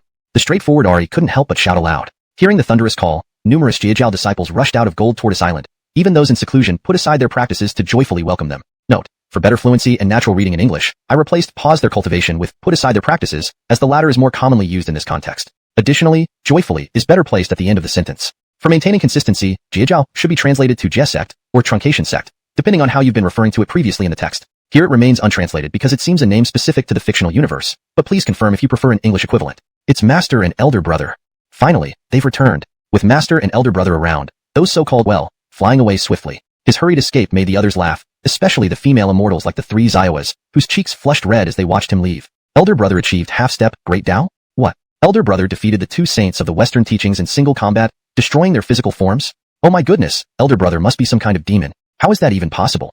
Wait, I'm the demon. Elder Brother is human. At first, the disciples were dumbfounded. Then they started to believe it, and finally, pride filled their hearts. In a secluded cave on Gold Tortoise Island, Landon sat cross-legged on a warm jade rock, deep in thought. In his hand, he held a fragment of jade, swirling with chaos, the creation jade disc fragment. It was incredibly mysterious, containing countless laws. Though not the complete 3,000 Great Tao principles, it was still astounding. Post-Quasi-Saints valued the power of law greatly. Slowly rubbing the fragment, he revealed a purple aura, the Cooper purple chi obtained from Dan, said to be key to becoming a sage. Even though Landon sought the Great Tao, he treasured this Cooper purple chi. Although he wasn't sure how to use it yet, it would surely have its purpose. Closing his eyes, he reopened them to find himself surrounded by an ancient, wild atmosphere. This was his unique world, created using the heaven measuring ruler and the 36 heavens. In this world, he could enter anytime, anywhere, because here, he, Landon, was the creator god. Chapter 241, a ragtag mob. In this world, Landon could cultivate without worrying about any interruptions. However, the only drawback was that the laws of this world were still incomplete and incomparably smaller than those of the XuanHuan world. At this thought, a hint of disappointment crossed his mind, but he soon laughed at his own greed. If he had created a world larger than the XuanHuan world upon his first enlightenment, he would truly be a great Tao saint. Landon suddenly sensed an unusual power of law emanating from the fragment of the creation jade disc in his hand, where boundless power of law was spontaneously overflowing. Surprised and delighted, Landon immediately sat cross-legged in midair, absorbing all this power into his body to comprehend its principles. He remained motionless for 10,000 years with his eyes closed. Rustle. It was a quiet universe, the sky faintly pink, and a figure who had been seated for 10,000 years suddenly stirred, and then a statue-like humanoid creature opened its eyes. The figure's face was extremely handsome and young, but the world weariness in his eyes did not match his youthful appearance. The principles contained here are indeed wondrous. I wonder how long I have been sitting here. At this moment, Landon had already grasped most of the laws within the creation jade disc, and it seemed as if something new had emerged in this universe. His world-weary gaze then shifted to the Dan purple chi in his right hand. The world weariness faded from his eyes, gradually replaced by clarity. Once again, he resumed the demeanor of a youthful and refined young man, sensing the additional laws in the universe. A contemplative look appeared in his eyes. Then, he turned his palm halfway and injected the Dan purple chi into these 36 heavens. The instant the Dan purple chi was released, this world trembled as if it were experiencing a massive earthquake. The dark red aura above started to dissipate, revealing a blue sky underneath. This tremor echoed for several months straight. When this anomaly finally subsided, Landon felt that this world now had dozens more laws. Most exhilarating was that he could still sense the presence of the Dan purple chi. Moreover, this universe had expanded more than twice its original size. Although it still fell short compared to the entire XuanHuan world, this change filled Landon with pleasant surprise. After the world expanded, Landon sensed a strange force entering his limbs and organs, eventually nurturing his purple mansion. Landon had a premonition that his current strength should have reached the fifth heaven of Great Yuan Supreme Golden Immortal, slightly surpassing even his senior uncle Eshan the Holy. Note.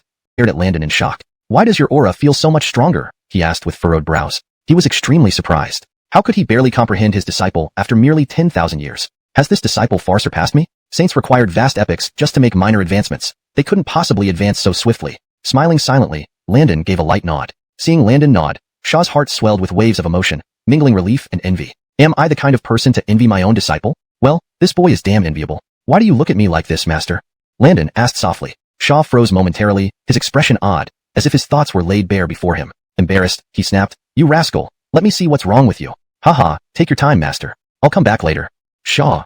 AI, don't go yet. Just say, how do you train so fast? It makes me ashamed, Shaw lamented. Landon replied softly, Disciple doesn't know either. Just practicing and suddenly broke through.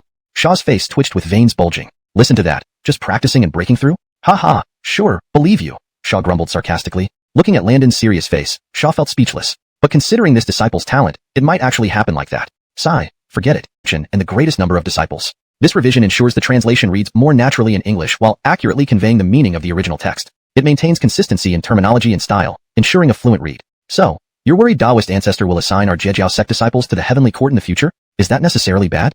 Though he harbored some unfavorable conjectures, Shaw hesitated to entertain them fully. Chapter 242.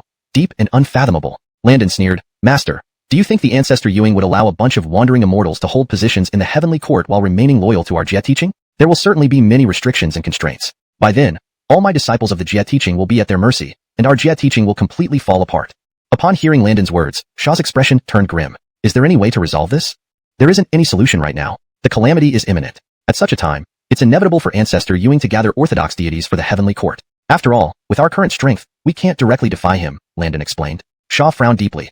Back when he was not yet a sage, he was merely one among the 3,000 guests in Xixiao Palace. Even now, standing before Ewing as a sage, he felt serene and elegant, her porcelain-like face small and exquisite, draped in a green imperial robe over a pink lotus-patterned silk jacket. A trailing dark purple dress embroidered with endless knot patterns adorned her legs, revealing a slender waist wrapped by a purple snake tail. Despite her cold and dignified demeanor, her alluring posture exuded both charm and wildness, making her look incredibly seductive. The snake tail below her waist added a touch of wild allure, especially tantalizing for those with peculiar tastes. Her beauty contained a mix of elegance and wildness, which drew the attention of all the Jia teaching disciples. Some of them, like Ariana and Neve, eyed her with hostility, preparing for any threat. Initially, seeing Abrielle arrive first on Golden Turtle Island, specifically seeking out their eldest brother, left them somewhat bewildered. Was she captivated by his extraordinary talent and here to take him away? As they thought about this possibility, their glares towards Abrielle intensified. The female deities, though wary, dared not make a move, knowing no ordinary mortal could challenge a sage without dire consequences. Abrielle, undisturbed by the curious or hostile gazes, awaited Landon's arrival. She found it amusing that so many females viewed her with enmity, thinking Landon must have charmed them all. Sighing inwardly, Abrielle realized it made her seem inferior to ask for help first. But she had no choice. Does Landon Daoist know I have a brother? She asked sincerely. Landon inwardly laughed. So it was about Elmer. Yes, he responded indifferently. My brother perished during the war between the witches and the demons, but I preserved a trace of his true soul on the battlefield. Why are you telling me this? Ah. Caught off guard by Landon's cool response, Abrielle's expression shifted, appearing somewhat embarrassed. Hashtag chapter 243. Understanding the greater good. Actually, I have come this time because I have a request for brother Landon. Do you want me to help revive your brother Elmer? But if there's something you cannot do, it's also difficult for me. Landon laughed lightly and then declined. Marina's expression turned awkward.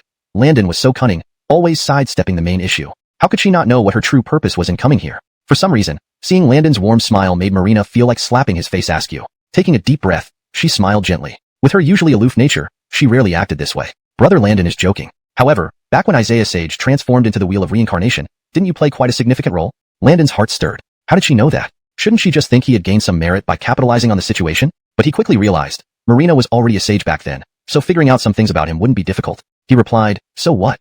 I heard that brother Landon obtained a wondrous treasure that can control life, death, and reincarnation. I came here because of this. Landon immediately understood. According to historical events, Elmer would become the celestial rock of humans, contributing greatly to the advancement of the human race. As the sacred rock of humans, Landon naturally supported anything beneficial for the human race. Furthermore, since Marina personally sought him out, it would be like pushing something downhill for him. Besides, he could gain Marina's favor in return. A mutually beneficial arrangement? He pretended to deliberate, though he already knew the answer. Indeed, I possess such a treasure. I named it the Book of Life and Death. It was created along with the opening of the 9 netherworlds and can control the lifespan of all living beings. Why do you ask about this? Marina's expression turned sincere as she bowed respectfully. Please allow my brother to enter the cycle of reincarnation. Oh, you want him to be reborn? Yes, please fulfill this wish for me. Landon feigned pained contemplation.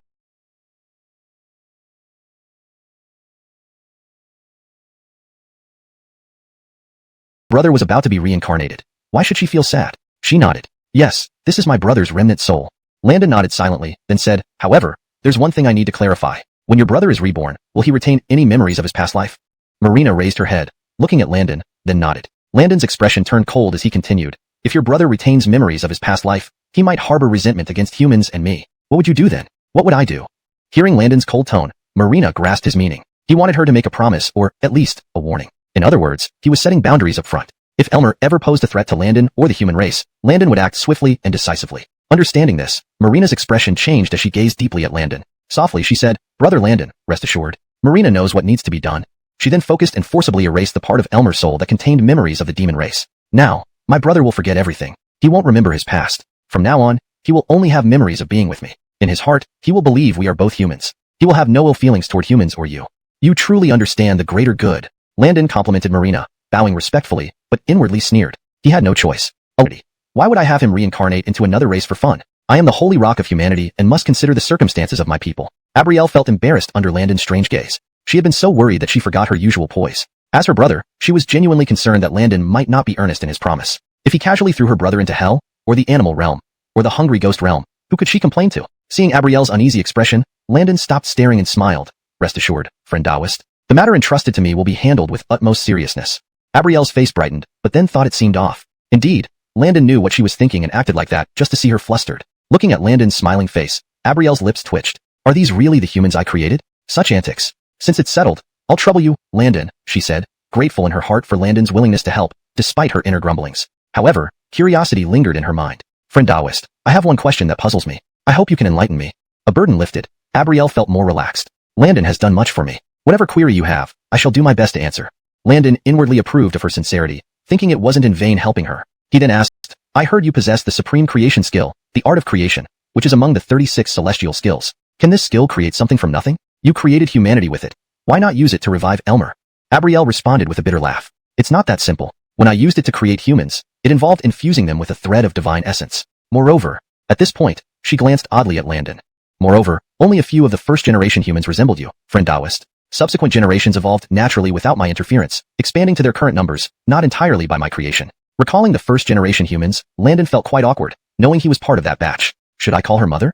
Feeling extremely awkward, Landon nevertheless met Abrielle's eyes. It wouldn't look right calling such a young and beautiful woman mother. Better to remain friends. Composing himself, he continued looking at Abrielle. Abrielle, seeing no reaction from Landon, added, even now, creating a population of today's scale is beyond my current abilities. But Elmer is just one person. Surely, you can manage? Ah, my first-generation humans were the most talented, imbued with a bit of my divine essence, hence they naturally resonated with the way, being born as innate Dao ties. But even they are inferior when compared to the primordial deities and gods of chaos. Besides, my creations have their own independent thoughts. If I forced a new creation, it would merely deceive myself. It wouldn't be your brother anymore. Landon nodded, realizing his assumption was too simplistic. Fair enough, then I have no further questions. Abrielle seemed to have more to say but hesitated, glancing at Landon. Landon understood her doubts about entrusting Elmer's matter solely to him. Is there something else on your mind, friend Taoist? He asked gently. Abrielle pondered how to phrase it, then bravely said, Could you take me along? Landon smirked, understanding her distrust. Friend Taoist, Jess. Remember, even with the Book of Life and Death, matters of reincarnation go through the underworld governed by Friend Venus. Abrielle looked uncomfortable, remembering how her mere appearance had led the witch clan to self-destruct after Elmer's death. Alas, she sighed, her hopeful eyes never leaving Landon. Landon rolled his eyes inwardly. This holy one Abrielle still plays the victim? Shaking his head, he reassured her, Don't worry. Although the reincarnation process is mainly managed by Friend Venus, having your brother reincarnate as a human shouldn't be an issue. Hearing this, Abrielle's disciples had only seen him once before he remained secluded for another 10,000 years. The female disciples appeared even more anxious as they looked at Landon. Luis, was that truly the Sage Marina just now? She was so courteous to you. Will we be able to be like Luis in the future? Luis, why did Sage Marina come looking for you? Why her? Yes, it can't be that she has. The disciples surrounded Landon, asking nonstop. The male disciples all admired Landon, thinking that their Luis was incredibly awe-inspiring. Even a sage treated him with such respect. Meanwhile, the female immortals were worried that other women might try to snatch their Luis away, their faces filled with anxiety and concern. While they knew deep down that Luis's strength and perspective might not make him notice them, there was still a chance. Ahem. I still have some matters to discuss with Master. Let's chat another day, younger brothers and sisters. Landon, feeling helpless, made up an excuse and used a teleportation technique to quickly escape. Humph. The disciples all looked unsatisfied, hoping to have a deeper conversation with Luis. Isaiah stomped her foot indignantly, her little face full of displeasure. Bo Palace. Master.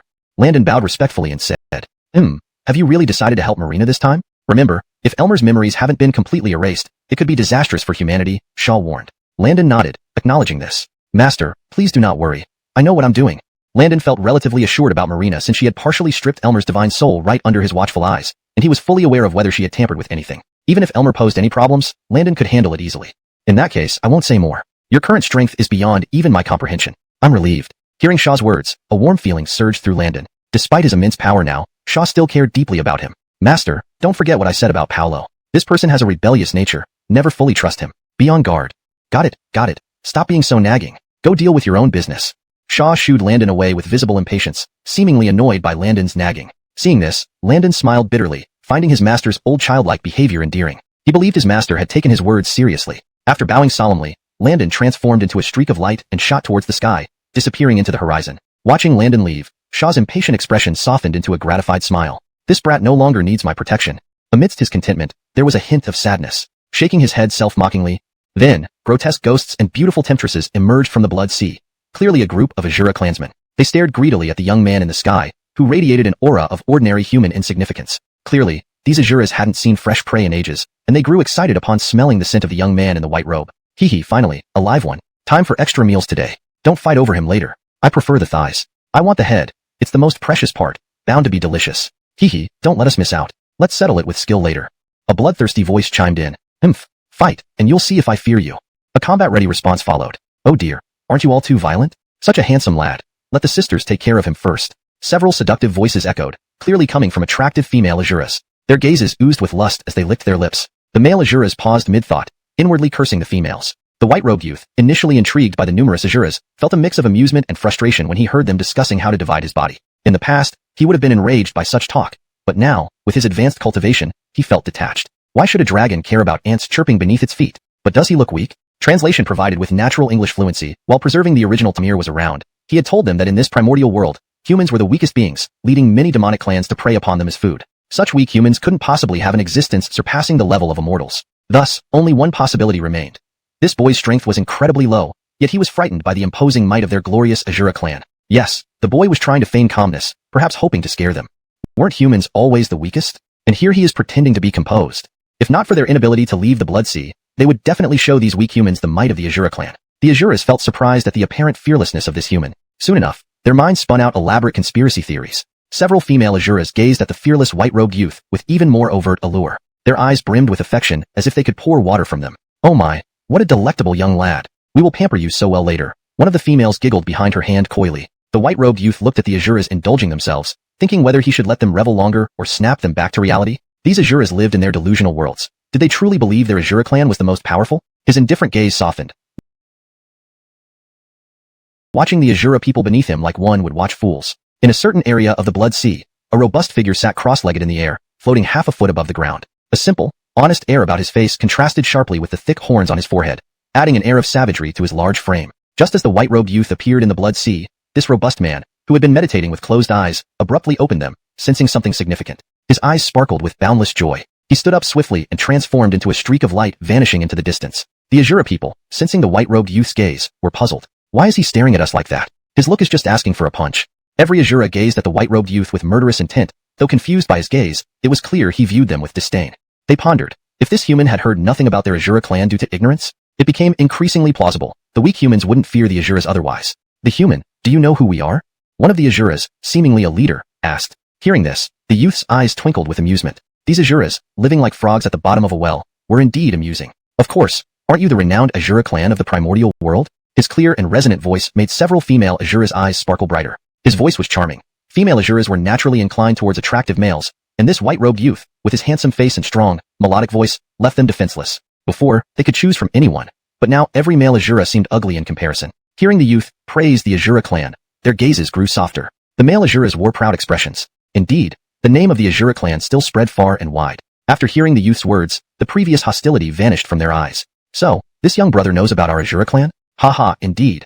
I knew that even confined within the Blood Sea, our might intimidates all of the primordial world, the leader boasted. The white-robed youth found this quite laughable. These Azuras were truly cut off from news, ignorant and arrogant to an extreme. No wonder they were eventually deceived by Western religion in later years, becoming one of the 8 dragons of the Western Buddhist sect. Then, the leader of the Azuras suddenly remembered something and turned his gaze back to the youth. Such an enchanting speaker, should we kill him? The Azuras looked conflicted. Although easily provoked and warlike, they were good to those they favored. Simply put, the Azura race were more like beings unable to control their emotions, showing what they felt openly. While they were deciding, a voice pierced through, causing a tremor in their hearts. Everyone shook like they had encountered their mortal enemies. Who dares harm my master? A flash of light shot towards them, moving at incredible speed. With each step, the space seemed to shorten unnaturally. The white-robed youth also turned towards the source of the voice. Then, he saw a burly man with rough features and big, gong-shaped eyes, sporting a pair of large horns on his forehead. The man's face was unfamiliar, yet the aura around him made the white-robed youth identify him immediately. Indeed, this white-robed youth who had been teasing the Azuras was none other than Landon, who had come from the Jaya teaching. Note, for better fluency and clarity, indeed, is moved to the beginning of the sentence. The phrase was none other than is used to emphasize the identity of the youth. Master, it's Xiao Devon. Upon hearing this, Landon was momentarily dazed. It had been over 20,000 years since the battle between the witches and the demons. To think the once boyish young lad had grown so much.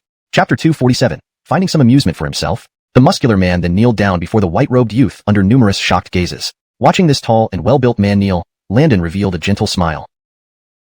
He had practiced in this Blood Sea for 20,000 years, while other witch clans were not here. The Saint Venus had already arranged for them to hide in the Cooper Chaos because the environment here was truly too harsh. However, Jace was somewhat special. Moreover, Jace refused to leave here back then. He was young then and extremely afraid, fearing what if Master came here looking for him and couldn't find him. So, he kept practicing here. Due to the tedium and the fact that Venus Saint usually didn't manifest, he sought amusement by bothering the Azura tribe. But if not for the sake of Master, he would never have stayed in this hellish place for so long. Now, seeing his master did not seem to have any intention of bringing him along, Jace panicked instantly.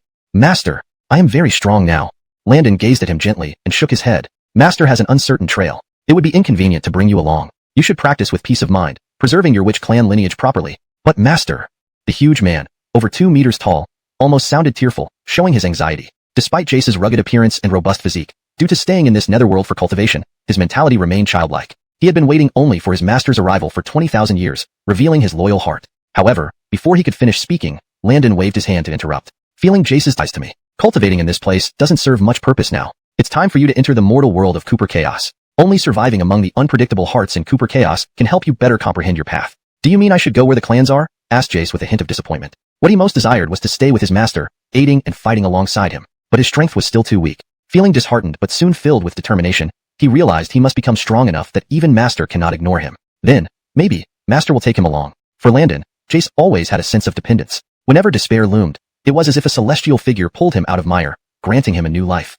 In his heart, anyone who threatened Master was his enemy. The yearning for strength surged within him, quietly adding something profound. Looking at Jace's increasingly resolute face, Landon knew he had resolved this issue. Remember my words, only by immersing oneself into the world can one transcend and achieve sainthood.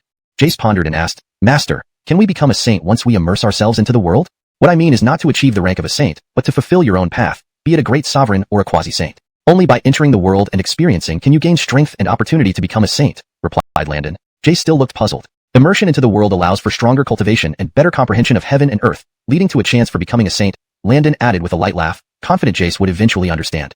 After all, cultivation, especially in its later stages, hinges on enlightenment, the comprehension of this universe. Chapter 248. The Sage of Tranquility. Master, I will go through trials in the vast primordial chaos and become stronger. When that time comes, Master mustn't drive me away. Landon couldn't help but find it rather amusing. He had said so much, but this boy hadn't heard a word. His heart was set on following him. Looking at Devon's solemn expression, Landon suddenly thought of something. He earnestly warned Devon. But there is one thing you must not forget. When you arrive in the primordial chaos, be kind to the human race and do not oppress them recklessly. Devon nodded seriously and then agreed. Yes, disciple will strictly follow Master's teachings. Devon did hear this part. Originally, their witch clan had a close relationship with humans. Even though he hadn't been born back then, Devon still knew well about the ties between the witch and human clans, thanks to many of his senior clan members instilling this concept into him. Back then, the humans were weak and often treated as blood food by the beast clans. But because the witch clan and beast clans were mortal enemies, the witch clan had always seen aura he had never shown before radiated from his eyes. Looking down at the Azura clan, these insolent beings dared to target his master. They truly deserved death. Master, how should we deal with these Azura?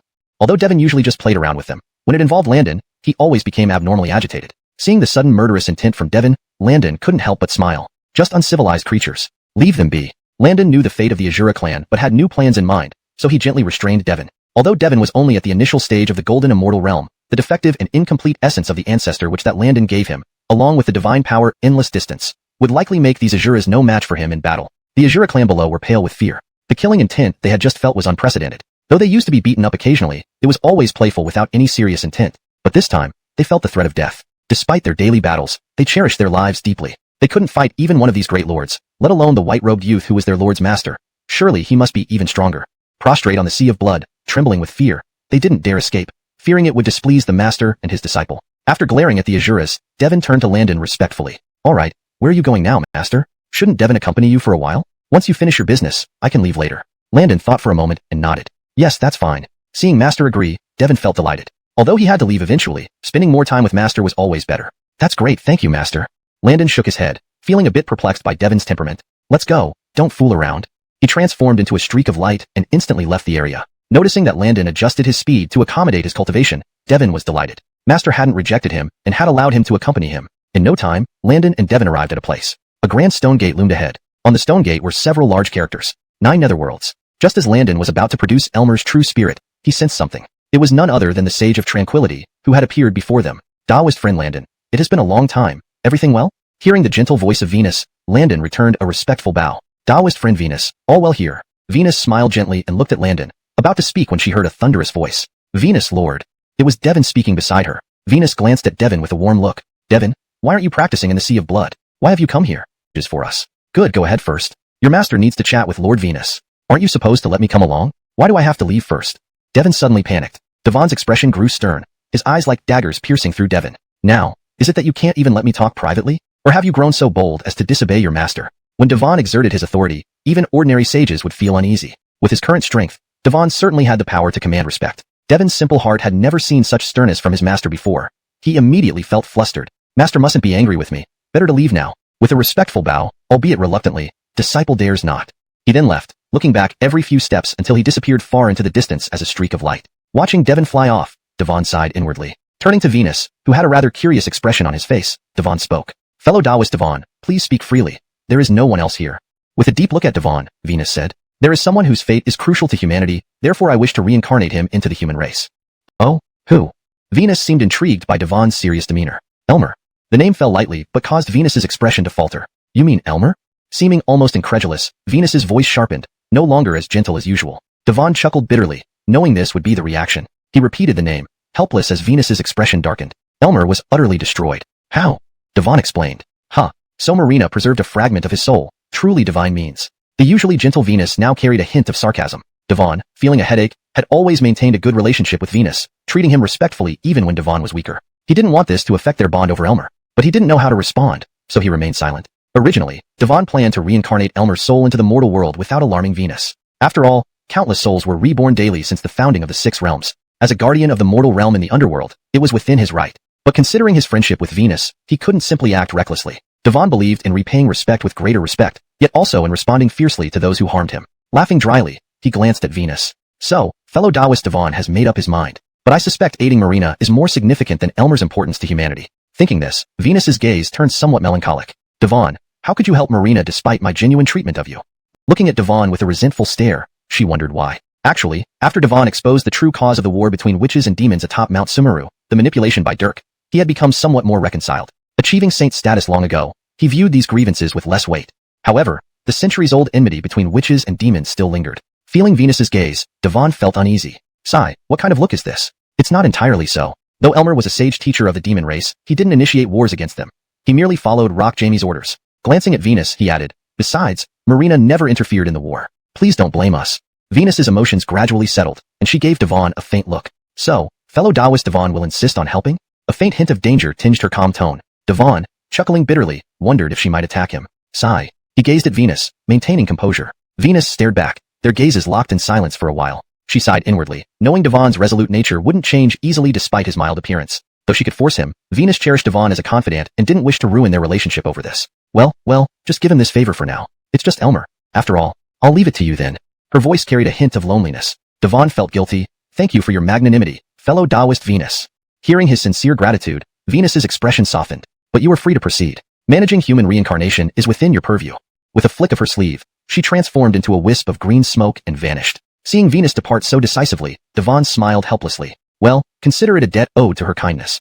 Chapter 250, The Six Paths. Landon did not blame Venus for leaving so abruptly. After all, Elmer, although he had done nothing detrimental to the demon race, was still a member of it. Even though he knew that someone had manipulated the conflict between the shamans and demons, completely letting go was still impossible. Though Venus no longer possessed the bloodline of the shamans, she came from one of the ancestral shamans, and as long as her heart remained unchanged, she would find it difficult to let go. This was why Landon had initially sent Devon away. Devon was still young, and throughout, Landon instilled in him the importance of protecting his people without imparting any ideas of revenge. While sometimes resentment can become a driving force, it could also affect a person's nature. From a long-term perspective, it was not worth it. Looking at the empty space before him, he gave a bitter laugh. Despite years of cultivation in the vast expanse, he couldn't forget his original intentions. Although he could be ruthless towards enemies, he found it hard to be harsh on those he cared about. He had his own principles. The human race and the Jiejiao were his untouchable spots. He wouldn't easily allow others to harm them. Abrielle, you have no idea what I've sacrificed for your request. Immediately after, his expression turned cold as he sensed Elmer's lingering soul within the purple mansion. Elmer, I hope you won't let me down. He then took a step forward and vanished from this space.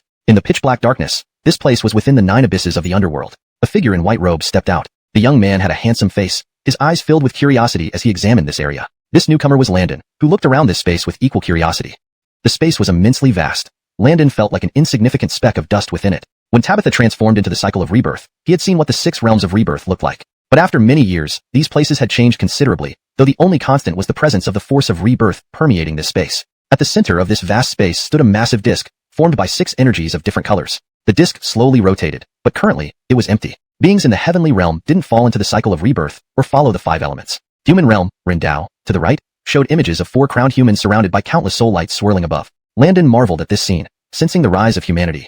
Azura realm, Xiaolu Dao, depicted a ferocious Azura wielding a sharp weapon, its expression savage. These 3 realms, heavenly, human, and Azura, were considered the 3 virtuous realms. Among them, the heavenly realm was the best, while the Azura realm was the lowest. The human realm still had its share of suffering, birth, aging, illness, and death. Below, the hell realm, Diyu Dao, was a dark gate, the cruelest and most miserable of all. Souls here endured torturous punishments daily, like arrows piercing the heart or being fried in oil. Their consciousness would eventually dissipate in endless agony, leading to annihilation. To the right of the hell realm was the hungry ghost realm, Igue Dao, where ghosts eternally gnawed on each other, enduring endless hunger. They consumed one another to temporarily relieve the pain, cycling endlessly unless they managed to transcend their torment. To the left of the hell realm was the animal realm, Chusheng Dao. If wild, animals suffered from hunger, cold, and homelessness. If domesticated, they were used and slaughtered by humans. Currently, the human race hadn't yet developed the habit of keeping livestock, as they were still rising but remained weak. Most animals were foolish, lacking intelligence and awareness, living mindlessly from birth to death. Thus, in the 6 realms, whether virtuous or evil, all faced suffering. Only by transcending the 6 realms could one achieve eternal immortality. His expression turned cold as he sensed Elmer's remaining soul within the purple mansion. Elmer, I hope you don't disappoint me. With that, he took a step and vanished from this space. In a pitch-black place within the 9 netherworld, a figure clad in white appeared. A young man with striking features looked curiously around. This newcomer was Landon, who observed this vast space with interest. Here, Landon felt like a negligible speck of dust. When Tabitha transformed into the cycle of life and death, he had seen what the realm of the 6 paths looked like. However, after many years, this place had changed significantly, except for the ever-present aura of the cyclical force. At the center of the vast expanse stood a huge disk composed of 6 energies, each radiating different colors. The disk slowly spun, carrying countless souls within it, gently rotating and illuminating the darkness. The disk had 4 layers. At its innermost center were 3 creatures. A pig lying there with vacant eyes, a fierce wolf next to it, glaring menacingly at Landon since his arrival, and a venomous snake coiled beside the wolf, hissing at him. These 3 beings represented ignorance, greed, and hatred, respectively, the collective negative emotions of all living beings. To Landon, they lacked any intelligence but followed their instincts. When he released a faint aura, the wolf showed no fear, suggesting Landon's strength meant little to it. Of course, that was not true. Only 2 beings in this chaotic world could challenge him now, Ewing and Venus of the underworld. Landon found the wolf intriguing. Quite interesting, he muttered with a light smile, then shifted his gaze to see a snake by the wolf's side, hissing viciously at him. These 3 creatures symbolized ignorance, greed, and anger. On the second layer of the large disk lay the 6 paths. Atop this level was the heavenly path, reserved for those who cultivated great virtue. However, it was currently empty because beings on the heavenly path transcended the cycle of rebirth and the 5 elements. Beside it was the human path, where images formed of 4 humans dressed in attire, surrounded by countless soul orbs. Landon marveled. It seemed the human race was flourishing. Moving left, he saw an image of a fierce Azura wielding a weapon, representing the Azura path. These 3 paths, heavenly, human, and Azura, were considered good, with the heavenly path being the best and the Azura path the worst among them. The heavenly path had no inhabitants, while the human path faced the 4 sufferings: birth, aging, sickness, and death. The Azura path avoided these sufferings, enjoying infinite life, yet it was filled with violence and indulgence. Though they had their challenges, these paths were much better than the 3 evil ones. Beneath the second level was the hell path, displaying a black gateway. The most brutal and tragic of the 6 paths. Beings in hell endured daily torment, such as arrows piercing their hearts or boiling oil, until their consciousness dissolved in agony. Next to the hell path was the hungry ghost path, showing hungry ghosts biting each other, constantly suffering hunger, endlessly consuming each other. Finally, to the left was the animal path, where wild animals suffered from hunger, cold, and homelessness, while domesticated animals faced exploitation and slaughter. Animals here were ignorant, unintelligent, and lived lives of confusion from birth to death. In conclusion, whether in good or evil paths, all beings suffered. Only by transcending the 6 paths could one achieve eternal immortality. Chapter 251. Sending into reincarnation. Watching the soulless creatures within the 6 realms, Landon felt a wave of sentiment. In his previous life, he had heard a saying: when humans are born, their first reaction is mind. Shaking his head, he expelled these distractions. Why should he worry about such things? Every being has its own fate. As for himself, he had already transcended the cycle, no longer subject to its torment. Though Landon knew that causality might exist, perhaps destined by some higher power, he paid no heed to it. Causality? He refused to believe in such notions, preferring to act according to his own will. No concept of causality could bind him. As someone striving for enlightenment, he could not retreat once on this path. Whatever obstacles lay ahead, be they human or object, he would shatter them with a single punch. Only by maintaining an indomitable heart could he walk the supreme path unseen since ancient times. Regardless of how the 6 realms changed, they held no significance to him unless he could alter something within them. Being half-master of the 6 realms, he could manipulate them, while they had no power over him. A surge of dominance arose from within, enveloping him in an inexplicable aura. Though intangible, it made Landon appear incredibly domineering, like an unparalleled demon king breaking through the heavens. Putting aside idle thoughts, Landon focused, summoning the soul light orb from his purple mansion. It was a fragment of Elmer's spirit, devoid of consciousness, much like the other soul orbs in the 6 realms, a mix of emotions. Within moments, Elmer's fragment mingled with the others. However, Landon had left a trace of his aura on the fragment to locate it after reincarnation. Once entered the cycle, even Landon couldn't retrieve it. He felt fortunate that he hadn't thrown Elmer's fragment into the animal or hungry ghost realm, as Marina would not thank him then and might even confront him despite her inability to defeat him. Even with his immense power, Landon still held respect for Marina, the creator of his body.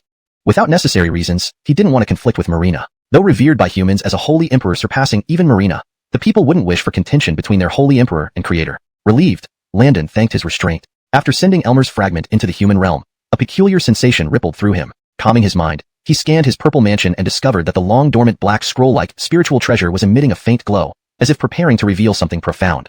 Chapter 252. The Book of Life and Death. Landon was somewhat surprised as he watched the object emitting light. This object had shown no activity whatsoever since Landon obtained it. It only recorded trivial matters of reincarnation involving ordinary creatures, but such common primordial being cycles did not cause any reaction in this grand book. Even Landon sometimes wondered what use this thing could have. Was it merely a tool for recording the lives and deaths of creatures? So why should it be considered worthless?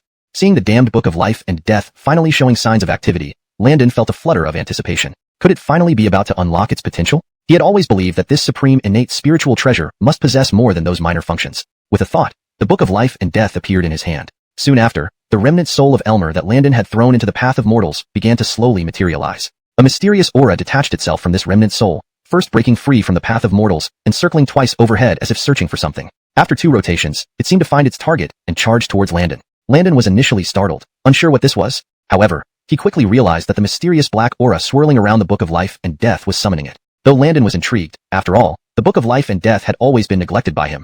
He understood that he hadn't had the time to delve into its workings. After barely achieving quasi-saint perfection, he was ambushed by Dirk, leading to the conflict with the Western sect. Due to his unstable strength, he reinforced his body's Dao patterns and vitality on an island off the East Sea. After battling the Western sect and proving half-step Great Dao, he opened his 36 heavens. Each of these feats was enough to astonish ordinary cultivators, but for Landon, they were just part of his daily practice. Throughout his journey, he had fought continuously, breaking through realms and challenging himself. Thus, the Book of Life and Death, lacking significant combat utility, had been largely disregarded. Had Landon not known it was a supreme innate spiritual treasure, he might have sacrificed it to the system long ago. Some might wonder why Landon didn't use such a powerful treasure in battle, but Landon would just sneer. Using this to fight? Should it serve as a brick because of its sturdy material? However, now, it finally seemed to be awakening.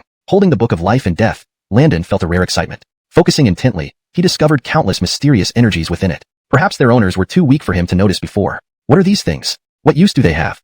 Then he understood. The Book of Life and Death allowed him to control their fates at will. Though these souls were weak, having such control over Elmer's remnant soul wasn't pointless. Shifting his gaze, Landon saw Elmer's remnant soul circling below. The numerous soul lights above the path of mortals seemed chaotic, but followed a certain order, queuing systematically. The souls at the front vanished one by one into the path of mortals, awaiting rebirth according to their path. In all the previous times when the Book of Life and Death operated on its own, countless living beings had been reincarnated through this process. But never before had such a strange phenomenon occurred, until today. Despite his curiosity, this was a benefit he did not have to work for. All he needed to do was gladly accept it. He closed his eyes and sensed that surge of the power of samsara. This should be the benefit brought by personally sending Elmer into another life. As the power of samsara continuously surged into Landon's body, he could feel an imperceptible connection being established between himself and the Book of Life and Death. Before, while the Book of Life and Death could also be considered Landon's spiritual treasure, it wasn't entirely so, since he had never communicated or used it with his mind. Compared to other spiritual treasures, the Book of Life and Death felt more like something entrusted to him. Prior to today, Landon had never truly experienced any benefits from it, which gnawed at him as if he were guarding a treasure mountain but couldn't utilize it. After an unknown amount of time, the unusual movement on the Book of Life and Death finally ceased. Landon clearly felt a connection between the book and his bloodline now. He could feel any changes in the Book of Life and Death, even when it was not with him. With mere thought, he could control it as easily as commanding his own limbs, a feeling of manipulation that Landon greatly enjoyed. Moreover, he could feel that the Book of Life and Death constantly transmitted the power of samsara into his body. Landon was delighted with these changes. He took one last look at this desolate and eerie space before disappearing into nothingness, vanishing from the area. On an unnamed island off the coast of the Eastern Sea, the aura of heaven and earth here was extremely rich, home to countless living creatures. Trees covered the land, towering high into the sky, green and lush. There were numerous flying birds and walking beasts, creating a scene full of vitality. A figure appeared on the island out of nowhere. It was none other than Landon, who had just left the netherworld. Landon wished to find a quiet place to meditate and understand the nature of the things on the Book of Life and Death. Arriving on this immortal island off the coast of the Eastern Sea calmed much of Landon's restlessness. What once felt urgent no longer affected him. Seeing the tranquil scenery on the island relaxed Landon's long-tightened mood, making him consider secluding himself there. But dismissing this fleeting thought with a bitter smile, Landon wondered if he was growing old. After all, considering human lifespans, he had probably experienced countless lives and deaths, and could indeed be considered elderly. However, as a cultivator, especially one of his cultivation level, Landon was still incredibly young. With the sealing of the gods' tribulation yet to pass and the fate of the Jia sect awaiting change, this was not the time for indulgence. Note, the term Jia sect was directly translated as Jia sect to maintain consistency in terminology. Calmly composing his restless heart, Landon walked around the island like an ordinary person, climbing towards its peak. He had come to this very island before with his master, Lord Shaw, shortly after breaking through to great perfection at a nearby isle. Although he remembered that back then the small island was already rich in spiritual chi, it was far from what it was now. It seemed there was a spirit vein beneath the island. Though Landon was not well versed in such matters, at his current level of strength and realm, he could detect anything hidden, unless deliberately concealed by a sage. Walking slowly, he eventually found that there was no path ahead. The ground simply vanished, indicating the highest point on the island. Before him stood a colossal five-colored stone. Landon recognized the five-colored divine stone, left behind by Abriel after mending the sky. His later world memories made him think it would incubate some form of life, but 20,000 years ago, he had been disappointed. Despite using divine powers to chapter 254, the 36 heavens. After some time passed, there was still no response, as if the life within the stone had not yet developed consciousness. After multiple attempts proving ineffective, Landon felt somewhat helpless and decided to stop paying attention to it. However, the area around this massive stone was the place on the entire island where spiritual energy was most abundant, making it extremely suitable for Landon to meditate. With a slight bend of his knees, he leaped onto the giant stone. Landon gazed at the stone beneath his feet, stroking his chin thoughtfully. A purely potent energy emanated from the surface of the stone, seeping into Landon's body through the soles of his feet. Even Landon felt refreshed by the pure and intense energy that washed over him. He felt warm all over, as if wrapped in a gentle and soothing force. Even his body felt lighter than before, which greatly surprised Landon. Given his current cultivation level, ordinary cosmic energy should not have such an effect on him, but the energy surging from this stone seemed almost harmonious with his own, providing immense comfort. With that, Landon sat down cross-legged, waving his right hand to bring out the Book of Life and Death. It was entirely black, as if absorbing any light around it. As soon as the book appeared, some of the energy flowing from the stone into Landon's body overflowed onto the book, causing it to emit a faint glow. Landon opened the book, but what puzzled him was that there was nothing inside. It resembled a blank heavenly book. Just as Landon wondered how to read the book, a streak of light suddenly shot out from it, moving at incredible speed. Even Landon could not avoid it. The light surged into his eyes. In that instant, Landon felt a bit startled. Calming himself, he directed various energies within his body toward his eyes to see where the light had gone. To his surprise, it had vanished without a trace, despite his best efforts to locate it. Reassuringly, the light did not cause any harm to his body. Moreover, the Book of Life and Death was now intricately linked with Landon's bloodline, making it completely his. Thus, whatever contained within would not harm him. As Landon began to relax, a profound change occurred in his vision. His originally dark pupils expanded outward, eventually engulfing the whites of his eyes entirely. His eyes were now pitch black, devoid of any white. In Landon's perception, the world gradually turned darker, transforming into a different scene altogether. What once was a bright world now appeared completely black through his eyes. The world took on the same tone as the Book of Life and Death. Rows of names started appearing in the book. While many were unfamiliar to Landon, two names shone brightly: Quentin. It seemed these names on the earlier pages were newly reborn individuals, including infants and even unnamed spirits, likely animals' carnation cycles. This newfound ability thrilled Landon. Could these ghost eyes see the past and future of immortals? Eager to test this, he hoped to find an immortal nearby. However, there were none to verify his thoughts, so he had to contain his curiosity. The reincarnation power within the book intensified over the years Landon spent on the island. Each day, new names appeared while old ones disappeared, triggering the emergence of reincarnation energy, which Landon absorbed. Initially delighted by this phenomenon, Landon saw this as a path to enhancing his reincarnation powers, eventually catching up to Venus. When the reincarnation powers became fully perfected, he could infuse them into his 36 heavens, introducing a new rule. Continuously perfecting this realm could eventually lead to achieving the Tao. Licking his dry lips, Landon regarded the Book of Life and Death differently now. Even the most exquisite innate treasures like the Wuji apricot yellow banner paled in comparison. Feeling increasingly powerful from the growing reincarnation energy within him, Landon smiled, satisfied with his gains. It was time to leave. Surely, Quentin must have descended by now. Landon was not overly concerned about Quentin's affairs. After ensuring his reincarnation into humanity and adding a century to his lifespan, Landon felt confident that Quentin's path would naturally unfold. Chapter 255, Divining Heavenly Secrets. In the XuanHuan tribe, Riley held a baby boy in her arms, tears streaming down her face. This child had been carried in her womb for 12 years. Could it be true that he was born mute? Looking at his clear, black and white eyes, it seemed he possessed immense vitality. How could such suffering befall him? The people around them wore looks of sympathy, watching this mother and child. Seeing the baby not making any sound no matter how they tried to coax him, Riley sobbed uncontrollably. Combined with her weakened state from the long pregnancy, she looked like she wouldn't last much longer. Just as everyone felt pity for them, a powerful force of vitality burst forth from the baby. Though they didn't know what it was, they could feel an astonishing aura spreading out from the infant to cover the entire tribe. The warmth made everyone in the XuanHuan tribe feel cozy. In the astonishment of the crowd, the baby in Riley's arms closed his eyes contentedly. Riley, who was on the verge of death due to weakness, was closest to the baby, and thus benefited greatly from the vitality radiating from him. Her pale complexion gradually turned rosy, and her cracked lips became plump. She looked younger, rejuvenated. The baby then smiled and let out an innocent cry. Riley, seeing this miraculous recovery, wept with joy, holding the baby tightly, eating raw meat. Humans revered this ancestor as their holy rock, even above Marina herself. Even now, humans still honored him with offerings. Thanks to the writing invented by the Holy Rock, the legacy of the XuanHuan tribe remained well preserved. They knew their Holy Rock's dojo was in the direction of the Eastern Sea. Watching Riley kneel with the baby,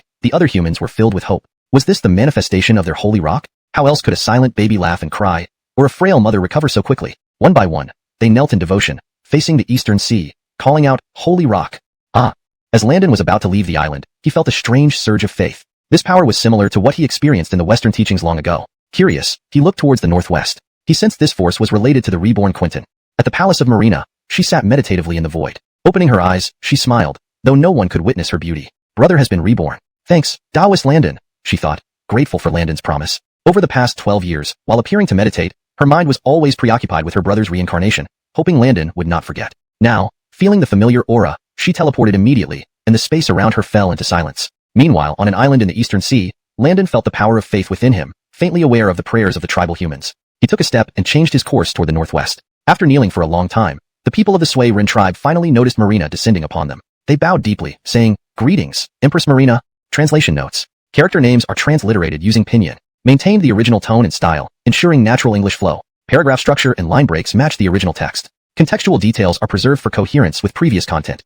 Chapter 256, Overjoyed. Although the humans present had never seen Marina herself, Her distinct features were unmistakable, the serene and beautiful face, coupled with the serpent body topped by a human head. They also worshipped statues of Marina as part of their customs, so they knew immediately who she was. The crowd had initially believed that their holy rock's manifestation had come to aid this pitiful mother and child, but now it seemed to be Marina. Marina maintained a calm expression, her gaze shifting to the newborn baby boy, her eyes softening as she gazed at him in silent contemplation. The people did not understand why the sage Marina had appeared, yet they felt some fear toward her and did not dare ask more questions. Since Marina didn't speak up, they remained kneeling, afraid to rise. Just as everyone bowed their heads in reverence, a clear and resonant laugh echoed across the heavens. Haha, is fellow Taoist Marina doubting me? Upon hearing this youthful laughter, all the humans raised their heads in curiosity. They noticed that the space above Marina began to warp slightly, creating a black rift that slowly widened into a door 5 feet wide and 2 zhang tall. The resonant laughter emerged from within this rift, revealing a faint white figure.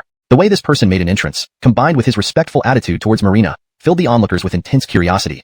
They all wanted to know who this newcomer was. As everyone stared intently at the spatial rift, a pristine, spotless boot appeared first, followed by a white robe. The figure wore a dark green sash with lightning patterns around the waist. His slim yet straight posture gave off an air of remarkable elegance. Seeing his young face, with well-defined lips and a straight nose that lent his features both charm and strength, the crowd was momentarily stunned. The deep black eyes added a touch of spiritual vitality to the youthful appearance, making him exceptionally captivating.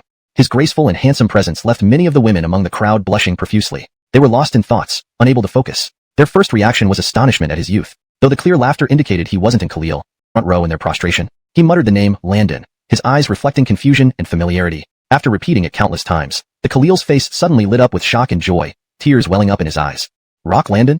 His emaciated body trembled, as if holding back overwhelming emotion. Eventually, it overflowed, flooding over like a breached dam. Landon looked at the Khalil in surprise. Seeing the hopeful gaze of the Andre, he nodded gently in affirmation. Realizing it was indeed their rock, the crowd erupted into jubilation. Really, our holy rock? Yes, our holy rock has come to see us. I knew it, our holy rock would never forget us. There must have been something more important for him to do.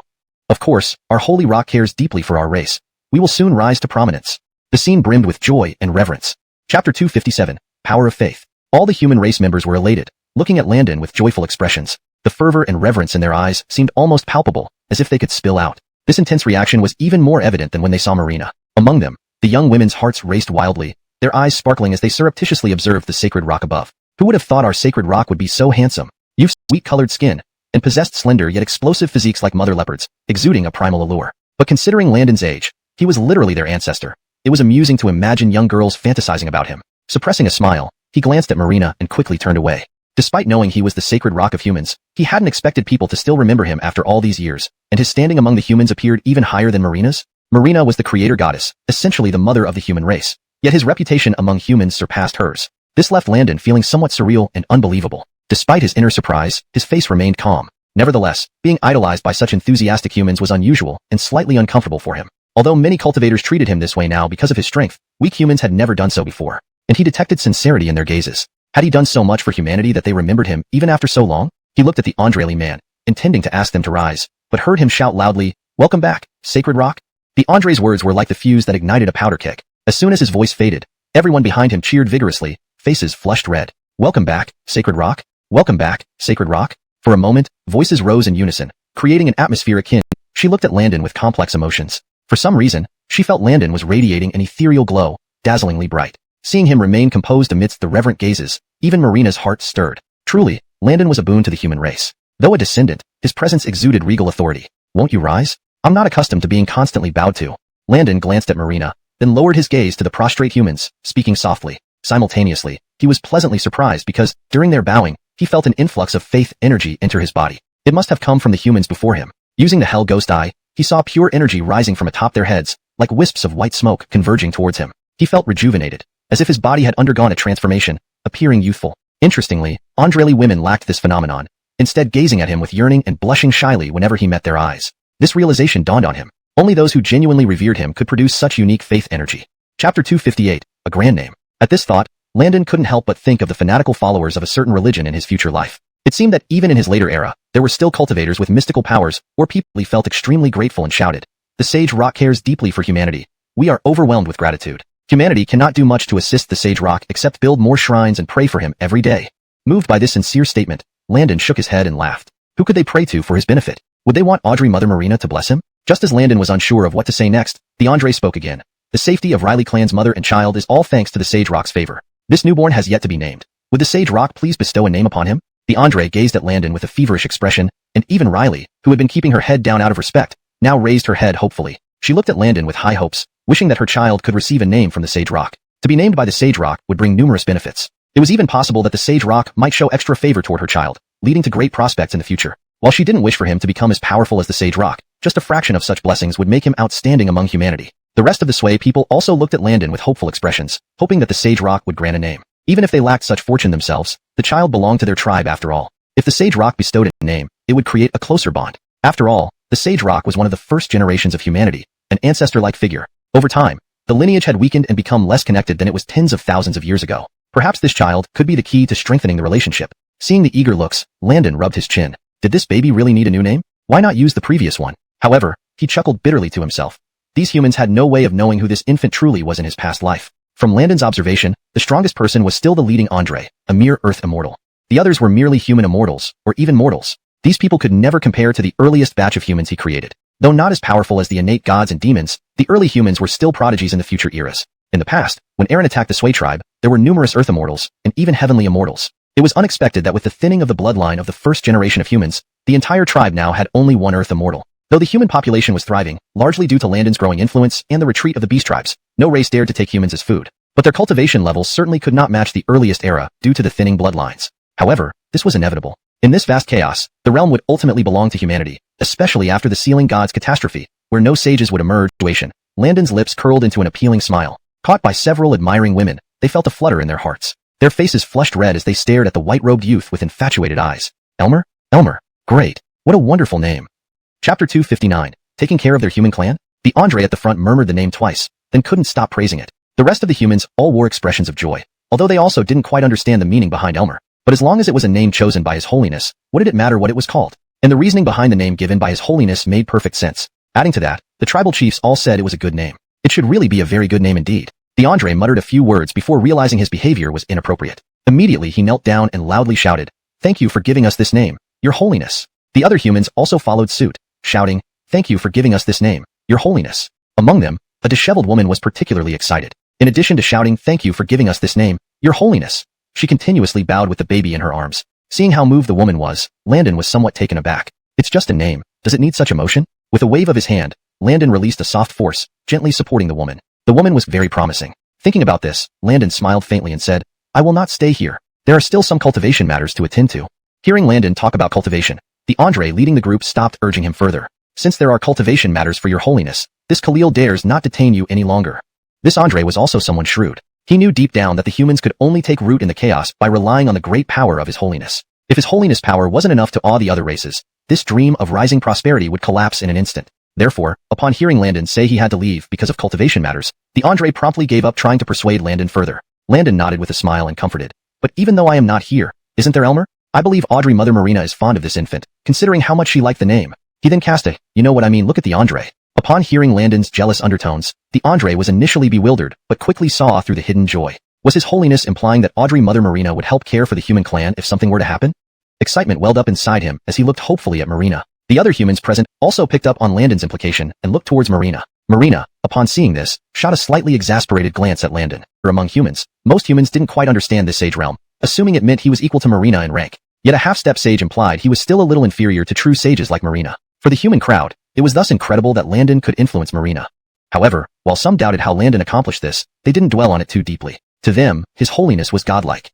Anything extraordinary he did was perfectly reasonable. What they knew for sure was that their tribe would flourish further because they had received Marina's promise. And although His Holiness made no promises himself, his ensuring Marina would take care of the humans indicated that if difficulties befell the humans, he would definitely come to their rescue. Above the eastern sea, immortal aura enveloped Geneo Island. From afar, it was clear this was a sacred place. Suddenly, space shattered, and from it emerged a handsome young man with red lips and white teeth, smiling warmly as he gazed at Geneo Island. His black eyes possessed an enigmatic allure that captivated the soul. A Dharma-retaining celestial immortal looking into his eyes might lose themselves, unable to break free. The youth who emerged above the eastern sea was none other than Landon, returning from the human clan. "You're back."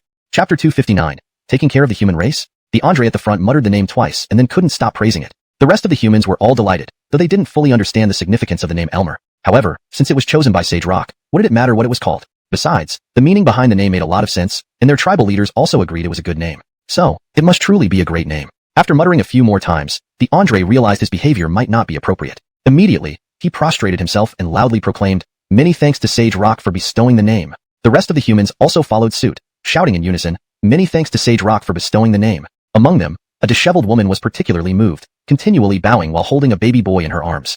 Seeing the woman so emotional, Landon was slightly taken aback. It's just a name. Does it really warrant such a reaction? Then, with a wave of his hand, he emitted a gentle force that gently lifted the woman up. She was clearly extremely moved, her eyes full of gratitude. Even after being lifted by Landon, she kept murmuring her thanks. Landon felt somewhat helpless, but shrugged it off. Since the name has been given, it's time for me to enter seclusion.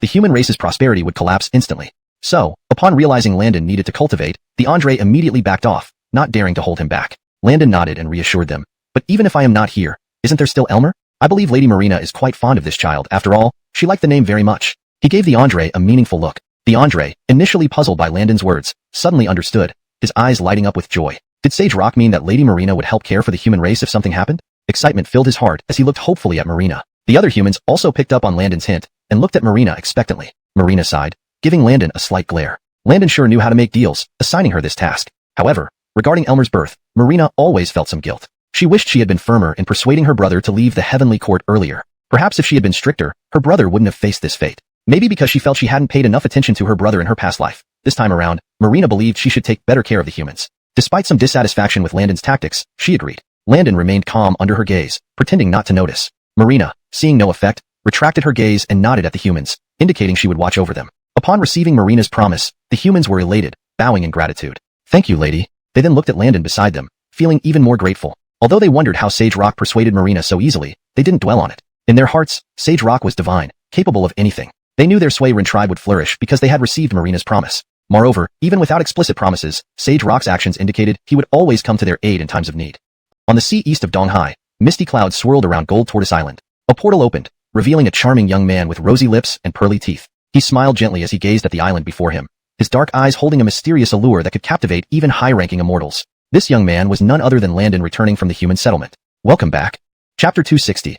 Ariv is back. Landon let out a light sigh, feeling rather nostalgic. He had initially planned to leave, but couldn't resist the warm hospitality of the humans. Well, to be precise, he couldn't resist the pleas of the human girls who were all chattering and insisting that the Holy Rock stay as their guest. The rest of your provided text seems to have cut off mid-sentence. If you could provide more for a full context, I'd happily continue helping with the translation. He had eaten food from the Sui-Ren tribe, and the taste of the roasted meat made his memories somewhat hazy. Adjusting his slightly disheveled white robe and thinking about those enthusiastic human girls, Landon could only bitterly smile. Those young ladies, although appearing respectful towards him, turned out to be more mischievous than Yelena and even more bold and free-spirited than Heidi when they got acquainted. But the allure of wearing animal skins stirred a fiercer desire in him than Heidi and her sisters ever did, leaving Landon somewhat overwhelmed. Rubbing his face, he then shook his head to dispel these somewhat lascivious thoughts, flashing into Golden Turtle Island next. The protective aura shield around Golden Turtle Island wasn't disturbed at all. If someone saw it, they would be extremely surprised because the aura barrier contained the pressure of a sage. It wasn't that Landon's current cultivation level allowed him to completely ignore the defense set up by a sage. It was because he possessed a specially made jade slip.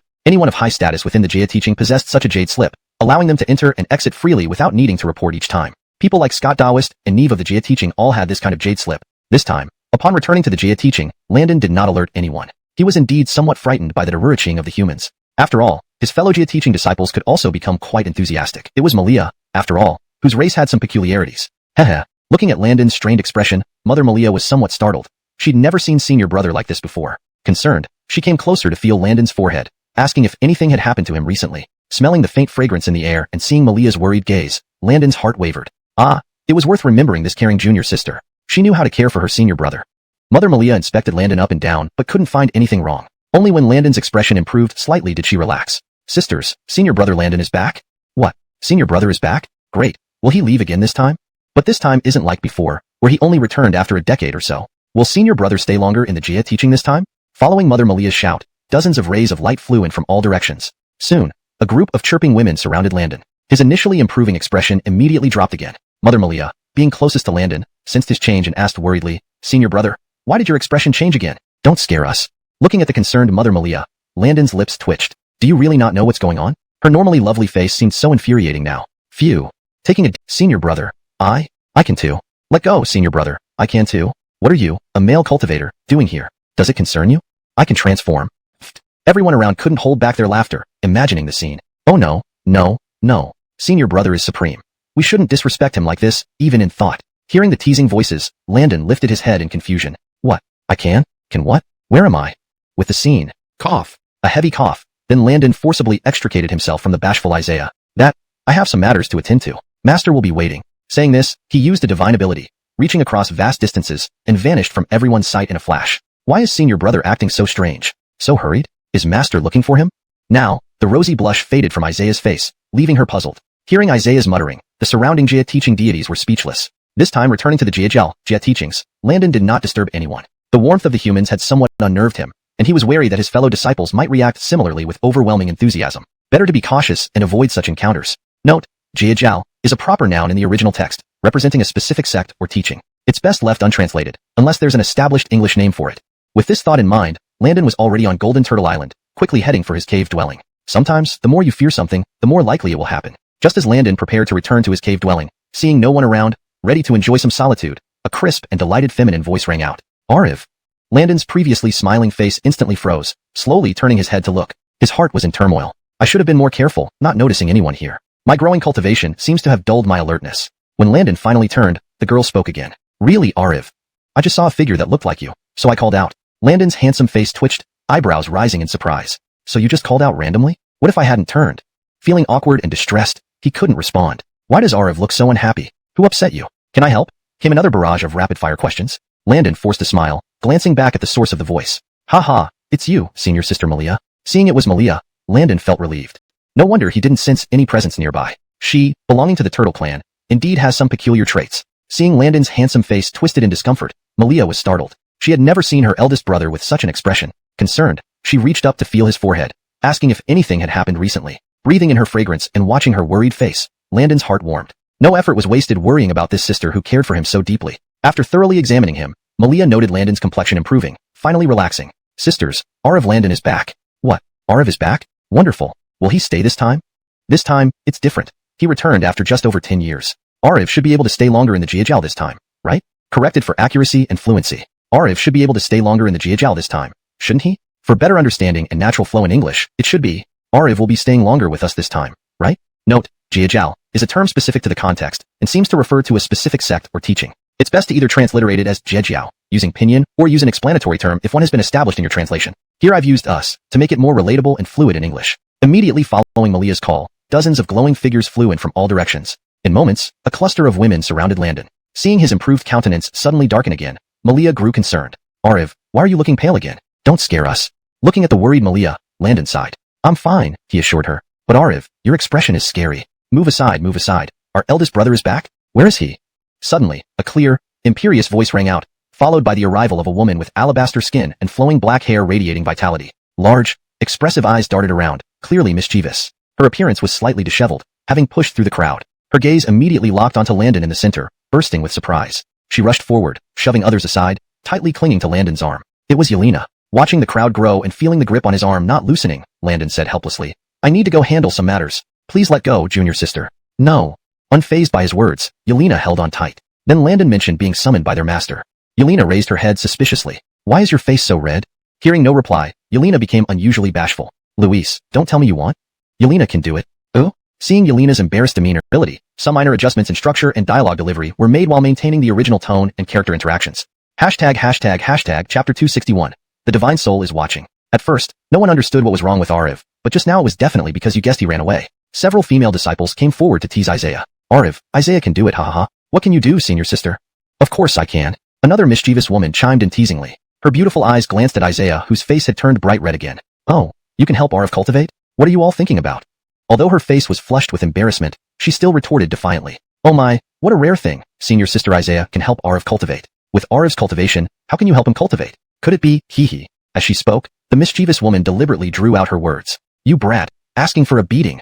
Seeming unable to bear this teasing, Isaiah's face flushed even more red, her eyebrows furrowed, and she made as if to strike. Seeing Isaiah pounce, the woman quickly backed away, giggling and continuing her taunting. Isaiah, both ashamed and angry, stubbornly chased after her until she ran far away. All that could be heard was the sound of her silvery laughter, pleasant like wind chimes. Camila Shengmu still stood there blankly, confusion evident in her eyes. Why did Ariv glare at me fiercely before leaving? Did I do something wrong? But no one could answer this question. Landon managed to escape from the other disciples, his usual calm demeanor replaced by obvious unease. At this moment, Landon wanted nothing more than to return to his cave abode and thoroughly study his Hell Ghost Eye. Just as Landon arrived at the entrance to his cave abode, a voice sounded in his mind. His heart stirred, and he immediately turned around and vanished in a flash.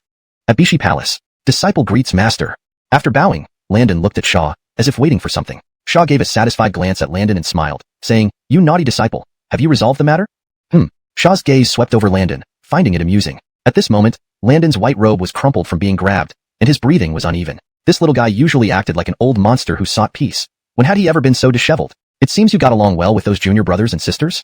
With a teasing tone, Landon could only shake his head helplessly. It seemed Master had seen the earlier scene. "Master, you saw everything?" Scratching his head sheepishly, he asked. "What do you think?" Choking Landon for a moment, Shaw said mockingly, "Actually, I don't oppose you finding a fellow disciple as a partner." "Oh? What kind of talk is this?" Landon was speechless. Master's sudden comment left him momentarily stunned. Then he could only smile bitterly and shake his head. He asked rather pointlessly, "Why did Master summon me here? Surely not just to tease me?" Haha. Seeing Landon flustered, Shaw was quite pleased. After laughing for a while, he turned serious, "Not specifically for this. Just to inform you, regarding the long ear light immortal you mentioned, I found a reason for him to hand over the Six Souls banner." Abruptly changing the topic, Landon took a moment to catch up, then remembered he had indeed hinted to his master once before. Nodding, Landon felt unexpectedly touched by his master's trust, a warm feeling surging through his heart. Softly he said, "Master did well. This time, it seems you carry a new aura on your person. It seems different from before, indicating some gain from your experience." Landon was somewhat surprised. How did Master know this? Could the other sages also detect the changes in him? Seeming to understand Landon's doubts, Shaw laughed. "No need to worry. The other sages cannot sense your changes. Even I can only vaguely perceive that you're different." Hearing this, Landon felt slightly relieved. He asked, "How did Master figure it out? Disciple has not yet shown anything to Master." Shaw chuckled, "Ha ha, my naughty disciple. There are things you don't know?" Seeing Landon not wanting to respond, Shaw, somewhat bored, continued, "Mainly because I watched you grow step by step, becoming familiar with your aura. Hence, I can be quite sensitive to changes in your aura." Landon nodded. So that was it. He had thought his current cultivation would be transparent to a sage. He then told Shaw, "In the netherworld realm, I assisted Elmer's reincarnation, discovering changes in the Book of Life and Death. After meditating on it atop an immortal mountain beyond the Eastern Sea, I gained some insights. Perhaps this explains the changes in my aura." "Oh, Master, please look." Landon closed his eyes and channeled his inner energy. Immediately, his aura trembled, his spotless white robe seeming lighter and fluttering gently. His long black hair moved without wind, flowing gracefully. All his energy gathered towards his head. The Book of Life and Death in his purple mansion emitted a faint light, sending a black beam silently upward within Landon. Facing Landon, Shaw sensed an extremely cold, dark aura rising from Landon's body. "Hell Ghost Eye, open," he bellowed inwardly. However, now, he knew nothing about this eye technique of his disciple. He had never even heard of it. His curiosity piqued, and he couldn't help but ask, "What on earth is this? Why have I never heard of it?" Seeing Shaw's curious expression, Landon smiled. Coupled with his pitch-black eyes that seemed to absorb light, his smile appeared extremely eerie and even creepy. Shaw involuntarily took a step back. "These eyes are what I obtained this time, and I call them Hell Ghost Eyes." "Hell Ghost Eyes? It does match the appearance of your eye technique," Shaw nodded. "I obtained these Hell Ghost Eyes from the Book of Life and Death. As for how exactly, I can't explain clearly. I only know that when I was comprehending the mysteries within the Book of Life and Death, a mysterious force entered my body, and then it became like this." "Oh, that's bizarre indeed. This eye technique comes from the Book of Life and Death?" After Venus transformed into the cycle of reincarnation, Hell was established, which explains why I've never heard of such a bizarre eye technique before. I originally wanted you to look at this eye technique for me and tell me its wonders, but now it seems unnecessary. Landon chuckled lightly, making Shaw's face turn slightly awkward. This damned brat. Wasn't he slapping my face by openly teasing me? Although I haven't heard of this eye technique, I do know of a famous one called Heavenly Eye. I imagine it's not inferior to yours. As if in a fit of temper, Shaw immediately mentioned another well-known eye technique from the primordial chaos. Landon caught the competitive tone in Shaw's words and secretly laughed. However, he still stood his ground. Even if Master's Heavenly Eye is strong, it exists in the primordial chaos already. But my technique has never been seen since creation. Who is stronger, Master thinks? Shaw cast a resentful glance at Landon. Feeling somewhat depressed, he thought, "You naughty disciple, really? How could a master be belittled by a disciple?" Then he earnestly said, "Sigh, Landon.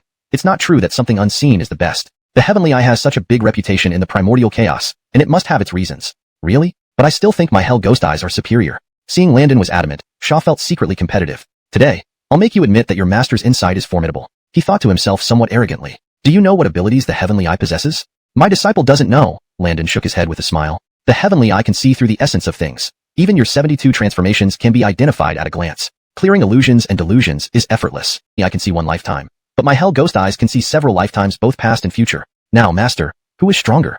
SSSSHH. Despite Shaw's reaction, he couldn't help but gasp. Is this thing so powerful? When Landon calmly described the various effects of his Hell Ghost Eyes, even as a sage, Shaw was momentarily stunned. Is this a monster? How can an eye technique be this strong? Even compared to the Heavenly Eye, it's vastly superior. What's worse, he had never even heard of it. Shaw felt somewhat overwhelmed. I'm a sage, after all, and the master of this little rascal. I wanted to establish some dignity in front of this kid, but I didn't expect him to give me no respect at all. Glancing at Landon with a resentful look, Xia seemed to complain about losing the opportunity to assert his authority. Landon secretly laughed. When his cultivation was shallow, Xia acted as a great master.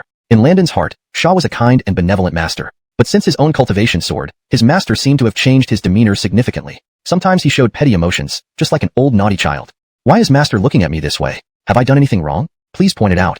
Though Landon was laughing inside, he spoke to Xia formally and sincerely. Looking at Xia with genuine eagerness to learn, even Xia was almost rolling his eyes. This naughty disciple, is he hinting at me?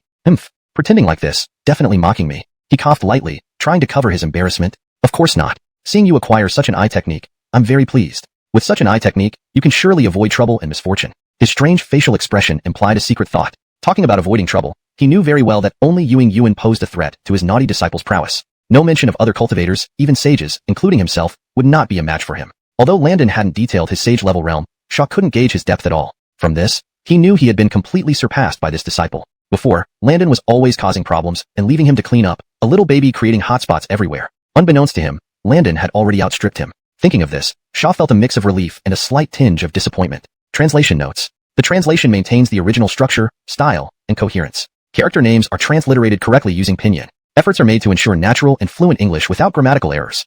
Chapter 263. Accumulation of the cycle power to perfection. Though Xia couldn't quite explain why, he felt a lingering sense of loss that was difficult to dispel. Back in the day, Landon often... Xia chuckled and scolded. You rascal. Your master isn't that fragile. I'm glad you have such strong eye techniques. He then glared at Landon. Landon's teasing expression said everything without words as he stared straight at Xia. Xia blushed, feeling somewhat embarrassed under Landon's gaze. Stop staring, go away. You're annoying me. Feeling vexed and flustered, Xia eventually shooed Landon out of the palace. Landon found it amusing seeing Xia so flustered. He rubbed his nose and walked out of Bu Palace. Master was becoming harder to please. After being chased out, Landon left Bu Palace. Taking a deep breath of the air on Gold Turtle Island, he marveled aloud. Truly, this island deserved its reputation as a place where saints cultivated. The air was thick with spiritual energy, even more so than the immortal island where Landon once transcended. If not for the numerous disciples of the Jiajiao sect and concerns over potentially damaging the island during his breakthrough, he might have chosen to break through here. Deciding to find his own cultivating ground someday, Landon laughed inwardly at how he had somewhat lost sight of the essentials. His 36 heavenly realms were not yet complete. If he could perfect his world, direct enlightenment to become a sage shouldn't be far off. To maintain consistency and clarity, I made a few adjustments. 1.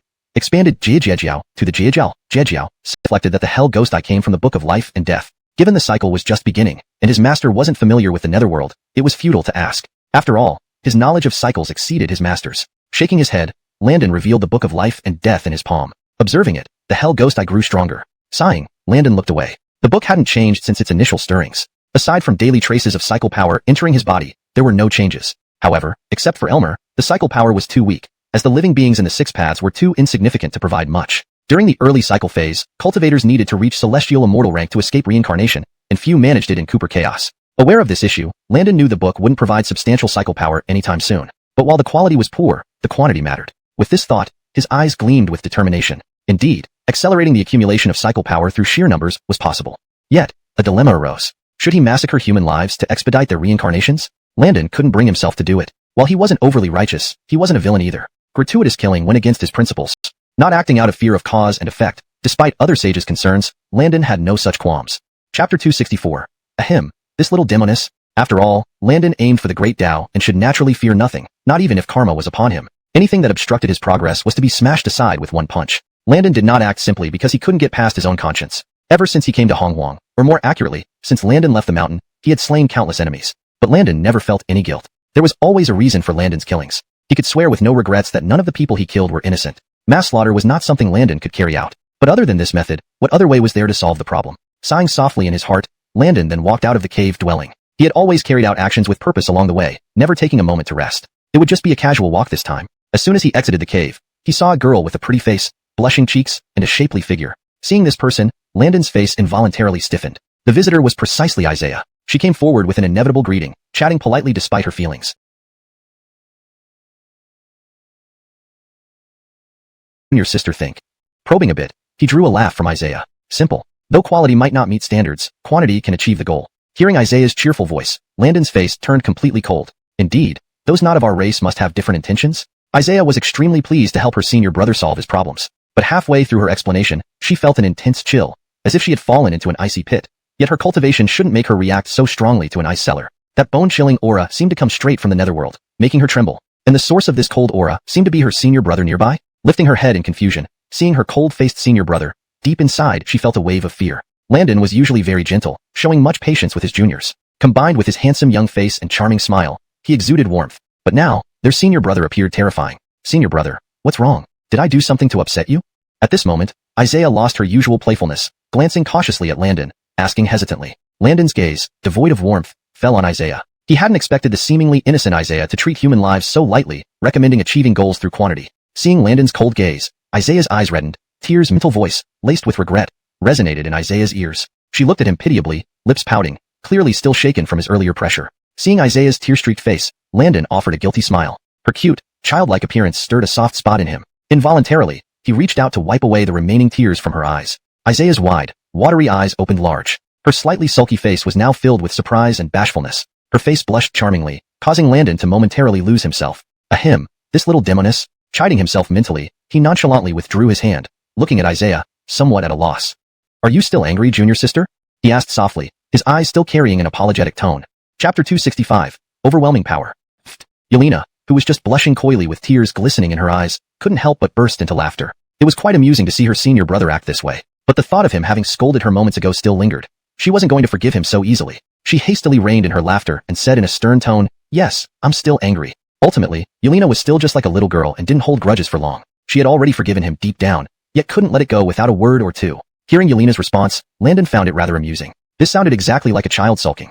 If he didn't know better, he might have thought she was a teenage girl. This time, it was brother's fault. Next time, I will certainly be more careful not to upset sister. Landon softly apologized and then affectionately ruffled Yelena's hair, until it became slightly messy. Yelena, caught off guard by this gesture, turned bright red. Even her delicate ears flushed an enticing crimson. Seeing Yelena blushing again, Landon felt a bit surprised. Normally, she was very bold and straightforward. Her shyness today stood out, making Landon look at her with renewed interest. With a face that could drip blood, Yelena gently murmured, brother, please stop touching my head. I'm not a child anymore. Landon chuckled and then turned serious. Thank you, sister. You've really helped me a lot this time. Yelena blinked and asked curiously, is it about the human race? Landon nodded with a smile. Yeah, brother has some other matters to attend to. We can talk later. Then he gave Yelena a teasing glance and disappeared in a streak of white light, leaving behind a hearty laugh echoing at the entrance of the cave. But when brother comes next time, don't cry again. Seeing her senior brother vanish before her eyes, and hearing his parting jest, she stomped her feet in vexation. After a while, Yelena touched her cheek, recalling that her senior brother had just caressed her face. A wave of joy filled her heart as she gazed dreamily at the spot where he had been standing, her eyes reflecting the tenderness of her feelings. Let's rewind several months before Landon and Marina arrived at the Suiren tribe. During this period, the Chaos era remained unusually peaceful, save for the significant events around Elmer's birth, which seemed to stir many powerful beings. In heaven, a majestic figure sat on the throne of the Lingxiao Hall. The tall figure exuded an overwhelming presence, dressed in a golden robe adorned with 9 lifelike dragons, as if they would leap out of the garment and roar towards you. Zooming in, one could see a man with furrowed brows and a dignified nose that conveyed authority. His celestial demeanor and the air of nobility surrounding him were irresistible, projecting a kingly aura. This was none other than Lorenzo, the current ruler of the heavenly court. Lorenzo's background was astonishing. He was a disciple who had served the Taoist ancestor Yuing in Xixia Palace for years. Despite being merely a servant, no one dared underestimate him due to his long-term proximity to the revered Taoist ancestor. Even though he held a lowly position, his cultivation was unfathomable, reaching the level of a quasi-sage. After the Great War between the demons and immortals ended, the once formidable ranks of demons and immortals were scattered under the orders of Jamie and Faxon, leading to their unknown whereabouts. The decline of the immortals left the heavenly court in disarray.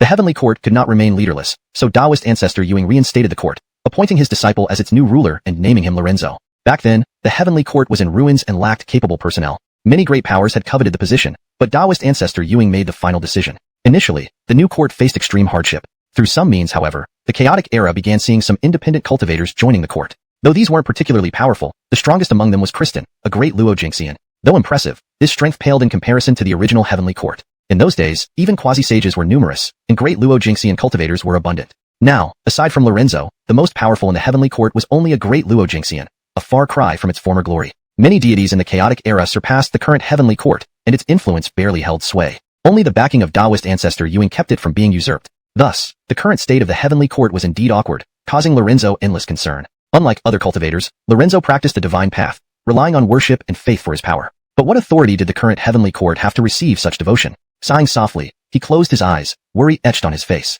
While resting in his dragon throne, Lorenzo suddenly sensed an overwhelmingly powerful force emerging in the mortal realm. Surprised, Lorenzo straightened up, his gaze sharp as it pierced through space, focusing on a particular tribe within the chaotic era. This Is it the human race? How can humans possess such overwhelming power? His gaze shifted to a middle-aged woman, more specifically, to the infant in her arms. Is it him? After a moment of focused observation, Lorenzo confirmed that this infant was the source of the tremendous power he had sensed. The power is indeed formidable, he mused, intrigued and harboring some cautious thoughts.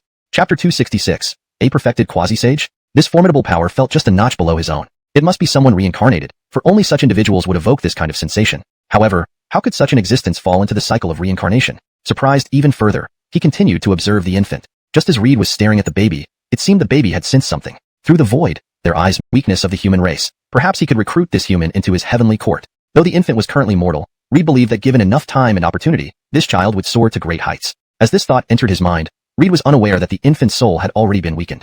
While pondering these thoughts of recruitment, Reed cast a casual glance towards the XuanHuan tribe and noticed two unusual presences appearing there. Looking closer, they were two figures without any trace of spiritual energy leaking from them. A man and a woman. One figure was human from the waist up but snake-like from the waist down. She was a strikingly cold and beautiful woman. The other figure wore a white robe and, from the side, appeared to be a very young man. Despite their lack of spiritual energy fluctuations and youthful appearance, anyone would assume they were ordinary mortals. But Reed knew better. Ordinary mortals couldn't float in the air. There was only one possibility. These two individuals were far superior in strength and realm than himself. In all of Cooper Chaos, there were very few whose realms far surpassed his. Coupled with the characteristics of the female figure, there was only one person in the entire Cooper Chaos. Marina, the sage?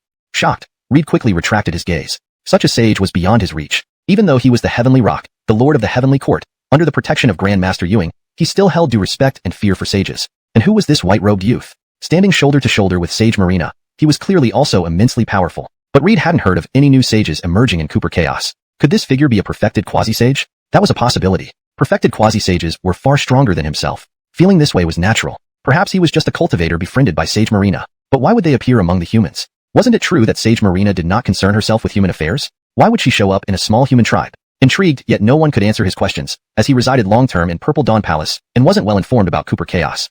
Despite his uncertainty about recruiting the infant, he hesitated. Although Sage Marina might have appeared for reasons unrelated to the infant, she was still a sage, and the humans were her creation. While she might not interfere in trivial matters, if anyone dared to oppress the human race, it was uncertain if Sage Marina wouldn't intervene. The actions of a sage, however insignificant, demanded careful attention. Meanwhile, above the XuanHuan tribe stood Landon and Marina. Sensing something, Landon glanced back at the heavens, where he had just detected a prying intent. Although it lasted only an instant, Landon, with his cultivation and lingua senses, noticed immediately. After Landon sensed this, Marina gave him a rather strange look before ignoring him. At this moment, Reed in the heavenly court felt as if his soul had flown away. As he just retracted his gaze, he sensed an extremely powerful presence locking onto him. Though this presence caused no harm and was devoid of emotion, the overwhelming pressure made Reed drenched in sweat, unable to move even while seated on his dragon throne, fearing any movement might provoke sudden death. From above the XuanHuan tribe, Landon casually looked at Reed, his expression serene and indifferent, but carrying a sliver of willpower. This willpower suffocated Reed. Seeing Reed immobilized, Landon indifferently retracted his gaze. Although he didn't know what the heavenly court planned,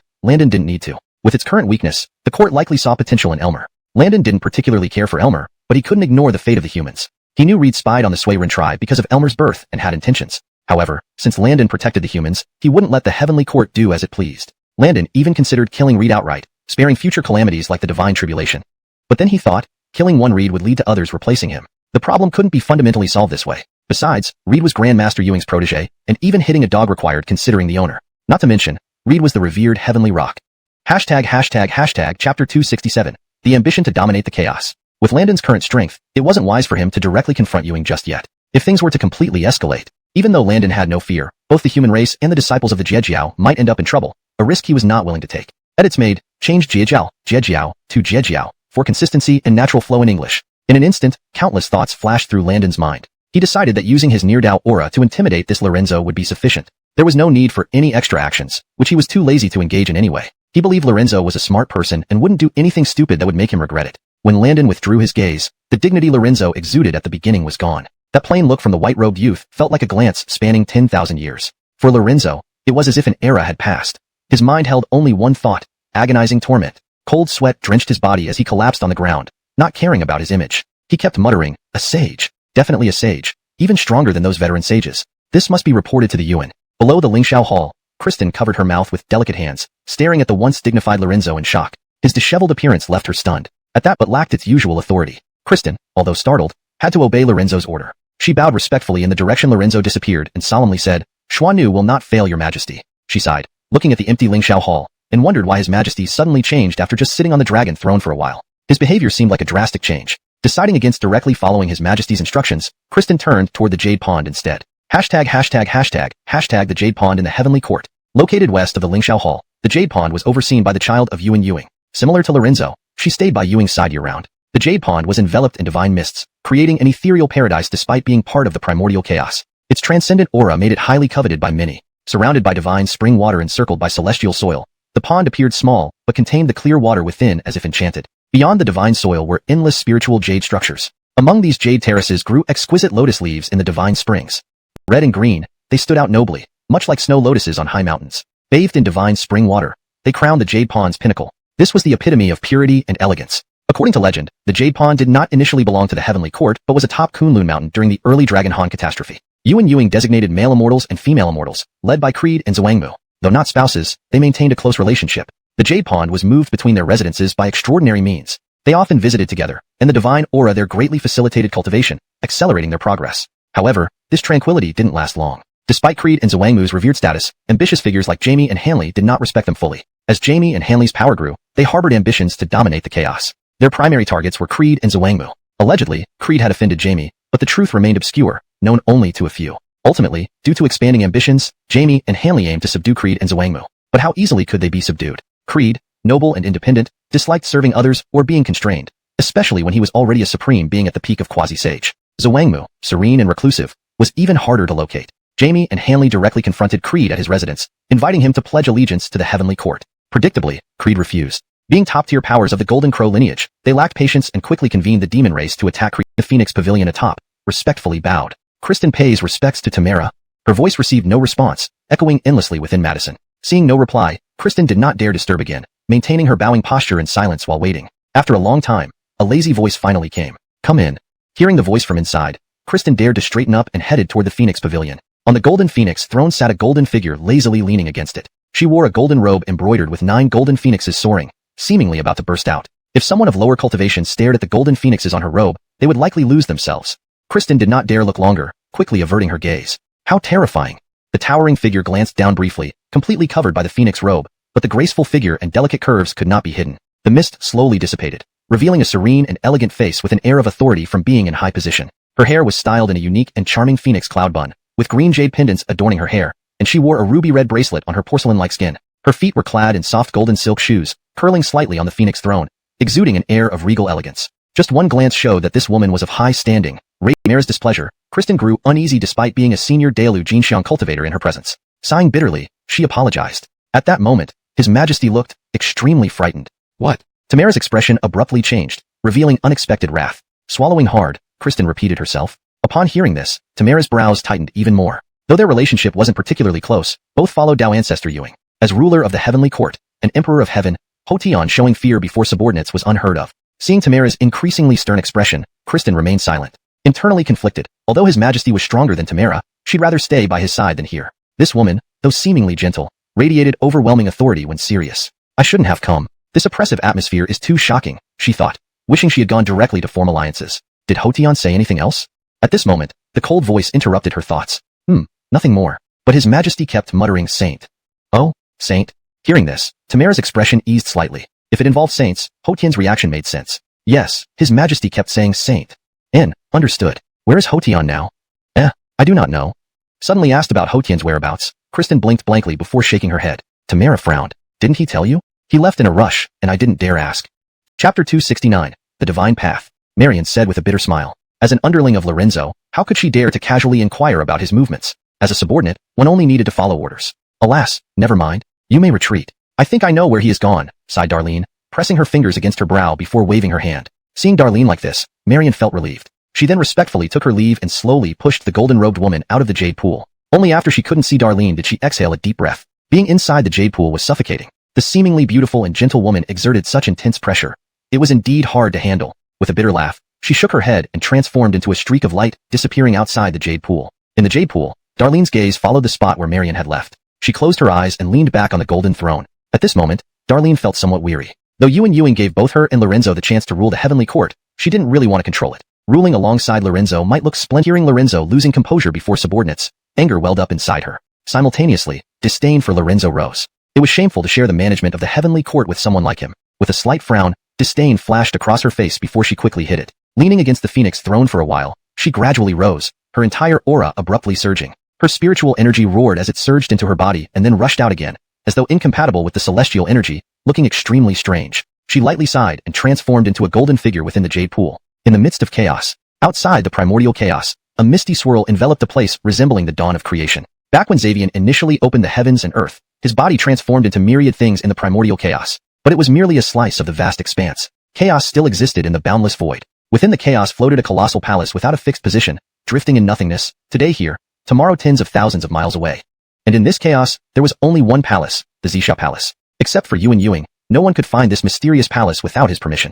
Of course, Lorenzo and Darlene were exceptions. When Yuan Yuing bestowed them their positions in heaven, he also gave each of them a jade disc to guide them to Xianxia Palace. In the swirling chaos, a man in dragon robes floated. In his hand was an ancient jade disc surrounded by dense chaotic energy. His dignified eyes slightly withdrew their imposing aura, staring blankly at the surrounding chaos. Clenching the jade disc tighter, he would likely be lost in the chaos without its mysterious guidance. If someone from the heavenly court were present, they would recognize this man as the ruler of heaven, Lorenzo. Time seemed to have ceased here, leaving Lorenzo uncertain how long he had drifted. Lorenzo felt fortunate. Without the jade disc, being stranded here would likely drive him insane from the eternal timelessness and endless solitude. Traveling in chaos, aside from those primordial gods, even sages needed utmost caution. They too set coordinates beforehand to avoid getting lost without knowing the way back. After drifting for an unknown duration, Lorenzo's eyes suddenly lit up with joy. Not far ahead, a palace hovered. Lorenzo knew exactly what it was. This was his first solo visit here since he last left. If not for his trust in Yuan Yuing, he might doubt finding this palace at all. Stepping firmly into the void, he transformed into a golden lightning bolt,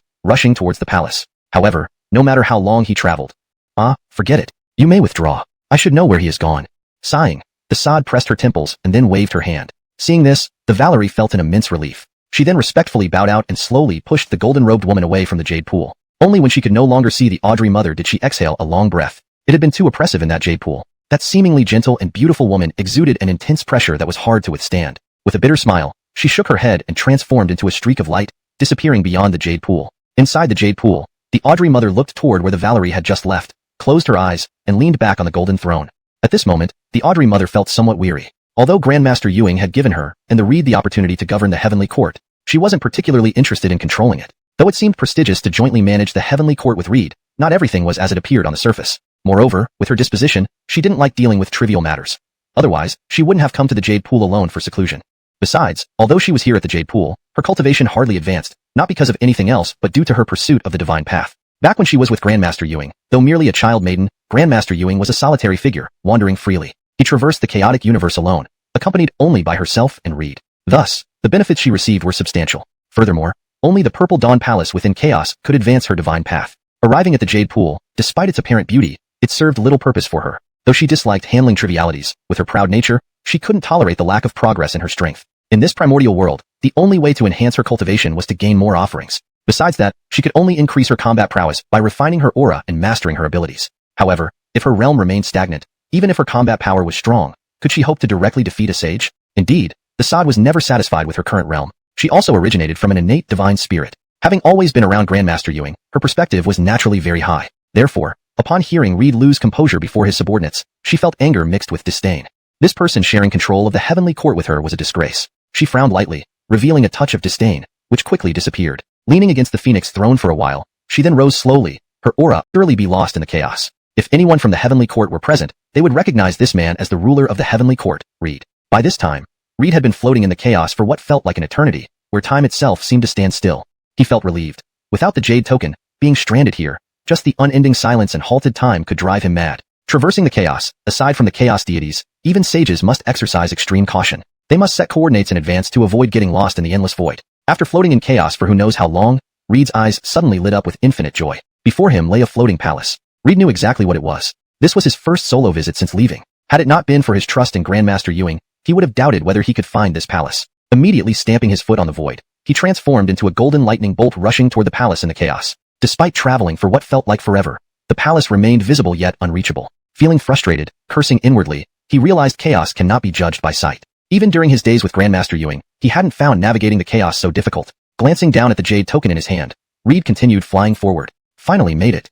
At this moment, Reed was visibly shaken. The chaos was indeed bizarre. Gazing at the magnificent sprawling palace, Reed rubbed his face, and his golden robes changed into a coarse gray robe. The air of authority vanished, replaced by reverence and solemnity. After a moment, he stepped towards the palace complex. Taking measured steps, he finally stopped before an immense structure. Lifting his gaze to the grand palace entrance, adorned with a huge signboard inscribed with Purple Dawn Palace, he knelt reverently. Reed requests an audience with Grandmaster. His respectful voice echoed throughout the palace complex, lingering. No one answered, the palace resembling a dead city. But Reed kept his head bowed, afraid to speak further.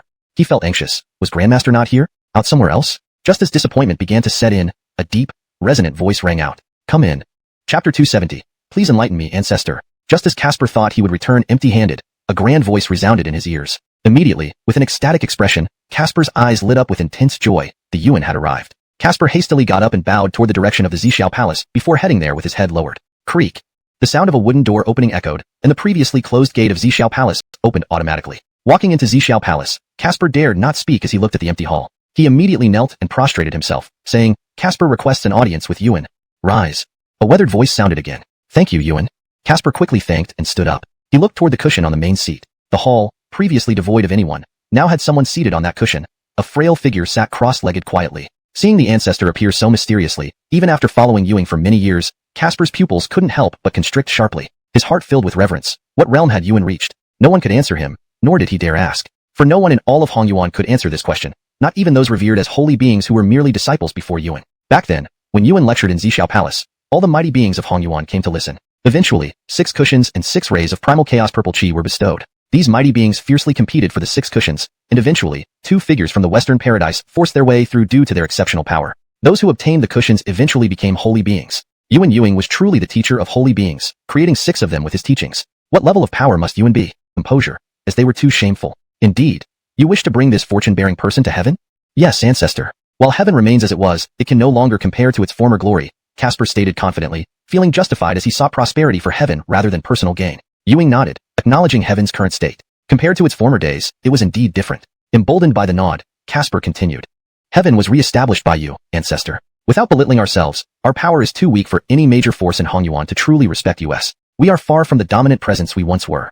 Yuan remained unfazed, giving Casper a neutral look. Of course, he saw through Casper's thoughts. That simple glance made Casper feel stripped bare. The sensation of being entirely scrutinized caused his body to prickle. Gulp. Casper swallowed hard, moistening his dry throat, and called out softly, Ancestor. Initially, Casper wanted to leverage the old ancestor's name, subtly reminding Yuan that the people of XuanHuan didn't hold the old ancestor in high regard. However, he didn't dare say it directly. Yuan gazed at Casper indifferently, then shifted his eyes and muttered softly, Not again. Thank you for your leniency, Ancestor. After Yuan's gaze shifted away, Casper smiled. Upon hearing this response, Yuan shook his head silently, closing his eyes wearily. A wave of disappointment radiated from him. Seeing Yuan like this, Casper felt a deep sense of bitterness. It seemed he had answered incorrectly. The disappointment emanating from Yuan was palpable. Struggling internally, Casper bowed deeply, sincerely pleading, Please enlighten me, Ancestor. Chapter 271.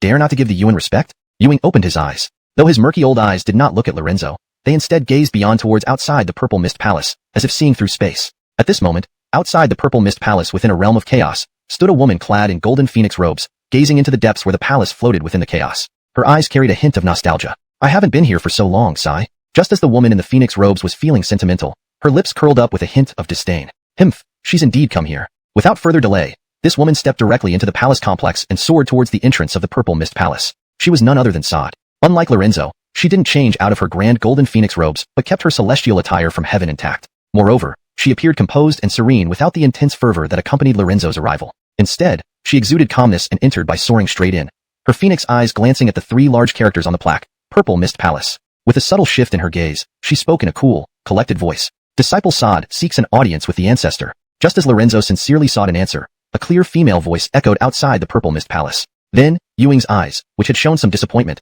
now held a trace of a smile. With a wave of his sleeve, the doors of the Purple Mist Palace opened automatically. Have you come?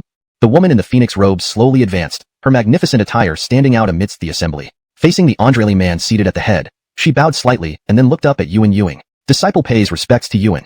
Ah, it's lively today. You two have actually come simultaneously, Yuan remarked while Sod remained quietly standing beside him, looking at Yuan. Lorenzo, kneeling on the ground, dared not get up, but he glanced at the Sod with envy in his eyes. He felt some jealousy toward her. Why should she receive higher regard when both were followers of Yuan? However, he showed utmost respect outwardly. Seeing this, Yuan nodded in approval towards Sod. You truly carry the air of authority.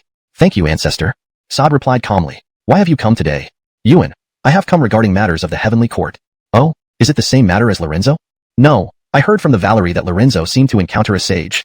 She stopped, glancing disdainfully at Lorenzo beside her. Seeing her expression, Ewing understood. Inwardly, he felt less favorably towards Lorenzo. But since they had followed him for so many years and Sod preferred avoiding administrative tasks, he feigned ignorance. But Lorenzo inwardly seethed. The audacity of the Sod reporting on him. He even silently blamed the Valerie for informing her. So? Ewing watched Sod impassively. So, I also wish to recruit the human into our heavenly court. He carries great destiny and would undoubtedly be of immense benefit to us. Ewing nodded, then turned to Lorenzo. You asked what your mistake was. Let Audrey Mother tell you.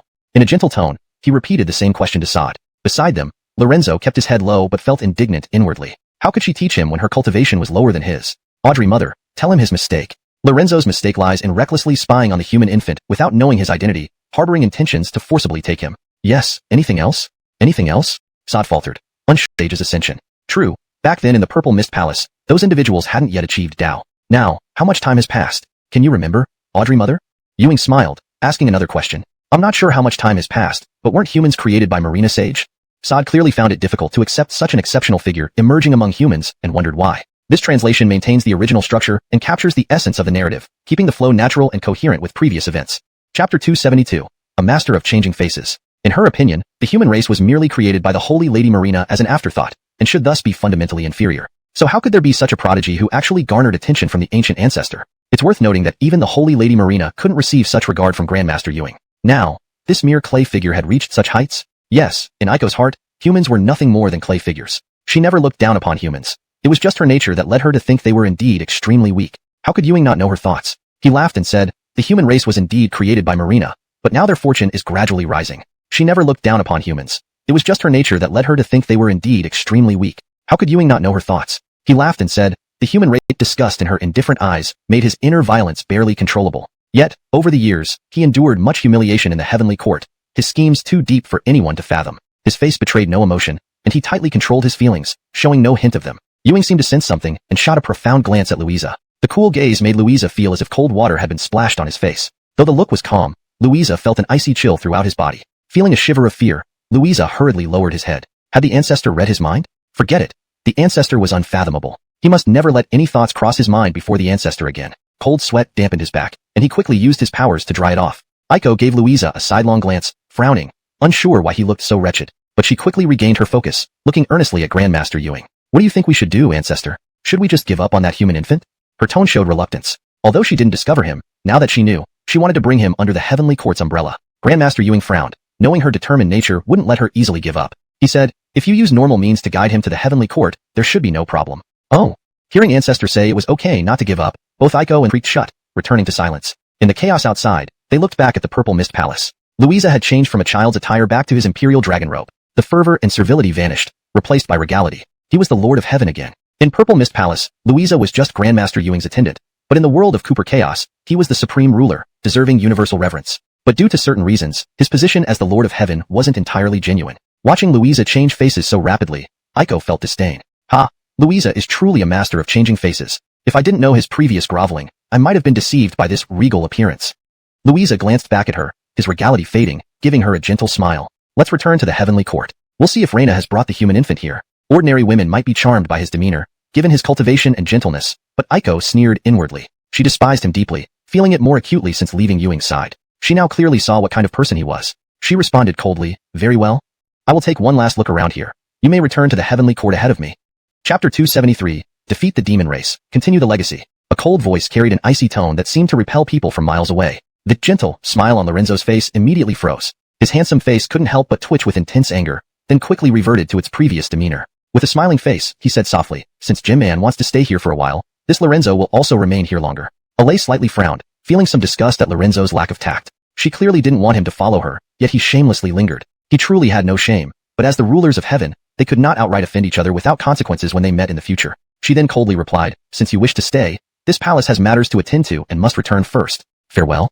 Seeing Alay turn around and leave so abruptly made a hint of sneer flash across Lorenzo's eyes. Heh, you cannot escape my hand. Quickly, he composed himself, maintaining a gentle smile and followed her, saying, since Jim Man is leaving, this Lorenzo shall accompany you to ensure your safety along the way. Alay inwardly sneered. He called her junior sister as if they were close. Everyone knew their status didn't warrant such familiarity. It was just a formality before the ancestor. What sort of senior or junior demonic slaughters? But, luckily, a remarkable individual emerged, their holy Rocklandon. Now, the humans flourished, faces glowing with smiles and laughter filling the village. Landon admired the hardworking humans, feeling respect. Despite adversity, they never lost hope in life. Landon didn't realize that the human hope stemmed from him. Had he not appeared, helped create characters, defeated demons, and continued the legacy, how could these humans survive in this world? As Landon watched, faith energy accumulated within him.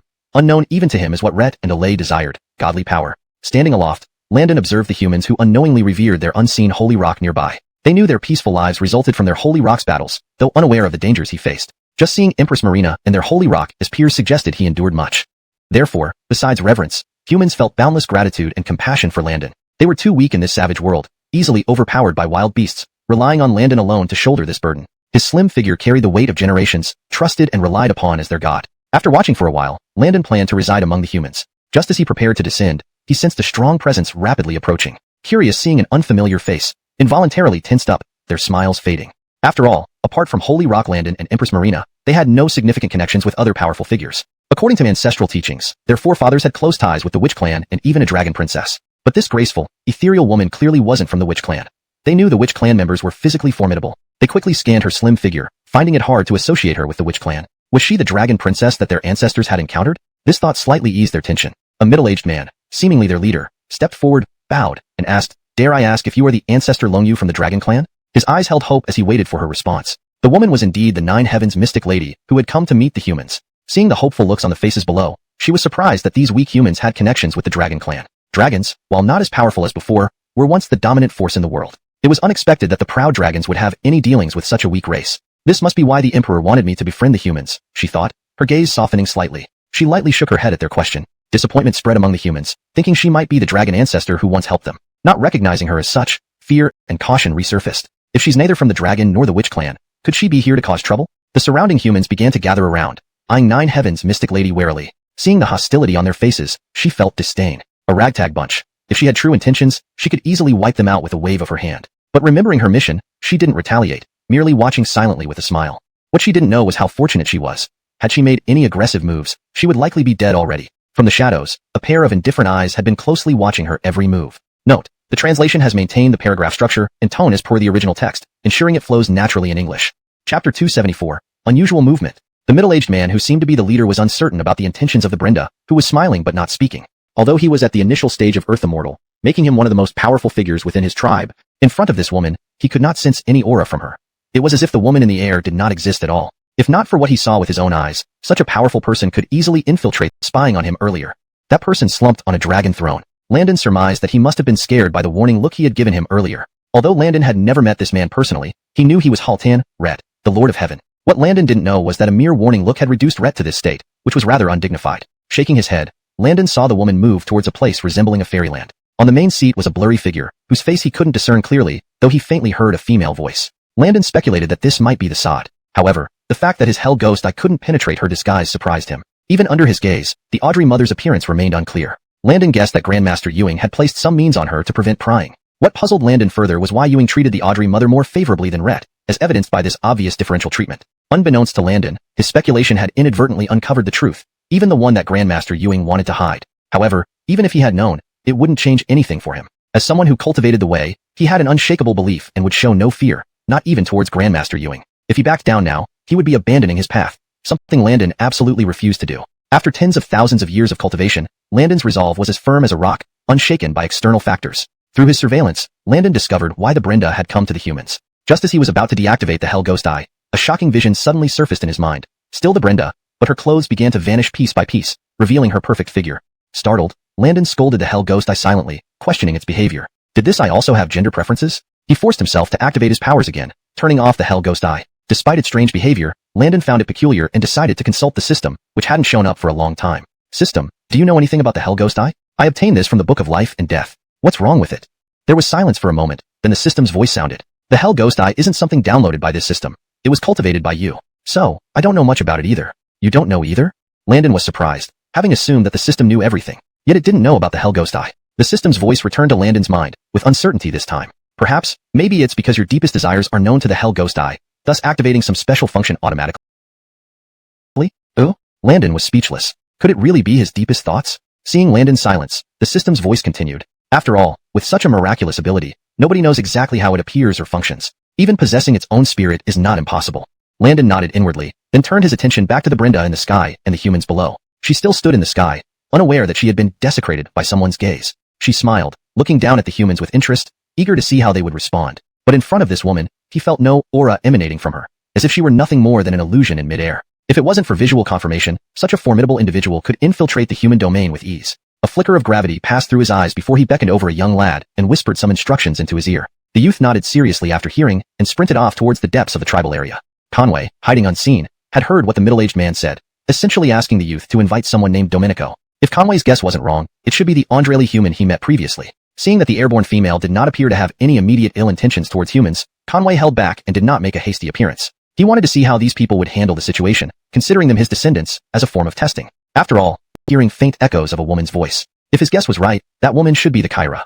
Surprisingly, even the Hell Ghost Eye couldn't penetrate the veil around the Kyra. Conway concluded that Master Ewing must have employed some anti-spying measures on her. It was also apparent that Master Ewing valued the Kyra more highly than Casper, as evident from their distinct treatments. Little did Conway know that his speculation was close to the hidden truth, even something Master Ewing wanted concealed. However, even knowing this, Conway felt no shock. Devoted to the path of Great Tao, he maintained an unyielding spirit even before Master Ewing. Any retreat would mean abandoning his path, which Conway wouldn't allow. With over 100,000 years of cultivation, his heart for Tao was as firm as a rock, impervious to external disturbances. After observing further, Conway came to understand the purpose behind the Nine Heavens mystic female's visit. Just as he was about to retract the Hell Ghost Eye, vivid and Shiramai Punjong, stirring, images suddenly appeared in his mind. The images still centered on the Nine Heavens mystic female, but her garments were inexplicably disappearing piece by piece. Her perfect figure, with curves that were exquisitely defined, her skin whiter than snow, and her hair flowing like a waterfall, was now visible only to Conway. Startled at first, Conway then inwardly cursed. Why would the Hell Ghost Eye automatically strip away her clothes? Could this eye have a mind of its own, or even a gender preference? He forcibly channeled his energy to shut off the Hell Ghost Eye, puzzled by its behavior. Seeking answers, Conway contacted the system, which had been silent for some time. System, do you know anything about this Hell Ghost Eye? I obtained it from the Book of Life and Death. What's going on with it? There was a brief silence before the system responded. The Hell Ghost Eye wasn't installed by this system. It's something you cultivated yourself. I'm not sure about its functionalities. You don't know either?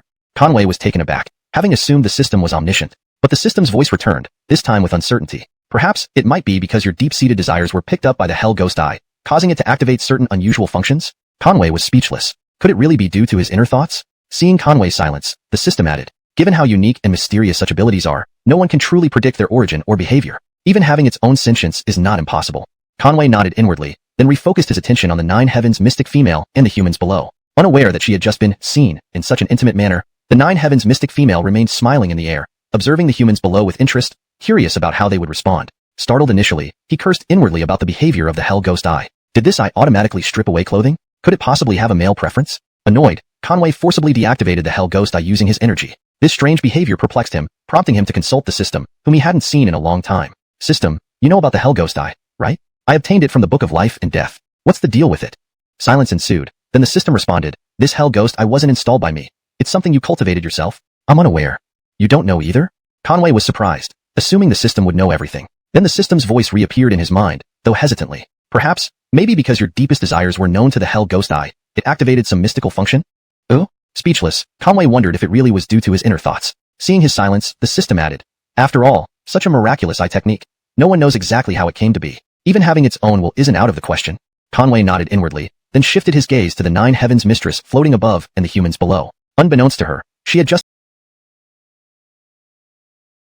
visible, 100-jong large hand, probing towards the Carla. But as soon as that giant hand touched her, it was as if it vanished into an abyss. Upon contacting within meters of the Carla, the soul force used for testing completely disappeared. The Andre seemed to have suffered some sort of backlash, his eyes wide with fear and his complexion deathly pale. Noticing the sudden change in the Andre's demeanor, the humans nearby worriedly supported him. You, what level are you? The Andre forcefully calmed himself before asking. Landon, hidden in the shadows, initially thought the Andre had been injured by the Carla, causing his face to darken. But then he saw the Andre maintain composure even when faced with such a formidable opponent, and inwardly approved, nodding slightly. Though the Andre had forcibly steadied his heart, concern still lingered within him. Just moments ago, when his power encountered the woman, it felt like touching something unfathomably deep.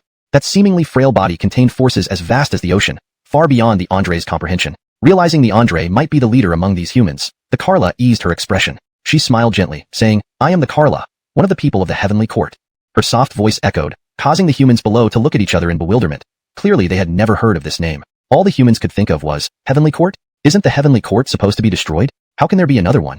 Noticing their confusion, the Carla's smile faltered. She had expected them to immediately cling to the heavenly court's influence, but these uncivilized beings were unaware of it? Well, she chuckled, you might be puzzled. But now the heavenly court has been re-established. This time, I've come to establish a cooperative relationship with your human race. Establish a shrine, and in the future, should any issue arise, you can pray at the shrine. The heavenly court will naturally assist you. Despite her gentle tone, she received no response. The humans' expressions turned peculiar, some even glaring up at her with hatred. This woman looked beautiful, but surely she wasn't a fool? Didn't she know the relationship between the human race and the heavenly court? Some radicals among them stared at the Carla with disdainful eyes. Finally, the Andre asked, are you really from the heavenly court? Thinking the humans finally recognized the heavenly court's might, pride flashed across her face. She nodded, replying, yes, I am from the heavenly court. Do the humans wish to submit under our court? Seeing the humans' reactions, the Carla grew overconfident, changing cooperation to submission. Landon, watching from the shadows, sneered. So it seems the heavenly court's ambition is considerable, actually aiming to gain the humans' incense offering. Standing, the current heavenly court is not under the control of demons. Now, the ruler is the Jade Rock. As she spoke, a defiant human shouted loudly. What Jade Rock? We humans will never bow to the heavenly court. We only acknowledge our human sacred rock, Rockaden. There was uncontainable fervor in his tone. Even the leading Andre looked approvingly at the fiery man. Not bad, he murmured, stroking his beard. Chapter 276. The human race refuses to surrender. Landon's expression was somewhat peculiar as he watched the Reese, who wore a stubborn look on his face. It was as if the words of the Valerie were an insult to their human race. Seeing the group of humans becoming increasingly agitated, the Valerie was utterly bewildered. What in the world? What human holy emperor? What Rockaden? Why had she never heard of these before? But she quickly reacted. Could it be that they believed their so-called human holy emperor could compare with Her Majesty? Her delicate eyebrows furrowed. Although she was here to befriend the humans, she felt it necessary to subdue these presumptuous people. She needed them to realize just how powerful their majesty truly was compared to this supposed human holy emperor. Her almond eyes filled with menace, and she prepared to take action. Seeing the woman above about to attack out of apparent anger, each human wanted to summon Abrielle, Landon decided not to intervene for now and continued to observe from the shadows. Just as the Valerie's aura fully erupted, the humans seemed unable to bear it. Cold sweat dripped from their foreheads under her suppressive pressure. It was as if a towering mountain was pressing down on them. Their feet became shaky, and they felt an impulse to kneel, as if kneeling would lessen the unbearable weight. Some were already showing signs of yielding. For them, the Valerie was like a celestial deity. Such a terrifying aura was unheard of, at least among their human race. Even their strongest, the Khalil, fell far short. The Reese who previously challenged the Valerie about Rockret was also red-eyed and trembling but refused to kneel, glaring up at the sky stubbornly. The Khalil glared angrily at the Valerie in the sky. The Valerie looked down in surprise at the stubborn humans. She hadn't expected these tiny creatures to endure so long under her pressure. However, she couldn't easily forgive their insults toward Rhett. She smirked, and her aura intensified. Feeling the overwhelming pressure, the Khalil smiled bitterly. It seemed the woman above deliberately held back. Otherwise, her power alone could annihilate the entire tribe. But he didn't yield. As the leader of the Swaran tribe, the Holy Rock had told them that the human race should never surrender no matter who the opponent was. He couldn't set a bad example. Despite knowing they might die if they didn't kneel, pride and responsibility compelled him otherwise. His face flushed. He roared angrily. Today, the human race vows never to surrender and shall not tarnish the name of our Holy Rock. This roar awakened those who almost gave in. Their resolve hardened, and they vowed not to bow to the heavenly court. That's right, we can't disgrace the Holy Rock. If we perish today, he will surely avenge us.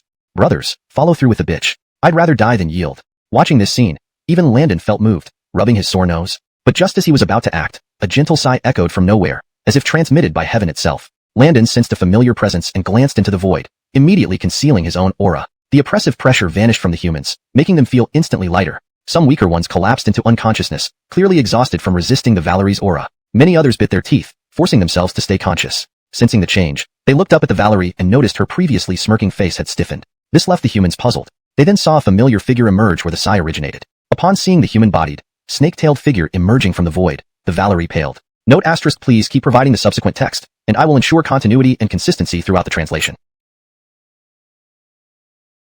With anger, her icy eyes swept over Kristen as she sternly asked, "Who are you? Why have you come to oppress the human race like this?" Though the volume of her voice was not loud, it sounded like thunder in Kristen's ears, deafening and shocking. The pressure made Kristen feel as though she could barely breathe, and her body trembled involuntarily. Shivering like chaff sifting, she gritted her teeth and remained silent. At this moment, it was as if the crowd of humans had found a pillar to lean on. They stepped forward one by one, loudly recounting how Kristen had oppressed them. Empress Abrielle looked down at the humans below with a strangely moved heart. To be trusted like this felt not bad. She softened her gaze towards the humans before turning back to stare at Kristen. "Speak." Empress Abrielle's low roar startled Kristen. Her gaze involuntarily met Abrielle's, causing a chill to run through her body. Panicking, she hastily declared her identity, hoping Sage Abrielle would give her emperor some consideration. In response to Sage Abrielle, "I am Kristen of the Heavenly Court, sent by Rockret to establish friendly relations with the human race." Even the calm Abrielle sneered. "Haha, friendship? Is this how you establish friendships?" The coldness in her voice made Kristen's heart shudder. "I didn't intend to harm them.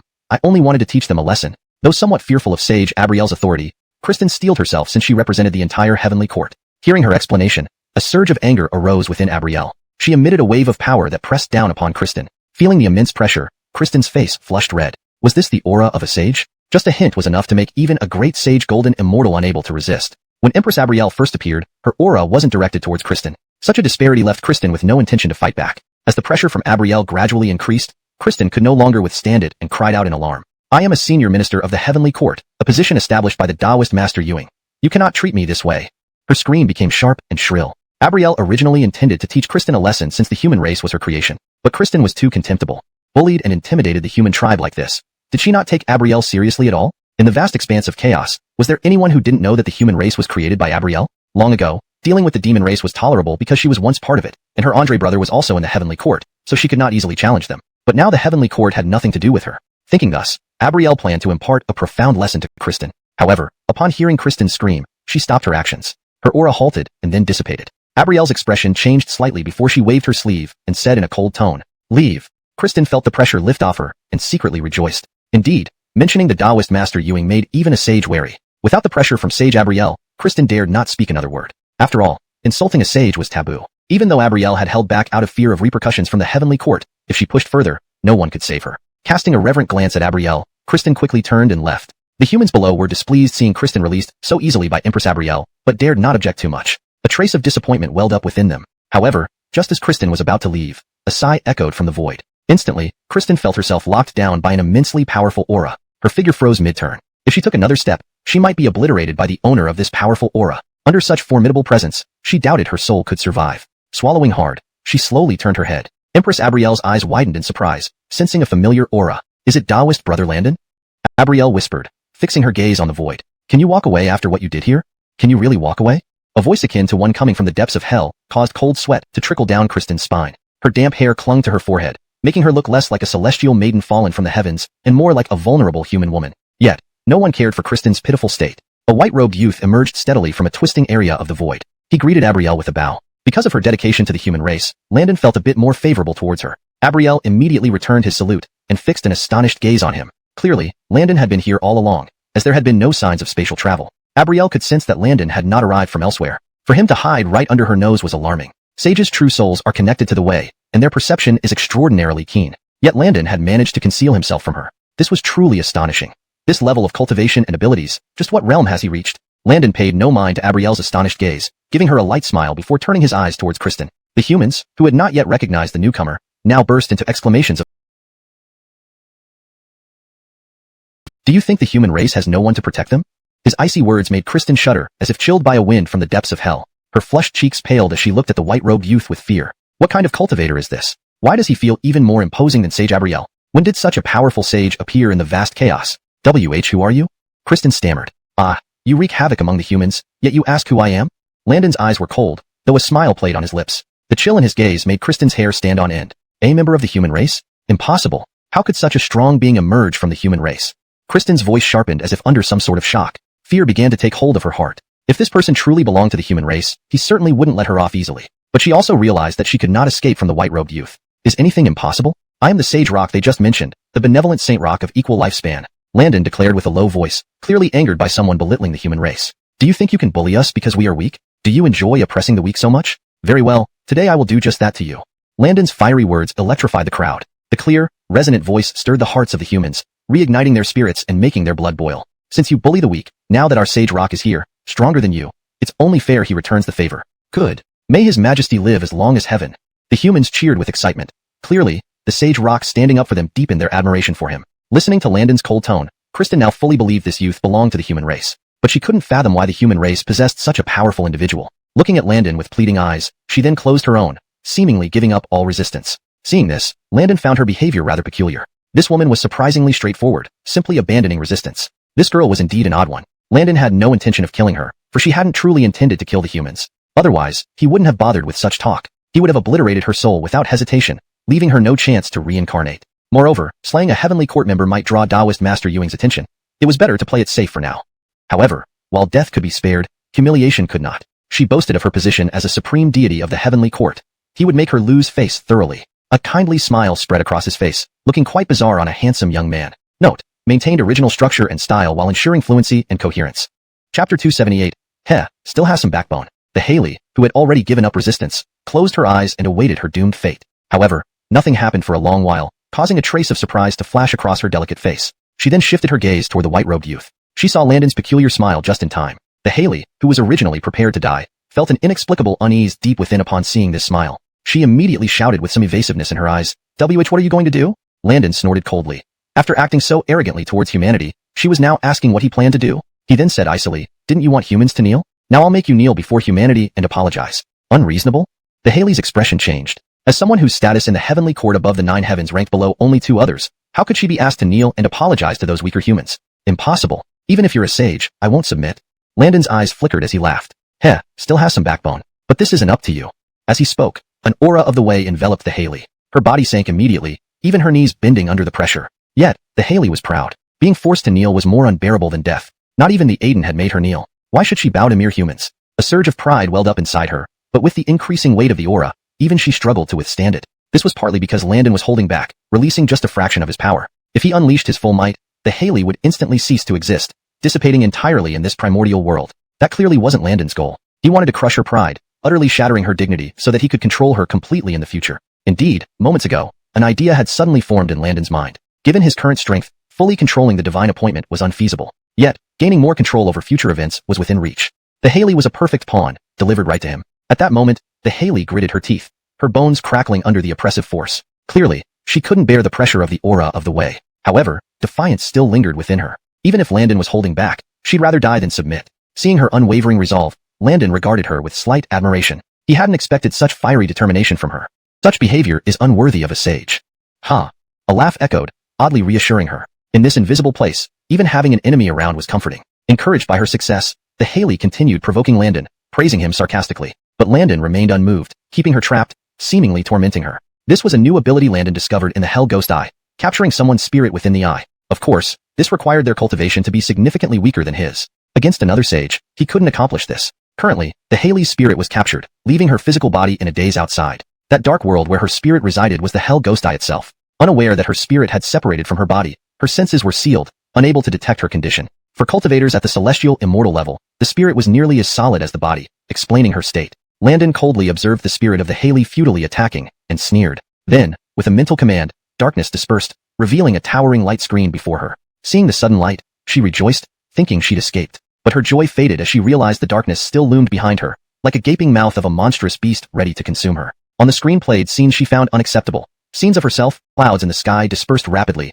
as if fleeing from something terrifying. Seeing this, the Haley ceased her screaming, her eyes fixed on the now clear sky, seemingly stunned by Landon's act of dispersing the thunder with mere words. Though sharing Landon's external vision, she could easily imagine the power and majesty he displayed in driving away the thunderclouds. Such an awe-inspiring display. Could even the Aiden achieve this? This thought made her cheeks flush oddly. Could this really be a human? Despite her pride, she still harbored the same fantasies about formidable men that most women did. But regardless of what she felt, it didn't matter to Landon. After dismissing the thunderclouds, he turned his attention back to the dazed physical form of the Haley. Apologize and repent to humanity. The dazed woman looked vaguely toward the humans. Then, she kneeled in their direction, repeating apologies and assurances over and over. Watching this humiliating scene, the Haley was almost overwhelmed with shame.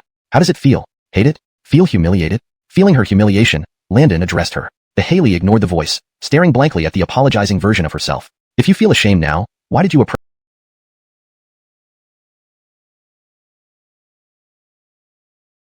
a mix of reverence and submission as she looked at Landon? Feeling her gaze, Landon was intrigued. What did this mean? Seeming to make a decision, the Haley suddenly knelt before him. Reyna wishes to follow the sacred rock.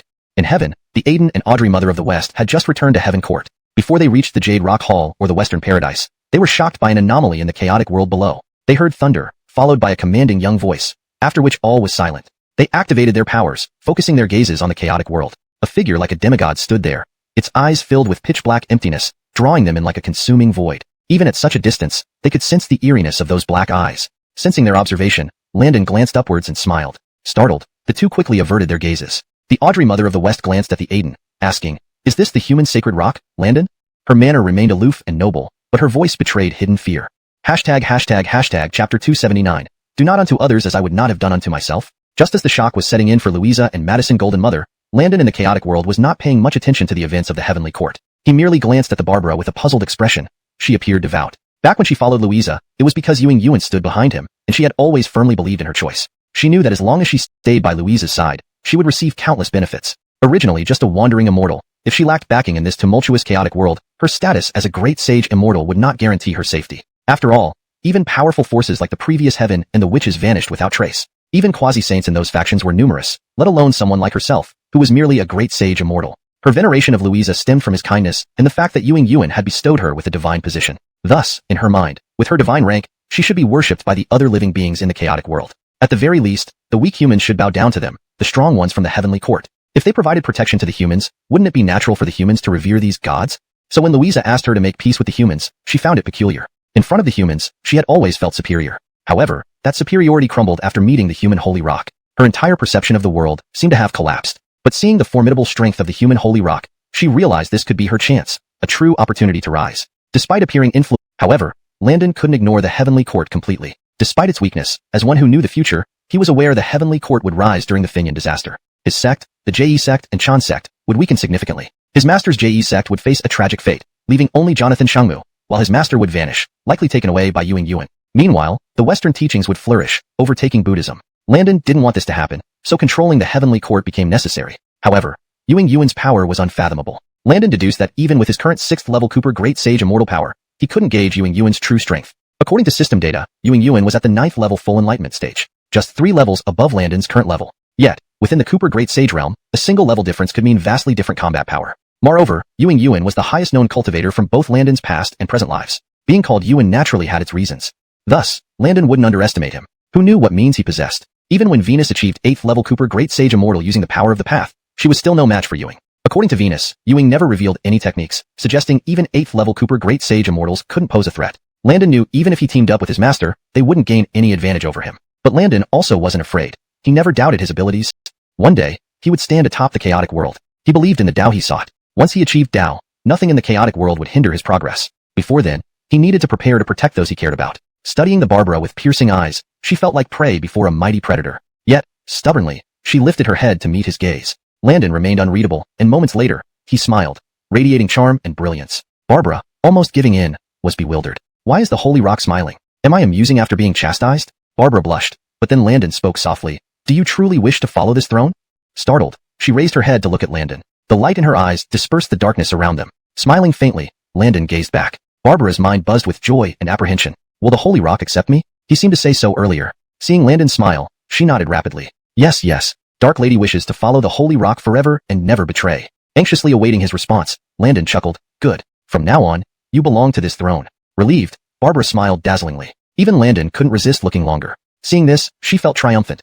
Confident in her beauty, Jaylene maintained grace despite her inner joy. Though respectful by nature, she felt a deeper reverence for Landon. His strength was so formidable that it instilled fear even in someone as powerful as Lorenzo. Recently, Lorenzo had collapsed into his dragon throne, looking lost and bewildered before disappearing altogether. Before leaving, he instructed Tongtian Sect to mend relations with the human race, undoubtedly because of this very holy rock. As she thought about this, her gaze softened when looking at Landon. How powerful must this holy rock be? Although Lorenzo wasn't a sage, he followed XuanHuan, who could command even sages. She remembered seeing Lorenzo conversing amiably with Western teaching Saint Narian, yet no ordinary sage could make Lorenzo lose composure like this. Just as these thoughts flowed through her mind, a clear voice snapped her back to reality. Since you are now under this seat's command, will you follow my orders? Jaylene lifted her eyes to meet Landon's, then kneeled on one knee. With an obedient tone, she declared, from now on, XuanHuan belongs to Master. Whatever Master commands, I shall carry out without hesitation. She glanced at Landon coyly, blushing inexplicably. This reaction left Landon puzzled. Why would she blush while expressing loyalty? Seeing Landon's bewildered expression, Jaylene felt a pang of disappointment. In truth, she wanted to say that she was willing to serve him even more intimately, but it seemed he didn't care much for such matters. She looked at Landon reproachfully. After all, she considered herself the first goddess of the heavenly court, her purity intact. Alas, Master remained unmoved by such thoughts. Landon sensed a hint of resentment but couldn't understand why. The woman was becoming more complex than their former adversarial relationship. Nevertheless, he dismissed these minor issues quickly. Looking serious, he said, very well. Rest assured, the tasks I assign won't be too difficult. They will be quite simple for you. Master, please instruct me, and I shall have no complaints. Seeing her earnest commitment, Landon smiled. It seemed this visit hadn't been in vain. He then explained, you only need to remain in the heavenly court, keeping an eye on its movements without interference. Huh? You won't let XuanHuan stay by your side? Now that I've pledged myself to you, how can I return to the heavenly court? Jaylene blinked, confused by Landon's intent. Landon sighed inwardly. Despite her ethereal beauty, why did she seem so dense? Did following someone always mean being physically close? Following him seemed right, for no matter what the future held, he would always be her master. Translation ends here, maintaining the original structure, style, and coherence with previous content. Chapter 280, Prioritize Your Life. Seeing the profound gaze of Landon, a trace of infatuation appeared on the face of Celine. Such an overwhelmingly dominant man was incomparably stronger than Lorenzo. Just as Celine was gazing up at the side profile of Landon suddenly turned his head and smiled at her. That warm smile almost made her heart melt. All right, this seat will escort you out now. You should know what to do? Celine reluctantly moved her gaze from Landon and then replied respectfully. Xuanfu will definitely not disappoint the master. Chuckling, Landon smiled in satisfaction and nodded. I hope so.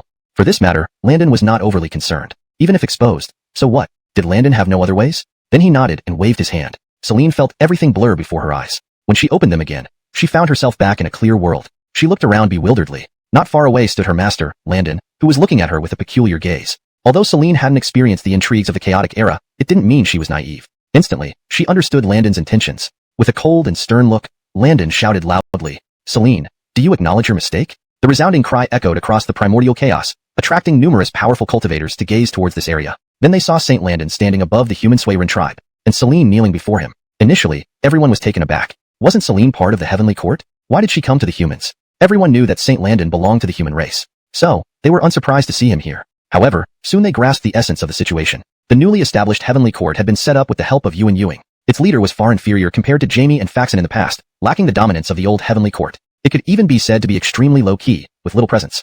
And for these secluded gods like Lorenzo, many primordial cultivators held them in contempt. But now, it seemed the heavenly court was taking action against the humans. Upon this thought, the surrounding cultivators and powerhouses had odd expressions. Was it because the heavenly court perceived the humans' weakness as a license to bully them? Did they not know about the formidable figures behind the humans, the top cultivator below Yuan Yuing? Not even other sages could compare. Furthermore,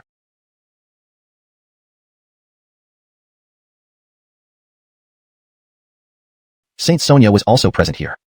Looks like the heavenly court has stumbled into a hard spot this time. Serves them right. The heavenly court has isolated itself, overestimating its own worth, never understanding the landscape of the primordial chaos. Indeed, their arrogance would be more tolerable if they had the strength. Instead, they act like nobles but are just weaklings. Tisk, noble my foot. If it weren't for Yuan Yuing's backing, I would have occupied the heavenly court as my own dwelling. I've heard the heavenly court is perfect for cultivation, especially the jade pool, where the spiritual chi is abundant beyond imagination. Enough. You guys aren't drinking nectar yet. How did you all start talking nonsense? A voice interrupted the conversation. Taoist brother Winston, why speak like that? What I say is true. Those gods in the current heavenly court rely solely on incense offerings to cultivate, mere waste materials. This Taoist agrees. These people occupy good land, but cannot make full use of it, and prevent others from using it too. Hush. Let's talk less about this. If Yuan Yuing learns of it, wouldn't he feel we are undermining his decisions? Every word I say is true. Though we can't harm the heavenly court much, Saint Landon won't let this go easily. But it's questionable. Although Saint Landon is formidable, there's no reason to destroy the heavenly court just for this incident.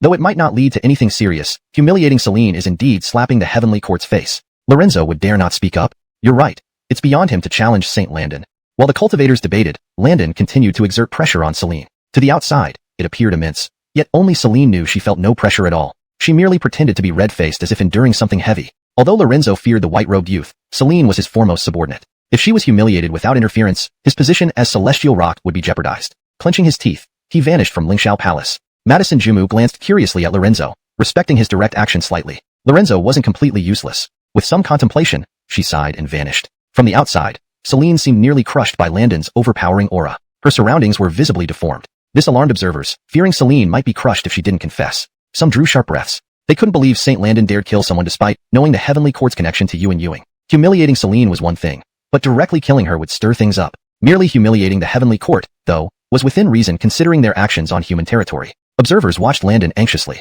Another war among saints? If Yuan Yuing truly pursued matters, Saint Landon wouldn't retreat. Their encounter on Mount Sumeru revealed his ruthless spirit, unforgettable even now. No one doubted his domineering nature. Landon's expression remained cold, his eyes as icy as they were trained on Celine. Yet beneath, a smile hid. This talented Celine would have won awards in his time, her acting leaving even Landon impressed. Despite knowing it was fake, he felt for her displayed pain. Landon's expression remained cold, his eyes as icy as they were trained on Celine. Yet beneath, a smile hid. This talented Celine would have won awards in his time, her acting leaving even Landon impressed. Despite knowing it was fake, he felt for her displayed pain. This scene painted another picture to the watching cultivators. Looks like Saint Landon really intends to kill Celine. His cruelty is astonishing. This isn't cruelty. Given Saint Landon's strength, killing Celine would be effortless. True. Saint Landon is slapping the heavenly court hard. They're losing face big time. Another cultivator chimed in with evident schadenfreude that was unmistakable to any listener. At this moment, Celine's face flushed red. her defiant posture exuding an air of pitiful stubbornness. This appearance made some young male cultivators in the chaotic era feel a surge of compassion around. No one understood what was happening, but after a moment, their expressions turned peculiar. Someone really dared to stop St. Landon? Strangely enough, St. Landon actually halted. They all looked around again, trying to identify who possessed such courage. A man in a golden robe embroidered with 9 dragons appeared between Landon and Celine. This man had a chiseled face, prominent jawline, thick brows, and large eyes, making him exceptionally handsome. There was a hint of authority on his face, cultivated from holding high office rather than immense personal strength. This man came forward and bowed respectfully to Landon, repeating, "Please show mercy, St. Landon." This man was Lorenzo, whose stern demeanor completely vanished before Landon. One must understand, the white-robed youth was someone even the ancestor had warned not to provoke. Even if given 10,000 reasons, he wouldn't dare act arrogantly before this person. Landon looked at the man before him. They had met twice before, both times at a distance. This was their first face-to-face encounter. Though he knew who this man was, Landon asked, "Who are you? Why should this seat show mercy?" Lorenzo cursed inwardly. "What do you mean? Who am I? Don't tell me you don't recognize me? Who did I see earlier?" Despite his inner complaints, Lorenzo didn't dare voice his thoughts. Had been seen by Celine, solidifying her resolve to follow Landon. Subsequently, Lorenzo feigned a concerned look at Celine, asking about her injuries. Celine displayed a surprised expression but inwardly sneered. Landon watched the two actors, clearly finding Celine more impressive. Note: the translation preserves the original structure and tone while ensuring natural English readability and coherence with the preceding context. Chapter 281. Can't hold back anymore? After giving Lennox a show of concern, Reed shot a nervous glance at Landon. Then he said, "I am Reed, Lord of the Heavenly Court. Upon hearing that Lennox has offended holy man Landon, I specially came to apologize." Landon remained expressionless, unreadable. With a cold laugh, he said, "Oh, so according to the words of Rock Reed, this is my subordinate's misunderstanding?" As he spoke, Landon emitted an aura that forced pressure on Reed. Reed was now drenched in cold sweat. He had experienced this kind of pressure once before when Landon visited the Heavenly Court. This time, facing it directly, the stress intensified exponentially, especially with the fear that one misstep might result in his own subjugation under Landon. He hastily added, "Holy man Landon, please do not blame us. It is my poor management. Please forgive our trespasses." Reed spoke diplomatically, attributing all responsibility to a lack of proper supervision and avoiding taking personal blame for Lennox's actions. Landon inwardly scoffed. "Since you enjoy acting, then let me join in your little play." Reed became weak. Seizing this moment, Reed quickly urged, "Holy man Landon, I beg you not to punish Lennox anymore. After all, you have already vented your anger." In his satisfaction, Reed unconsciously referred to Landon as Taoist friend instead of holy man inside. Landon sneered. Outwardly, he simply replied, "I will not hold grudges. But Lennox must apologize for her offenses, and I expect you, Rock Reed, to have control over your subordinates." Reed visibly relaxed, understanding that merely an apology would suffice. Turning around, he harshly ordered Lennox, "You have thoroughly disappointed me. Don't just stand there. Kneel down and apologize." The sharp tone surprised even Landon, who frowned slightly. How could such a person be the leader of the Heavenly Court? His character indeed left much to be desired. Lennox, utterly disillusioned with Reed, feigned reluctance but inwardly seethed with contempt. She didn't mind kneeling to Landon as he was her master. However, doing it publicly because Reed wanted to save face, such a despicable act, she thought, was not what a decent boss should do. Before she could argue back, Reed's glaring look silenced her. Under the watchful eyes of everyone, she had no choice but to kneel before Landon and apologize. However, before her head touched the ground, Landon gestured for her to stop, sounding impatient. "Forget it. I know you're sorry. No need to bow further." To avoid other cultivators saying I'm bullying others, Reed froze, processing Landon's intentions to protect his own reputation. Smiling falsely, Reed said, "Then please thank Taoist friend Landon for his generosity." Gratefully, Lennox thanked Landon sincerely. Although Landon was her master and she wouldn't mind bowing, she appreciated his considerate gesture towards her dignity. Reed, standing behind her, couldn't help but contrast this behavior to his own. Landon, despite his high status, treated her with respect. In stark contrast, Reed prioritized his own face above everything else. Cold laughter welled up inside Lennox. With the matter seemingly resolved, Reed looked at Landon, smiling, "Since everything is settled, I shall take my leave." At this point, Empress Mother Madison was also present, observing quietly from a distance. Seeing Reed's handling of the situation, she shook her head. Preserving his own reputation by humiliating his subordinate did not inspire confidence among the courtiers. Not only was it counterproductive, but also, didn't Reed forget the warning from the Patriarch? Patriarch himself valued Landon highly. How could anyone be ordinary with such favor? Watching the self-satisfied Reed silently, Empress Mother Madison knew deep down that something was off about the white-robed youth. Despite being calm and intelligent, even she found him inscrutable. Facing him felt like facing Patriarch Ewing. Unfathomable. As Reed turned to leave with a satisfied smile, a light voice sounded from behind, freezing his grin mid-face. "Did I say you could go?" This soft voice struck like a thunderclap among the gathered crowd. The moment they had been waiting for was finally here. He knew this would happen. With holy man Landon's domineering personality, why would he let Reed take Lennox away so easily? "Didn't you say something different earlier?" "Not really, I just thought Landon had changed today." "Yeah, haha." A murmur went through the crowd as everyone watched intently, excited for the impending conflict. Even Empress Mother Madison, hidden in the shadows, felt her heart quicken. What exactly was the white-robed youth planning? She admitted to herself that she couldn't comprehend his true intentions at all. Confronting him felt just like confronting the unfathomable patriarch Ewing. This was a feeling she had never experienced from any other sage. She felt an inexplicable tension growing within her as she looked at the white-robed youth with a curious gaze. Reed stiffly turned his head, and the aura that had begun to wane surged back, instantly pressing down on him. His face flushed red, divine power surging wildly through his body to resist the vast Daoistic pressure like clouds and seas. He glanced at Lennox, who appeared unperturbed, suddenly feeling confused. What's going on? She was the one who offended the human race. Why is he pressing me? A bitter smile tugged at the corners of his mouth as he bowed respectfully towards Landon. I wonder what Daoist friend Landon means by this. Landon remained unmoved, his cold eyes fixed on Reed. Daoist friend Landon, why are you doing this? Do you still have something to say to me? Why won't you let us leave? Seeing Landon's expressionless face, Reed's heart now harbored some fear. He had grown overconfident earlier by leveraging the authority of Patriarch Ewing. Now, reflecting on it, the person before him was someone even the ancestor had specifically warned him about. How could I dare to look down on him? As he thought of this, Reed felt a chill run down his back, his nine-dragon robe soaked in sweat. Looking at the smiling Reed, Landon remained expressionless. I just settled accounts with Lennox. Now, it's your turn. Reed felt a bitter taste in his mouth, wondering how he had ever offended him. He cautiously glanced at Landon, laughed awkwardly, and said, Haha, what exactly do I need to settle? In front of this seat, you loudly berated your subordinate. Was that a challenge to this seat? Daoist friend Landon. Reed tried to explain but was cut off by Landon. You don't deserve to call this seat friend, Landon sneered. With such a mentality, you think you can be on equal footing with this seat? Hasn't your Andre taught you to respect your superiors? How insolent. Landon rebuked. Reed remained as docile as a pet, not daring to respond. Empress Mother Madison, hidden in the shadows, shook her head. This Reed truly reaped what he sowed. If he couldn't recognize the gap between them, he would always remain beneath others' feet. But Reed was of the heavenly court, and she, too, belonged there. With a sigh, she disappeared from where she stood. Landon sensed the shift and casually glanced into the void. Finally unable to hold back. Huh? Landon had long known that someone hid in the void, the same woman he had encountered before. Although he wondered how she had deceived so many great powers and even Reed, given his expression, it was clear he hadn't detected her presence. But hiding from Landon was laughable. She appeared regal and noble, her face exuding grace without a hint of arrogance, making people feel inclined to approach her. Even Landon couldn't help but inwardly admire her. This woman in the phoenix robe must indeed be Empress Mother Madison of the Heavenly Court. Please forgive Reed this time, Senior Landon. Empress Mother Madison apologizes to Senior Landon on his behalf. Her cool, melodious voice instilled warmth in everyone's hearts.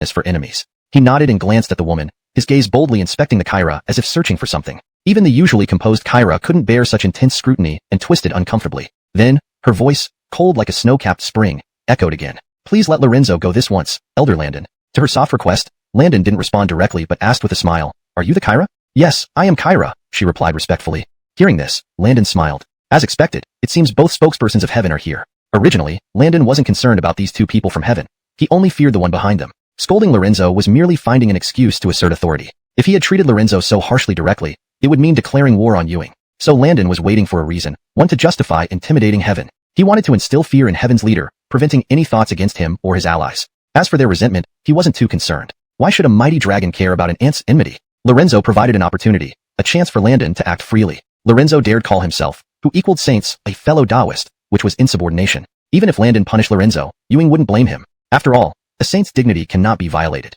Regardless of who supported Lorenzo, any disrespect towards a saint should be punished. Lorenzo seemed unaware of this. In the past, he and Burke called each other fellow Taoist, yet Saint Burke never humiliated him. However, unlike Landon, Burke avoided offending him. Kyra, being insightful, wouldn't allow this situation. With a bitter face, she said, Great Elder Landon, please don't quibble with us lesser ones.